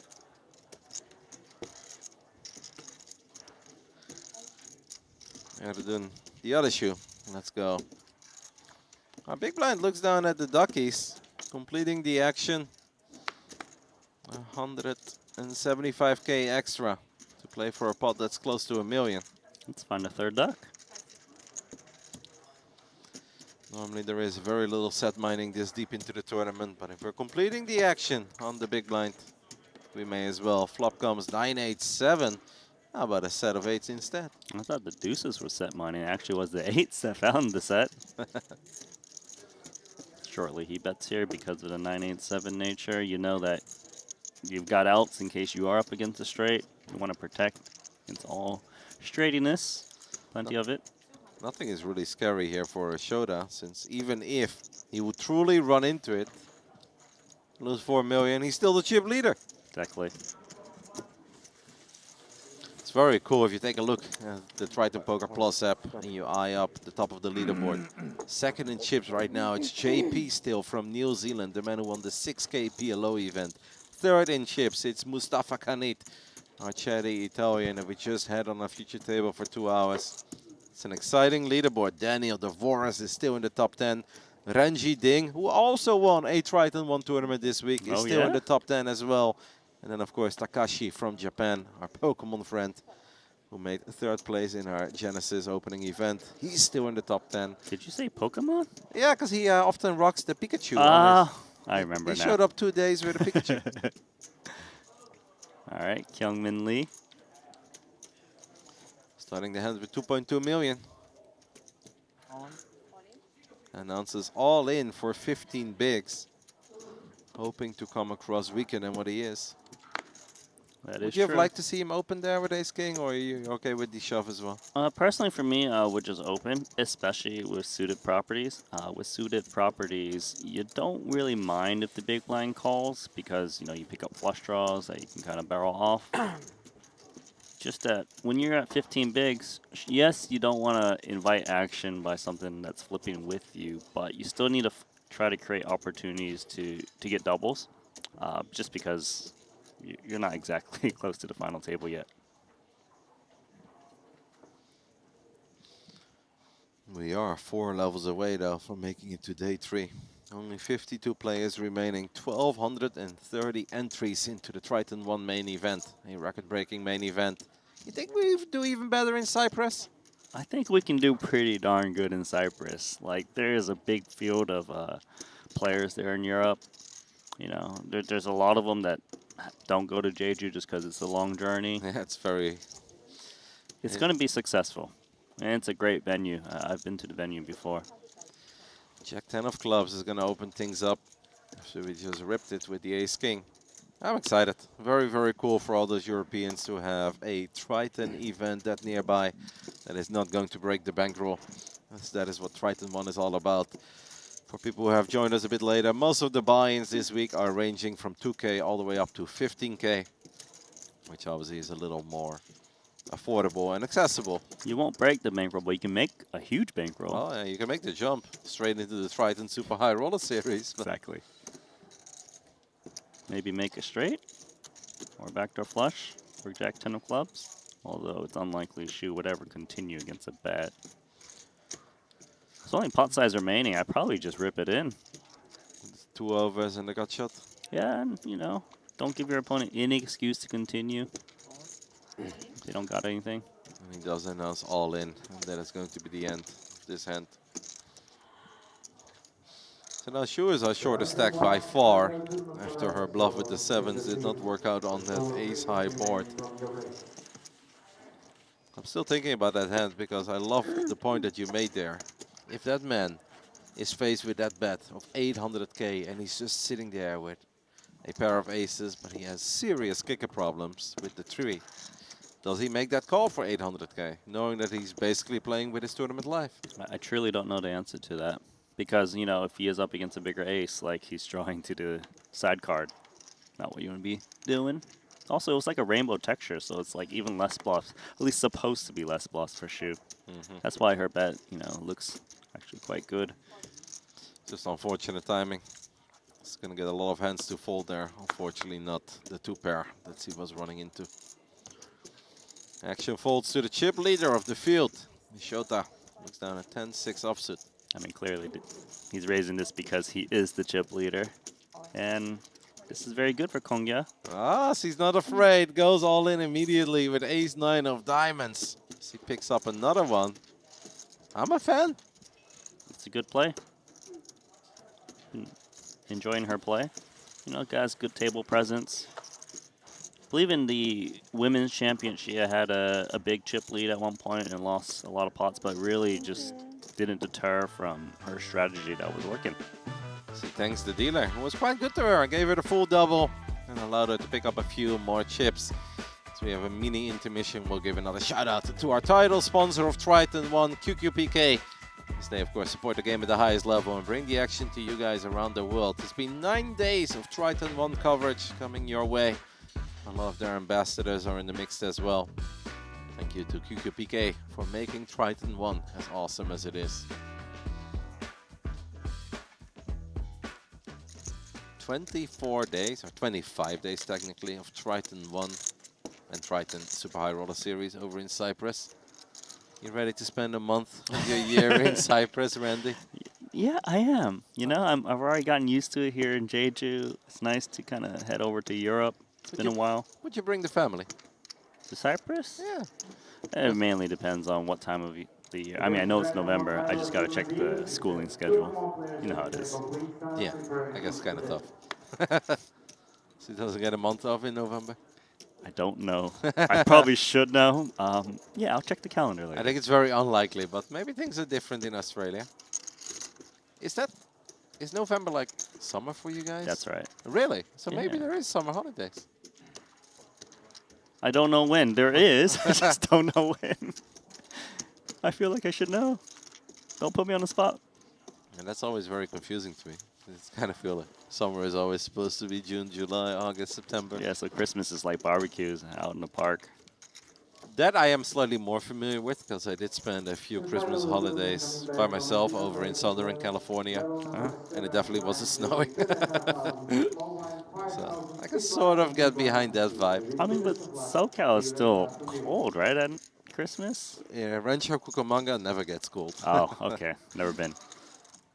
Very little reason to, but I love my time there. I mean, it can obviously get like a bit chilly. Cold, I think, is a bit too extreme because cold makes it seem like we're closing in on freezing temperatures. It can cool down a bit over the winter, but it's basically nice all year around. Action folds to our short stack. See, let's go over 7-5. Just no nice hands being dealt just yet. Jack 6 off from the button is not very nice either. Min Lee, Queen 5. The eyes over to the man who made top and bottom pair with Ace 3 not too long ago when he defended his big blind. Yes, so the big blind has a very similar stack. They're separated by like 2 big blinds. Man, that's a good thing, mainly because the 20 big blind stacks tend to not mess around as much. So you can see Min Lee attacking right away with Queen 5 offsuit.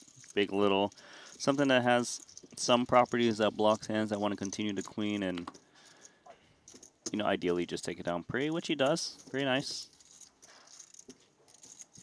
Little update from the field as obviously we get closer and closer to being able to tell a real story about who is going to make it to day 3 of the main and who makes to the final table. Martin Nielsen was one of the shortest stacks, but he just found a double, jamming ace deuce of hearts from the small blind, and the big blind called it off with king queen. Ace deuce made a straight. Very nice. Martin puts himself in the middle of the pack. I was getting excited earlier because Zhou Chen from China had a really big stack. But he lost a big hand, so he's down to 3 million chips now. Oh, he's a good character. Yeah, he's amazing. I've had a lot of fun watching him in the past. And I also put my Shanghai Bund vouchers on the line. It's going to be tough for him now to end the day with more chips than Mustafa Kanit, who's in second. 300. Andy Lee raising from undergun with ace-4 offsuit with this stack. And look at that. It just takes away Shu's play of ace-9 offsuit. Yang looks down at pocket 5s. This is weird. Yeah, if Andy Lee didn't open ace-4 offsuit, I imagine ace-9 for Shu jams, pocket 5 probably re-jams because it's so short. He just spoiled the fun. Don't invite him to a party. Tamir's got ace-7 offsuit. He could decide to take a flop as we're closing the action. And he will toss in the extra big blind. So perhaps the 2 least likely hands that we're supposed to get involved are actually off to see a flop. Ace-9 hit the muck, pocket 5s hit the muck. Flop comes queen 6-4, a rainbow. Little gutter ball action for Timur. Yeah, so even though Andy Lee flopped the best hand, it might be a bit tough for him to actually win this one. Timur's got that 2 overs to the middling cards, gut shot. Timur's got the bigger stack. Like, Andy's got that type of hand that unlikely wants to double barrel unless it improves. Because it has, like, some showdown value. So let's see how this one plays out. Oh, hello there. That changes things. He's going to double barrel now. We have most certainly improved. Bottom pair turns into trips. What's on his shirt? Give daddy... Oh, I can't finish the rest of the words. When I see the words daddy and money on pink on a t-shirt, I get a little worried. Does it say money on there at the end? Yeah. Okay, what's the third word? All your money, maybe? Well, you can get this pot. I think at this point there is a good chance this should be the end of the hand. No reason to continue anymore as we're no longer drawing to the nuts.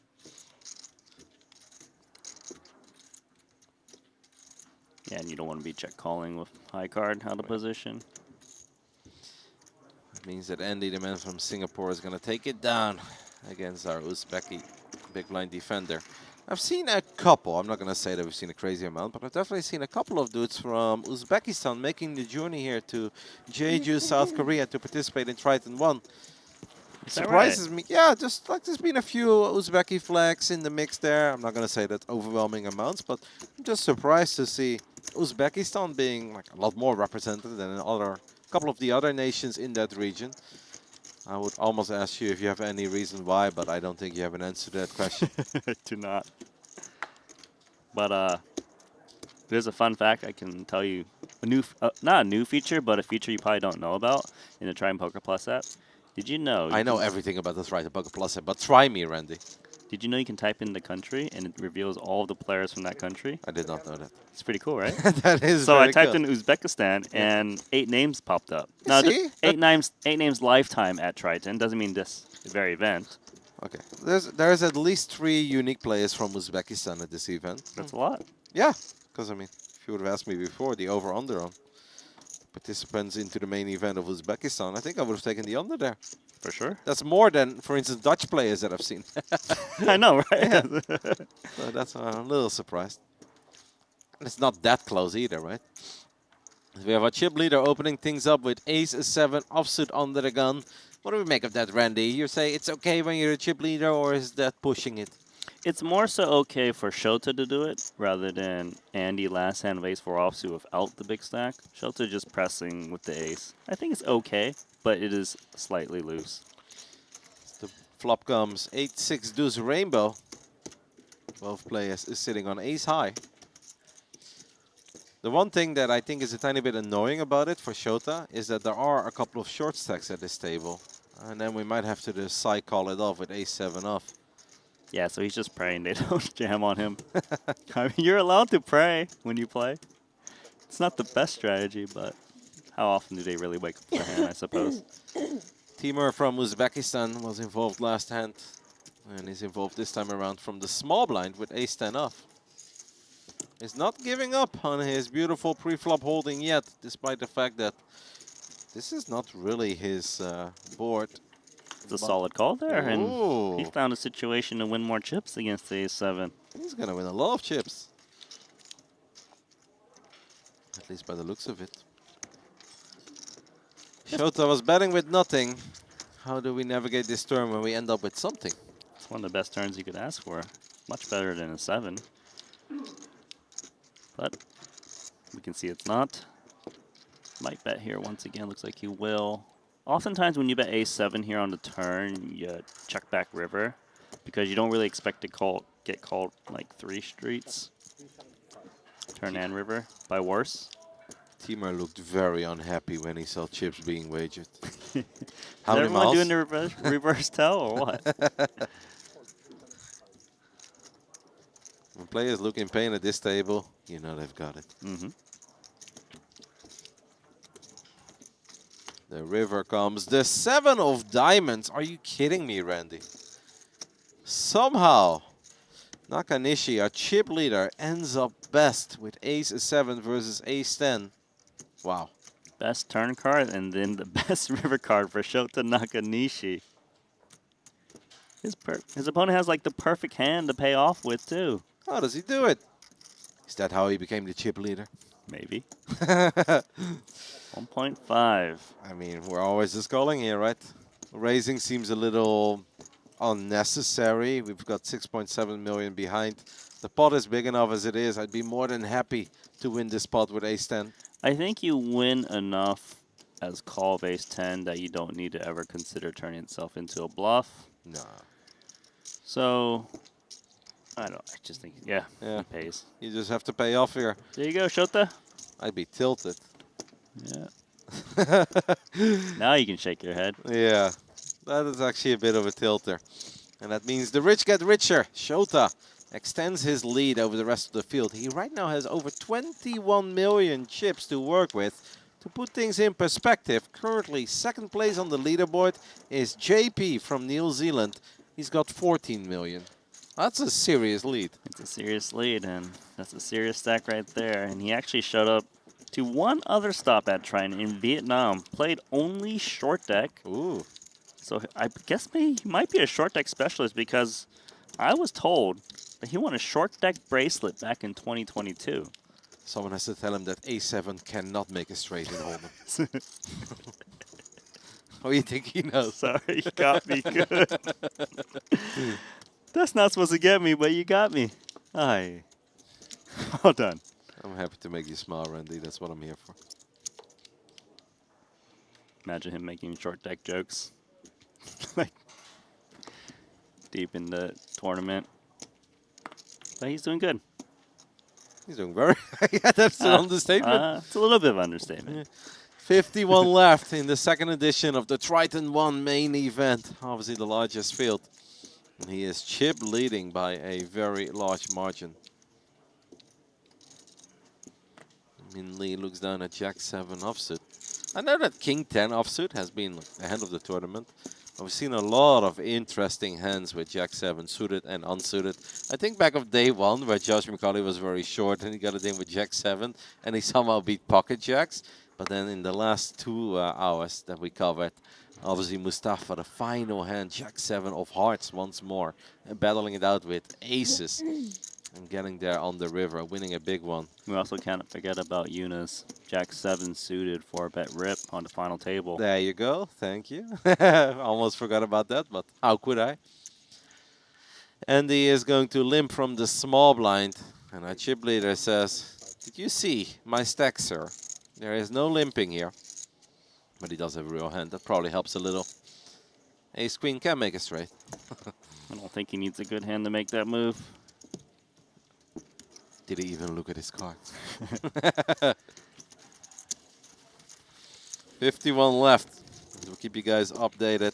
What I think is very cool, by the way, Randy, is that currently in 11th place on the leaderboard, we have Eugene Long.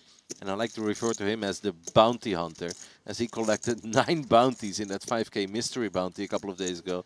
But we had like 25 players left. At that point, no one had more than 4 or 5 bounties, and he already had 9. So, seems to be a very fun, aggressive player. And he's in the top 10 with 51 players remaining in our main event. Yeah, actually took a peek into his profile just now, and you said he had 9 bounties. He collected 47,500 in bounties. So he got very unlucky with the draw. That sounds underwhelming, doesn't it? Wow. Like, there's some people who had like 2 bounties and they got like 100K. That's actually very unlucky. That means he drew 5K 8 times and just drew 7.5. He threw them not low. Like they were out of 5Ks at that point. I know. Like, sir, you won them all. Like, So we'll have to round you up to 7.5. Yeah, no, that's mega unlucky. I feel bad for him now. Me too. I wish you didn't tell me that. He's still the bounty hunter, though. I mean, Yuna actually got quite unlucky as well. She didn't win a whole lot more. 60-something K, I believe. Yeah, with 11 or 12 bounties in the end. At least she got the trophy. Yeah. And the 395K for first. Ace deuce for Timur. He actually thought about it for a bit before he raised. Not sure if there's anything to read into that. But King Jack will play. King Jack is going to play for all of it. His shoe is very short. So he made it to the final table of our opening event, the 3K Genesis buy-in. Finished in 5th place, an amazing run by her there. And another amazing run by her in the main event. Let's see if King Jack can get some help. I'm rooting for Shu here. King Jack versus Ace Deuce. No help for King Jack so far. 9 or a queen for a sweat. 9 or queen for additional outs. Let's see. I don't think Timur would like that, though. Any amount of paint, I guess, would be promising. That's very promising. As Shu finds the Jack of Diamonds on the turn. Red paint. Let's start paying out. It ain't over till it's over. But the river brings the 5 of diamonds, and that doesn't change anything. Shu finds her double, back up to 1.6 million, which is good for a little over 10 bigs. A little bit more playability. You know, both Shu and Kongya have been short, gotten it all in good. Well, not necessarily good, but, you know, all right. What was the other one? The other one was good, right? Kongya got it. Yeah, she got it in good. Yeah. Ace, queen, and queen, jack. Yeah, she got it in very good, but then she had to fade the world as queen jack flopped the top end of the open end there. Right. Yeah, this one, a bit of a flip. Slightly behind, but well deserved. Because the bet with the 7s was cool. It was just unfortunate that her opponent back then found the second pair on the turn. I mean, the fact that she's betting that turn with 7s goes to show that she's just not waiting around for the absolute premiums, right? She's creating and giving herself the best opportunity to try and chip up. Regardless of what the outcome was of that King Jack, it's been an impressive week for her. Making it to the final table of the 1,200 player opening event, the Genesis, and now making it to the last 50 of the main. Like, that's insane. And they both had 1,200 players. Yeah. This above average. Is that an understatement?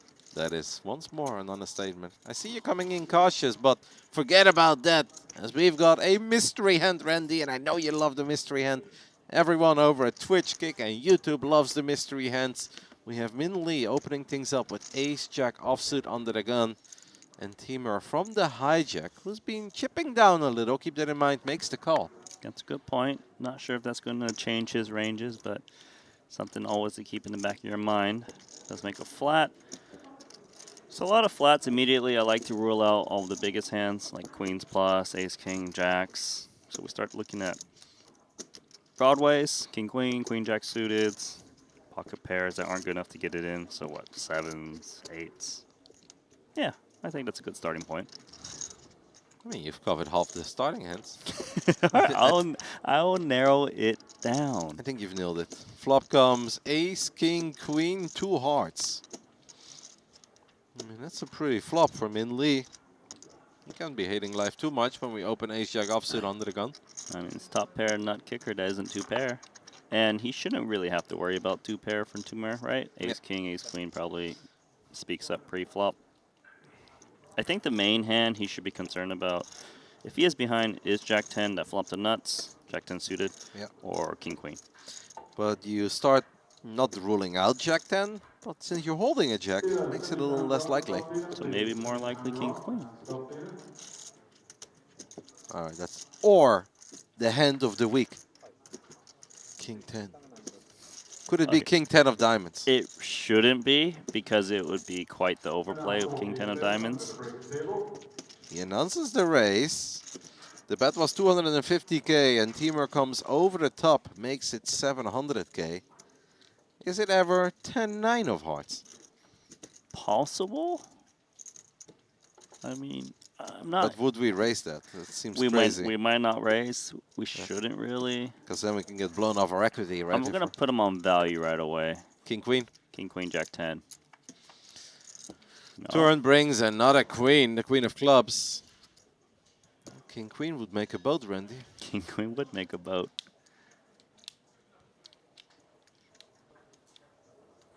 If he did have King-queen, I actually wouldn't even fault him for continuing to bet with a flush. Unblocking the ace. And also, if he was to bet the turn and he had King-queen, I would bet smaller to make sure an ace never folds. And also because there's only 2.5 million back, so you don't need to really bet that much on the turn to get it in. But he's going to check. So I'm curious what he has then. The river brings the 6 of hearts. That's a fun river, as it does complete some potential heart draws. Minley obviously slowing things down. We felt really good about our ace-jack when the flop came, but if it gets raised immediately, you start getting a little concerned. So I definitely don't mind him just checking the turn. And I'm sure he would love to take his ace-jack just to showdown. You can't get called by worse by betting with ace-jack, so just check and pray for the check back from your opponent. Problem, of course, is when hearts come in, sometimes it is the 10-9 suited, like you mentioned, hearts. They just got there.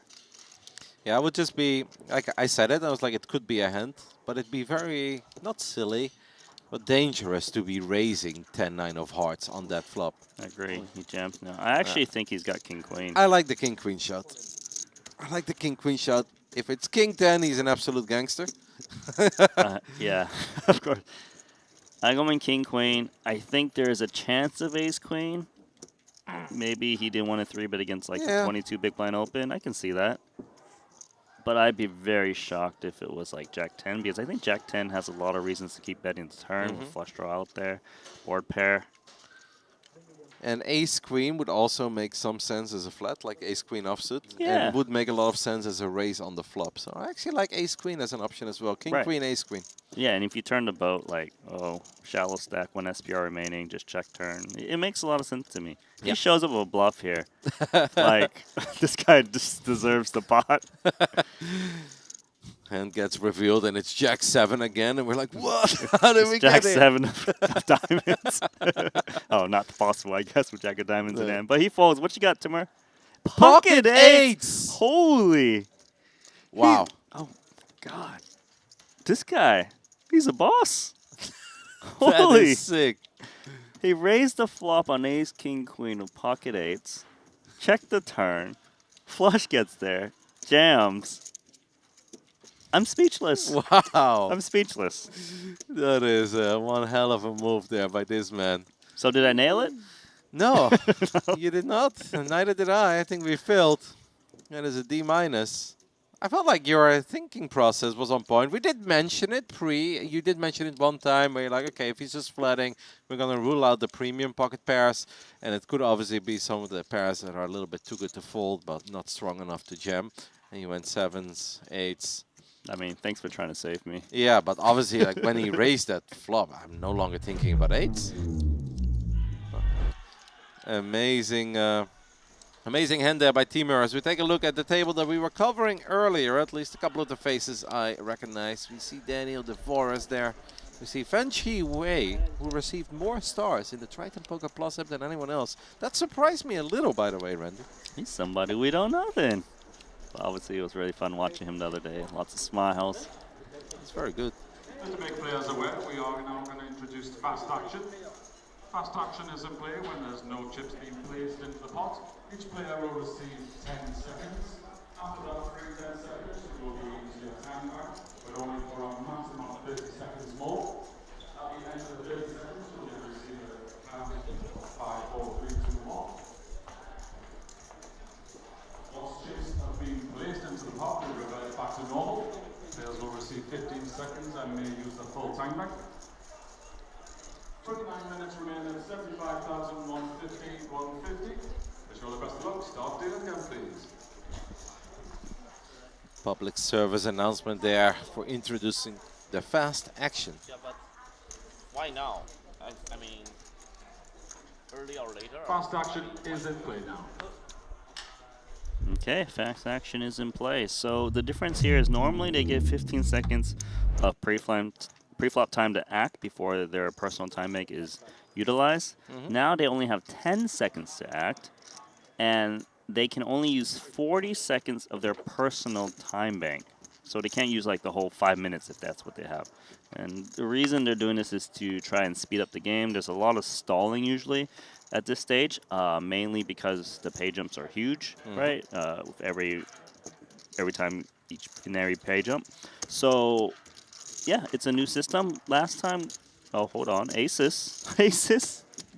No, I love it, and I think good explanation. It's very important to mention that Kongya does have over a minute left in her time bank, so she could take some time. She looks up. She's just trying to not come across too strong. It's funny is because he's kind of short. Whatever she does here looks very strong. As she comes over the top with her aces, hoping that this makes her come across weaker. Yeah, I can see it. I totally get the logic, especially if you don't have a small blind flatting range off of this stack. Then you kind of need a jam. It probably would look suspicious too if she was to flat. Yeah. But I mean, if she raises with half her stack, that also looks very suspicious. So. Yeah, I would like slow playing it pre if she was in the big. I probably wouldn't 3-bet, to be honest.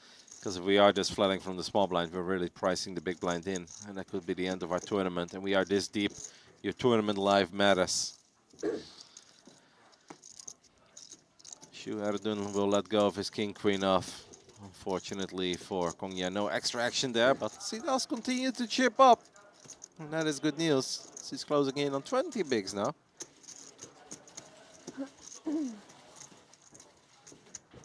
Sorry to interrupt your story there, Randy, because you were explaining the pay jumps getting larger and players potentially stalling, and that is why we introduced the fast action.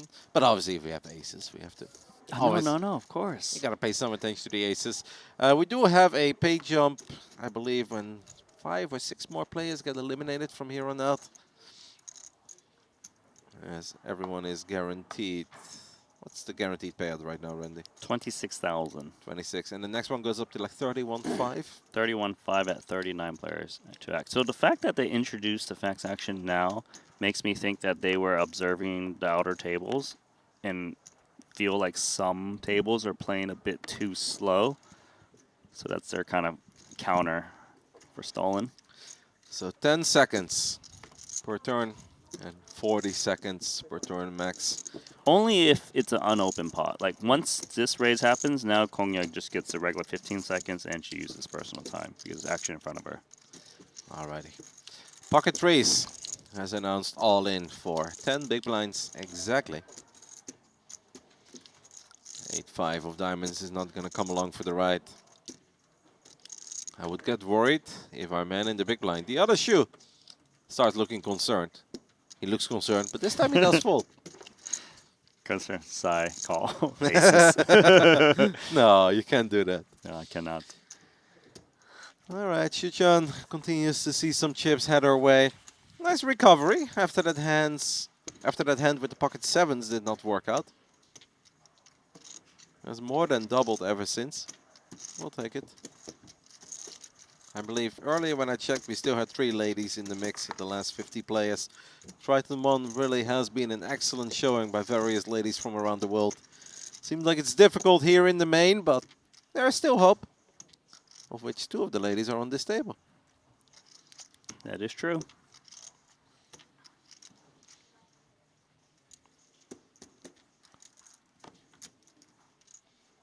I don't know if I'm looking across one, but there is actually a chance that the third lady that I was checking earlier busted, and they may very well be the last two ladies here in the main. Kind of funny that they're sitting next to each other. Trying to outlast one another? I don't think so. Maybe they made a side bet for some vouchers over at the Shanghai Bund. Who knows? Yeah, right. Hey. Oh man, this man. Teamer. Pocket eights. Just look at him. He's just don't mess with me vibe. Got ace jack to fold. On ace, king, queen, queen, 6, I believe it was on the river. I mean, do you know how bold it is, right? Because Yeah. under the gun open off of like 20 blinds, and he raises a board that smashes the under the gun. He's fearless. And under the gun calls, comes along for the ride. Like he could have all the ace kings and ace queens. That's right. That is right. Yeah, it feels like a crazy reckless move there with eights. One that I would say don't try at home too often. But it worked this time around for Timur. Fun mystery hand. Absolute baller play. It's like one you can never get right. They set me up. Yeah, they did kind of set us up there. Andy Lee, King Jack. I mean, I guess what could have been an option as well is like the super random pocket sixes that would have actually made a different boat on the river. You know, we didn't give that a shout. I mean, if he has pocket eights, yeah, he can have any random pocket pair. Ace King offsuit for Zhang. 2.6 million chips starting this hand. Excellent week of poker for those two ladies at this table. Both of them already making a final table, and there is a chance that Kongya gets paid here. As Min Lee is probably a little annoyed he had to let go of that ace-jack earlier. That's a big fold there, with ace-10. I thought might just go for there with ace-10, but he will not. Let's go of it. And he'll be happy to see this one back. Take it easy, Timur. He's coming along. Of course. I feel it. Look at that man. He sees two suited cards. He is not going anywhere. Ace-King offsuit versus 10-3 suited. 10-3 of spades. Flop will bring us 8-5 deuce with one spade. Two clubs. Kongya does hold the ace of clubs. Yeah, the ace of clubs, of course, very relevant. It blocks a lot of the continues. You know, if Timur was holding like ace-x of ace of clubs, he would check call. Clearly that's impossible now, given that Kongya's got it. So there's a lot of reason for her to just bet the flop, but she's going to opt to check. And she turns the club, which is great. However, it's no longer the best hand. Yeah, it's kind of great, but it's not all that great. She doesn't know it. Timur does make a pair. Means he has taken the lead for now. I probably would just keep checking now with ace-king. There are situations where the big blind have an offsuit hand that you can get a flush over flush situation and win a pot that would just check fold, you know, like 10-9 offsuit with club. A better hand is probably not folding with the run out, so this is good so far. Now has top pair, top kicker. Hello there. A little bit hard perhaps to value bet because any 4 does make a straight. And there is always a chance that the big blind is holding a 4. I mean, he is that kind of guy that could have the 4 or make a big play. Probably still would value bet though, Ace King, because you gotta imagine Timur bets at some frequency with the straight or better. Let's see if she agrees. I think obviously we are strong. Top pair, top kicker. As he is reaching for chips. As he's going for it. That's big, 550k. He is definitely not seeing ghosts in every flop or turn or river. I do agree with you. It's a little bit dangerous if your opponent is very aggressive because you're supposed to like never have a 4 in the hijack. You probably don't have flushes. So if Timur ever wanted to rise, it'd be pretty tough on Ace King. Kongya showing us that she has no fear. Felt that her opponent didn't have it. Takes it down without having to reveal the fact that she played Ace King there.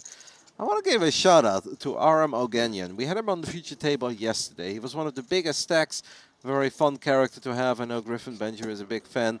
Not too long ago, Randy, Aram fell down to 750,000 chips. And I saw him at the bottom of the leaderboard. He was like the second shortest stack of anyone that was still alive. And I just took a look at the top 10 and I see his name appear. And I'm like, what? How did we go from 750K to 10 million? Literally in 20 hands. He got a double with Ace Queen versus Pocket 8s. Won another big one with Ace Queen versus Ace 10. And recently winning a monster pot of 9 million chips with Pocket Kings versus Pocket 10s. Just like that. 750K to 10 million in what looks like in the app 20 hands at best. That's crazy. That's why you never give up when you got 5 big blinds. That is crazy. Hogayan back in the top 10. Wow. What a roller coaster for him. One of the biggest stacks, almost out, back to a top 10 stack. We've got a new guest over here on our future table. Chef Liakov from Russia. Oh, What? did he just receive a walk with kings? Nice hand. I saw it also.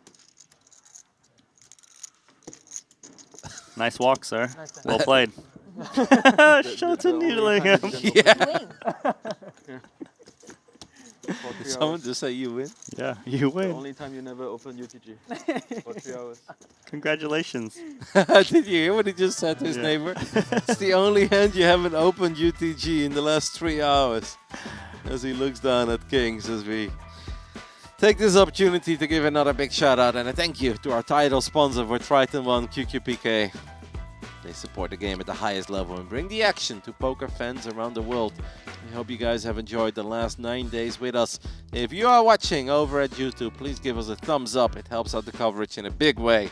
And of course, sets the stage for the Triton Super High Roller Series that is starting in 2 days. And you guys will be able to follow all of that here. Of course, or over at Twitch or Kick. But the thumbs up helps. Oh, poor guy. Apparently got raised on his big blind for the last 3 hours from the chip leader who opens every hand under the gun. And when you finally wake up with kings, you get a walk. That's even worse than receiving a bad beat.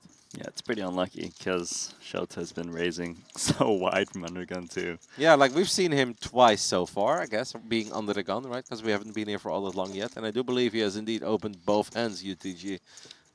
Oh, poor guy. Kings as well. Konya showing us that he's not afraid. He starts the hand with 20 bigs, but he's going to open things up with King 10 of clubs. Downs to Queen Jack of clubs, so well flush impossible.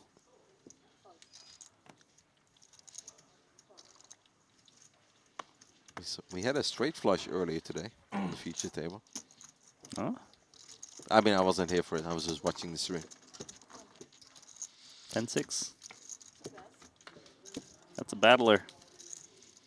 Flop comes ace, jack 8. Definitely range advantage here for the short stack who has opened things up under the gun +1. Let's see if Ijan can continue her story and get the chip lead out of here quickly. Mm-hmm. Well done. He's playing some poker, Randy. Just fighting back. Look at that, 3.7 million.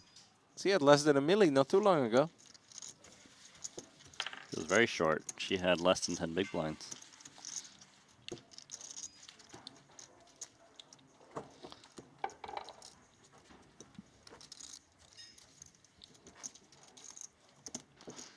Shu on the big blind now, as he's starting the hand with 13 bigs. Definitely something to keep your eye on. When you play MTT poker, Randy, do you ever look at just like one card the moment you receive it? Or do you always wait until you have to? Do you switch it up? You know, I'm actually in the camp of looking at your hand first. I know people, they don't really recommend it because you can maybe pick up some live tells as people look at their hand. But for me, I feel like I operate better when I know my holding, I can react accordingly. Especially with shot clock, it makes more sense to kind of know your hand, right? And have more time to think about it. Mm-hmm. But, you know, not everyone's the same. What about you? I like to play a mini game where I only look at the first one, and if it's good, then I start thinking about what I do with all the possible combinations so I can keep myself busy, and then I just follow the action. Look at the second one when it's on me. That's not very strategic. Why not? A mini game you created. Yeah, keeps me busy. Nice. Chip leader comes along with King 10 of hearts. The flop comes ace, deuce, deuce. These are the two Triton One hands, King 10 and Jack 7. Yeah. They collide. Pretty hard to collide on ace, deuce, deuce, though. Alexander is going to represent the ace from the hijack. And for the second time in a row. I mean, he does have some backdoors. There is one heart, but it's a paired board already. Could be drawing dead. Yeah. Also, the nice thing that Alexander did there was actually size up against a small blind flat to try to immediately kick out hands that might have backdoors, like King 10 of hearts, like King Queen, etc. If you bet really small, like 225, then these hands might just check call and hope for the best. Shota is still our overwhelming chip leader with over 20 million chips, but he's now bleeding out a few chips here and there by calling and folding against the first bet on the flop. 45 players remaining. Daniel DeVoris is still going strong with 8 million chips, currently 13th place overall. Ander Linas is in 18th place from Spain, 6.8 million. I know that will excite you. I like Linas. The man of a Mustang. Oh Can't my wait to see goodness, him I almost again. forgot about that. You'll never forget. Did we ask him yet? We did not. I'm gonna find him on Instagram and see if he has any pictures of a horse. What if he has both? Our chip leader opens things up with ace-8 offsuit.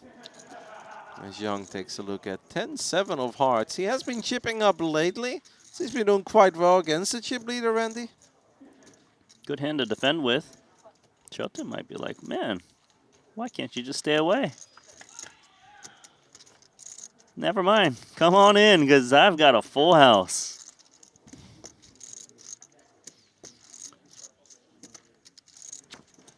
Wow, life ain't fair. Chip leading, ace-8, flops ace-8-8. We've seen quite a few people flop full houses. He really doesn't really want to bet here because he flopped the full house. The problem is if he was to check, it would be even more suspicious. So he has to sprinkle out some chips and just hope his opponent, you know, makes a play, floats, and yeah, you can see his Full house. Yes. face. Full house. Full house. Full house.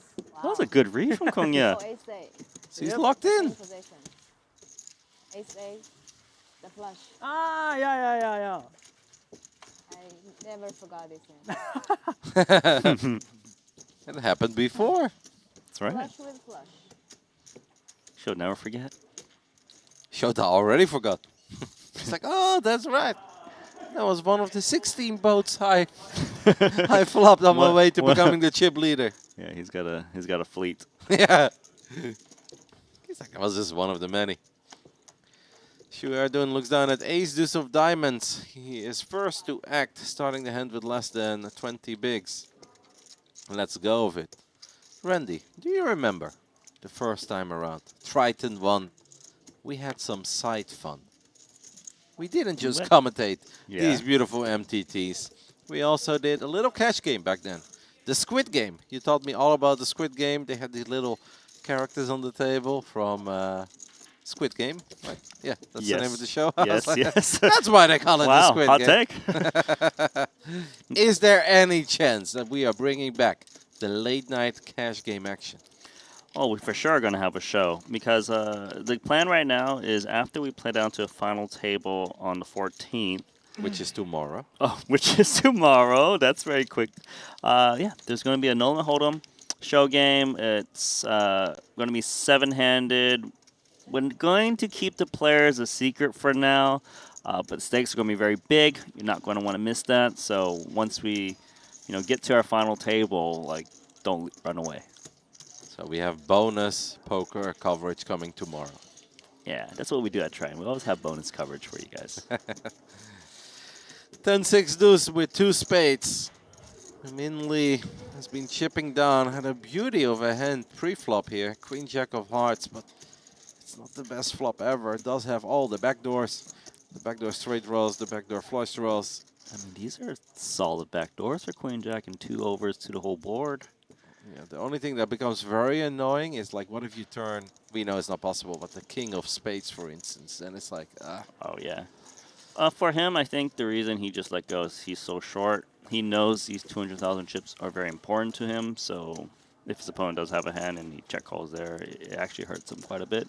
And that makes Shota's pre-flop raise even better because he can just bet out 20% pots on all these flops against Min Lee, and he just has to fold unless he connects. It's just going to print. very good news for Griffin, as we have a new second in chips on the leaderboard, and it's Felipe from Brazil, and I believe that he was one of Griffin's pick. Griffin is... How many picks does he have? He is hustling everyone for side bets of the Shanghai Bund. Because I really believe that Griffin came here with a mission of like spending $0. So he's just hassling now, and he's trying to win some free meal vouchers, but his picks are doing amazing. He picked Mustafa against me, and he picked Felipe against Vider, and he might just get the double kill. I see. Well, at least seems like I survived. I paid Griffin. A shorter stack of the remaining 45 players. Shu has announced all in with King Jack suited. After the chip leader opened things up, he's got some fold equity with 10 bigs. It's a good player to attack. He's been raising the widest. She's gonna... He's thinking about it, makes the Yep. call.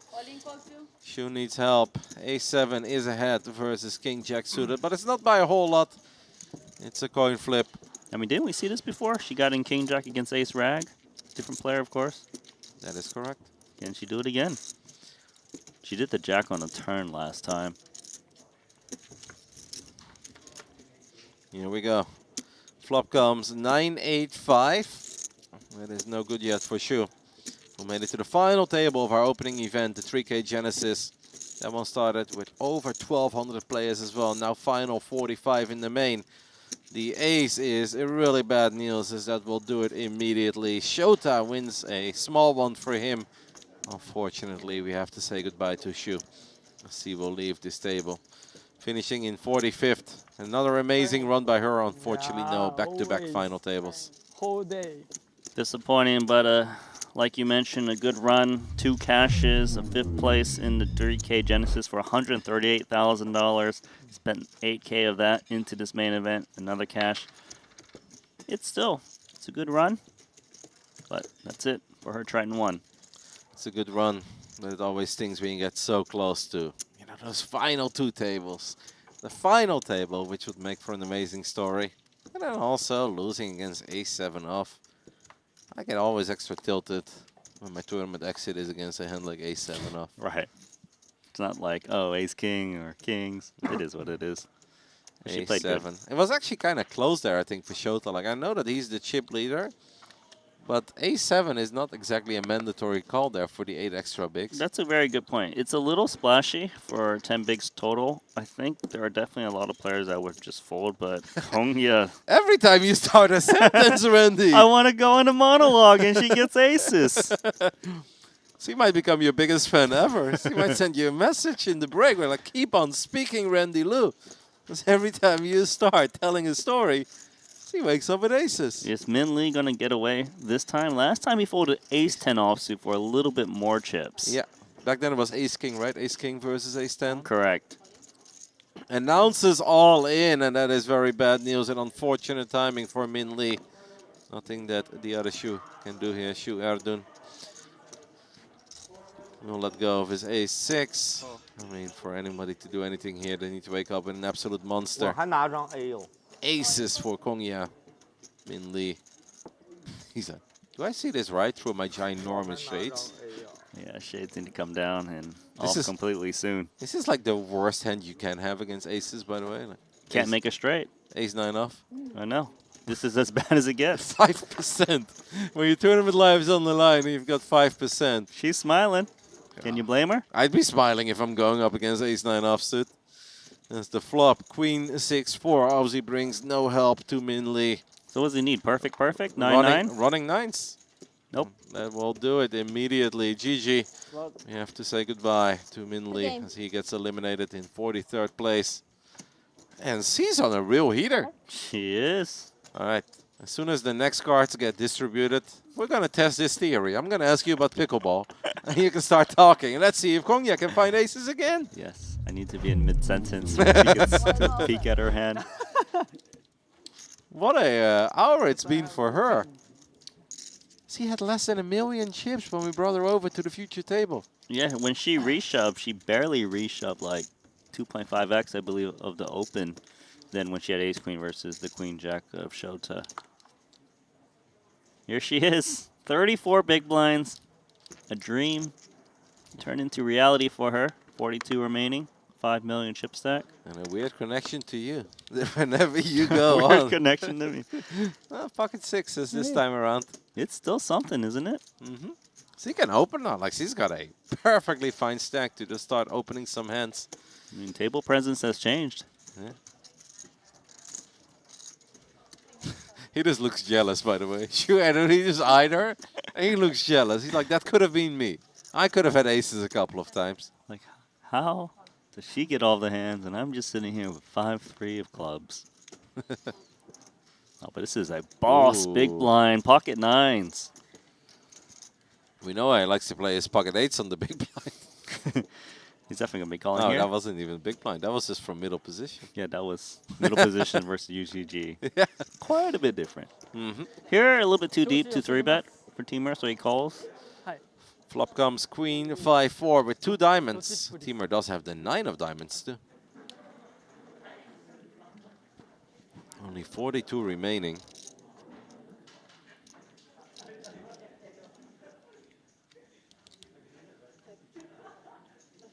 Checks back the sixes. Picks up a gut shot. Mm-hmm. With a check back from the sixes, I'm probably going to betting mode of nines now. I would expect a Queen of 1 to build a pot. It's definitely underrepresented his hand so far. Yeah, he can get value out of a lot of random pairs. He does bet. And bet's big. 550. He knows he's got the best hand. When you see a flop check back, how can you not think nines are good?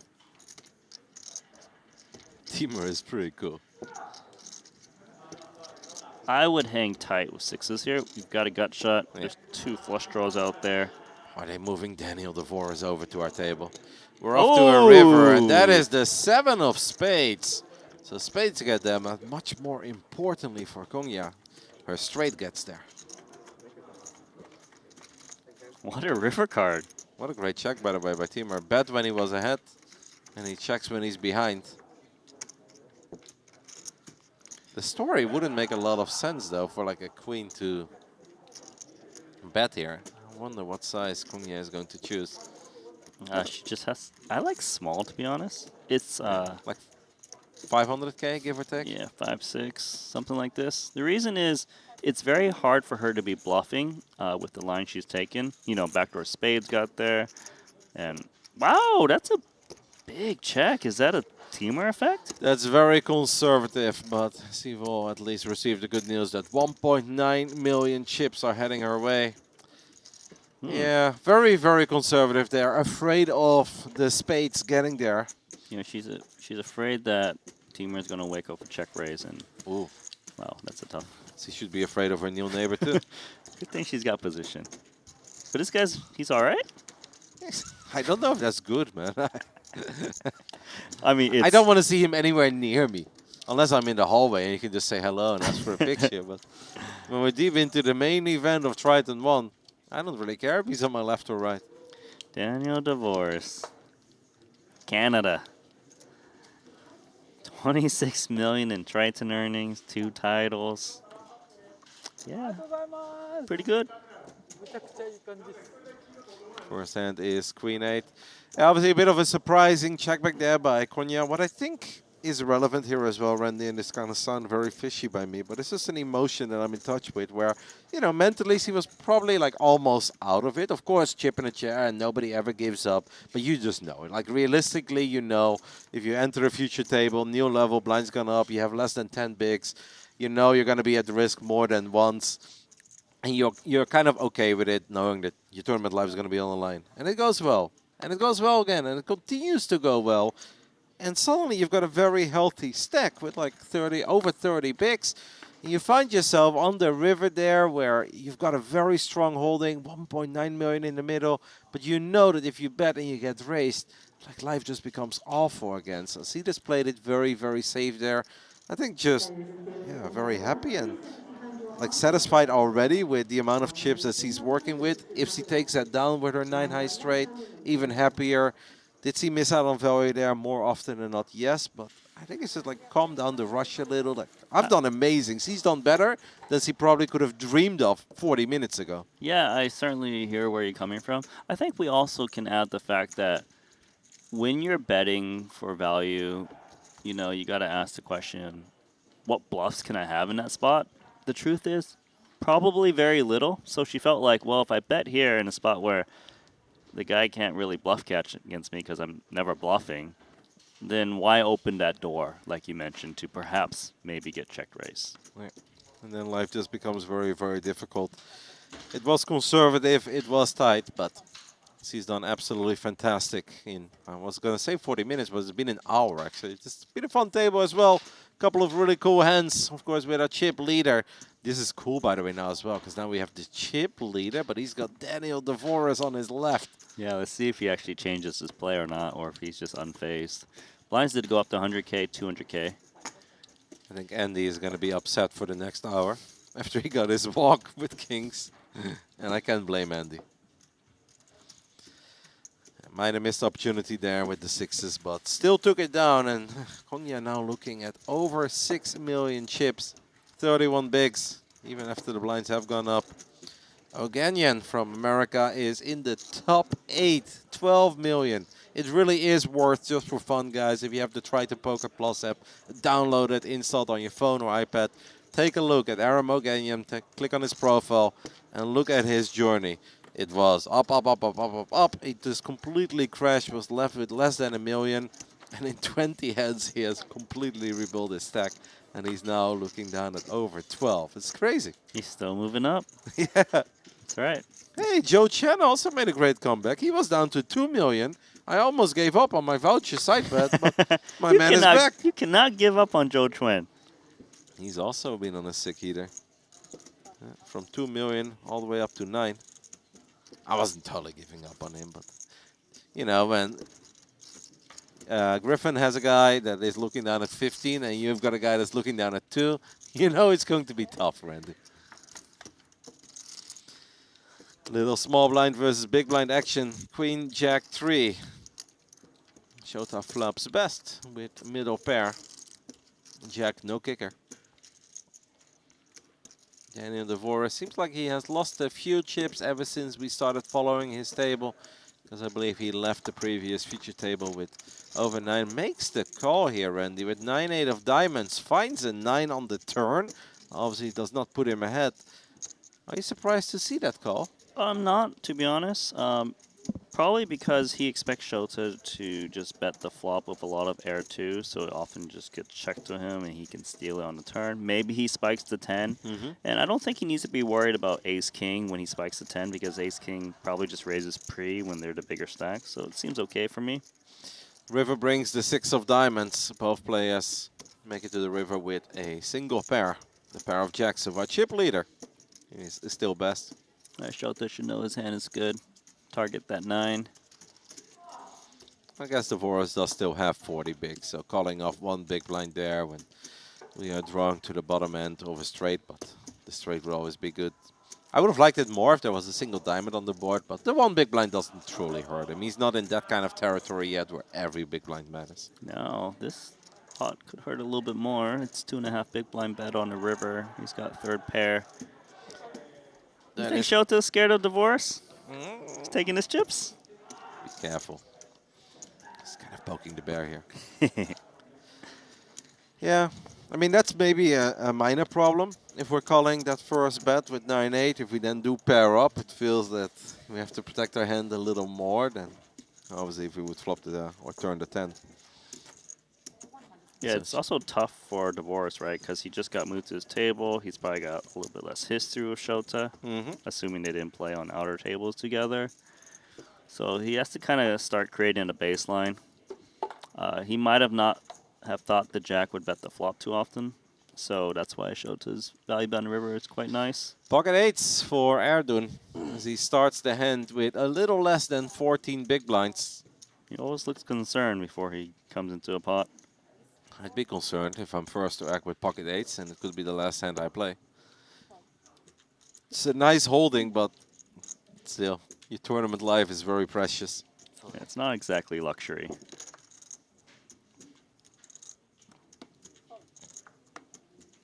Oh, yeah. He looks concerned. Huh?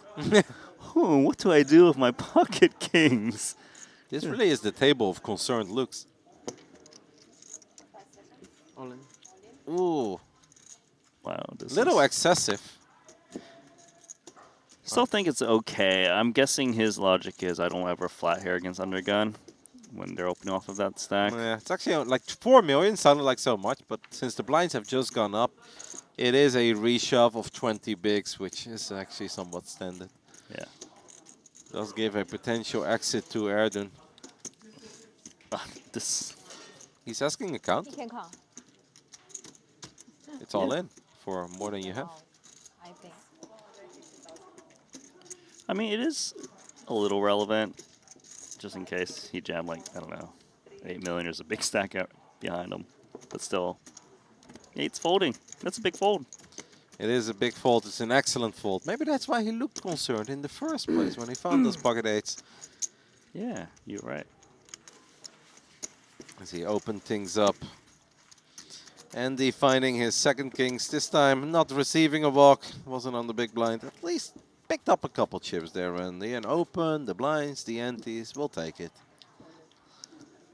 Perhaps prefer a full double from Shota, but we can't have it all in life. Yeah, just 2 small pots for the kings, but like you mentioned, you'll take it. This one feels a lot better than the previous one. I think the walk is a proper tilter. This one is all right. At least you got the pre-flop raise. Yeah, exactly. It's extra value there. It's not just the blinds and antes. Somebody else opened up the action. What stack size would you prefer to start seeing him 3-bet? If he started with, let's say, like 26 bigs, then we can definitely 3-bet. You mean Andy? Like if he had kings? Yeah. In the same spot, same positions, open. Yeah, I can see that. I think it's more so important the stack size of the opener. I don't know. It's probably looks strong either way. Yeah. Skongja, our lady who's been on a bit of a heater, makes the call from the small blind, King 9 of diamonds. Doing once more has an 8, but this time it's 10-8 offsuit. Starting the hands with 10 bigs. I mean, she could have jammed pre-flop. Yeah, that's what I thought as well, because King 9 of diamonds, small blind against big blind is going to do quite well. But she might still just take it down. Not a whole lot there for 10-8. Got a free flop, probably a free turn card. Which turn card would excite us? A board pairing ace? Not exciting for us, but a little bit excitement for Kongya, right? Because King High is looking all right. Yeah. More than all right. Sad for her, there's no diamonds to dream of, but she's got to be feeling quite good about King High. Does continue checking. I mean, it feels random to now suddenly bet as big blind defender. That doesn't seem very believable. Yeah, I think you just keep taking free cards and hope to spike the 10 or 8 if you're shoe. Oh. Oh, he just wanted to see how much he's playing. Yeah, not much. I check. So he gets to see a free river and does find an 8. There's a very good chance that obviously Kongya will just check once more. As he probably believes that King High is best here quite often, and rightfully so. Unfortunately for her, the big blind found a 8 on the river. And all of this could have been avoided. Well, this is odd that she decided to bet out $500,000 now with king high. Huh. It's almost like I just didn't expect this. But it's not easy for Shu, right? He might be thinking she's been slow playing all along. Yep, she could be trapping him. It's a big bet, 500K. Little over 2 bigs. A big relative to the pot. He's going to fold the best hand. Will let go of his 10-8. Perhaps mentally already detached himself from this hand a while ago. And even when he found his 8 on the river, he did not want to change. So Kongya takes it down with the worst of the 2 holdings there at the river. Yeah, credit for her choosing the sizing she did. She probably put Shu on like a 6 that won't want to call a big bet, but would always call like a min bet. She was playing good. Maybe she just thought there is a chance that he's holding a random king as well, so he didn't want to chop. It's true. Well, she is a smart player, and every smart player does protect part of their stack when they're playing tournament poker, but not everything goes into a big pot. Jupe USD is that for your crypto. It's a digital dollar, holds its value, earns interest while you hold it. That's Jupe USD. Shout out. I would in the future, as much as I understand that Kongya is very happy with all the chips that she has gathered, and she's putting a lot of value to her tournament life, and she doesn't want to go up and down the roller coaster. Like, I would like to see her start jamming some of these hands. It just makes your life so much easier. And even if they have it once every 5 turns, it is what it is. Like, with the stack that she has and the stack that her neighbor has on the big blind, King 9 of diamonds, it just feels like, let's get it in, let's take it down. Yeah, I think a lot of people would jam in the small blind with King 9 suited for 10 bigs. From what I've observed of Kongya, here today, in the past, she seems to be more of a defensive player. We've seen her check back with 6s in spots where I kind of thought she would bet the flop. So, King 9 there, it's a little bit more passive, but you can see that it's not, oh, I didn't hit my hand, I don't bet. She opted to turn the King High into bluff on the river. So she's actually quite tricky to play against, and her checking range doesn't necessarily mean weakness. I think that's a great observation by you, Randy. You've been paying attention. What I really should do for Kongya is keep talking so she can get aces again. That would go a long way. We have seen a few notable names be eliminated among the last 10 players. One of them is our bounty hunter, Hu Jinlong. He's unfortunately out in 45th place. The German, Tom Fuchs. I know that's someone that you're quite familiar with, a regular to the high roller circuit. He was eliminated in 48th place. Oh, no. And also Nang Nguyen from Vietnam, who continues to do very well over at the Triton events. He is eliminated in 51st. Oh, he keeps making deep runs, but just cannot convert to the top podium finish. He'll still be proud of himself. It's been a very strong showing this week, I think, by all the Vietnamese players. Yes, Andy is waiting for his kings. All right, Randy, so how's pickleball been treating you? You can't set me up now. I know the gig. Oh, she's going to get dust next hand. Oh, wait. Hold on. Hold on, She's Roddy. got a hand, but it is always scary when it's Daniel DeVoris opening things up from the hijack. She's put in the call. 30 big blinds. In line with your defensive statement from earlier. That's true. She doesn't like high variance pre if she can avoid it. I can completely get behind it, and I find these spots already so much more tricky than action gets folded to me. I have King 9 of diamonds.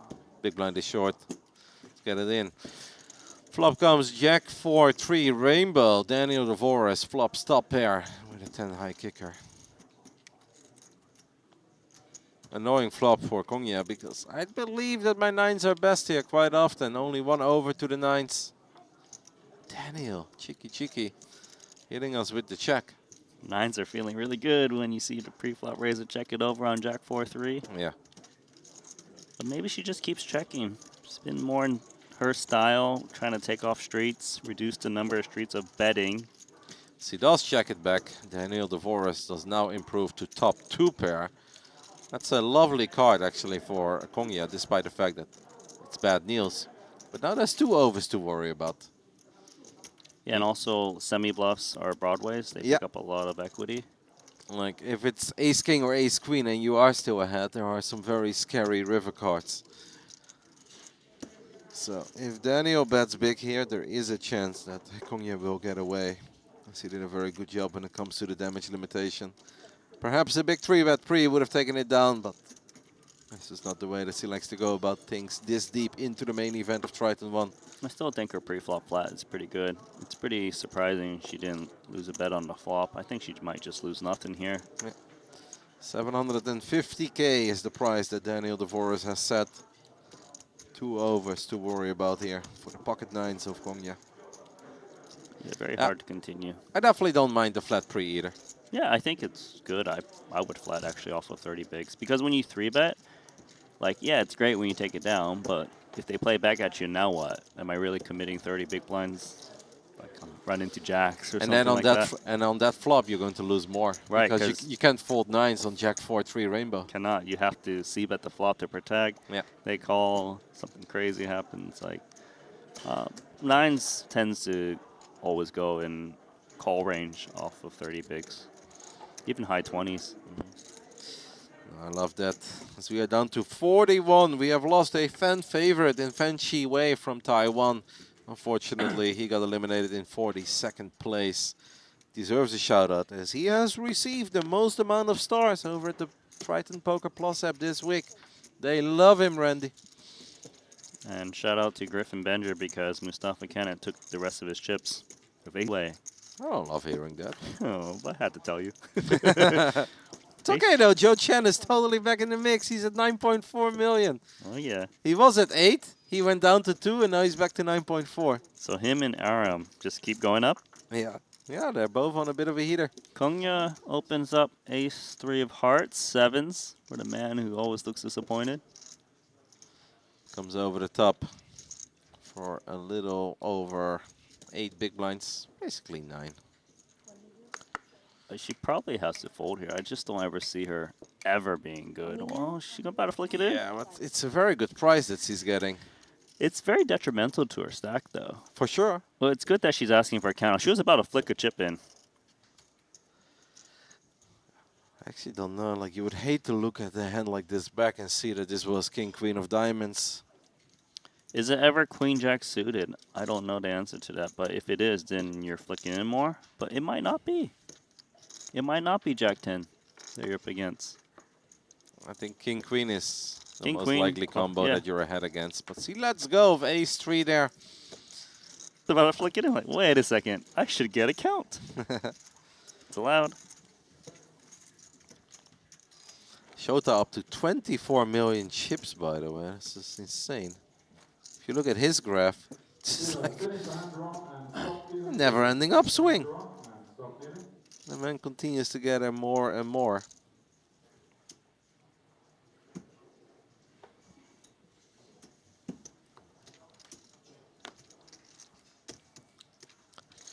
King 3 offsuit is not going to do it for the last remaining lady of the field. Only 40 left. And lots of big names still in there, including the men from Spain and their Valinas. Martin Nielsen is still in the mix. Gary Thompson from Ireland. We covered him a little bit a while ago. Can I tell you something about Gary Thompson? I know he's not at our feature table right now. Of course you can tell me something. He also drives cars. I mean, I also drive a car. Right? Like some kind of race car. Oh, okay. like a big deal, I believe. I appreciate you sharing that. Who do you think is faster, Gary Thompson or Wong? I think Gary Thompson is, to be Really? honest. Yeah. But I don't remember because he entered one of our invitationals in the past and we had a profile about it. Yeah. I just don't remember what it said. But 9-6 offsuit is something here. Wow. Chip leader getting a little out of line. A little? Completely out of line. Oh, and Alexander does not care. Oh, don't mess with the Russians. Alexander announces all in. That is a gangster shove as well. I like the way he tosses cards in. 25 bigs, King, Queen of Hearts, final 40 of the main event. Randy, that's a play. It's a play by both. It's a play by both, but I love the 9-6 offsuit, but this man, undeterred. 25 bigs, just jamming in king, You're just queen like of this. hearts. Yeah. I win. I love it. That look on his face is like, don't you dare mess with me. I learned from Arthur. Yeah, that was actually a very cool hand. Yes. Yeah, so don't mess with Alexander. Don't mess with Tumor at this table. This table kind of sucks. Don't mess with Daniel Boris, you know? Don't mess with Shota. John Konya's been getting there too. And don't give Andy a walk when he has kings on the big blind. That's right. Because last time I felt like he was doing his absolute best to contain himself, but he was ready to explode.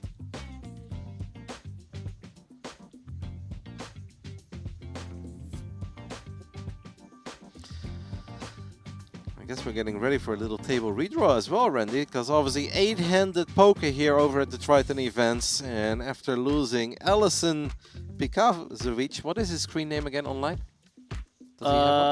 He might be Hey Allison, if I remember correctly. Yeah, that sounds about right. Because I just remember our Brazilian with the most Polish-sounding name in history. He has just been eliminated in 41st place. That is good news for the rest of the field, as he's a very strong player. Just bad news for Allison. Means we're down to 40. Means we're down to just 5 tables. Just 5 tables. Jimmy G is still in the mix as well. We didn't really give Jimmy G the amount of love that I think he deserves. 4 million chips, currently in 33rd place, but good run. He's getting sick and tired of being outshined by T-Win. Like, I can make a deep run too. I love me some Jimmy G. He's got a good name. All right, let's take a look outside. He just like was gonna call, but then page jump, whatever, pulled it back from fire. He was like, oh shit, page jump. It was like one of those. It wasn't like an angle or anything. Yeah. He just realized that there could be a page jump for him. He just pulled it back. Roman Stoica. Himself in the moment. I don't put the chips in. Another epic run by It him. was literally like, oh shit. Yeah. Literally like that. No, it was like, he was like, oh shit, wait, the clock, and maybe I get a pay jump, you know? Interesting, because Yeah, I'm just saying exactly that. it seems like our player here.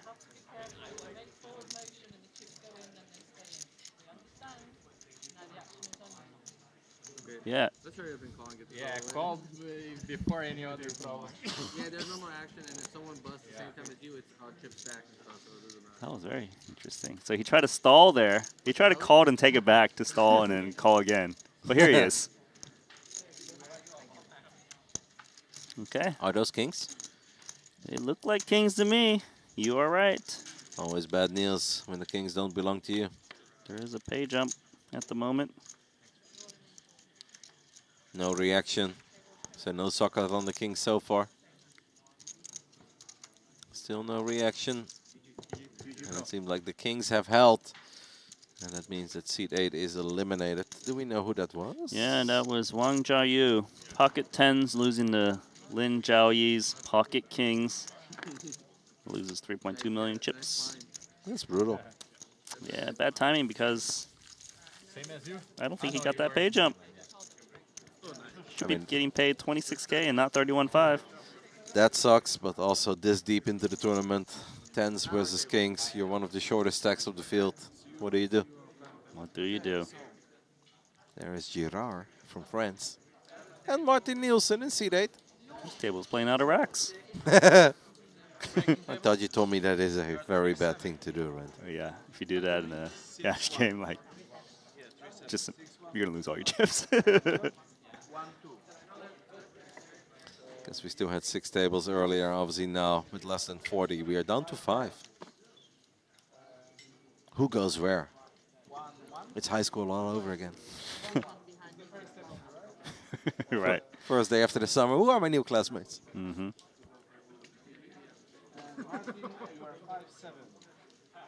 Well, Martin's hungry. Let's watch him eat a steak or a lamb chop.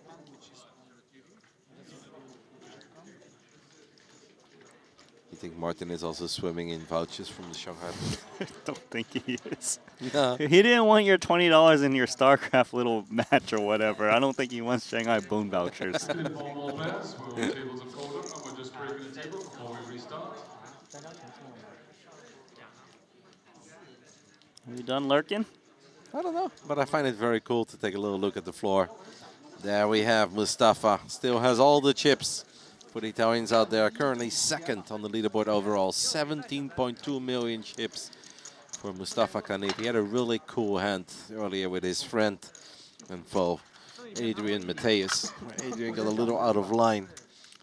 A little? You mean a lot of? Yeah, okay. But it was still cool. It was cool poker. Griffin was loving it.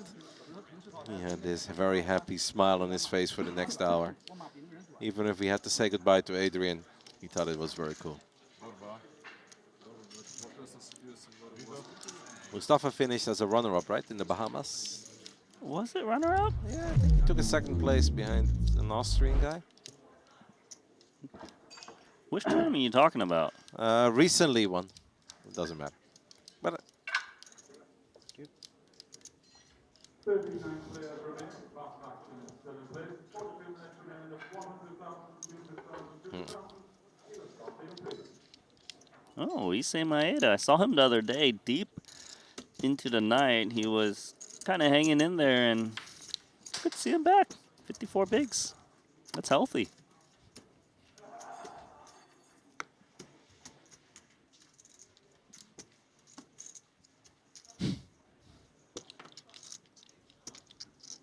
Okay, so 39 remaining. Officially, everyone gets 31,500 as their minimum payout. But when we're this close, we want more, Randy. We do want more. The beauty of MTTs. And we've also seen already, just following a couple of these guys through the Triton Poker Plus app, how quickly things can change. You can literally be the shortest stack, and not even an hour later have a top 7 stack. Yeah, right now they're guaranteed 4 buy-ins if they cash, but like, you really have to eyeball the top prize. That's 200 buy-ins. It's a big difference. And it is, of course, important to mention that some of these guys have tried more than once. We had Flight 1A, 1B, 1C. Timur opening things up from the cutoff, Ace-7 offsuit. We know that he's not afraid after that fantastic mystery hand earlier that I think very few folks out there over on Twitch, Kick, and YouTube guessed correctly. I don't think a single person got that hand right. Putting him on pocket 8 specifically be very... Yeah. I mean, you did mention it in the beginning, but with the way that the action went on the flop... Yeah, it was impossible, and he had the impossible. Daniel DeVoris is going to defend his big blind with Queen 8 offsuit. Flop comes 10-6-4 with 2 clubs. Daniel does have 1 club. I don't think his hand is strong enough to continue if there was a bet, but there is no bet on the flop. Now it's a bit different. Open-ended for A7 and a gut shot for DeVoris. He probably will bet out himself.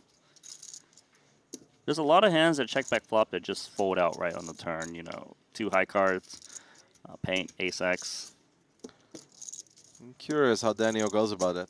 Because so far I feel like Daniel's been also very cautious, trying to not splash around too much, really preserve the pretty healthy chip stack that he's currently working with.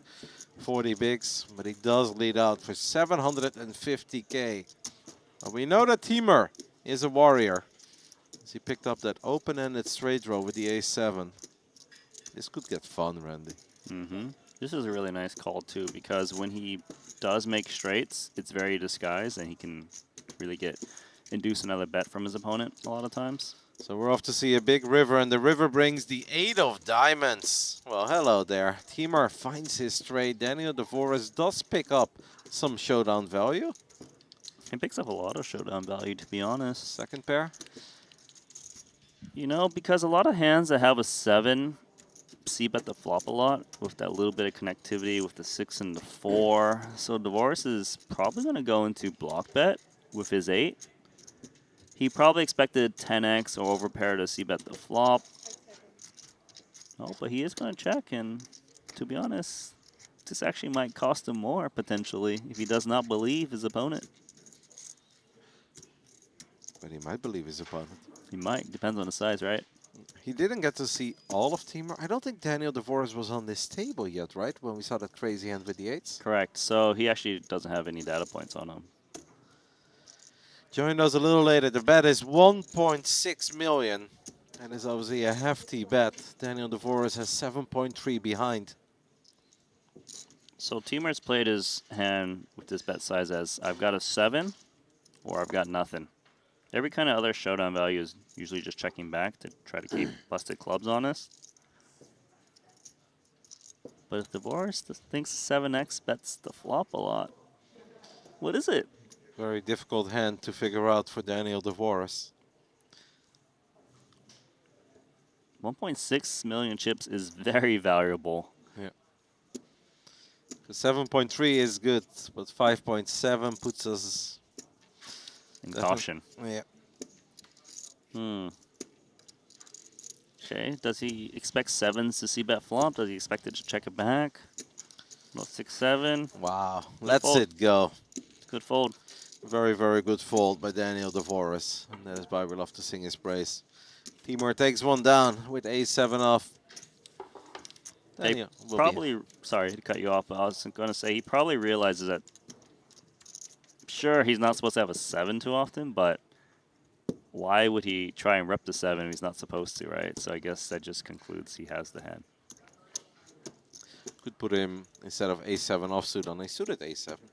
Yeah, maybe. That got there eventually. Timur very happy to see those additional chips heading his way.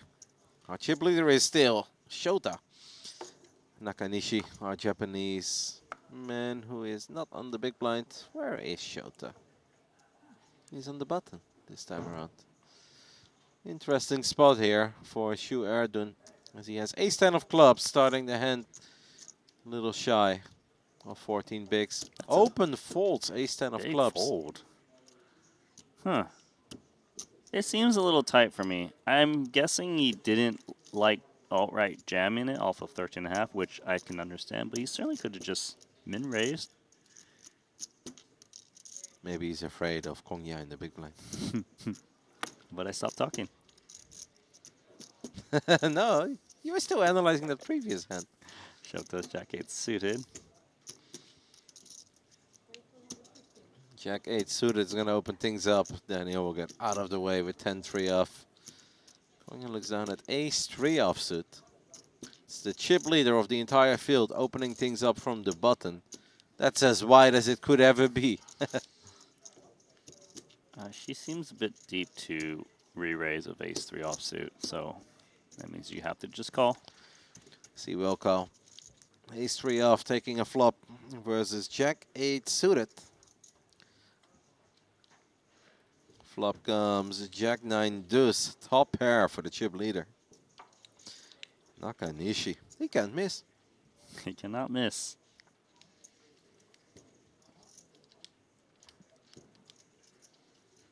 He's been the type to just be relentless with betting, so he's not a defensive player. I think he bet too little. That was only 150 he put out. There's the chuckles. Everything is fun when you're the chip leader. How do you play against a guy who's smiling mid-hand because he bet too small? Now you have to show the jack. Difficult to count. Shota Nakanishi from Japan is loving life as he is chip leading the Triton ONE main event. Second ever we had. Joshua Kabisa had a pretty solid run when it came down to defending his title. I believe made it down to the final 150 players at least. Maybe even very close to the top 100. But that is unfortunately where we lost the German who took down the Triton ONE main event last September. 109th for 16,200 was Gabisa. Yeah, I mean, that's a solid attempt in defending your title. It's a good run. Yeah. Out of 1,200 entries, making it to the final 110 is good. But we will crown a new champ. It could very well become Shota Nakanishi. Still a long way to go. But he is most certainly looking good at this point. He's on pace. He's got the toolkit to try to maneuver and get there. On pace. Was that a racing reference? No, he's not a race car driver. The other one is at the bottom right now. Gary Thompson just lost a big hand by the looks of it. He's at the very bottom, 4 bigs with 875K. He's just in the pit stop right now, okay? Oh, Maeda getting a walk on his big blind. He's got a healthy stack, 10.8 million. Where did he come from? He looks cool. Also has big shades. Do you think he took the shades from Lee? Yeah, but at least his shades aren't falling off like Lee. 10.8 million chips in seed 1. Gets a walk with King Queen as we have an opportunity to shout out the fantastic merch that we've got available here. And of course online, as you guys see the link below. Designed and created by our very own Janice. It's been crazy today over at the booth. I don't know if you saw any of that, Randy, but like legit 15, 20 people swarming the tiny shop that we've got going on over here. Everybody trying to get a peek or just try on the new Triton merch that was released today to celebrate the Triton Super High Roller Series that is kicking off in 2 days. Of course, all the other products were still available as well. It was very, very busy.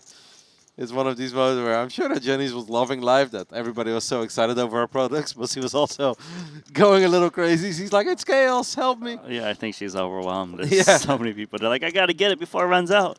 You know, but it's like one of these really good problems to have where today seemed like a very stressful, crazy, busy day for her. But remember what happened to you? You tried to get the white hoodie and it sold out, right? Yeah, like, no one else wants to be that guy. No.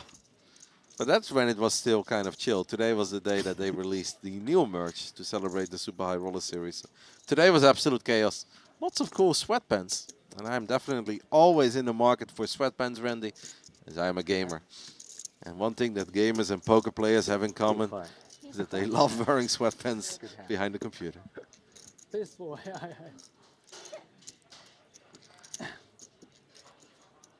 Did Shu Aaron just receive a walk, by the way? That's very good news for him because he's one of the shortest stacks of the field as well. He's currently in 35th place with only 12 bigs before that last hand, or 13 bigs. Receiving a walk, it's pretty good news. It's a gift.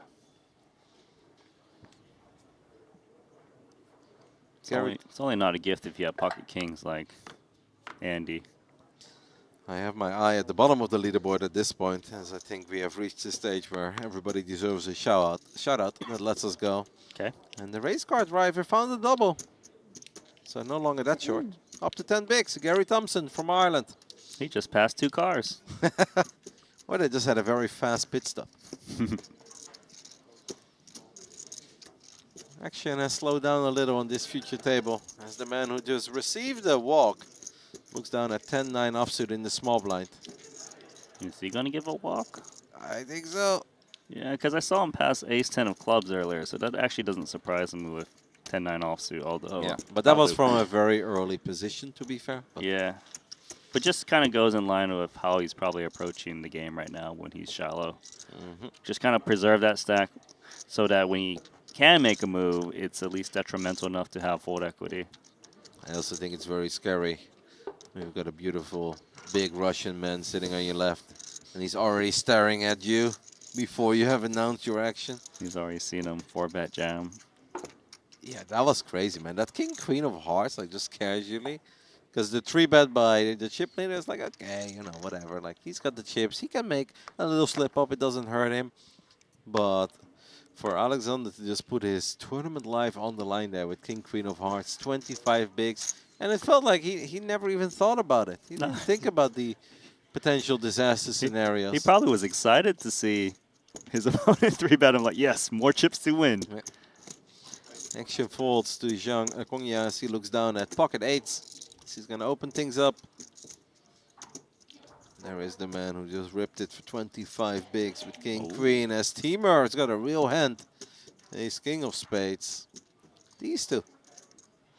I mean, this has to be one of the most awkward spots out there, right? She's going to get 3-bet, maybe even all in, and she needs to decide, like, can she continue 8s, especially against that sizing? Against this sizing, I'm in the camp of 4-bet or fold.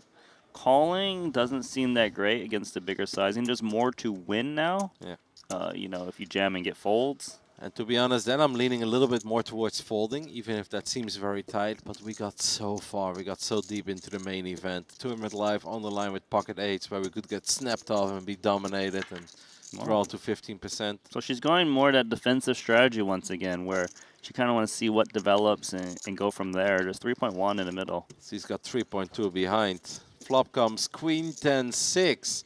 So the pocket 8s are still best. This is the problem with a defensive strategy. Is sometimes you actually relinquish the best hand. And 2 overs to the board, and gut shot outs now for Timur. Any ace, king, or jack would obviously give him the lead in this hand. He might just jam here with the gut shot, 2 overs. And backdoor spades. But he actually goes tiny. But even this is pure pain with 8s. Yeah, I'm probably just gone, to be honest. If I got here with 8s, rather than 4-bet rip or fold pre. Yeah, and that is the problem with just calling. Doesn't it look like you're just getting milked by, like, aces or kings? It's not. It's ace-king. But even ace-king has 42% equity against pocket 8s. Right. Very difficult spot for our Chinese player who will let go of the pocket 8s. And that's why it probably would have been better to just decide our fate pre.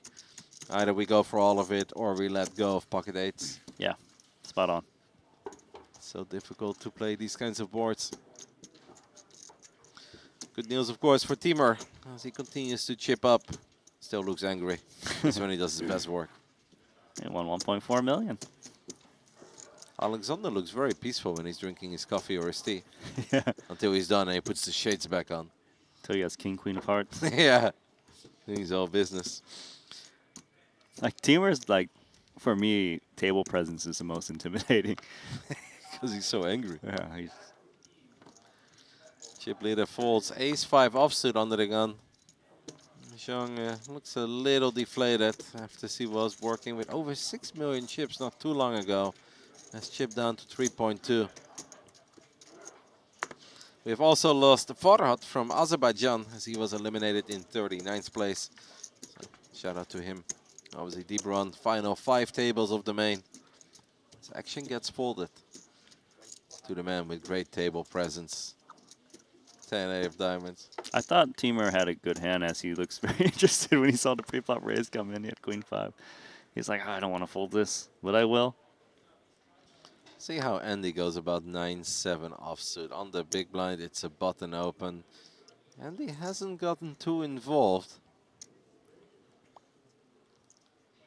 Yeah, it looks all right. Yeah. It's a button open. Can't be giving up your big blind too much. Easily. No. Yeah. Because then they'll keep on picking on you. Exactly. Shades go, oh no. Oh, I had to fold Andy, now. fold. Open fold. Probably have to on ace, king 5. Yeah. If Alexander has it, he bets. If he doesn't have it, he bets. Why waste time? I don't hate that Andy decided to come along for the ride there with a hand that can flop alrighty, but sometimes it's not meant to be. I'm just smiling now that I think back of his reaction after he ripped the 25 bigs with King Queen. He had such a good look on his face. He's like, what are you doing? Why are you 3-betting me? What do you think is going to happen here? That was fantastic. That may be my favorite moment of the day. He looked very cool. As Alexander takes it down with a little c-bet there. The range advantage. So we take a look at the outer tables, perhaps? Nope. We're just going to take a look at our trophy. It's actually beautiful. large. It's big. Yeah, it's very close, zoomed in. Close up. Speaking of large or extra large, they didn't have the white hoodie anymore in extra large. And that's the size that I needed, Randy. Yeah. Couldn't you just say that the trophy was big? So I wouldn't be sad about missing out on the extra large hoodie. Okay, we'll get extra large or something else. Yeah. You will? I have my, yes. You have your eye on one a piece? Oh, more than one, first of all. The new hoodies look very cool, so I'll probably get an extra hoodie. I told you they were good. But I think I'm going to get the jacket too, and I blame Yvonne for this, because Yvonne looks very cool in the Triton jacket. The windbreaker? Yeah. Yeah, it's nice. It is very cool. So he's just showing it off everywhere, and now I'm on board. I think I need the windbreaker jacket. I have one of the jackets, you know, that Chung was wearing from Red Bull Racing. That yeah. same material. Ah. I like that material as well, because it's comfortable, it's easy. It's lightweight and... Yeah. Yeah. Shu takes one down. Ace-10 offsuit. Apparently looks better to him than Ace-10 of clubs. But yeah, the Triton windbreaker is fantastic. I think that's going to be it. And then a hoodie. And I think that's all I can really bring home. Because they already gave us 3 shirts, a hoodie, and a zip-up jacket. And I didn't come with a full luggage because I knew that we were going to bring stuff home. But it's adding up. It's adding up. Well, at least you'll get a second chance in... assuming they Cyprus. still got the gear. Or maybe they have new gear. That would be very cool. Who knows, though? I have no idea. If you guys joined us later today, welcome. We are deep into the main event. Final 38 players of 1,230 entries. And we had a very exciting announcement as Triton ONE is coming to Europe for the first time.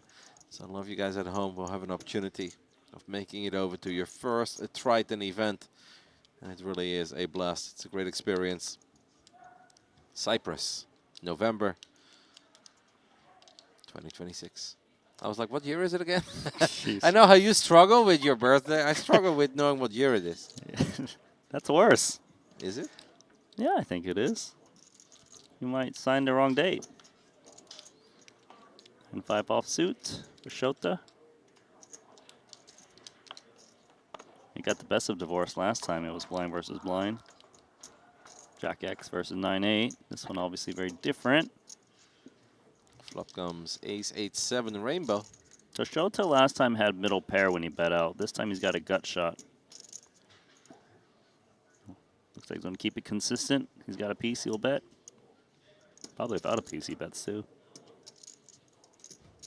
Hasn't really been going divorce's way since joining this table.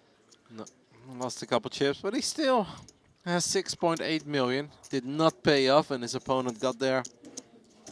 So did a good job in limiting the damage. Right, when he was up against A7. Because that would have really left him crippled.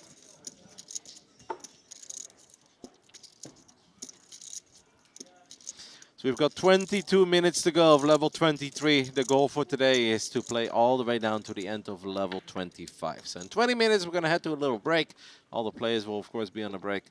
And then we'll be back with 2 more hours of poker. It's 1 hour levels as we get deep into day 2 of the main. Started the day with, was it 200 players, give or take? 208? Does that sound right? 2-8 was a different event, wasn't it? Okay. Then was it less? I didn't read the opening notes because I didn't start the day. I apologize. But you're probably pretty close. All right. Ace Queen suited. That's not close. That's a auto open. On the button as well for the chip leader. This would be a bad moment for the small blind or the big blind to pick up a hand. Oh, she's picked up a hand that she must jam against Shota. We're going to play for all of it. I know we've seen her be very conservative, but this is one of these moments where you want to keep your life easier. And you will announce all in. And so get called off immediately by ace, queen of diamonds. Life is not fair when the chip leader wakes up with hands. Konya, her life is at risk. She needs to find a jack or lots of hearts. Chat, you know what to do. Lots of hearts in the chat. Yeah. It's your chance to try to keep her in. Summon those hearts by spreading the love over in Twitch or YouTube chat. Here we go. Oh, did they do it? Oh, wait. Oh, wait a second. 2 diamonds. Wow. I mean, it's better than what she was working with pre-flop. It is better now than before, but that is still very scary. Jack in the window. We had something similar earlier today. That was a 3-way all-in. That was the ultimate action flop. Let's see if ace-jack can hold. The 8 of hearts is a safe card.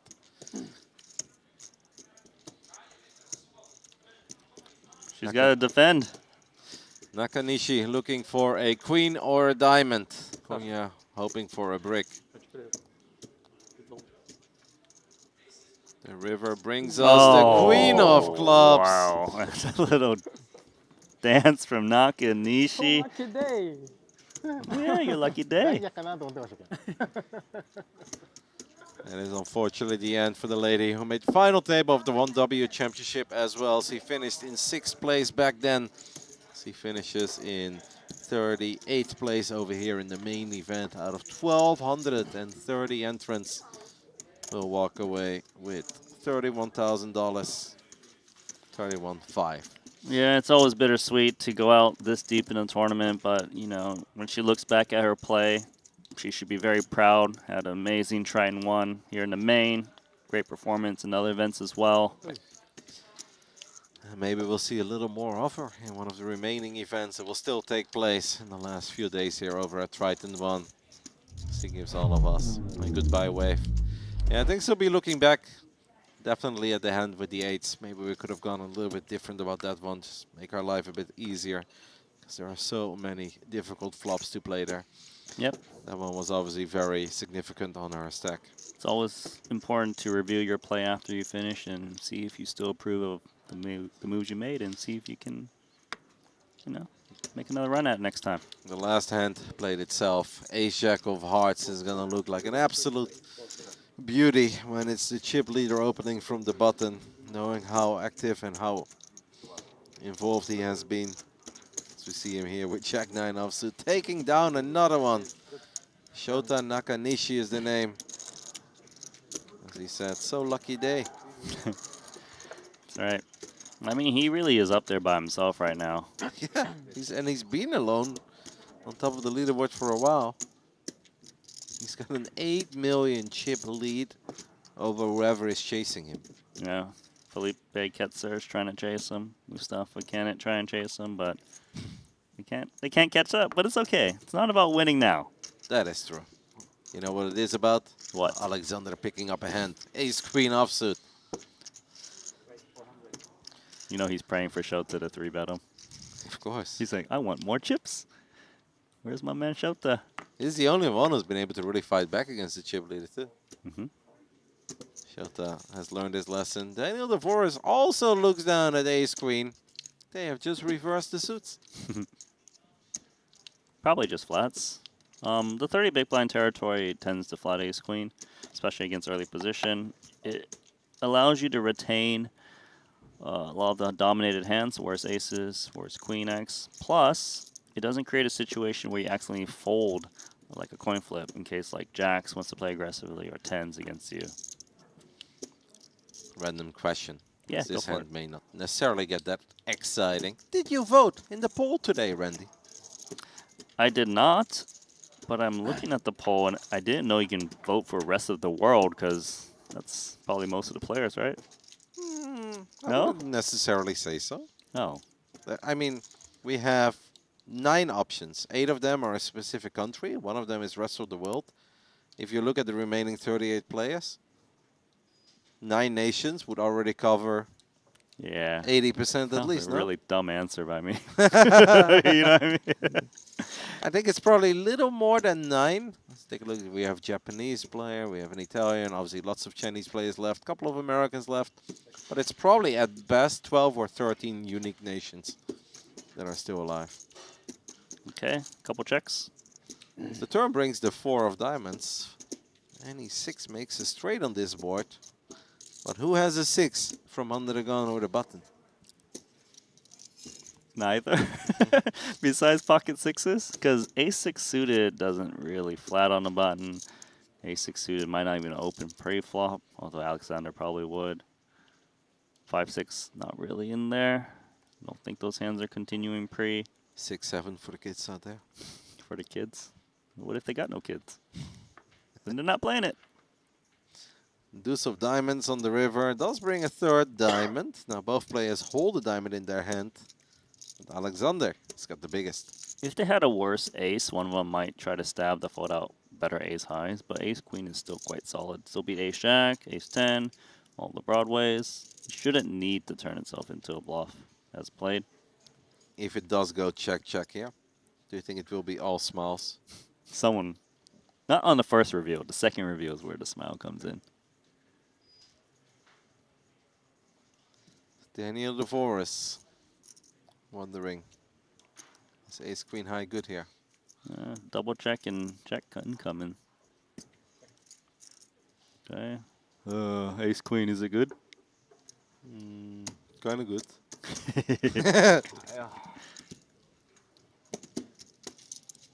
No smiles. No smiles. It was all lies. Nobody loves a chop pot. Nobody. I think it's mostly because they both had a good hand. You kind of hope to pick up some chips with ace queen this deep into the main. As we're going to take a little look at the table that we'll be covering after we take our break. And that is Martin Nielsen Who else do we have? Takashi from Japan. Girard is there. Mm-hmm.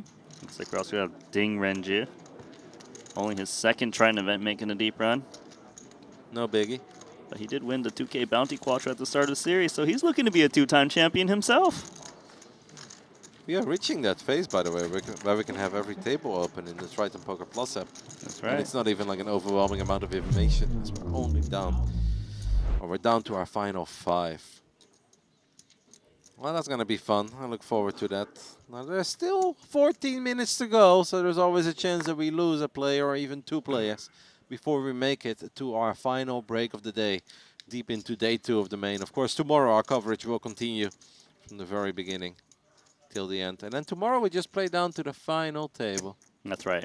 Could be a short day, and after that final table is reached, our game plan is to have a special show game where it's not a tournament. What is it? It's probably Squid Game, to be honest.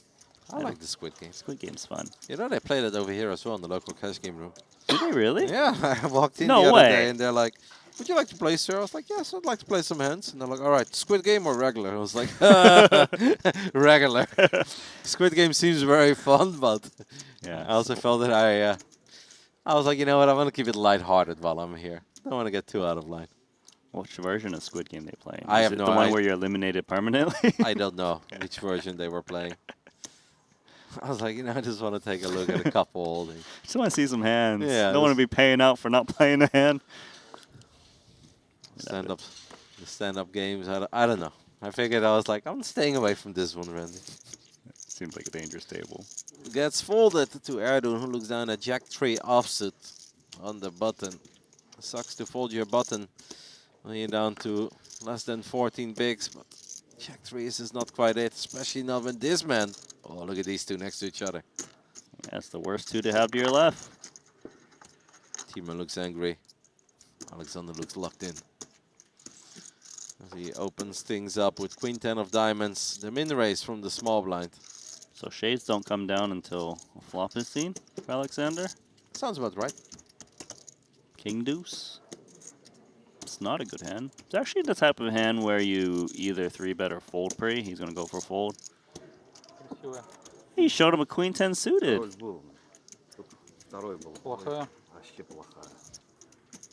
Maybe he's concerned about his neighbor. He's been looking angry for a while. Never hurts to make friends deep into the main, Randy. Do they speak Russian in Uzbekistan? Do you know? Yes. They Okay. probably have like some different dialects because it's a pretty decent country, big country. But they will definitely speak Russian, yes. But maybe they have like a regional spin-off version as well.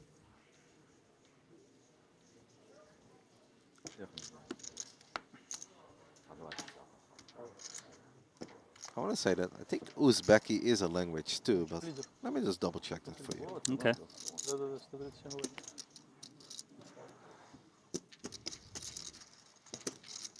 Yeah, it is a language. But I think Yeah, but Alexander's trying to steal his blinds from the button of Queen 8 offsuit. so they have their own national language, but they do speak. A decent amount of the population can speak Russian. I thought we're supposed to make friends at the table. This is disrespectful. Queen 8 open, Ace 8 offsuit from the small blind 3-betting. Mm-hmm. That's the cool part about Tumor. It's like, yeah, we can chat.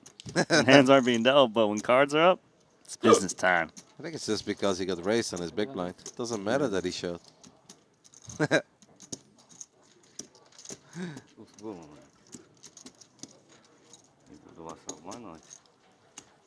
this is a guy you can't win his heart by just talking to him.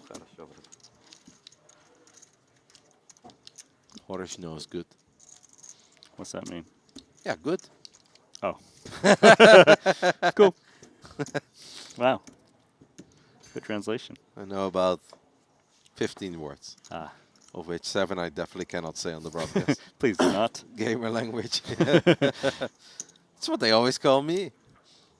Probably what happens after someone gets a headshot. I don't play shooters. Oh, forgot. I apologize. When they get pylon rushed. Actually, there is one like new shooter. Pylon rush. Nice, Randy. I'm proud of you.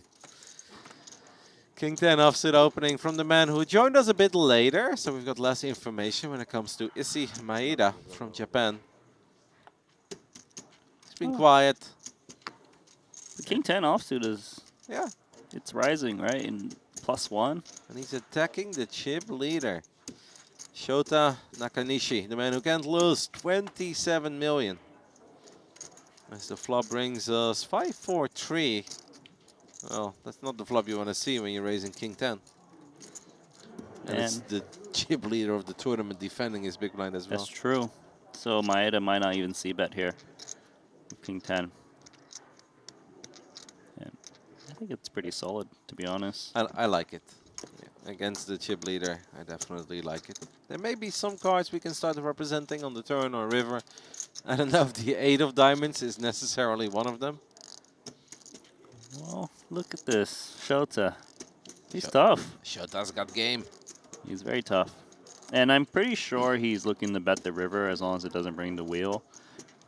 He would expect that hands that check back flop and call turn are like ace queen, ace jack, ace king, and you probably have to bet once more. We've lost Liu Chun as well from Malaysia in 37th place. So he's been eliminated. That means we're down to 36. With a couple of shorties in the mix. The shortest of them all is Chen Peng from China. He Three has big blinds? 3 big blinds and a dream.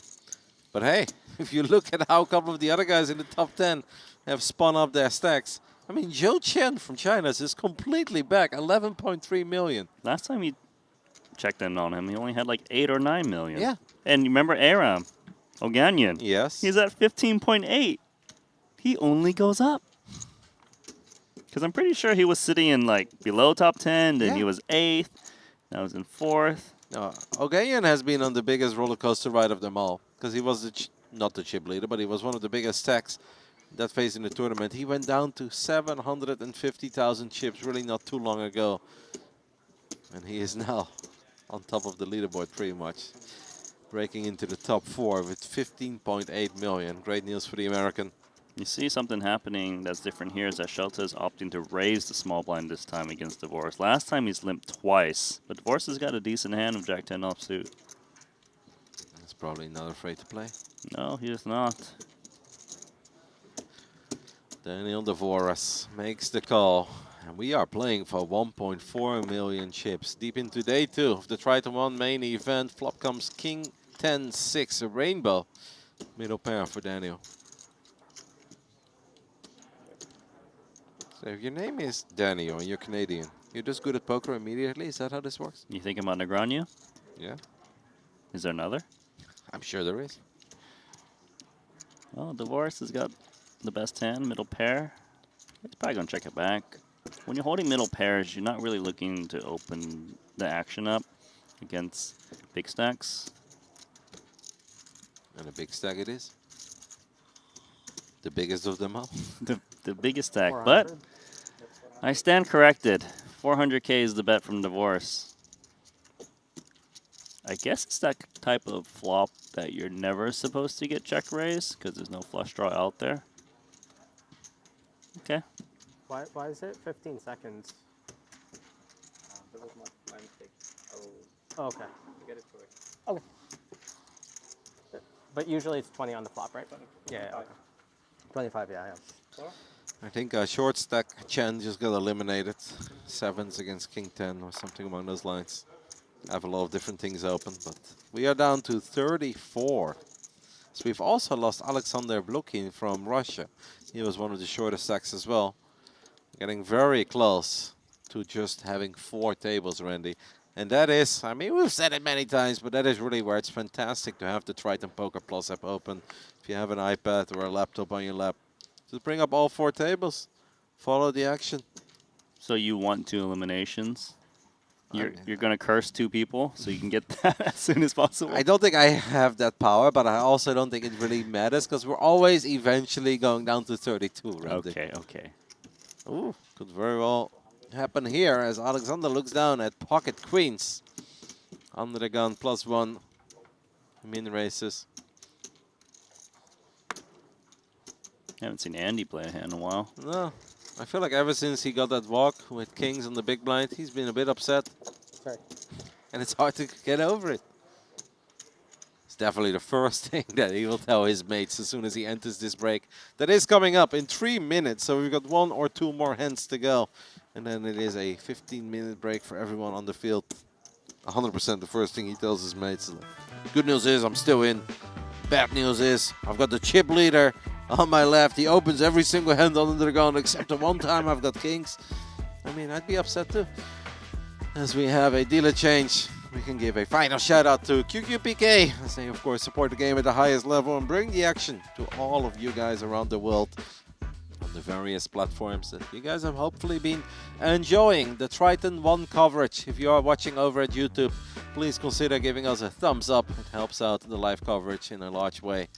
And it really sets the stage for the Triton Super High Roller Series that is starting in just a couple days from now. Where of course Randy will be staying on.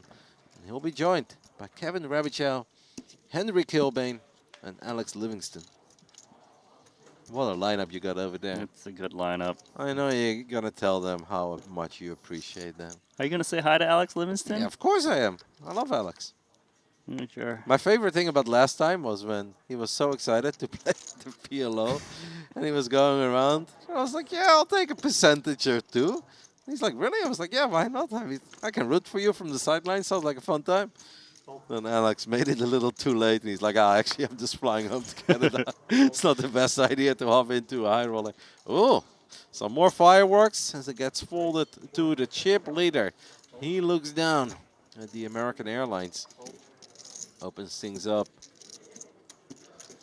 I mean, I wouldn't even hate it if Shu Erdun tosses in calling chips here normally on the big blind with Jack 10 against the chip leader.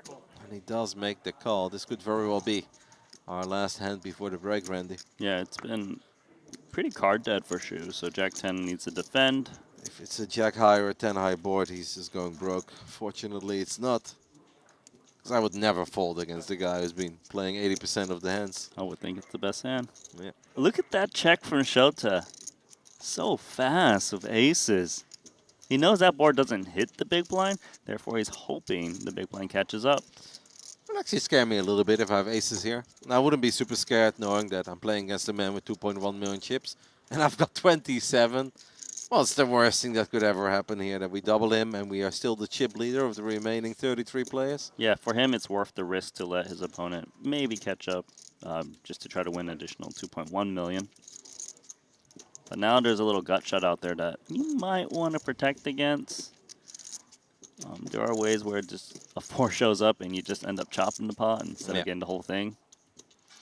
Yeah, I don't think checking is really an option here for Shota and Nakanishi.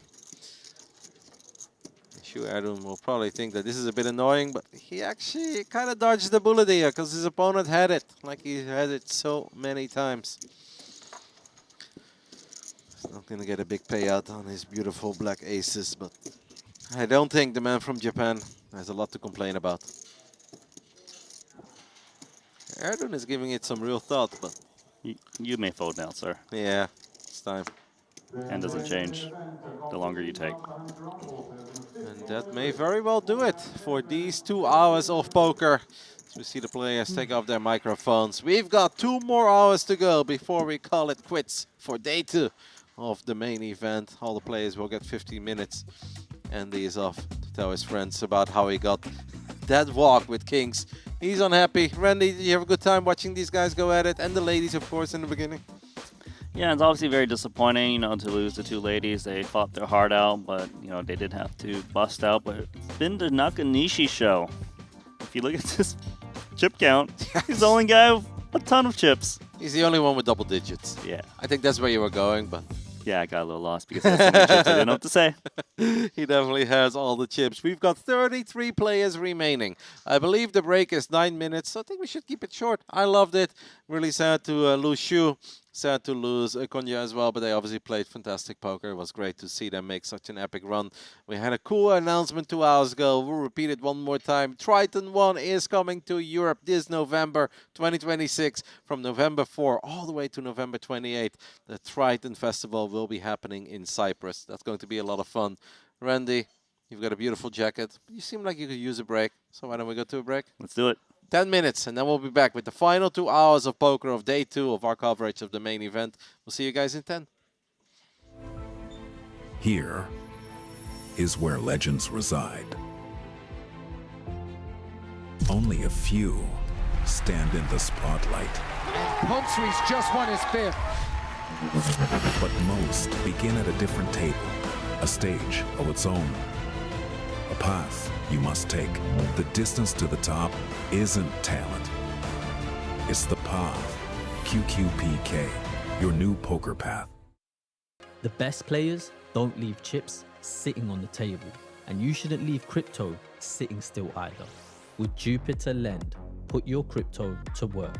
Earn passive returns or borrow against what you own without having to sell a thing. It's your crypto. Make it work for you. Just use Jupiter Lend at jupe.ag. Into his profile just now, and you said he had 9 bounties. He collected 47,500 in bounties. So he got very unlucky with the draw. That sounds underwhelming, doesn't it? Wow. Like, there's some people who had like 2 bounties and they got like 100K. Yeah, that's actually very unlucky. That means he drew 5K 8 times and just drew 7.5. He drew them not low. Like they were out of 5Ks at that point. I know. They're like, sir, you won them all. So we'll have to round you up to 7.5. Yeah, no, that's mega unlucky. I feel bad for him now. Me too. I wish you didn't tell me that. He's still the bounty hunter, though. I mean, Yuna actually got quite unlucky as well. So he didn't win a whole lot more. 60-something K, I believe. Yeah, with 11 or 12 bounties in the end. At least he got the trophy. Yeah. And the 395K for first. Ace Deuce for Timur. He actually thought about it for a bit before he raised. Not sure if there's anything to read into that. But King Jack will play.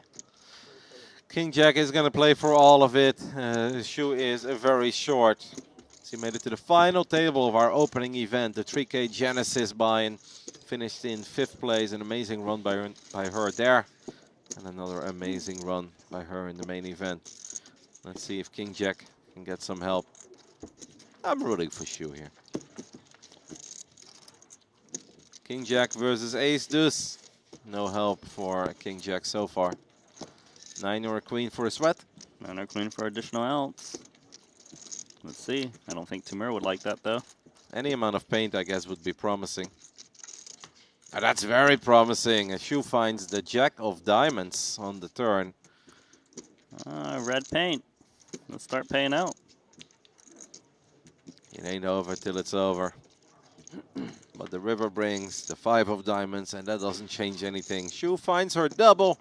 Back up to 1.6 million, which is good for a little over 10 bigs. A little bit more playability. You know, both Shu and Konya have been short, gotten all in. Regardless of what the outcome was of that King Jack, it's been an impressive week for her. Making it to the final table of the 1,200 player opening event, the Genesis, and now making it to the last 50 of the main. Like, that's insane. They both had 1,200 players. Yeah. This above average. Is that an understatement? That is once more an understatement. I see you coming in cautious, but forget about that, as we've got a mystery hand, Randy, and I know you love the mystery hand. Everyone over at Twitch, Kick, and YouTube loves the mystery hands. We have Min Lee opening things up with Ace Jack offsuit under the gun, and Timur from the hijack, who's been chipping down a little. Keep that in mind. Makes the call. That's a good point. Not sure if that's going to change his ranges, but something always to keep in the back of your mind. Does make a flat. So a lot of flats immediately. I like to rule out all the biggest hands, like Queens plus, Ace, King, Jacks. So we start looking at broadways, King, Queen, Jack suited, pocket pairs that aren't good enough to get it in. So what, 7s, 8s? Yeah, I think that's a good starting point. I mean, you've covered half the starting hands. I'll narrow it down. I think you've nailed it. Flop comes Ace, King, Queen, 2 hearts. I mean, that's a pretty flop for Min Lee. You can't be hating life too much when we open Ace Jack offsuit under the gun. I mean, it's top pair nut kicker that isn't 2 pair.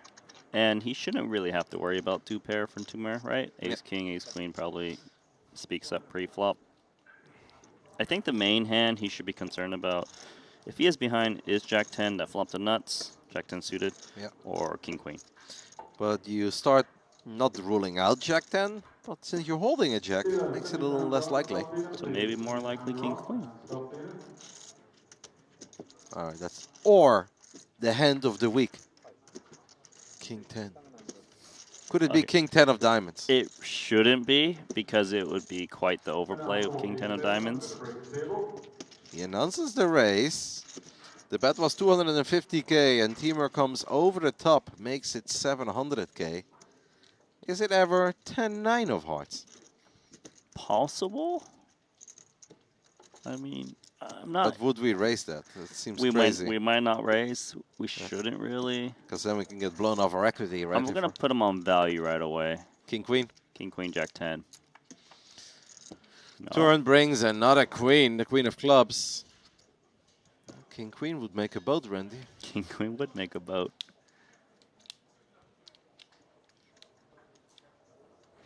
If he did have King Queen, I actually wouldn't even fault him for continuing to bet with a flush. Unblocking the ace. And also, if he was to bet the turn and he had King Queen, I would bet smaller to make sure an ace never folds. And also because there's only 2.5 million back, so you don't need to really bet that much on the turn to get it in. But he's going to check. So I'm curious what he has then. The river brings the 6 of hearts. That's a fun river, as it does complete some potential heart draws. Minley obviously slowing things down. We felt really good about our ace-jack when the flop came, but if it gets raised immediately, you start getting a little concerned. So I definitely don't mind him just checking the turn. And I'm sure he would love to take his ace-jack just to showdown. You can't get called by worse by betting with ace-jack, so just check and pray for the check back from your opponent. Problem, of course, is when hearts come in, sometimes it is the 10-9 suited, like you mentioned, hearts. They just got there. Yeah, I would just be, like I said it, I was like, it could be a hand, but it'd be very, not silly, but dangerous to be raising 10-9 of hearts on that flop. I agree. He jams now. I actually think he's got King Queen. I like the King Queen shot. I like the King Queen shot. If it's King 10, he's an absolute gangster. Yeah, of course. I go King Queen. I think there is a chance of Ace Queen. Maybe he didn't want to 3-bet against like the 22 big blind open. I can see that. But I'd be very shocked if it was like Jack 10, because I think Jack 10 has a lot of reasons to keep betting the turn with flush draw out there, board pair. And Ace-Queen would also make some sense as a flat, like Ace-Queen offsuit. Yeah. And would make a lot of sense as a raise on the flop. So I actually like Ace-Queen as an option as well. King-Queen, Ace-Queen. Yeah, and if you turn the boat like, shallow stack, 1 SPR remaining, just check turn, it makes a lot of sense to me. If he shows up with a bluff here, like, this guy just deserves the pot. Hand gets revealed, and it's Jack 7 again, and we're like, what? How did we Jack get it? 7 of diamonds. Oh, not possible, I guess, with Jack of diamonds in hand. But he folds. What you got, Timur? Pocket eights! Holy. Wow. Oh, God. This guy, he's a boss. That Holy. is sick. He raised the flop on the leaderboard, and it's Felipe from Brazil, and I believe that he was one of Griffin's pick. Griffin is... How many picks does he have? He is hustling everyone for side bets of the Shanghai Bund. Because I really believe that Griffin came here with a mission of like spending $0. So he's just hassling now, and he's trying to win some free meal vouchers, but his picks are doing amazing. He picked Mustafa against me, and he picked Felipe against Vider. He might just get the double kill. I see. Well, at least seems like I survived. I made Griffin. A shorter stack of the remaining 45 players. Shu has announced all in with King Jack suited. After the chip leader opened things up, he's got some fold equity with 10 bigs. It's a good player to attack. He's been raising the widest. She's gonna... He's thinking about it, makes the call. Shu needs help. A7 is ahead versus King Jack suited, but it's not by a whole lot. It's a coin flip. I mean, didn't we see this before? She got in King Jack against Ace Rag. Different player, of course. That is correct. Can she do it again? She did the Jack on the turn last time. Here we go. Flop comes 9-8-5. That is no good yet for Shu. who made it to the final table of our opening event, the 3K Genesis. That one started with over 1,200 players as well. Now final 45 in the main. The ace is a really bad Niels, as that will do it immediately. Shota wins a small one for him. Unfortunately, we have to say goodbye to Shu. She will leave this table. Finishing in 45th. Another amazing run by her. Unfortunately, no back-to-back final tables. All day.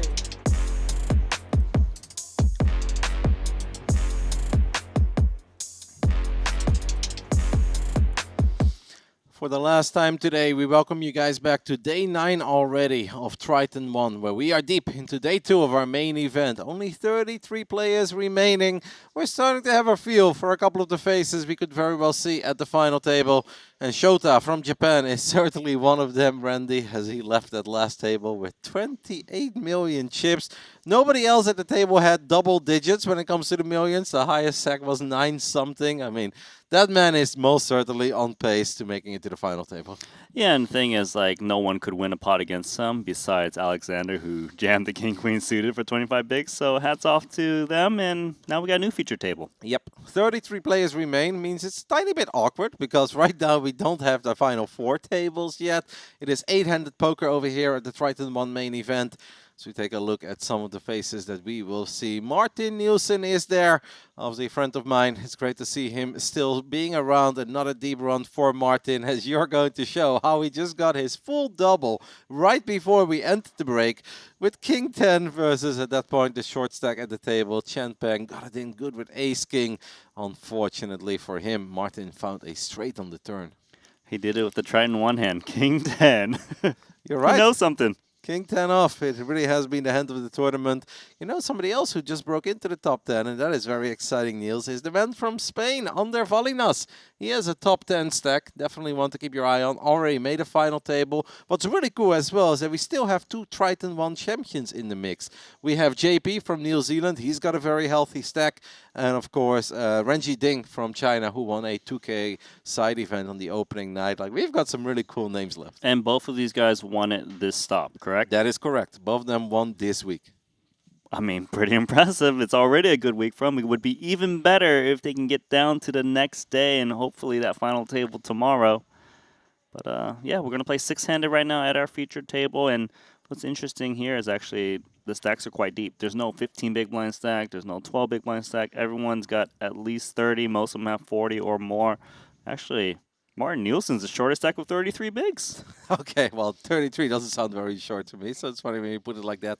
Mustafa Kanit is, of course, still going strong as well. He's currently on 5th place on the leaderboard, working with close to 16 million chips. The American Ogenyan has been on a roller coaster ride, but he's still going strong. Jimmy G is still in the mix as well.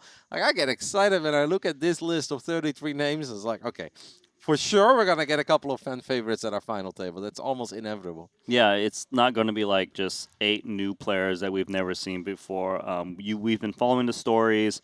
You know, lots of big names like you mentioned. You know, we've got Joe Trent also in the mix. He's got more than 10 million. He currently sits in 12th.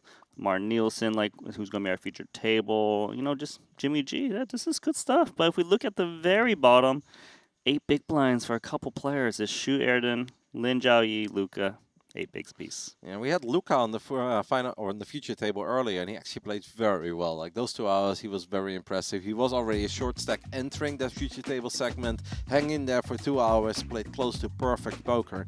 Will be fun to follow his journey. Hope that he can find his double as he needs it, as he's working with sub 10 bigs. Only 5 tables remaining, and we are 1 elimination away from being down to the final 4. Where it truly becomes a joy to have that Triton Poker Plus app. That man as well, of course, very recognizable, Roman Stoika from Russia. He's been having a very solid week too. He's locked in. As he should be. I may hope that we're locked in. We see Mustafa there. Seat 6 of this table. Close enough. And there is Luca in seat 4. Looking for his double. Fun stuff. Really exciting. Last 2 hours of this day. And then we're getting close to the end, Randy, of Triton ONE. Of course, we will still bring you guys some coverage of the 15K high roller that has already started earlier today. Haven't really kept it open because I've been very focused on the main, but we can take a little look at what's happening in that 15K high roller. Okay, tell me. Anything interesting? I'm sure there will be something interesting. Tony Renlin with a big stack. Manuel Fritz has a big stack in that one. Winty is a top 10 stack, of course. Seems like Jimmy G is not going to take the shine away from me with his deep run in the main.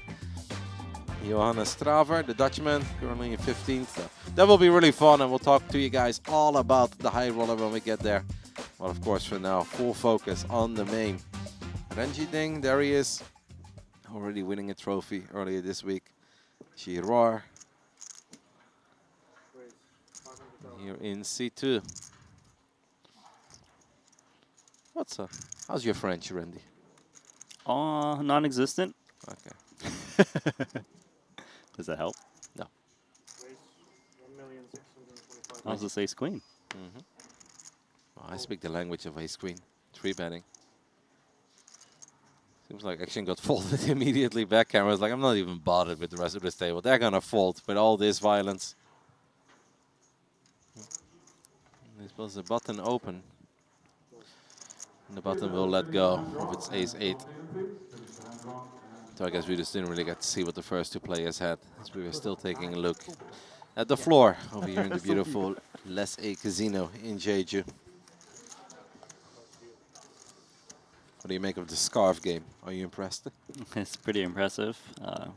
Also helped to hide the pulse. It looks good. I would just get too hot, personally.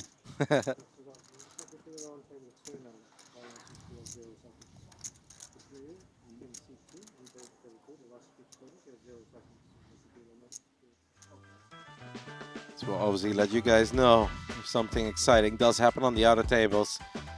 From here on out, everyone who gets eliminated will get a shout out. And it seems like we did lose Andy Lee first hand after the break.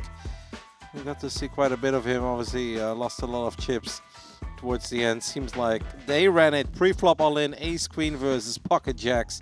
So we've lost Andy from Singapore. So we give a big shout out, of course, to QQPK, our title sponsor of Triton ONE. We appreciate them for allowing us to make Triton ONE as cool as it is. Punat, I'm sure, is right now playing in the 15K high roller. I didn't see him in the list, but I know he's in there. He's always in there, Randy. Obviously, these ambassadors have been busy this week. Oh, they've been playing every single event they can.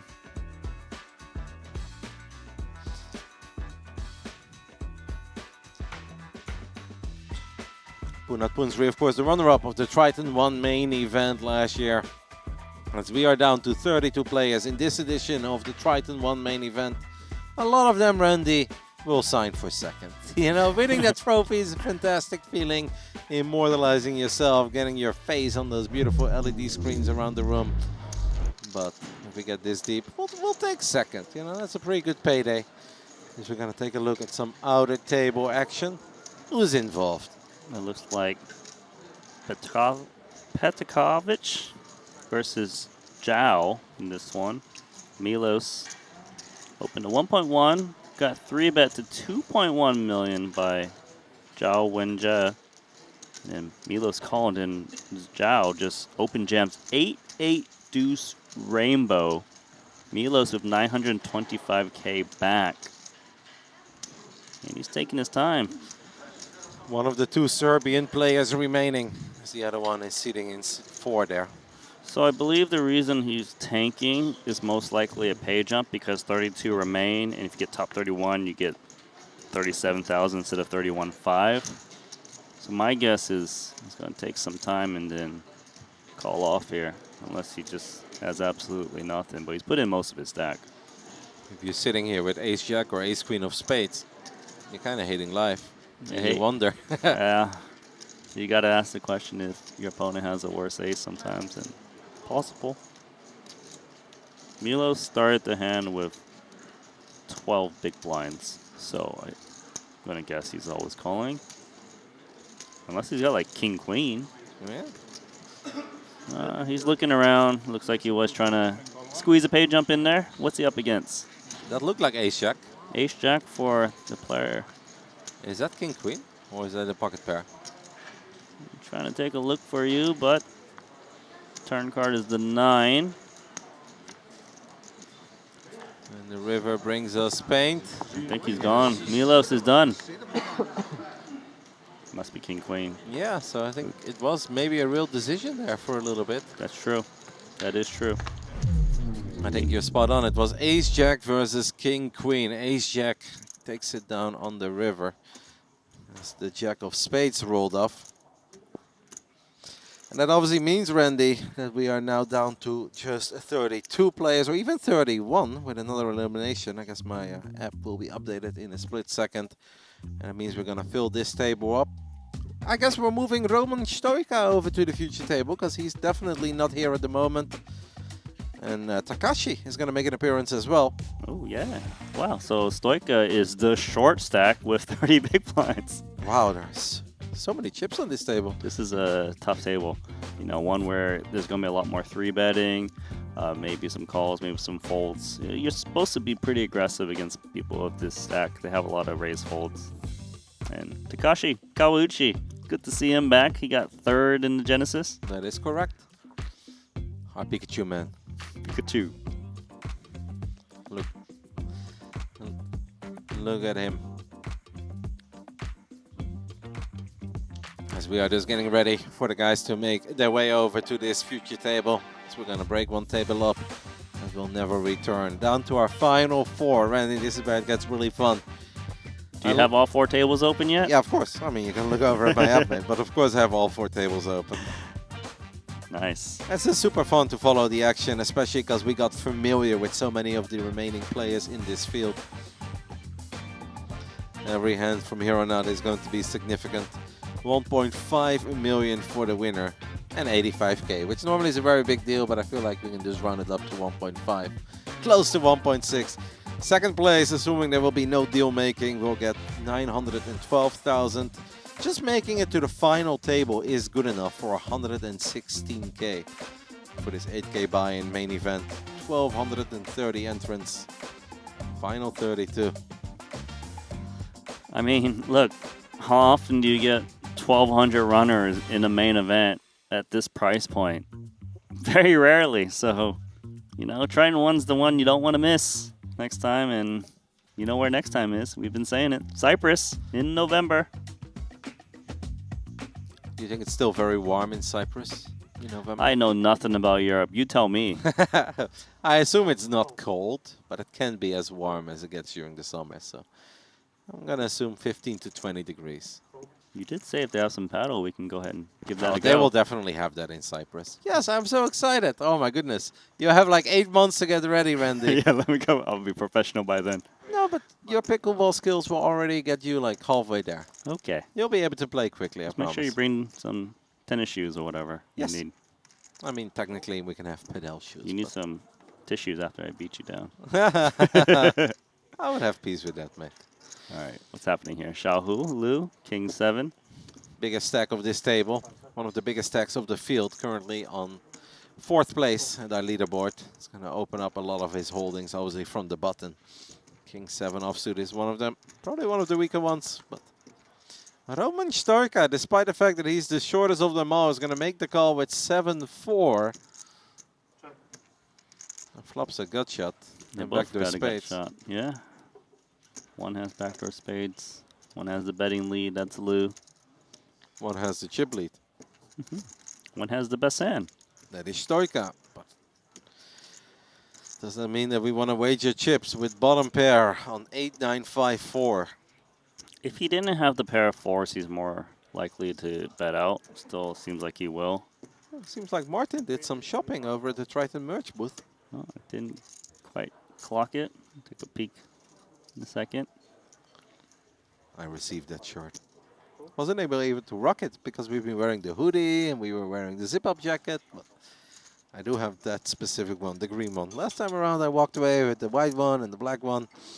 So we did have a bet and a call. Our chip leader does not want to give up on his gutter ball.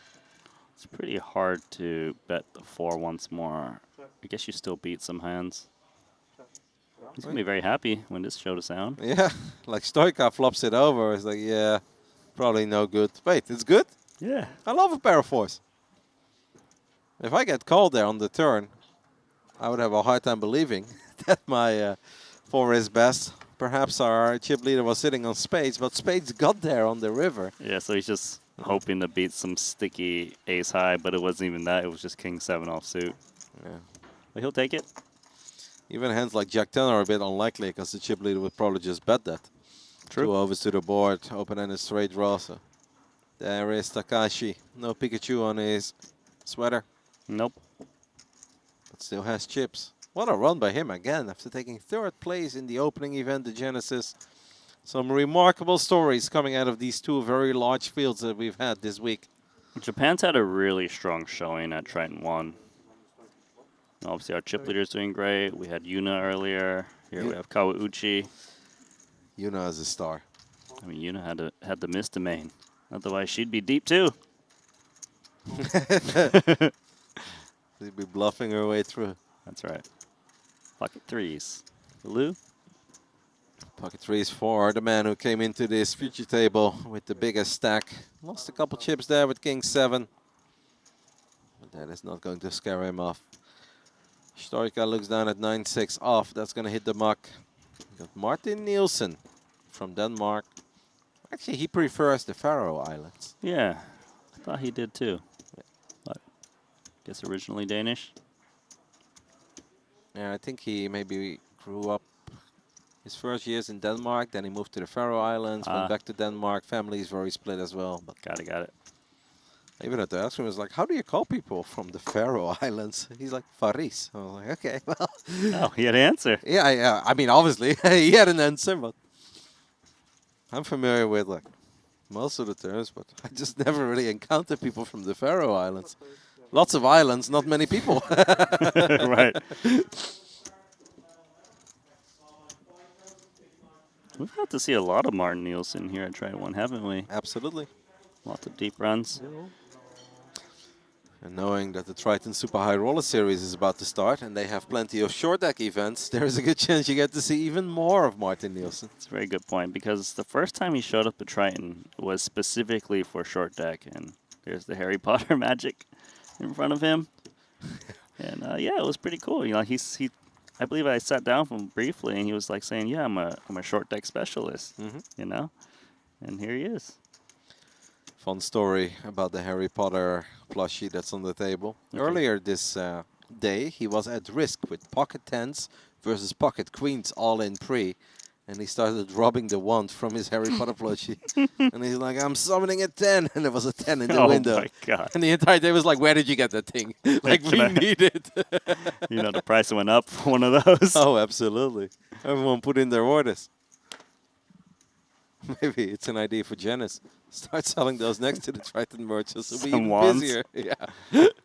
Triton wands, maybe tridents, or something of the sort.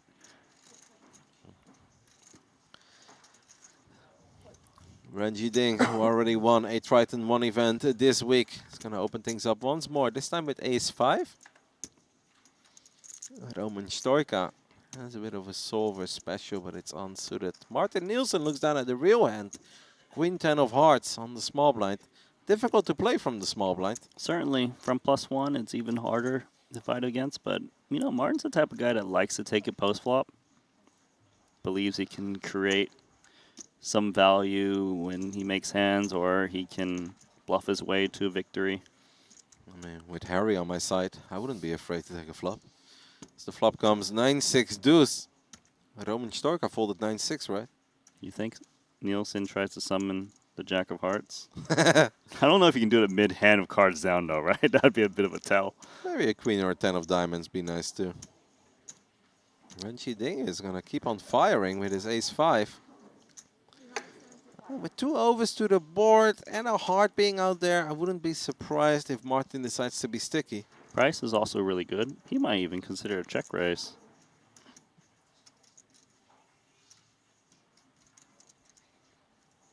You know he's interested. Which way is it? Yeah, that's a check raise, isn't it? You're starting to know our guy, Randy. I've been watching him play so much. This is why Martin likes to take it post-up. You just said it earlier, small blind's tricky to play, but when you're making moves, you can kind of create some value. This is a move. And that's not a move that Renji Ding can deal with. Martin Nielsen takes down the first one. That's going to feel real good with just queen high on this board. Harry on his side. Mm-hmm. Do you think Harry told him to do that check break? Harry's like, please stop making me use my magic. I don't want to work overtime. Just 2 more levels to go, Harry. You'll be fine. Didn't get a rest. He's going to have to charge up for tomorrow, though, if he gets there. I don't know if it's one of those wands you can just plug into the wall. Maybe you should bring like one of these little batteries and he puts it next to Harry so he gets charged He throughout needs the a day. portable charger. Yeah. Stick it to his back. Things not working out so far for Renji Ding. 0 for 2. Important to keep an eye on. The blinds have obviously gone up after that break. 125k for the small blind. 250k is now the price of a big blind. We got to see Girard play in Triton ONE as well last September, correct? I remember his face. Yeah, and his name. Yeah, I'm going to take a little peek for you while we wait for Stoika. I think he had open. cashes, but nothing like spectacular. I don't think we had him in a final table. Yeah, he, no, you're wrong. Oh. He did final table. Which final one? table, the 10K Noma Hold'em mystery bounty for 94K and 85K in bounties. Where did he finish? Like Fourth. Fourth? Yeah. And that's the one where T-Win was the runner-up? Correct. And Okay. Foxen actually got third. Kristen, that is. Yes, he got it in real good. I remember that. Yes, he got unlucky. Roman Stoika takes... Another Japanese representative here. Yoshiaki Kashino. Yeah, I feel like he's the man that we saw fold queens to the 4-bet a long time ago. Well, Okay, this is my first time seeing him. he stuck around, survived, and has an epic run at this point. This is actually his very first Triton event that he's played. What a run. Stoika flops bottom pair with ace-6 of clubs after opening things up from the cutoff. Yoshi's got top pair. Got a little Japanese corner going on over there, deep into the main.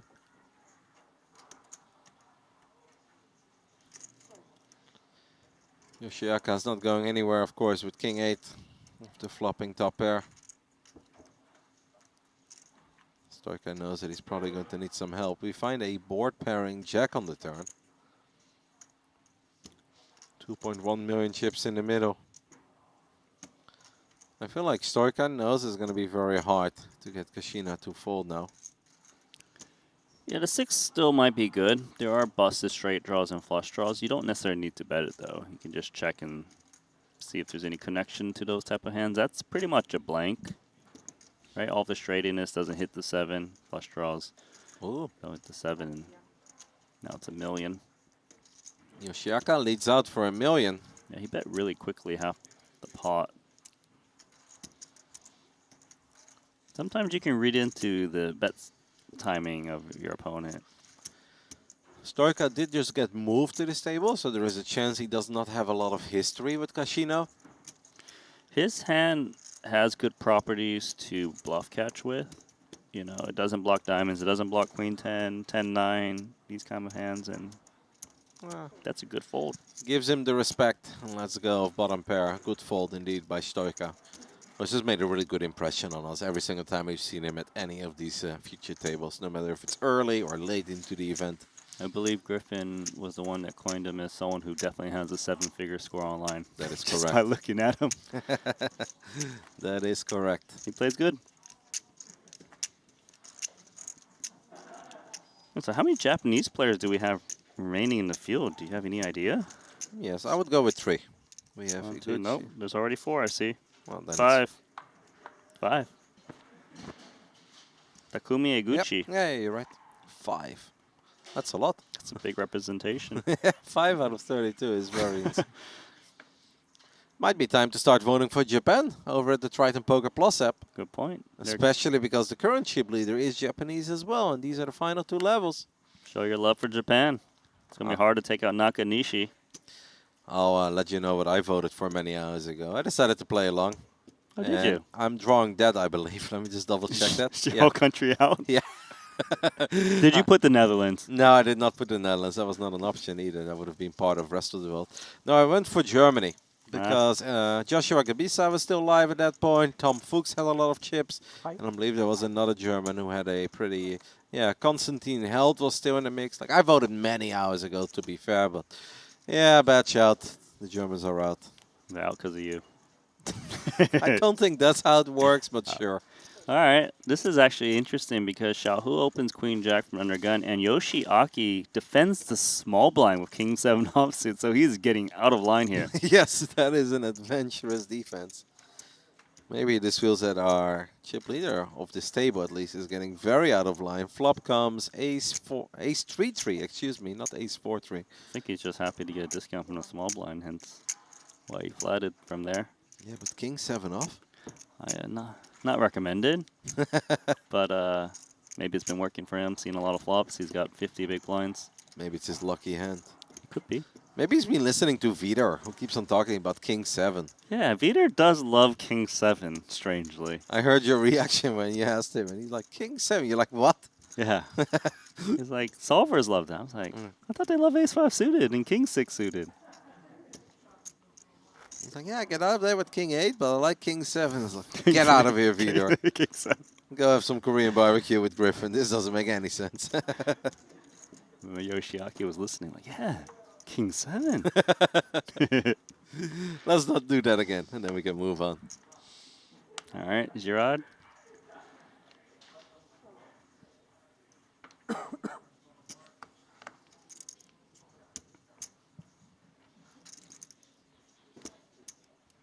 Stoika will let go of Queen 7. Martin Nielsen once more has a suited queen, but this time it's a lot weaker than the previous edition. And that was in the small blind. This one is from the hijack. He'll let go of it. Takashi is going to get involved, though, with Jack 9 offsuit. I mean, could he not raise any faster? Like, he was like, ooh, folds to me in the cutoff, Jack 9, standard for him. Renji Ding so far has not been able to win a hand since we have returned from the break. He might be able to find a way to win this pot if he puts in the 3-bet. There's many ways he could end up winning this pot. He's got ace-10. Yeah, he looks like he is going to re-raise. I believe Ding's a pretty active player pre-flop. Do you think Lou is thinking these kids have no respect? I'm the chip leader of this table. I'm on the big blind. All this violence. Takashi will let go of his Jack 9 offsuit from the cutoff. That's good news for Renji Ding, who takes down his first spot since we have returned. It's a good feeling because you really don't want to go 0 for 3 here. If he would get 4-bet in this spot, obviously we know that would never happen with the holdings.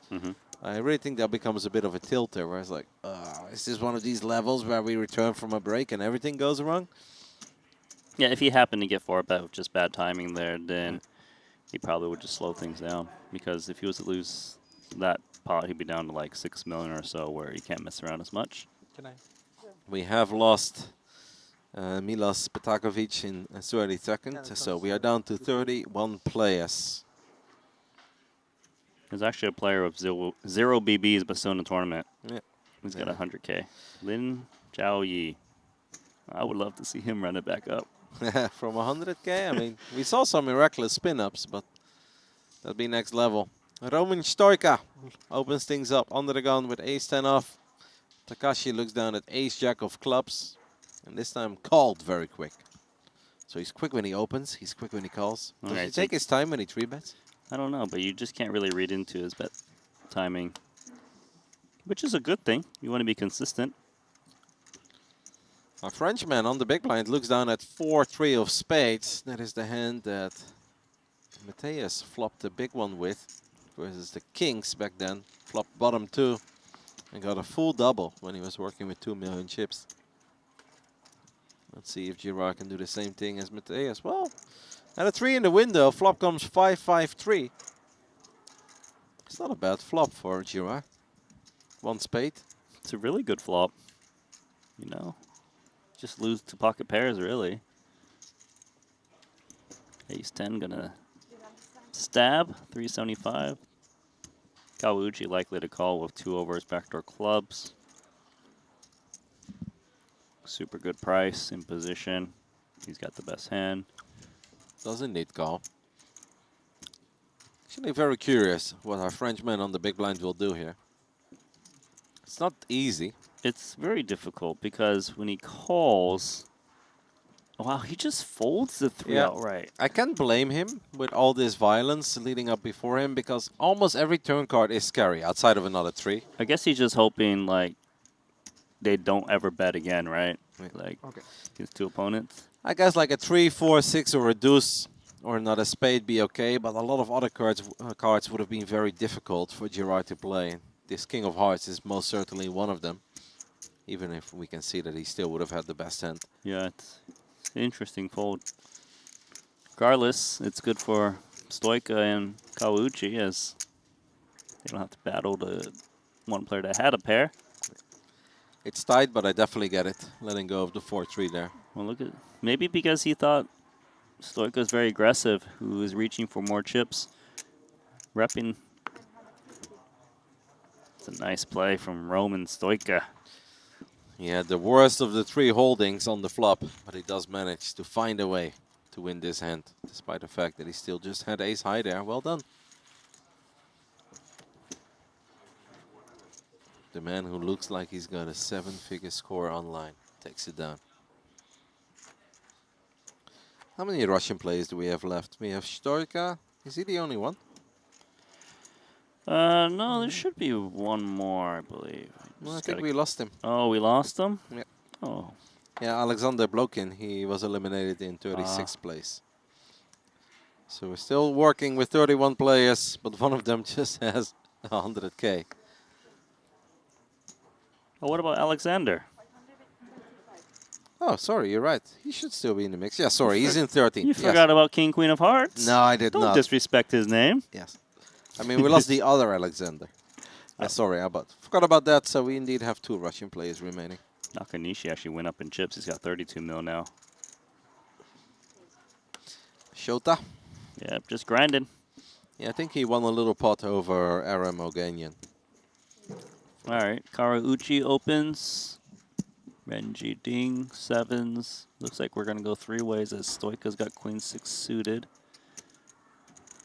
There's just going to be a lot of post-flop hands, you know? Everyone's got very playable stacks, around 40 big blind territory.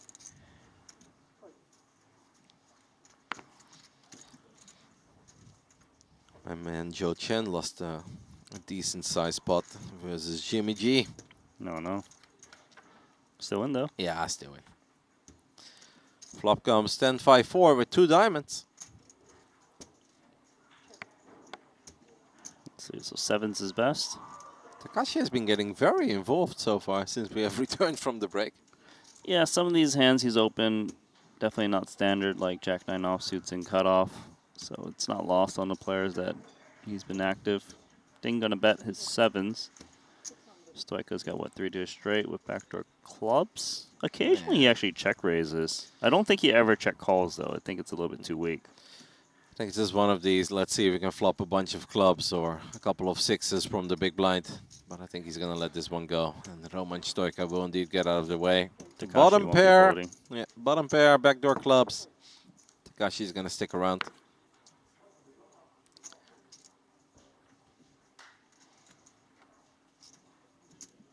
I think the board pairing 5 is quite good news for Renji, since if his opponent had something big, why would he just be checking at first? Why are we check calling on the flop?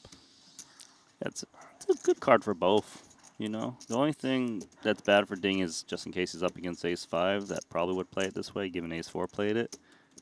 But, you know, take 1 street off. That means we're off to the river, and the river is another 10. I think we're feeling real good about pocket 7s now, as played. Yeah, he can actually value bet this one against ace-high. Yeah. And then there's a good chance you get paid off as well, especially if you're not too greedy. But there's 3.1 million in the middle. It's quite a bit already. I probably would still go for value. And the man who has already won a Triton ONE tournament this week, and he makes a very tiny bet, gets snapped off, and will receive the good news that pocket 7s is the best hand. Well done. 400? Got himself 2 extra big blinds there. Yeah, 400K. You know, like Kawauchi called so fast. But you can't really blame him. He chops with ace-highs. By the way, the man who had 100,000 chips not too long ago is now up to 750K. So he got a double in there? Oh, yeah, she won a three-way all-in. Yeah? Against pocket aces. No! He had Jack 8 suited, put in his last 100K, and hit a flush. Legend. Against aces and king queen. This will be the greatest story if this man truly spins it up. Do not forget, he had 100K at one point. Lin Zhao Yi. The streets will never forget. As I believe we might take a look at some outer table action. Okay. I hope we get one more mystery hand today. It's been fun. Well, you put in your requests. We'll see if we can spit one out for you. King 10 offsuit. No. Just give me some epic hands that we can never guess, like pocket eights on ace, king, queen. Hey, that hand was wild. It was fun. Those are really good mystery hands. All right. Two Russians syncing up there. Okay, let's take a look outside. Valinas, Ander. Yes. He's put out chips. He's got a lot of chips, by the way, at this point. Yeah, Ander was a pre-flop raiser against Liu Yaoyun, who called the big. 700K winning on the flop of Jack 8-6. Turns to 6, and Ander double barrels. This time for 1.4 and wins it. Earlier, Griffin made the observation that Daniel DeVoris has great, strong, big arms. I think the same applies to Ander. That was a... Is that what he said? Yeah, just randomly. He's like, Daniel DeVoris? I was like, yeah. I thought he's going to talk something poker related. You know, he's going to talk about how he likes to take advantage of certain spots. He's got great, strong, big arms. Who would you take in arm wrestling match, him or Ander? I think I'll take Ander. Yeah. He's bigger, like taller as well. I think overall, I mean, Daniel looks strong. Don't get me wrong. I'm not talking smack here, but I think I'll pick Ander versus the field probably at this point. Watch another hand out here, maybe. Yeah, maybe they've got some catching up to do. Perhaps this table has been a little slower. Usually that's why we're out here. Yeah. Lots of folds. Who's in seat 8 here, Randy? Trying to find this table very quickly. Ashan from the Philippines. We haven't seen a whole lot of him yet. Edgar. I think I saw him the other day. Maybe a little briefly. This is Edgar Jr. Yeah. Okay, just a walk. That was exciting. Yeah, they're just catching up. And they're Valinas with over 15 million chips. Or over 16 million probably at this point. I think Ketzer just told him well played. Dealers, carry on, dealer, please. We've got Joe Chen there in seat 6. We have Jimmy G in seat 4. As we saw Luca taking his seat again on the other outer table. And we are back. 93 minutes of poker left to be played here in day 2 of the main event. Can also call it day 4 because we're at flight 1A, 1B, 1C. This is day 2 of our tournament. Takashi's going to open things up with pocket 9s. As the man who still has the biggest stack at this table looks down at Queen 10 of diamonds. I'm starting to get a bit hungry, by the way. Somebody's eating here around us, Randy. And the smell of food is making me hungry. Well, Lou is going to 3-bet Queen 10 suited because he's had enough of this table not letting him, or not respecting his big stack. Yeah. Right? They just keep opening. Going to take matters into his own hands. Jack 7 of spades is going to hit the muck. Martin Nielsen will get out of the way with his 5 deuce.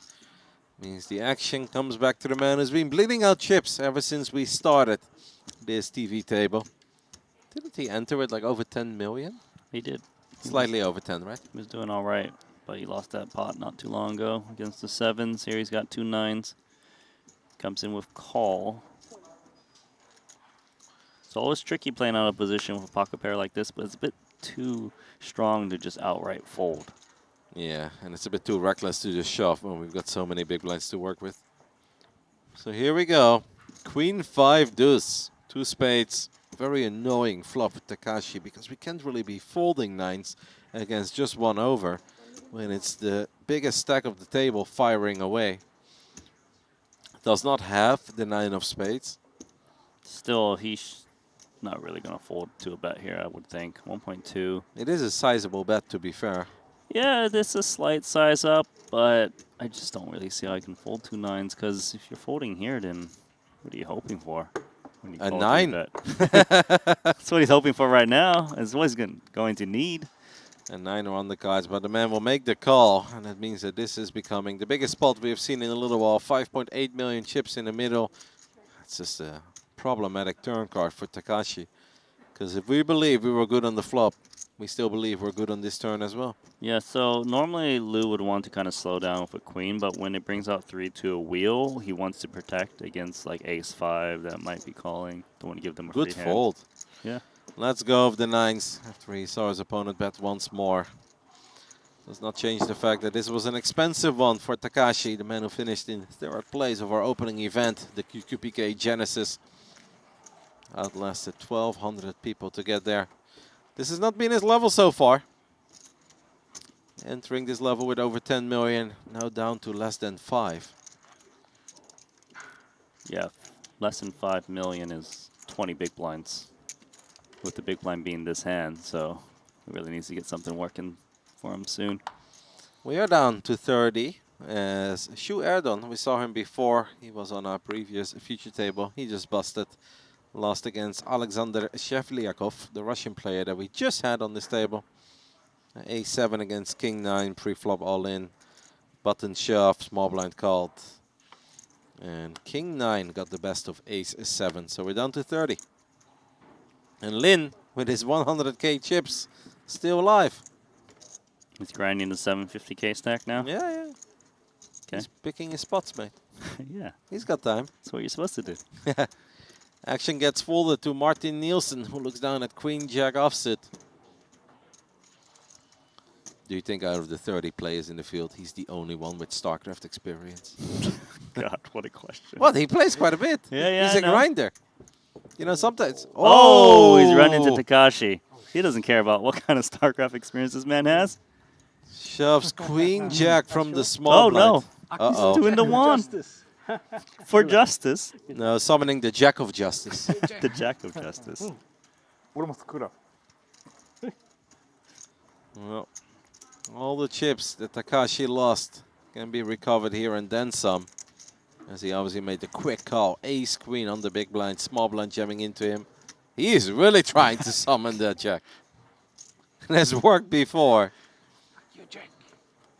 Uni Jack? Flop comes 10-7-5 with 2 clubs. Martin does have backdoor clubs. Jack! 9 or an 8 would create an extra sweat. Jack! Oh. Jack is Wait a second. Takashi's like, Jack is good. Top pair. The top pair for my friend. Martin now needs an ace or a 9.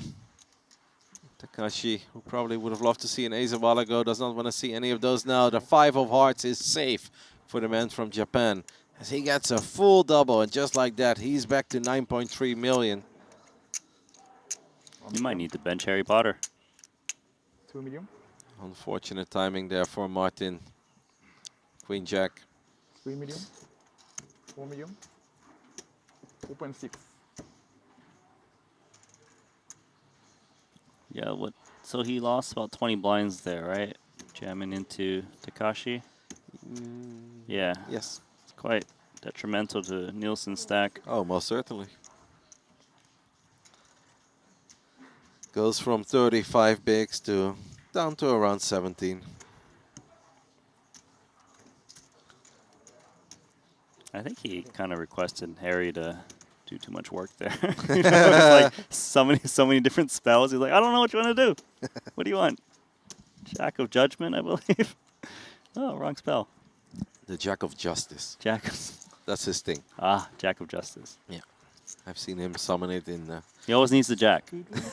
I don't know if he always needs a Jack, but I've definitely heard him ask for a Jack of Justice before. Okay. Yeah, a bit unfortunate there.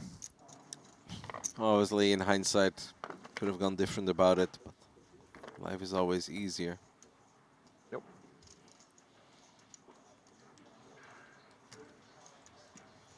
9 out of 10 times you're just going to take it down pre, if not more than that. Because how often is Takashi willing to call off for his tournament live? For 20 blinds, you know, obviously that range shrinks tremendously, but, Yeah. you know, ace queen's calling. And Ace- Ding is raising. Ace queen is calling and king queen is raising. So Martin losing half his stack there. As Shinhwa also looks down at queen jack. You just saw what happened with queen jack. He's like, I'm out of here. He couldn't get out any faster. Stoica will always take a couple seconds before he will let go of his cards. He's balancing out his fold range. Well, he pitched that one too far. He apologized to the dealer. Takashi looks down at pocket fours after he just won a big one in a blind versus blind battle. He'll make the call. I believe they say things about pocket fours. They do. We'll be able to verify whether that's true shortly as we go three-way. Do a flop. Jack 9 offsuit, king queen offsuit, and pocket fours. As the Hey, flop y'all. comes 4-3-3. Hello there. Oh, they made a set. They made a set. Is that what they say? That is what they say. Oh, yeah. That is what you say, and they always make a set. It's a full house. He bets his full house, by the way. Leads out from the small blind. Interesting. It's kind of weird because he's probably should expect the pre-flop raiser to c-bet quite a bit, but he bets so small that he expects a raise. Yeah. Oh, is there a better feeling in the world than flopping a boat? Let me just double check. I've got pocket fours right. You most certainly do. He leads out very small. And Renji Ding comes over the top, announces a raise to 1.4 million. He might have played this hand perfectly because he's not supposed to have a piece here to lead out, right? Like if he had a 3, he's supposed to check. He's not even supposed to have a 3 from flatting the small blind. He's induced a raise from king queen. But how do we play the turn now? Just keep checking for the 4s, of course. But Ding, when he raises a flop, is basically saying, I've got an overpair. But I mean, he could have also checked on the flop and he didn't. Wait, is he going to lead out again? Yeah, why not? Oh my gosh, this guy, Lauchi. Hoping that he's going up against a monster. As he leads out double of his bet on the flop. On the flop, he bet 425. The bet on the turn is 850k. Which, I mind you, is a lot smaller than the raise. As Renji Ding went for on the flop. He's only betting 850 and 4.6 million. But Renji Ding only has king high. You know Ding is thinking of ways like, how can I win this pot? And he just folds now. And you know, the lead got him the extra 1.4. I would have loved if he just kept checking. I guess he was like, this small lead actually worked. Let me just try once more. But there's a point when your opponent just gives up. Pocket fours, Randy. Now, what I want to know is, do you think that Takashi watched back the broadcast of his final table at the Genesis and he heard us talk about pocket fours? That's why he decided to flat the small. I think he was going to flat regardless. The price was too good. The price was too good. As we swap out the dealers and give a big thank you to our title sponsor, QQPK, sporting the game at the highest level and bringing the action to poker fans around the world, where you too can flop sets with pocket fours. We couldn't do it without QQPK. Punat Punsri, active in the 15k high roller right now, that we will also cover. I know we always get questions in the various chats out there. Will you guys cover X, Y, Z? Obviously, all eyes on the main event today. We are playing down till the end of level 25. We have 20 minutes left of level 24. And then 1 more hour of poker. So 80 more minutes of poker coverage. Then we're done for today. Tomorrow we'll be playing all the way down to a final table. And at night, we've got a show game for you guys. And then on the absolute last day of Triton ONE coverage, on the 15th of March, we'll be covering the final table of the 15k high roller, where there is a chance that we'll see Punat Punsri.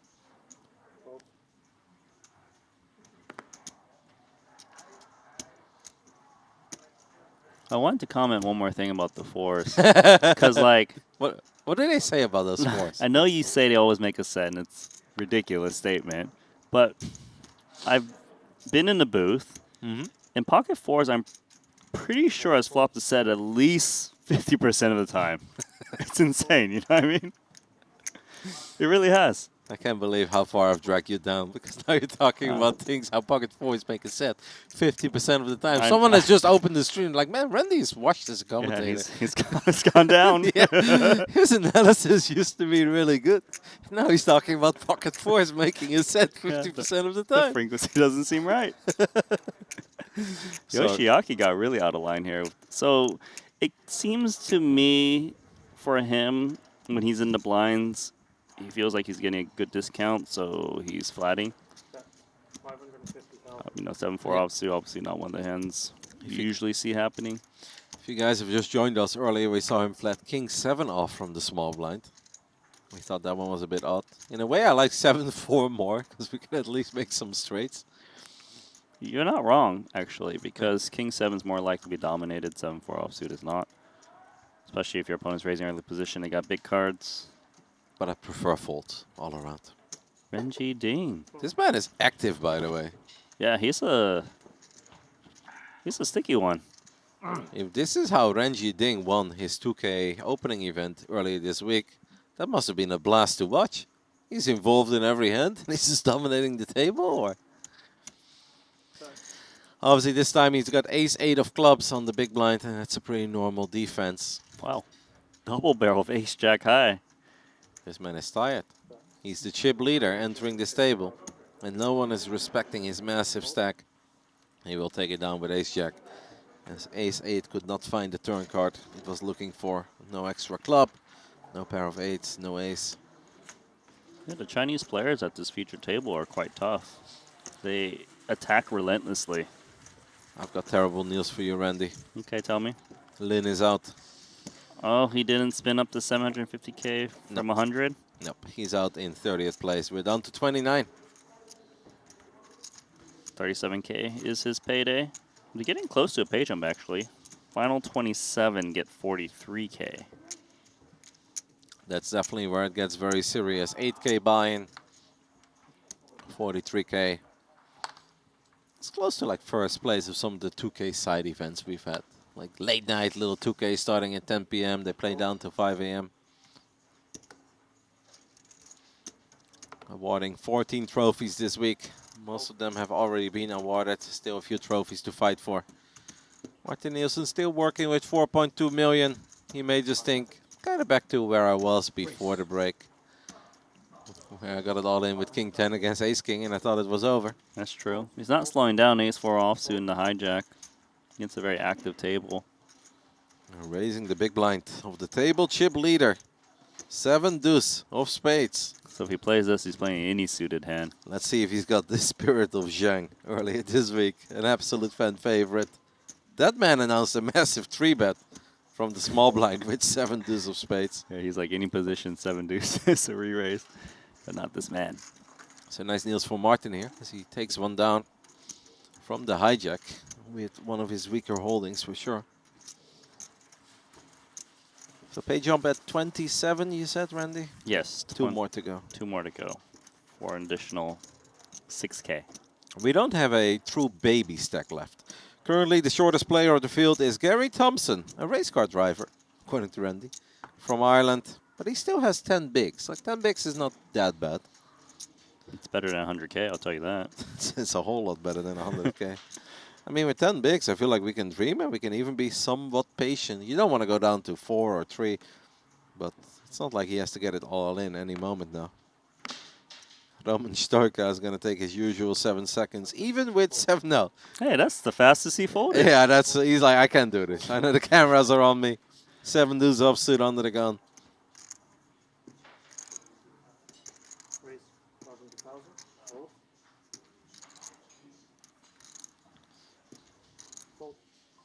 What more can you tell me about Gary Thompson, Randy? Other than that he's a race car driver. Former driver is the update that we have received. Former driver. I mean, I'm sure he still drives because the passion for driving never really goes away. But former driver and currently the owner of a motorsports company. Just like poker, you never stop, right? No. Jack 10 battling it out with King Queen here. Cut off open. Big blind defense by the Frenchman, Girard. King Queen kind of whiffs, does have 2 overs to the board. Kashino. He's going to bet 500k. Yoshiaka Kashino folded the queens a long time ago against a 4-bet pre-flop. And he's still alive. That could have been the end, as he would have gone up against Ace-X. Call, King, Queen. Girard does pick up some gut shot outs. It's weird because he picked up one of the better turns for his hand, but then his opponent is double barreling. No, he doesn't want to chase because he's out of position. Figures he might have to hit his hand. And he was right. 1,000,000 chips, like close to 10% of his stack. He's deciding to defend it. Well done by this man in seed 8. Fantastic to see him have such a good run, making it to the final 29 of the Triton ONE main event. Our second ever main event, and we know we're going to crown a Neil champion. Joshua Gabisa had a great run, but unfortunately is no longer alive.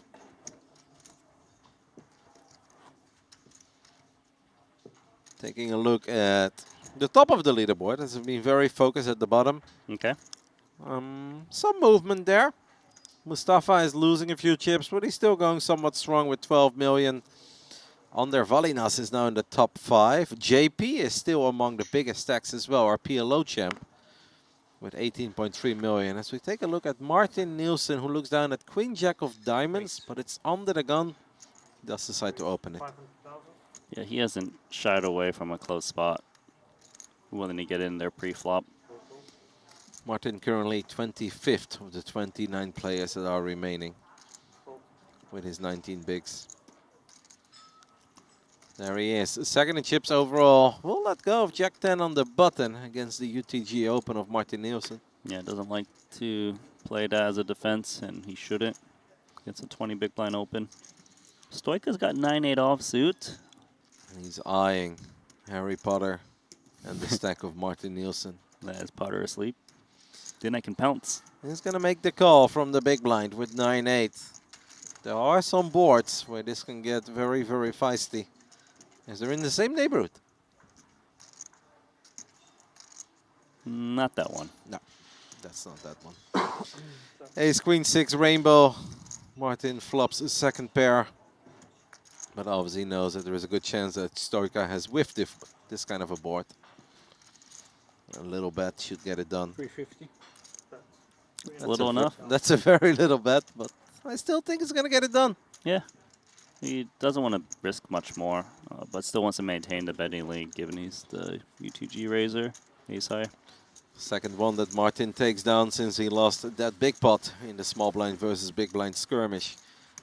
He decided to send it with Queen Jack off into this man, who woke up with Ace Queen. Takashi, also one of the fastest players that I've seen in this entire Triton ONE. I'm going to take a look at his time bank remaining now that you just mentioned that. Let's see. Takashi, well, he's only got a minute left, so maybe he had a really tough decision where he burnt most of his time. It's actually Kashino that has the most time. Yeah, he's also very quick. Yeah, he's got 3 minutes and 38 seconds. It's the most of everyone remaining in the field. Oh, never mind. There's a guy named Eguchi who's got 5 minutes. Like, he just literally didn't use any time. That's very fun to take a look at all these stats. Over at the beautiful Triton Poker Plus app, there is a table where like no one has any time, and then there is another table where someone has 4 minutes and the other one has 5. And you're like, okay, you guys can play the longest hand. You guys can be entering the final table by the time you're done burning that time bank. As the action gets folded to Girard, who opens things up with an absolute premium. Ace King of Spades on the button.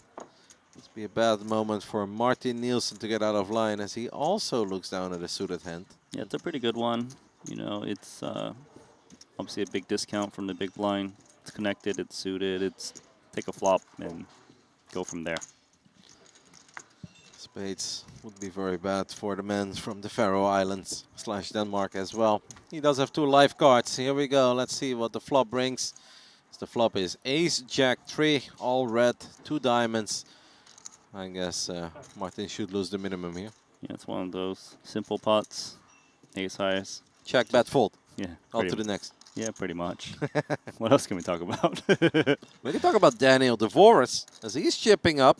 We were a tiny bit worried when we saw him go down to 6 million Daniel has chipped up to almost 11, currently 12th on the leaderboard overall. So that is great news for all the Daniel Devoris fans out there. Kind of bad news for Mustafa. He's going down even further. He's now 21st with 6.8 million. That is very bad news for Mustafa, and I will never celebrate that. But knowing that I am potentially winning a voucher or two from Griffin does excite me. Especially because I have the feeling that like, he will just not be able to pay up. He really is on a mission of surviving for 2 weeks over in South Korea without spending a penny. Not a single Korean won. No. One thing a day. No, I used it many times today. Okay. Already? I don't think so. Harry has been working. Yoshiaka looks down at Jack 3 offsuit. I'll let go of that. Sometimes he gets tired if I use him too much. Yeah. That's what you said, Randy. A few times per day. Yeah, you use it a few times today already. Needs a nap. Needs to make it the next day. Can confirm. Win King 10 versus Ace King. Win 10s versus Queens. We mentioned those. Ace Juice King Queen. Ace Juice King Queen. Girard's been keeping track. Yeah, he's like, you know, you've been pretty lucky to still be here, Martin. Yeah. Yeah, don't you do that Harry Potter stuff to me. Excellent memory there by Girard. As we obviously mentioned a couple of those hands when we were previewing this future table. We're just talking about Martin Nielsen, which is something we've definitely done. Takashi makes the call with 4 deuce of spades. Roman Stoika opening things up from the button with King 9 offsuit. Flop comes 10-7-6 rainbow. Check. Little gutter ball action for Stoika. Maybe one of those spots he actually checks back with Yeah. King 9. I mean, betting's okay too. Kind of like check back, to be honest. Looks like he's in the betting mood. That will win it outright against this hand.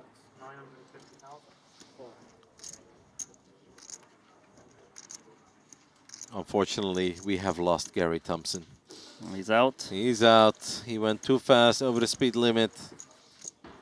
Played Ace-3 versus King-Jack of Kai Yang, who we've seen before as well. And they got it all in on the flop. King 7-3.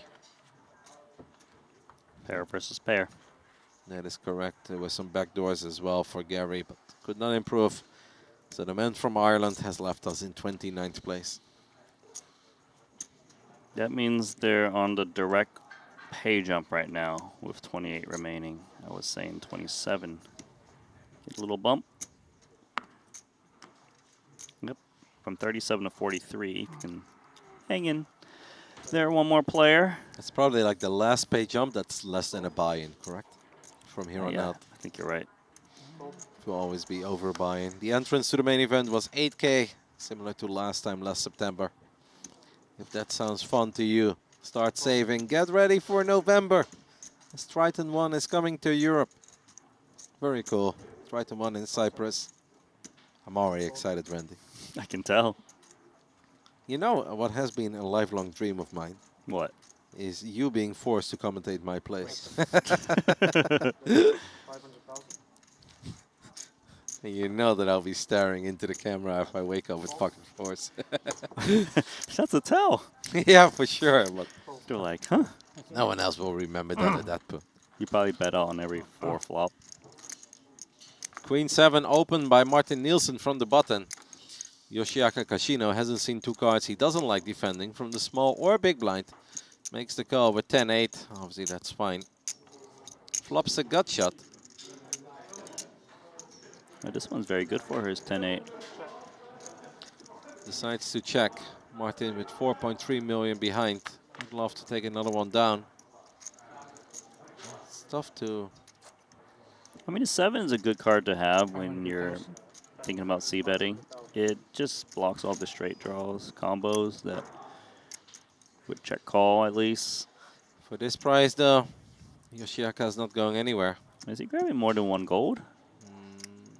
Yep, that seems like a raise to 1.2 million. Unless he just got to put it down. No, that's, he said Yeah, 1.2 or more. He said raise. 1.3. Takes it down. I like this. The gutter ball. Well done by Yoshiaka. Yeah, I think the nice thing about his play is, yes, he's very loose from the small blind, big blind, but he doesn't just play fit or fold, right? Like there, he picked up the gut shot. A lot of players would just check call there, and they might find a way to lose the pot. There, he decided to rise and, you know, just kicked out the queen 7. So if you are going to play looser, you need to be more aggressive post flop. Otherwise, you're just bleed chips. That means that he actually storms into the top 10 with that little pickup. Officially We now have profitable 3 in this Japanese players in the top 10. Made 5 bullets. Now the cash is 43,000. Okay. Did Martin say he's in for 5 bullets? That's what he said. So he made money in the main. Yeah. Profitable. Yes, as that pay jump bubble that you mentioned just bursted, as Luka Bojovic from Serbia has been eliminated in 28th place. I really enjoyed watching Luka earlier. Made an excellent impression on us. Griffin was very impressed. He just got it all in pre-flop with ace-jack, ran into ace-queen, and that's all he wrote. So say goodbye to Luka, but I'll let you know, Randy, that he earned the star in my Triton Poker Plus app. There we go. Yoshiaki, king 10 of hearts, puts in the raise, a big raise. Yoshiaki is getting involved. Yeah, I think he's definitely one to watch, and players need to keep an eye on him. You know, he's got his own unique style, and it's not passive. Worth mentioning that after that hand, Martin Nielsen is now the second shortest stack remaining. Well, in the this main hand's event. not over. Ding, calling a 4-3 offsuit for almost a 3x open. Out of line poker. Yeah, he likes to get in there as well. So we are reaching the tail end of level 24, our second to last level of the day. The flop comes ace-jack 4. And the man who's got over 4 minutes of time bank left is going to show us why. As he grabs chips. He dropped 1 chip there, by the way. He grabbed 3 and he was like, ah. Yeah, that is important to note. Let's go 2. But it's kind of like hard to figure out what it means. Mhm. The 4 hangs tight. This pot is pretty big given what Renji's got. Renji hoping to find an improvement or perhaps a total blank if he's an unbeliever. The 6 of spades comes on the turn. If he can bet once more, he can down the 4-3. He's a bit afraid he's up against the ace, and there's a lot of ace-x in Ding's range. Yeah, I think on any heart, he would have definitely continued firing. As he obviously does have the gut shot and would have picked up the flush draw as well. But on a black 6, maybe afraid he's burning a few too many chips. Renji Ding will check it back with the bottom pair. As the river brings us that heart that he would have loved to see on the turn. Means Yoshiaki finds himself on the river of a 3.7 million chip pot with king high. If he can reach for the chips, he certainly will win this pot. Oh my god, he's counting out. He's reaching and he's checking. Oh. He's going to have regret. Now the 4 wonders if it needs to turn itself into a bluff. Yeah. What if Yoshiaki just randomly rivered a 6 or a 7, you know? King high. Good pot for Ding. 3.7 million chips heading Ding's way. I'll take it. He hung in there. Pre-flop and flop. Not easy. Got to create your own opportunities if you don't get dealt big cards.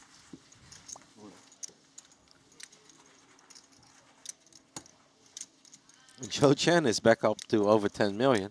He's swinging. Yeah, he's going up and down. Timur is still with us as well. As obviously, we have 27 players remaining. 800 poker here. So we are 3 eliminations away from being down to our final 3 tables. That's where I feel like it gets really, really serious.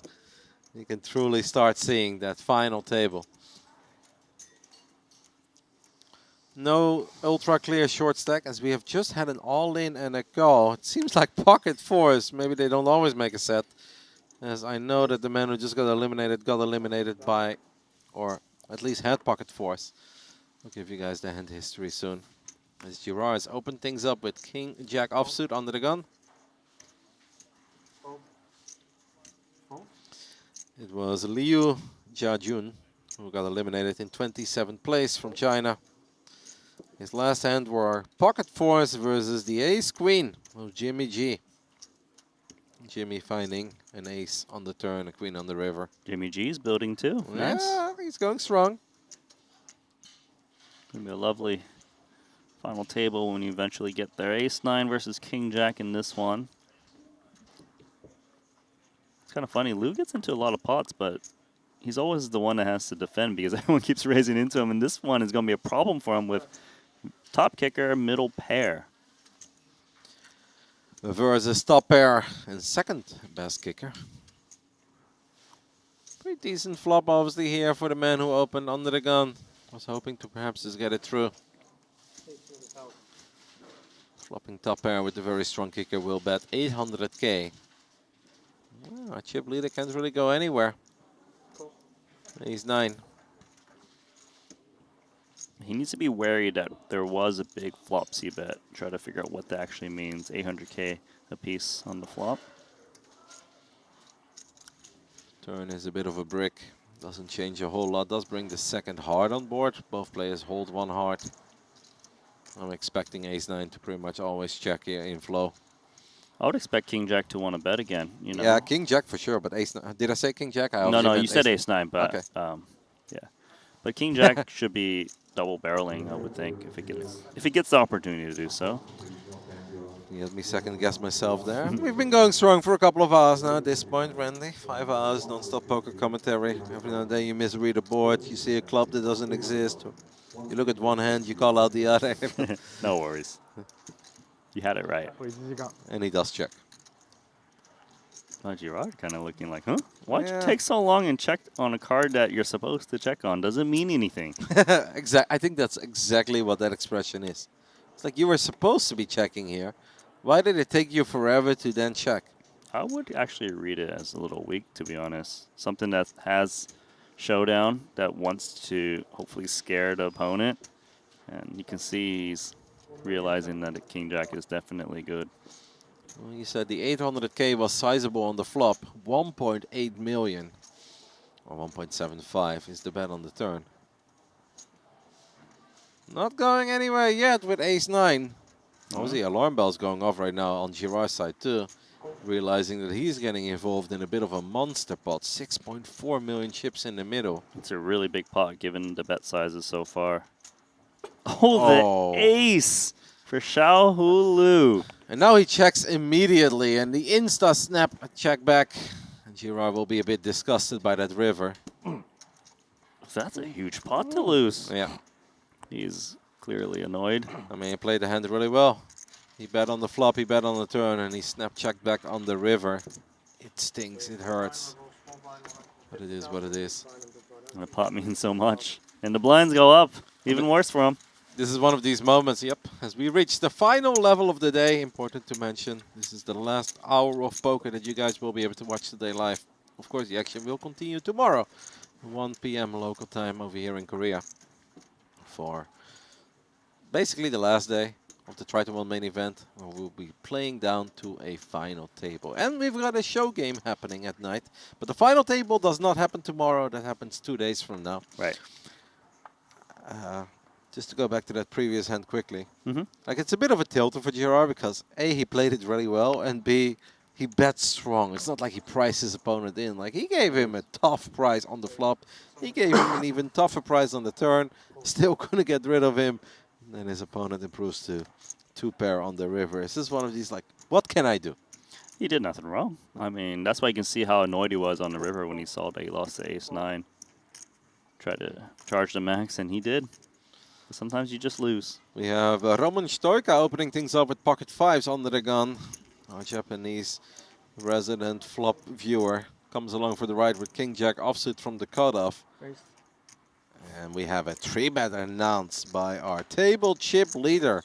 And the man who's second in chips overall with almost 25 million starting the hand. Announcing the race to 1.8. Nothing that Roman Stoika can really do here. Yeah, it's too much for his hand. So he has to step aside. Without King-Jack for Yoshiaki. It should be too much for King-Jack offsuit as well. I agree, because the hands that squeeze here, you know, that are value just crush King-Jack, like Ace-King, you know, Ace-Jack, Ace-Queen, stuff like this. So, you know, this is the first time I've ever got to witness Xiaohu Lu play, and I think he's playing very good. He knows how to use the chips. He doesn't just call. He 3-bets relentlessly. It's what you're supposed to do when, what, there's 27 people left. 26. Yeah, sorry. You got to be aggressive and build that chip count, you know, and I look at the leaderboard, and you know who else is building? Tell me. Shota Nakanishi. He's got 41 million. Oh, my goodness. Like... Yeah, he just won a big one over Aram Oganyan. We didn't get to see what Aram had, but apparently Nakanishi had Jack 4 of clubs, and he won a 6 million chip pot over the American. Yeah, he had nothing on the flop. Turned the jack. Yeah, I was just admiring his chip lead before. 41 million chips is a ridiculous amount. Lou's not doing anything wrong. He's chipping up nicely at this feature table. Shota just runs away with it. Mustafa Kanit currently in 19th. I know a lot of you guys out there are involved in his journey. And of course, you guys can follow all these updates live. The Triton Poker Plus app is available to everyone. It is spoiler free as it is synced with the live stream. So it's not synced with what the players are seeing. They can also use the app, and for them it could be synced differently to real time to make sure that all the info is spot on. But for all of us plebs out there, it is synced to the live stream. Call me a pleb? Yeah, I mean, we're not playing. You ain't playing, you're a pleb. Interesting here that the 5's actually just called. I would expect it to jam pre, especially when Gerard opens to 1 million straight at 300k big blind. I felt like there's a lot to just take down pre, but I guess he wasn't happy to ship in 7.5 million and be wrong. Your tournament life is very, very valuable this late into day 2. Starting this tournament with 1,230 entrants down to the final 26. I guess some caution is good. And Roman Storka probably just feels very confident in his play, in his post-flop play as well.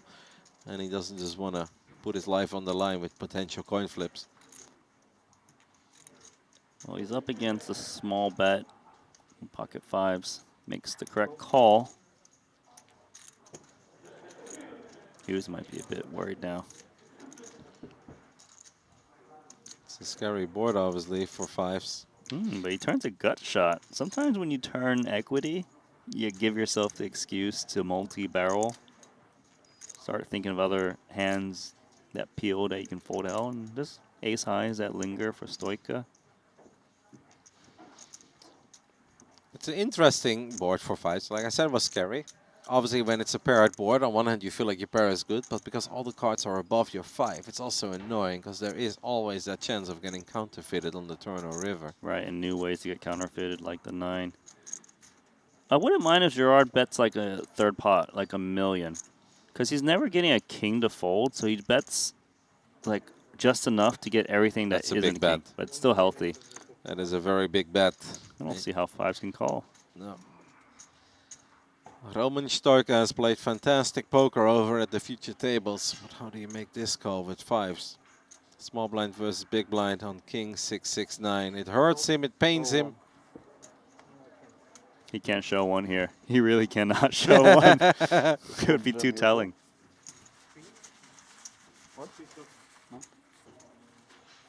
You'll never guess it. And there's probably a chance that Stoika thinks that Gerard is maybe opening a little bit tighter in that spot, which is probably why he didn't reshove the 5s, but I don't know. You can't be too gun shy sometimes. You might just call and lose more chips. As we swap out the dealers one last time, you guys can see we are showing some love to QQPK. They are the title sponsor of Triton ONE and help make this festival what it is. Big shout out to them. We couldn't do it without them, as we are down to the final 26 players in the main event of Triton ONE. 9 days of poker coverage has been brought your way. Many more days of poker to come on all the various channels. As of course, as soon as Triton ONE is done, we'll continue the action over here live from Jeju, South Korea, with the Triton Super High Roller Series. Any particular event that you are most excited for? In the Super High Roller Series? Yeah, some PLO maybe, some short deck. I don't know, Randy, talk to me. Honestly, it's just the 100K main and all the big binds, 125, 150K we have too. It's just where you see the cream of the crop mixed in with, other players who like to just get excited for the big binds. Okay. It's good stuff. But I know you love your PLO. I love listening to you talk about PLOs. Oh. But you keep saying day 9. Are we not on day 8? No, we're on day 9, mate. Are we really? Yes, we are. What about the day to get pocket aces? Is this the day? Any day is a good day to get pocket aces.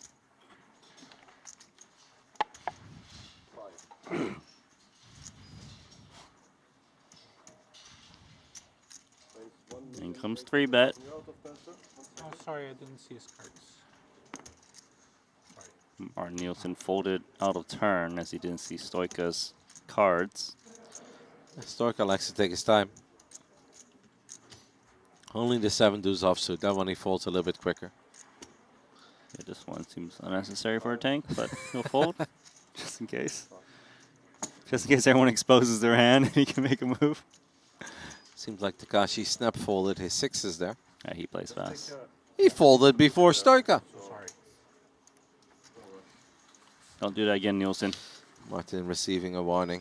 No, it was definitely day 9, by the way. You had me second guess myself, but we started on the 5th. Like, that counts, so. Okay, look. 5th, 6th, 7th, 8th, 9th, 10th, 11th, 12th, 13th. You're right. Yeah, I mean, it would be bad if I was wrong all day and no one corrected me. Man, my math is it's not doing so well, is it? Is that why you're in the booth these days and no longer in the field? Oh, I can't calculate the big blind. I'm all in. Yeah. Like, I don't know what you have them all in. It's like, did Bradley just shove 78 bigs with King 8 off? King 7. Bidder approved.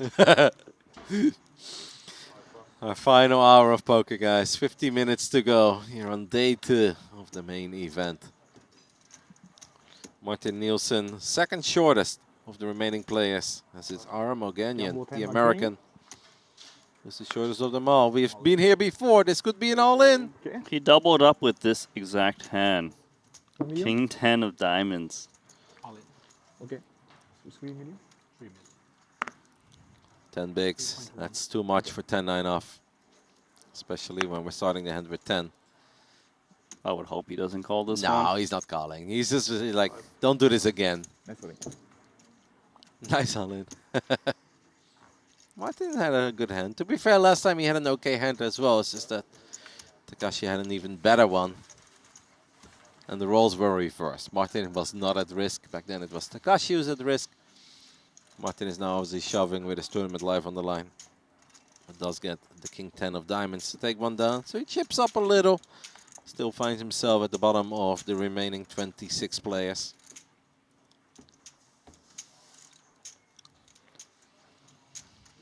Definitely not counting Aram out yet, because he's been here before. He's at the bottom, and then I blinked 3 times and he was back on the front page with a top 10 stack.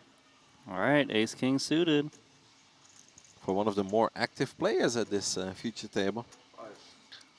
The man who already has collected 1 Triton trophy earlier this week. In a 2K one-day event.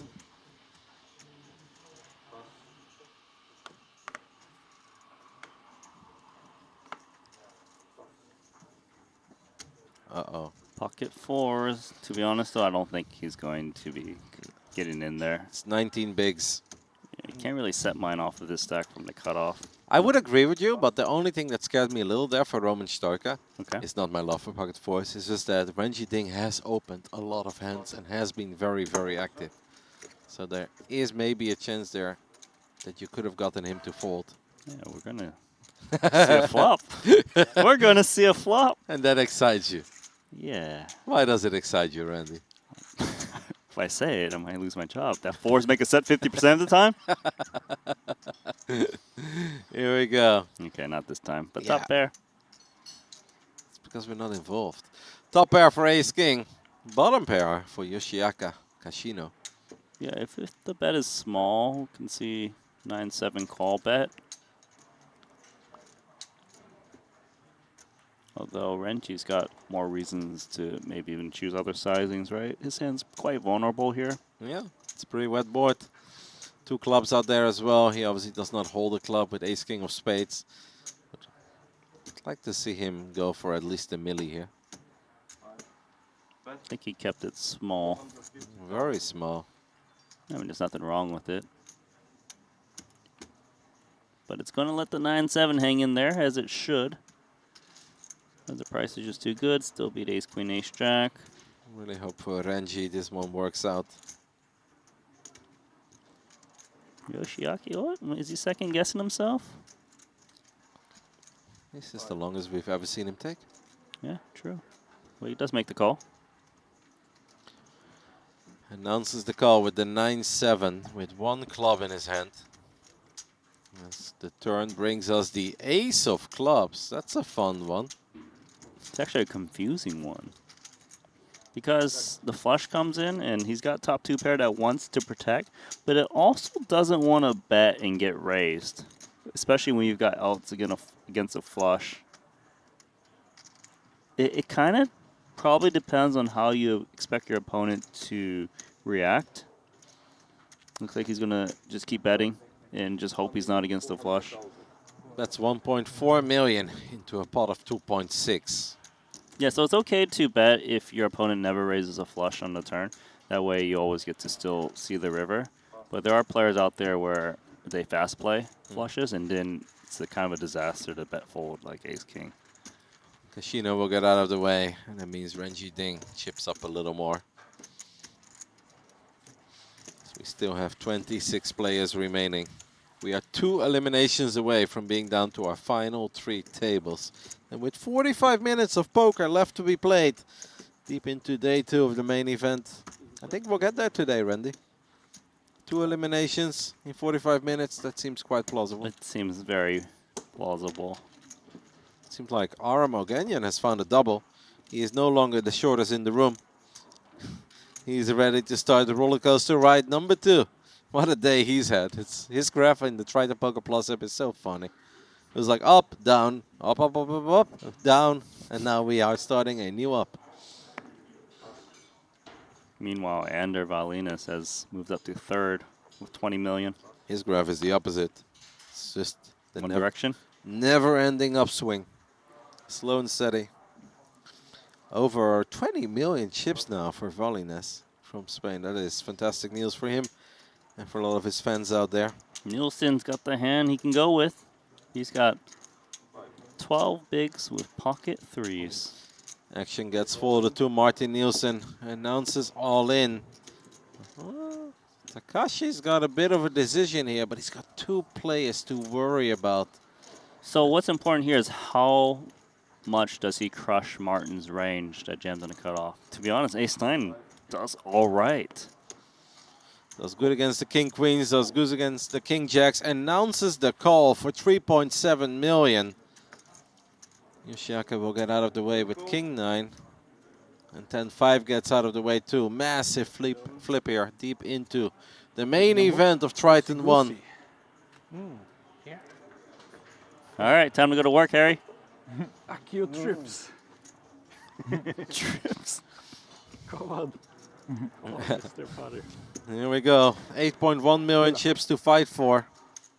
Takashi nice. is a very good spirit. Ace-9 versus pocket 3s. Flop comes ace, queen, 8. Oh. Break the wand. Block the magic, Takashi. You can do it.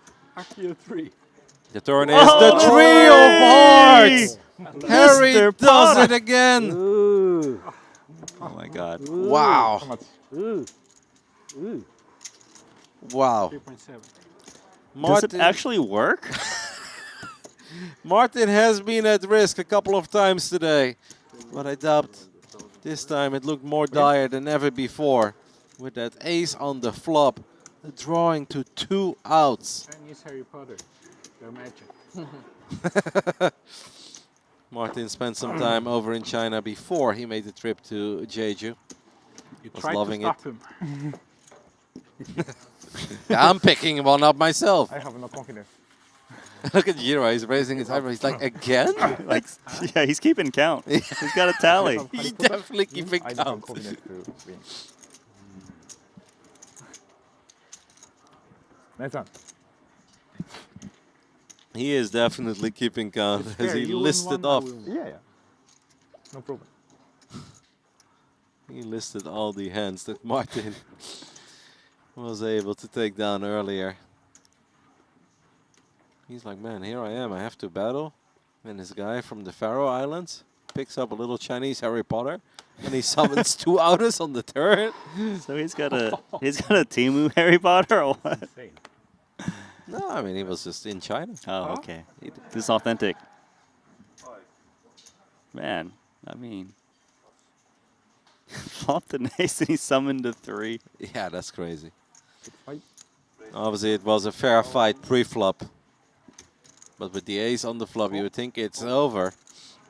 As we've got one more mystery hand. They've been listening to us. Yoshiaka Kashino makes the call from the button. I don't know what he's got. No, King 10 offsuit. Kidding. I'll say this, though. He's not in the blinds. In the blinds is where he's widened his calling range. So maybe the button is a bit more defined than normal. Called very quick, but we know that the man has played very quick throughout the entire event. So that doesn't tell us a whole lot. Takashi flops top pair. And bets 1 big blind. 1 big blind. Insta race. This is a min race. He min clicks it to 600k. Is he playing Limit Hold'em? Did you ever do commentary on Limit Hold'em? No, I have not. But that's Trip Kings now, which is really good for Takashi because he could have been up against Jack 10.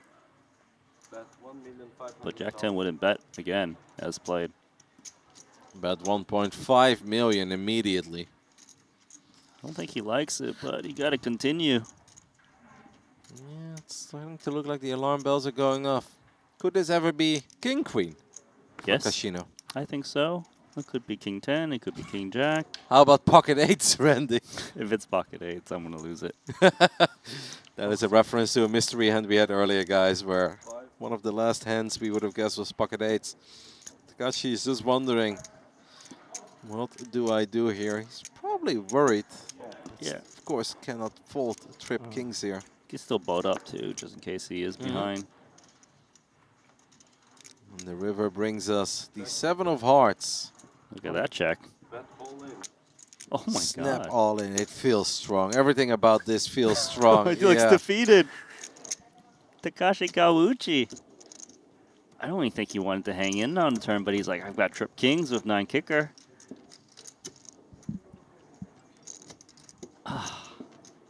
Honestly, my instinct is that Yoshiaki's not bluffing.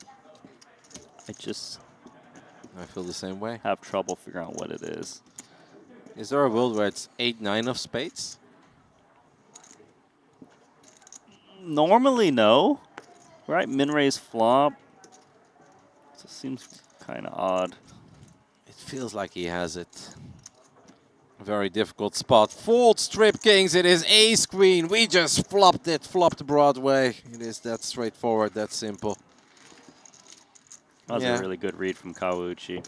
Like, you know he didn't like it on the turn. No. Ace queen offsuit. Yeah, makes a lot of sense, this play. It makes sense. Like, he wanted to put in more money into the flop, but he didn't want to raise too big to lose his opponent when he has the actual nuts. Then he sees the board pairing king, hopes his opponent has a king, bets, and you know, he still got a lot of value from ace queen. Well, I'm with ace queen up against king 9, but Kawauchi, you got to give it to him. The turn obviously helped a lot there, because I think if the turn is a total brick, if it's like a deuce or a 3 or a 4, there is a good chance that Takashi gets out of the way for that price. I think you're right. He just check folds, yeah. Obviously with Trip Kings there. And the 9. Can't really fold. Martin Nielsen back up to 8.2 million. After summoning that 3 on the turn. Looks down at Jack 10 offsuit. 3.5. Takashi, 3.5? Yes. Gonna spend the rest of his tokens. King 10 offsuit. I mean, he had a fantastic run in our opening event, the Genesis. Vamos. And that was, of course, the event of King 10. No, lenta, lenta. No, you don't need it. Okay, I don't need. Next time. Was he going to borrow Harry Yeah, Potter? yeah, I believe that is what's happening there. He's like giving me Harry. And Girard let him know that he doesn't need it, as he wasn't interested in calling with 6-5 off. Fun future table, this one. I'm really enjoying the energy, enjoying the vibes. Vibes are good. The poker is good. What more can you ask for? There's only one thing that I could ask for. What? 2 eliminations so we can fill seat 1. Ah, to make it even better. Yeah. Let's bring Mustafa back, or Daniel DeVoris. Well, what about Joe Chen? We haven't had Joe Chen at the future table at all so far. He does his best work off feature table. He's in 13th with 10 million. Joe Chen, that is. Mustafa's got 9.2 million. You mentioned Daniel DeVoris. Where is he at? He's doing all well. 9.2. Yeah. In the middle. It's fine. Before we entered the break, he left the table with like 6.1. So he's been chipping up a little bit, 3 million across the last level. We'll keep an eye, of course, on Daniel DeVoris. Fantastic to have him still in the field. We got 2 ace-9s here, working against Queen Jack of Takashi. Yeah, Martin is not going to be happy to see this much interest in this hand. Was probably just hoping that he could raise under the gun and everybody would get out of the way. When you're playing a 4-way pot with ace-9 offsuit, maybe if... Nah. Usually you're not thinking an ace is even good for you. Casino would have called Jack 10, by the way. Casino's got ace-9. But you're right. That's a loose call from the hijack with ace-9 off. Maybe he knows something we don't know. Roman Stoica is now crunching some numbers. He's like, how often would I flip trip 3s here? Yeah. Uh-huh. And he's like, not often enough. 4-way? 4-way action. Four players. Yes. We're not going to see that very often this deep into the tournament. It's like a unicorn. Well, here comes the flop. King 8-5. So no one has anything? Nope. Roman Storka would have flopped top pair with his king there, but even then, like if you have a king with no kicker in a 5-way pot. You're not looking for any bets to go in. No. We'll say that. Martin's first act, he does have ace of spades, decides to check. Takashi of queen jack of hearts, doesn't have much chips to work with. I guess everyone just checks here. Unless the table chip leader wants to bet when check too. I highly doubt it, because he's probably afraid that he's going to get trapped. And he doesn't even have like a single club to dream of. But maybe he doesn't need a club. No, he just needs the power of his big stack. And heart. Heart and commitment to the game, I think he checks. Yeah, he checks. I believe he has all those things, don't get me wrong, but into 3 opponents when you really have no exciting turn cards. That's the best card Martin could ask for. Yeah. He can start representing the nut flush, as he does pick up the nut flush draw. That's a gut shot too. With the 9. You're right. That is truly the best card he could have asked. Because with an ace, you still don't even really know if you're best. Decides to check. Queen Jack is going to check. Ace-9 offsuit is going to bet. Are we going to end up with a chop pot here? Hold on. Look at this from Yoshiaki. Yeah, but Martin ain't folding ace-9 here. He's betting the minimum with ace-9 offsuit. No spade in hand. Yeah, Martin's never folding, of course. But wait. Oh. We've got a real hand now. This makes it very difficult for Martin Nielsen, though. But the raise is not that large. To 800k? What an odd hand. 500k extra for a pot that is now worth 4.2 million. I don't think Martin could fold. I don't think he can either. He's just wondering, can I ever make a play? It looks pretty weak, the action behind him. Yeah. What's happened so far. He might actually rise. The smallest of bets. Martin just calls. Will just make the call. And Yoshiaka does not want to give up on his gutter ball.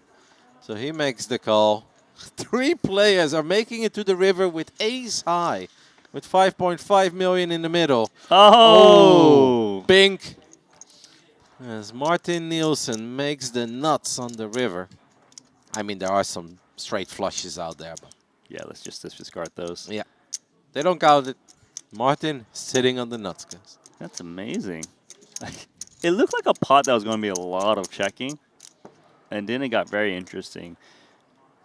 5.5 million chips. Do you think Harry quietly summoned that spade on the river? Whoa! So he touched his chips and then decided to check. Interesting. As Yoshiaka Kashino makes a very quick check with ace-9 offsuit. So the action is on our table chip leader. Try to make a play there on the turn. He's probably wondering, so this is a record scratch moment. You know, so you're probably wondering how I ended up here. 5.5 million chips in the middle. Goes check, check, check. And that's very unfortunate for Martin, as he's going to have to reveal his ace of spades. It's just about to bet and then you take up.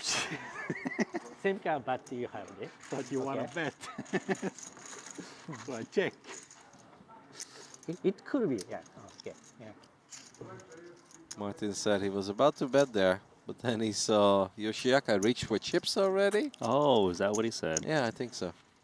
I believe that's what happened. Then he decided to check, hoping that our Japanese player in seat 8 would do the heavy lifting for him. That was a very interesting one.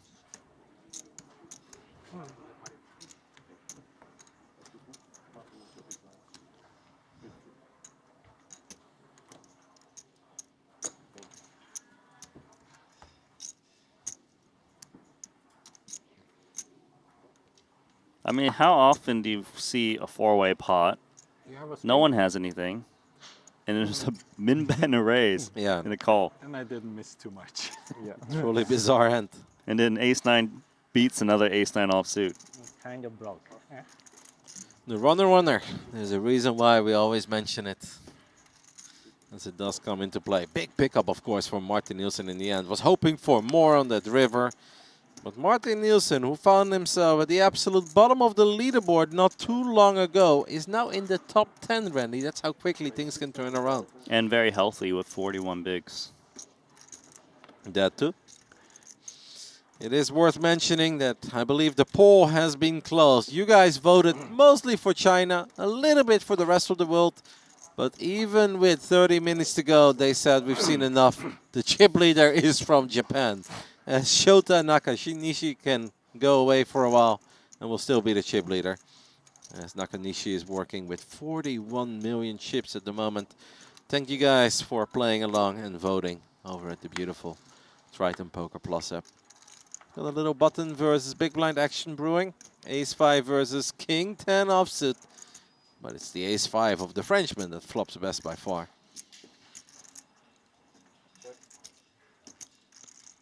What a run by these two. We've covered both of them quite a few times over at the future tables of Triton ONE. Final 26. We haven't lost anyone in a while, Randy. No, we've got a lot of change in chips, but have not lost anyone. People aren't playing reckless, as they should not.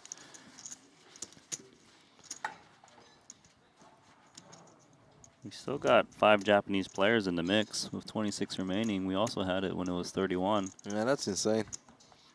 They're 20% of the field. Yeah, almost 20%. Are you seriously gonna? Yeah, man, we could lose a Japanese player right now, and then we'd be lying. Okay. And we do have 2 Japanese players right now as shortest stacks. But all right, let's go with 20%, Randy.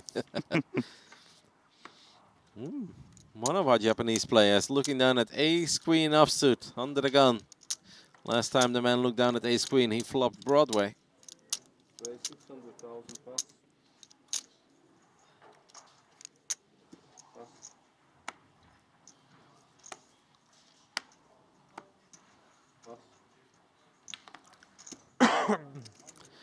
Obviously, a lot of the players that are still alive have gone through a bit of a roller coaster. It feels that Roman Storkai's tournament has been quite steady. He's kind of playing his hands, picking his spots wisely. Doesn't get involved into too many big pots. All right. What's Kawauchi working with? 10-7 suited. Yoshiaki got the best of him last time. That was ace-queen versus king-9. That was button, or that was small blind versus big blind. No, wait, that was our button flat. Oh, that was a button versus small blind flat here. It's ace queen and 10-7. Both players do flop a piece. Top for Casino. Oh my goodness. It goes check on the flop. And it is Takashi, the man who finished in 3rd place of our opening event, the Genesis, who improves to trip 7s. He's going to get a full double. Yeah, that seems almost inevitable. That ace queen was so sneaky with that flop check.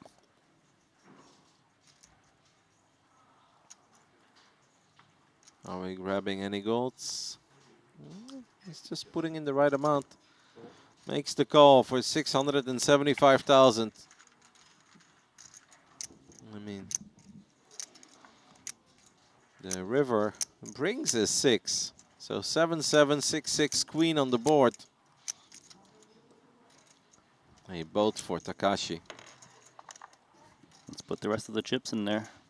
He just wants to take his time, Randy. He wants to get paid. He's got 2.1 million behind. There's 3 million in the middle. And I really don't... Oh, he left That's not quite a all bit. of it. Yeah, he left quite a bit behind. Like $1 million? Well, his opponent is still going to give him all of it. Okay. It's a cool bet. Because he bets so small where an ace will... a queen jammed on him. And then I guess he still gets called by like ace highs and stuff like that. That man is thrilled with his double. His chip leader, by the way, has extended his lead over the field even more. Shota Nakanishi is up to 45 million chips, Randy. Yeah, he has 20 million more than our current table chip leader on our feature, who has 24. He's playing great, too, Lou. That doesn't even sound real. No, it's pretty hard to have 20 million more chips, which is 68 bigs at this point. But if you have 20 million chips, you'd be in 3rd place right now. Of the remaining 26 players, you would have the 3rd biggest stack with 20 million. he just doesn't lose a pot or what? It's just an upwards graph for Shota. And he's pretty wild, too, from when we saw the last frame of play. A nice double, of course, in that previous hand by Takashi. Well, guys, as we swap out the dealers, we want to take time to talk about Juke Predict.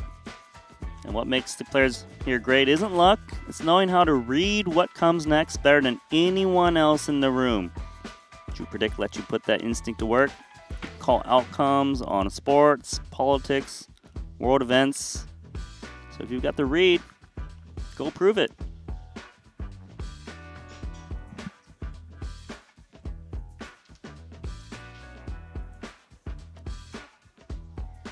So we still haven't had that chance to have 3 tables remaining. Yeah, I know. We're hanging in. Oh my goodness. Our chip leader won another pot while we were doing that. Shout out to Jupiter. He's up to 48 million. It's ridiculous. He doesn't want his day to end. He was like, let's play to a champion tonight. Yeah, he's like, guys, you just play down to the final table. I promise I'll step it up. Seems like there's some big action happening in one of the outer tables. I don't know if we're going to take a look at that or not, but Martin seemed very invested.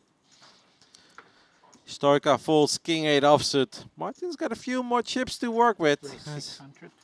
As it gets folded to him. Probably nice for Martin that the small blind just doubled. He doesn't want to get too out of line, and the big blind might get a little gun shy after losing that big pot with ace queen. But when I say that, he plays the beautiful 8-5 suited immediately. A special hand, Randy. I know you like the 8-5 suited. It's actually the best hand. Flops bottom pair, and the backdoor spades is still in play. Martin does flop a gut shot, and he's got backdoor hearts to dream of. Decides to check it back. Ooh, 3 of spades. Good stuff for Yoshiaki. Flush draw, bottom pair. It's got 89% equity. Check.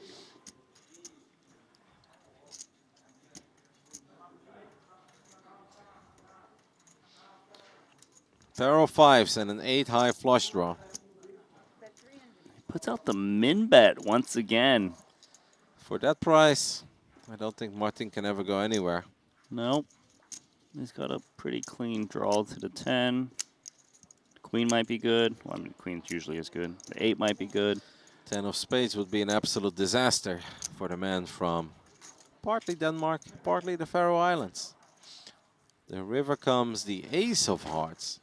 Now there is a very good chance, I think, that Kashino will check, and I wonder if Martin is going to make a move here. I think he should. Like, he's going to stay in there with all ace highs against a min bet on the turn. It probably does seem like Kashino's just got some random pair. Did he let it go? Yeah. Did he check it back? He did check it back. I feel like it's a missed opportunity maybe, but... I totally understand where you're coming from, but we've also seen some floats from Kashino. So maybe Martin thought that if he does bet there, he's just going to get snapped off immediately by an ace. Yeah, that was... Maybe a pot he could have put some chips in there. I guess he was hoping he beats like a 6-7 or 7-8. Yeah. It's double gutted. There are a few hands that he still beats. Yeah. 10-8. Yeah, true.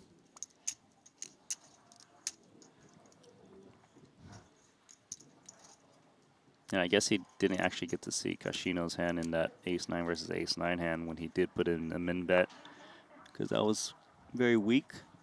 I did hear Kashino talk about ace-9, so I don't know if he said he had the same hand without a spade, but he definitely did mention ace-9. Then again, if it was a 9 of spades, then it would seem more reasonable, but he had just ace-9 wrong color that hand. Yeah, but... Oh, right color, but wrong suit. He didn't have to reveal it, of course, as Martin was forced to reveal first. Right. Once somebody reveals the ace-high flush, yeah, you would have heard from a straight flush by now. Is this the same ace-9 he had earlier? I know it was the ace of spades. I believe that was a red 9 back then. Okay. We have another ace offsuit for Kashino. And we know that he loves his calls from the small blind. Always getting a discount. Renji does not love calling from the big blind with 6 deuce. So these two gentlemen will run it back once more. Flop comes 10-7-5 with 2 hearts.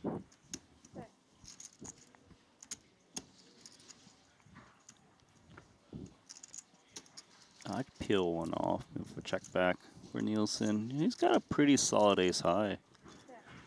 He knows the small blind's defending very wide, which this kind of board might be in his range, so makes sense. Kashino is thinking of making a bit of a move here. He's going more than min this time. Yeah, on it's the adjustment. Board pairing 7. He takes a look at the TV. Seems like we did lose someone. Shota eliminated someone, of course. Bets 800K. We'll talk about that hand on one of the outer tables soon, as we are down to 25 a play as graphics were updated. Martin facing a bet of 800K with ace high. He might fold the best hand here. Like, it's weird. It might be worth keeping in mind nice that call. Yoshiaka Kashino took way more time this time around than he took for any of his other decisions. Right, does it mean something else? And is that a chop, assuming no bets? Yeah. I mean, Martin definitely checks this one back. Both players will play ace-10 high on 7-7-7. Nice call by Martin Nielsen on the turn there. I think the fact that Kashino took so long, I think kind of gave it away. I feel like if he would have bet quicker, there is a chance that Martin would have gotten out of there. That's a good point, because in the past, he's been betting really quickly. I think it has been tethered to a pair most of the time. Pairs, strong draws. He's definitely one that's hard to get a read on. All right, let's talk about some of the things that happened in the outer table. Oh, no, it's Daniel DeVoris. He's gone? No way. Yes, it is. He was healthy. Somewhat healthy, yes, but Daniel DeVoris, the Canadian, a Canadian superstar, a regular to the Triton High Roller Circuit, is eliminated in 26th place. As I assume he played the big pot against Shota Nakanishi. He made a move. He made a move, pre-flop all in, and he got snapped. He moved in with King-9 of spades, and he got called by ace-10 offsuit. It was a button open by Shota. Daniel coming over the top from the small blind for 5.1 million. And Shota made the call for 5.1 million with ace-10 offsuit. Yeah, and it's probably a byproduct of Shota raising like every hand, like what we saw last frame, and DeVoris just had enough of it and He busted himself. Yeah, and then that call is obviously a byproduct by Shota having a absolute silly amount of chips, where if he loses 5 million chips, it literally doesn't hurt him. He Yeah. would still have 15 million more than anybody else. Flesh wounds. Not even a paper cut. Girard opened things up with pocket sixes. I believe we saw pocket fives hit the muck, and I can only imagine that was by Roman Stoica. Correct. As it was on the screen for a while, as I was just taking a look at the Triton Poker app. I'm in awe of Shota having 54 million chips, while our second place on the leaderboard is this man, who's got 24 million chips. And he's been chipping up nicely too. Like, he can't catch up, but that's okay. You know what? It's not about winning now. We've been saying it. Shota's not at the table. Just do your thing, and now you've got a gut shot against pocket sixes. And hey, worst comes to worst, we enter that heads-up battle with 10 chips, and Shota has 200 million, and we still don't care because we finished second in the main event. That's 912K guaranteed if you can get there. That's pretty good for an 8K buy-in.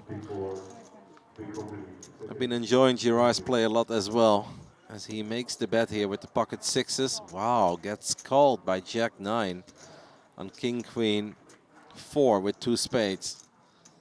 The turn brings a third spade. Let's not forget, these two have a tiny bit of history. Same position last time around, King Jack versus Ace 9. Last time the flop was Jack 9X. In that hand as well, Girard actually used larger sizing. He was c-betting like 800K. Here it was just 500K. So I'm not sure if Lou is reading into that as maybe a weaker hand, because he saw the King Jack showdown with the bigger sizings. Probably why he floated. That's a great shot by you there, Randy. Appreciate you bringing that one back up. Sixes, kind of thinking about stabbing spade. It will check. I think this is what Lou wanted to see. And the river brings the 7 of clubs. And now I really wonder, what is the plan of our Chinese man in C2, who's had the table chip lead for quite some time? We chased the bottom end of the straight draw. A gut shot with Jack 9, no backdoors outside of that. Oh, that's okay. That's bit of a surprising. misstep. I think he should have bet for sure. He could have got a lot of better hands to fold, like an Ace Jack, Ace 10. I mean, sixes is c-betting.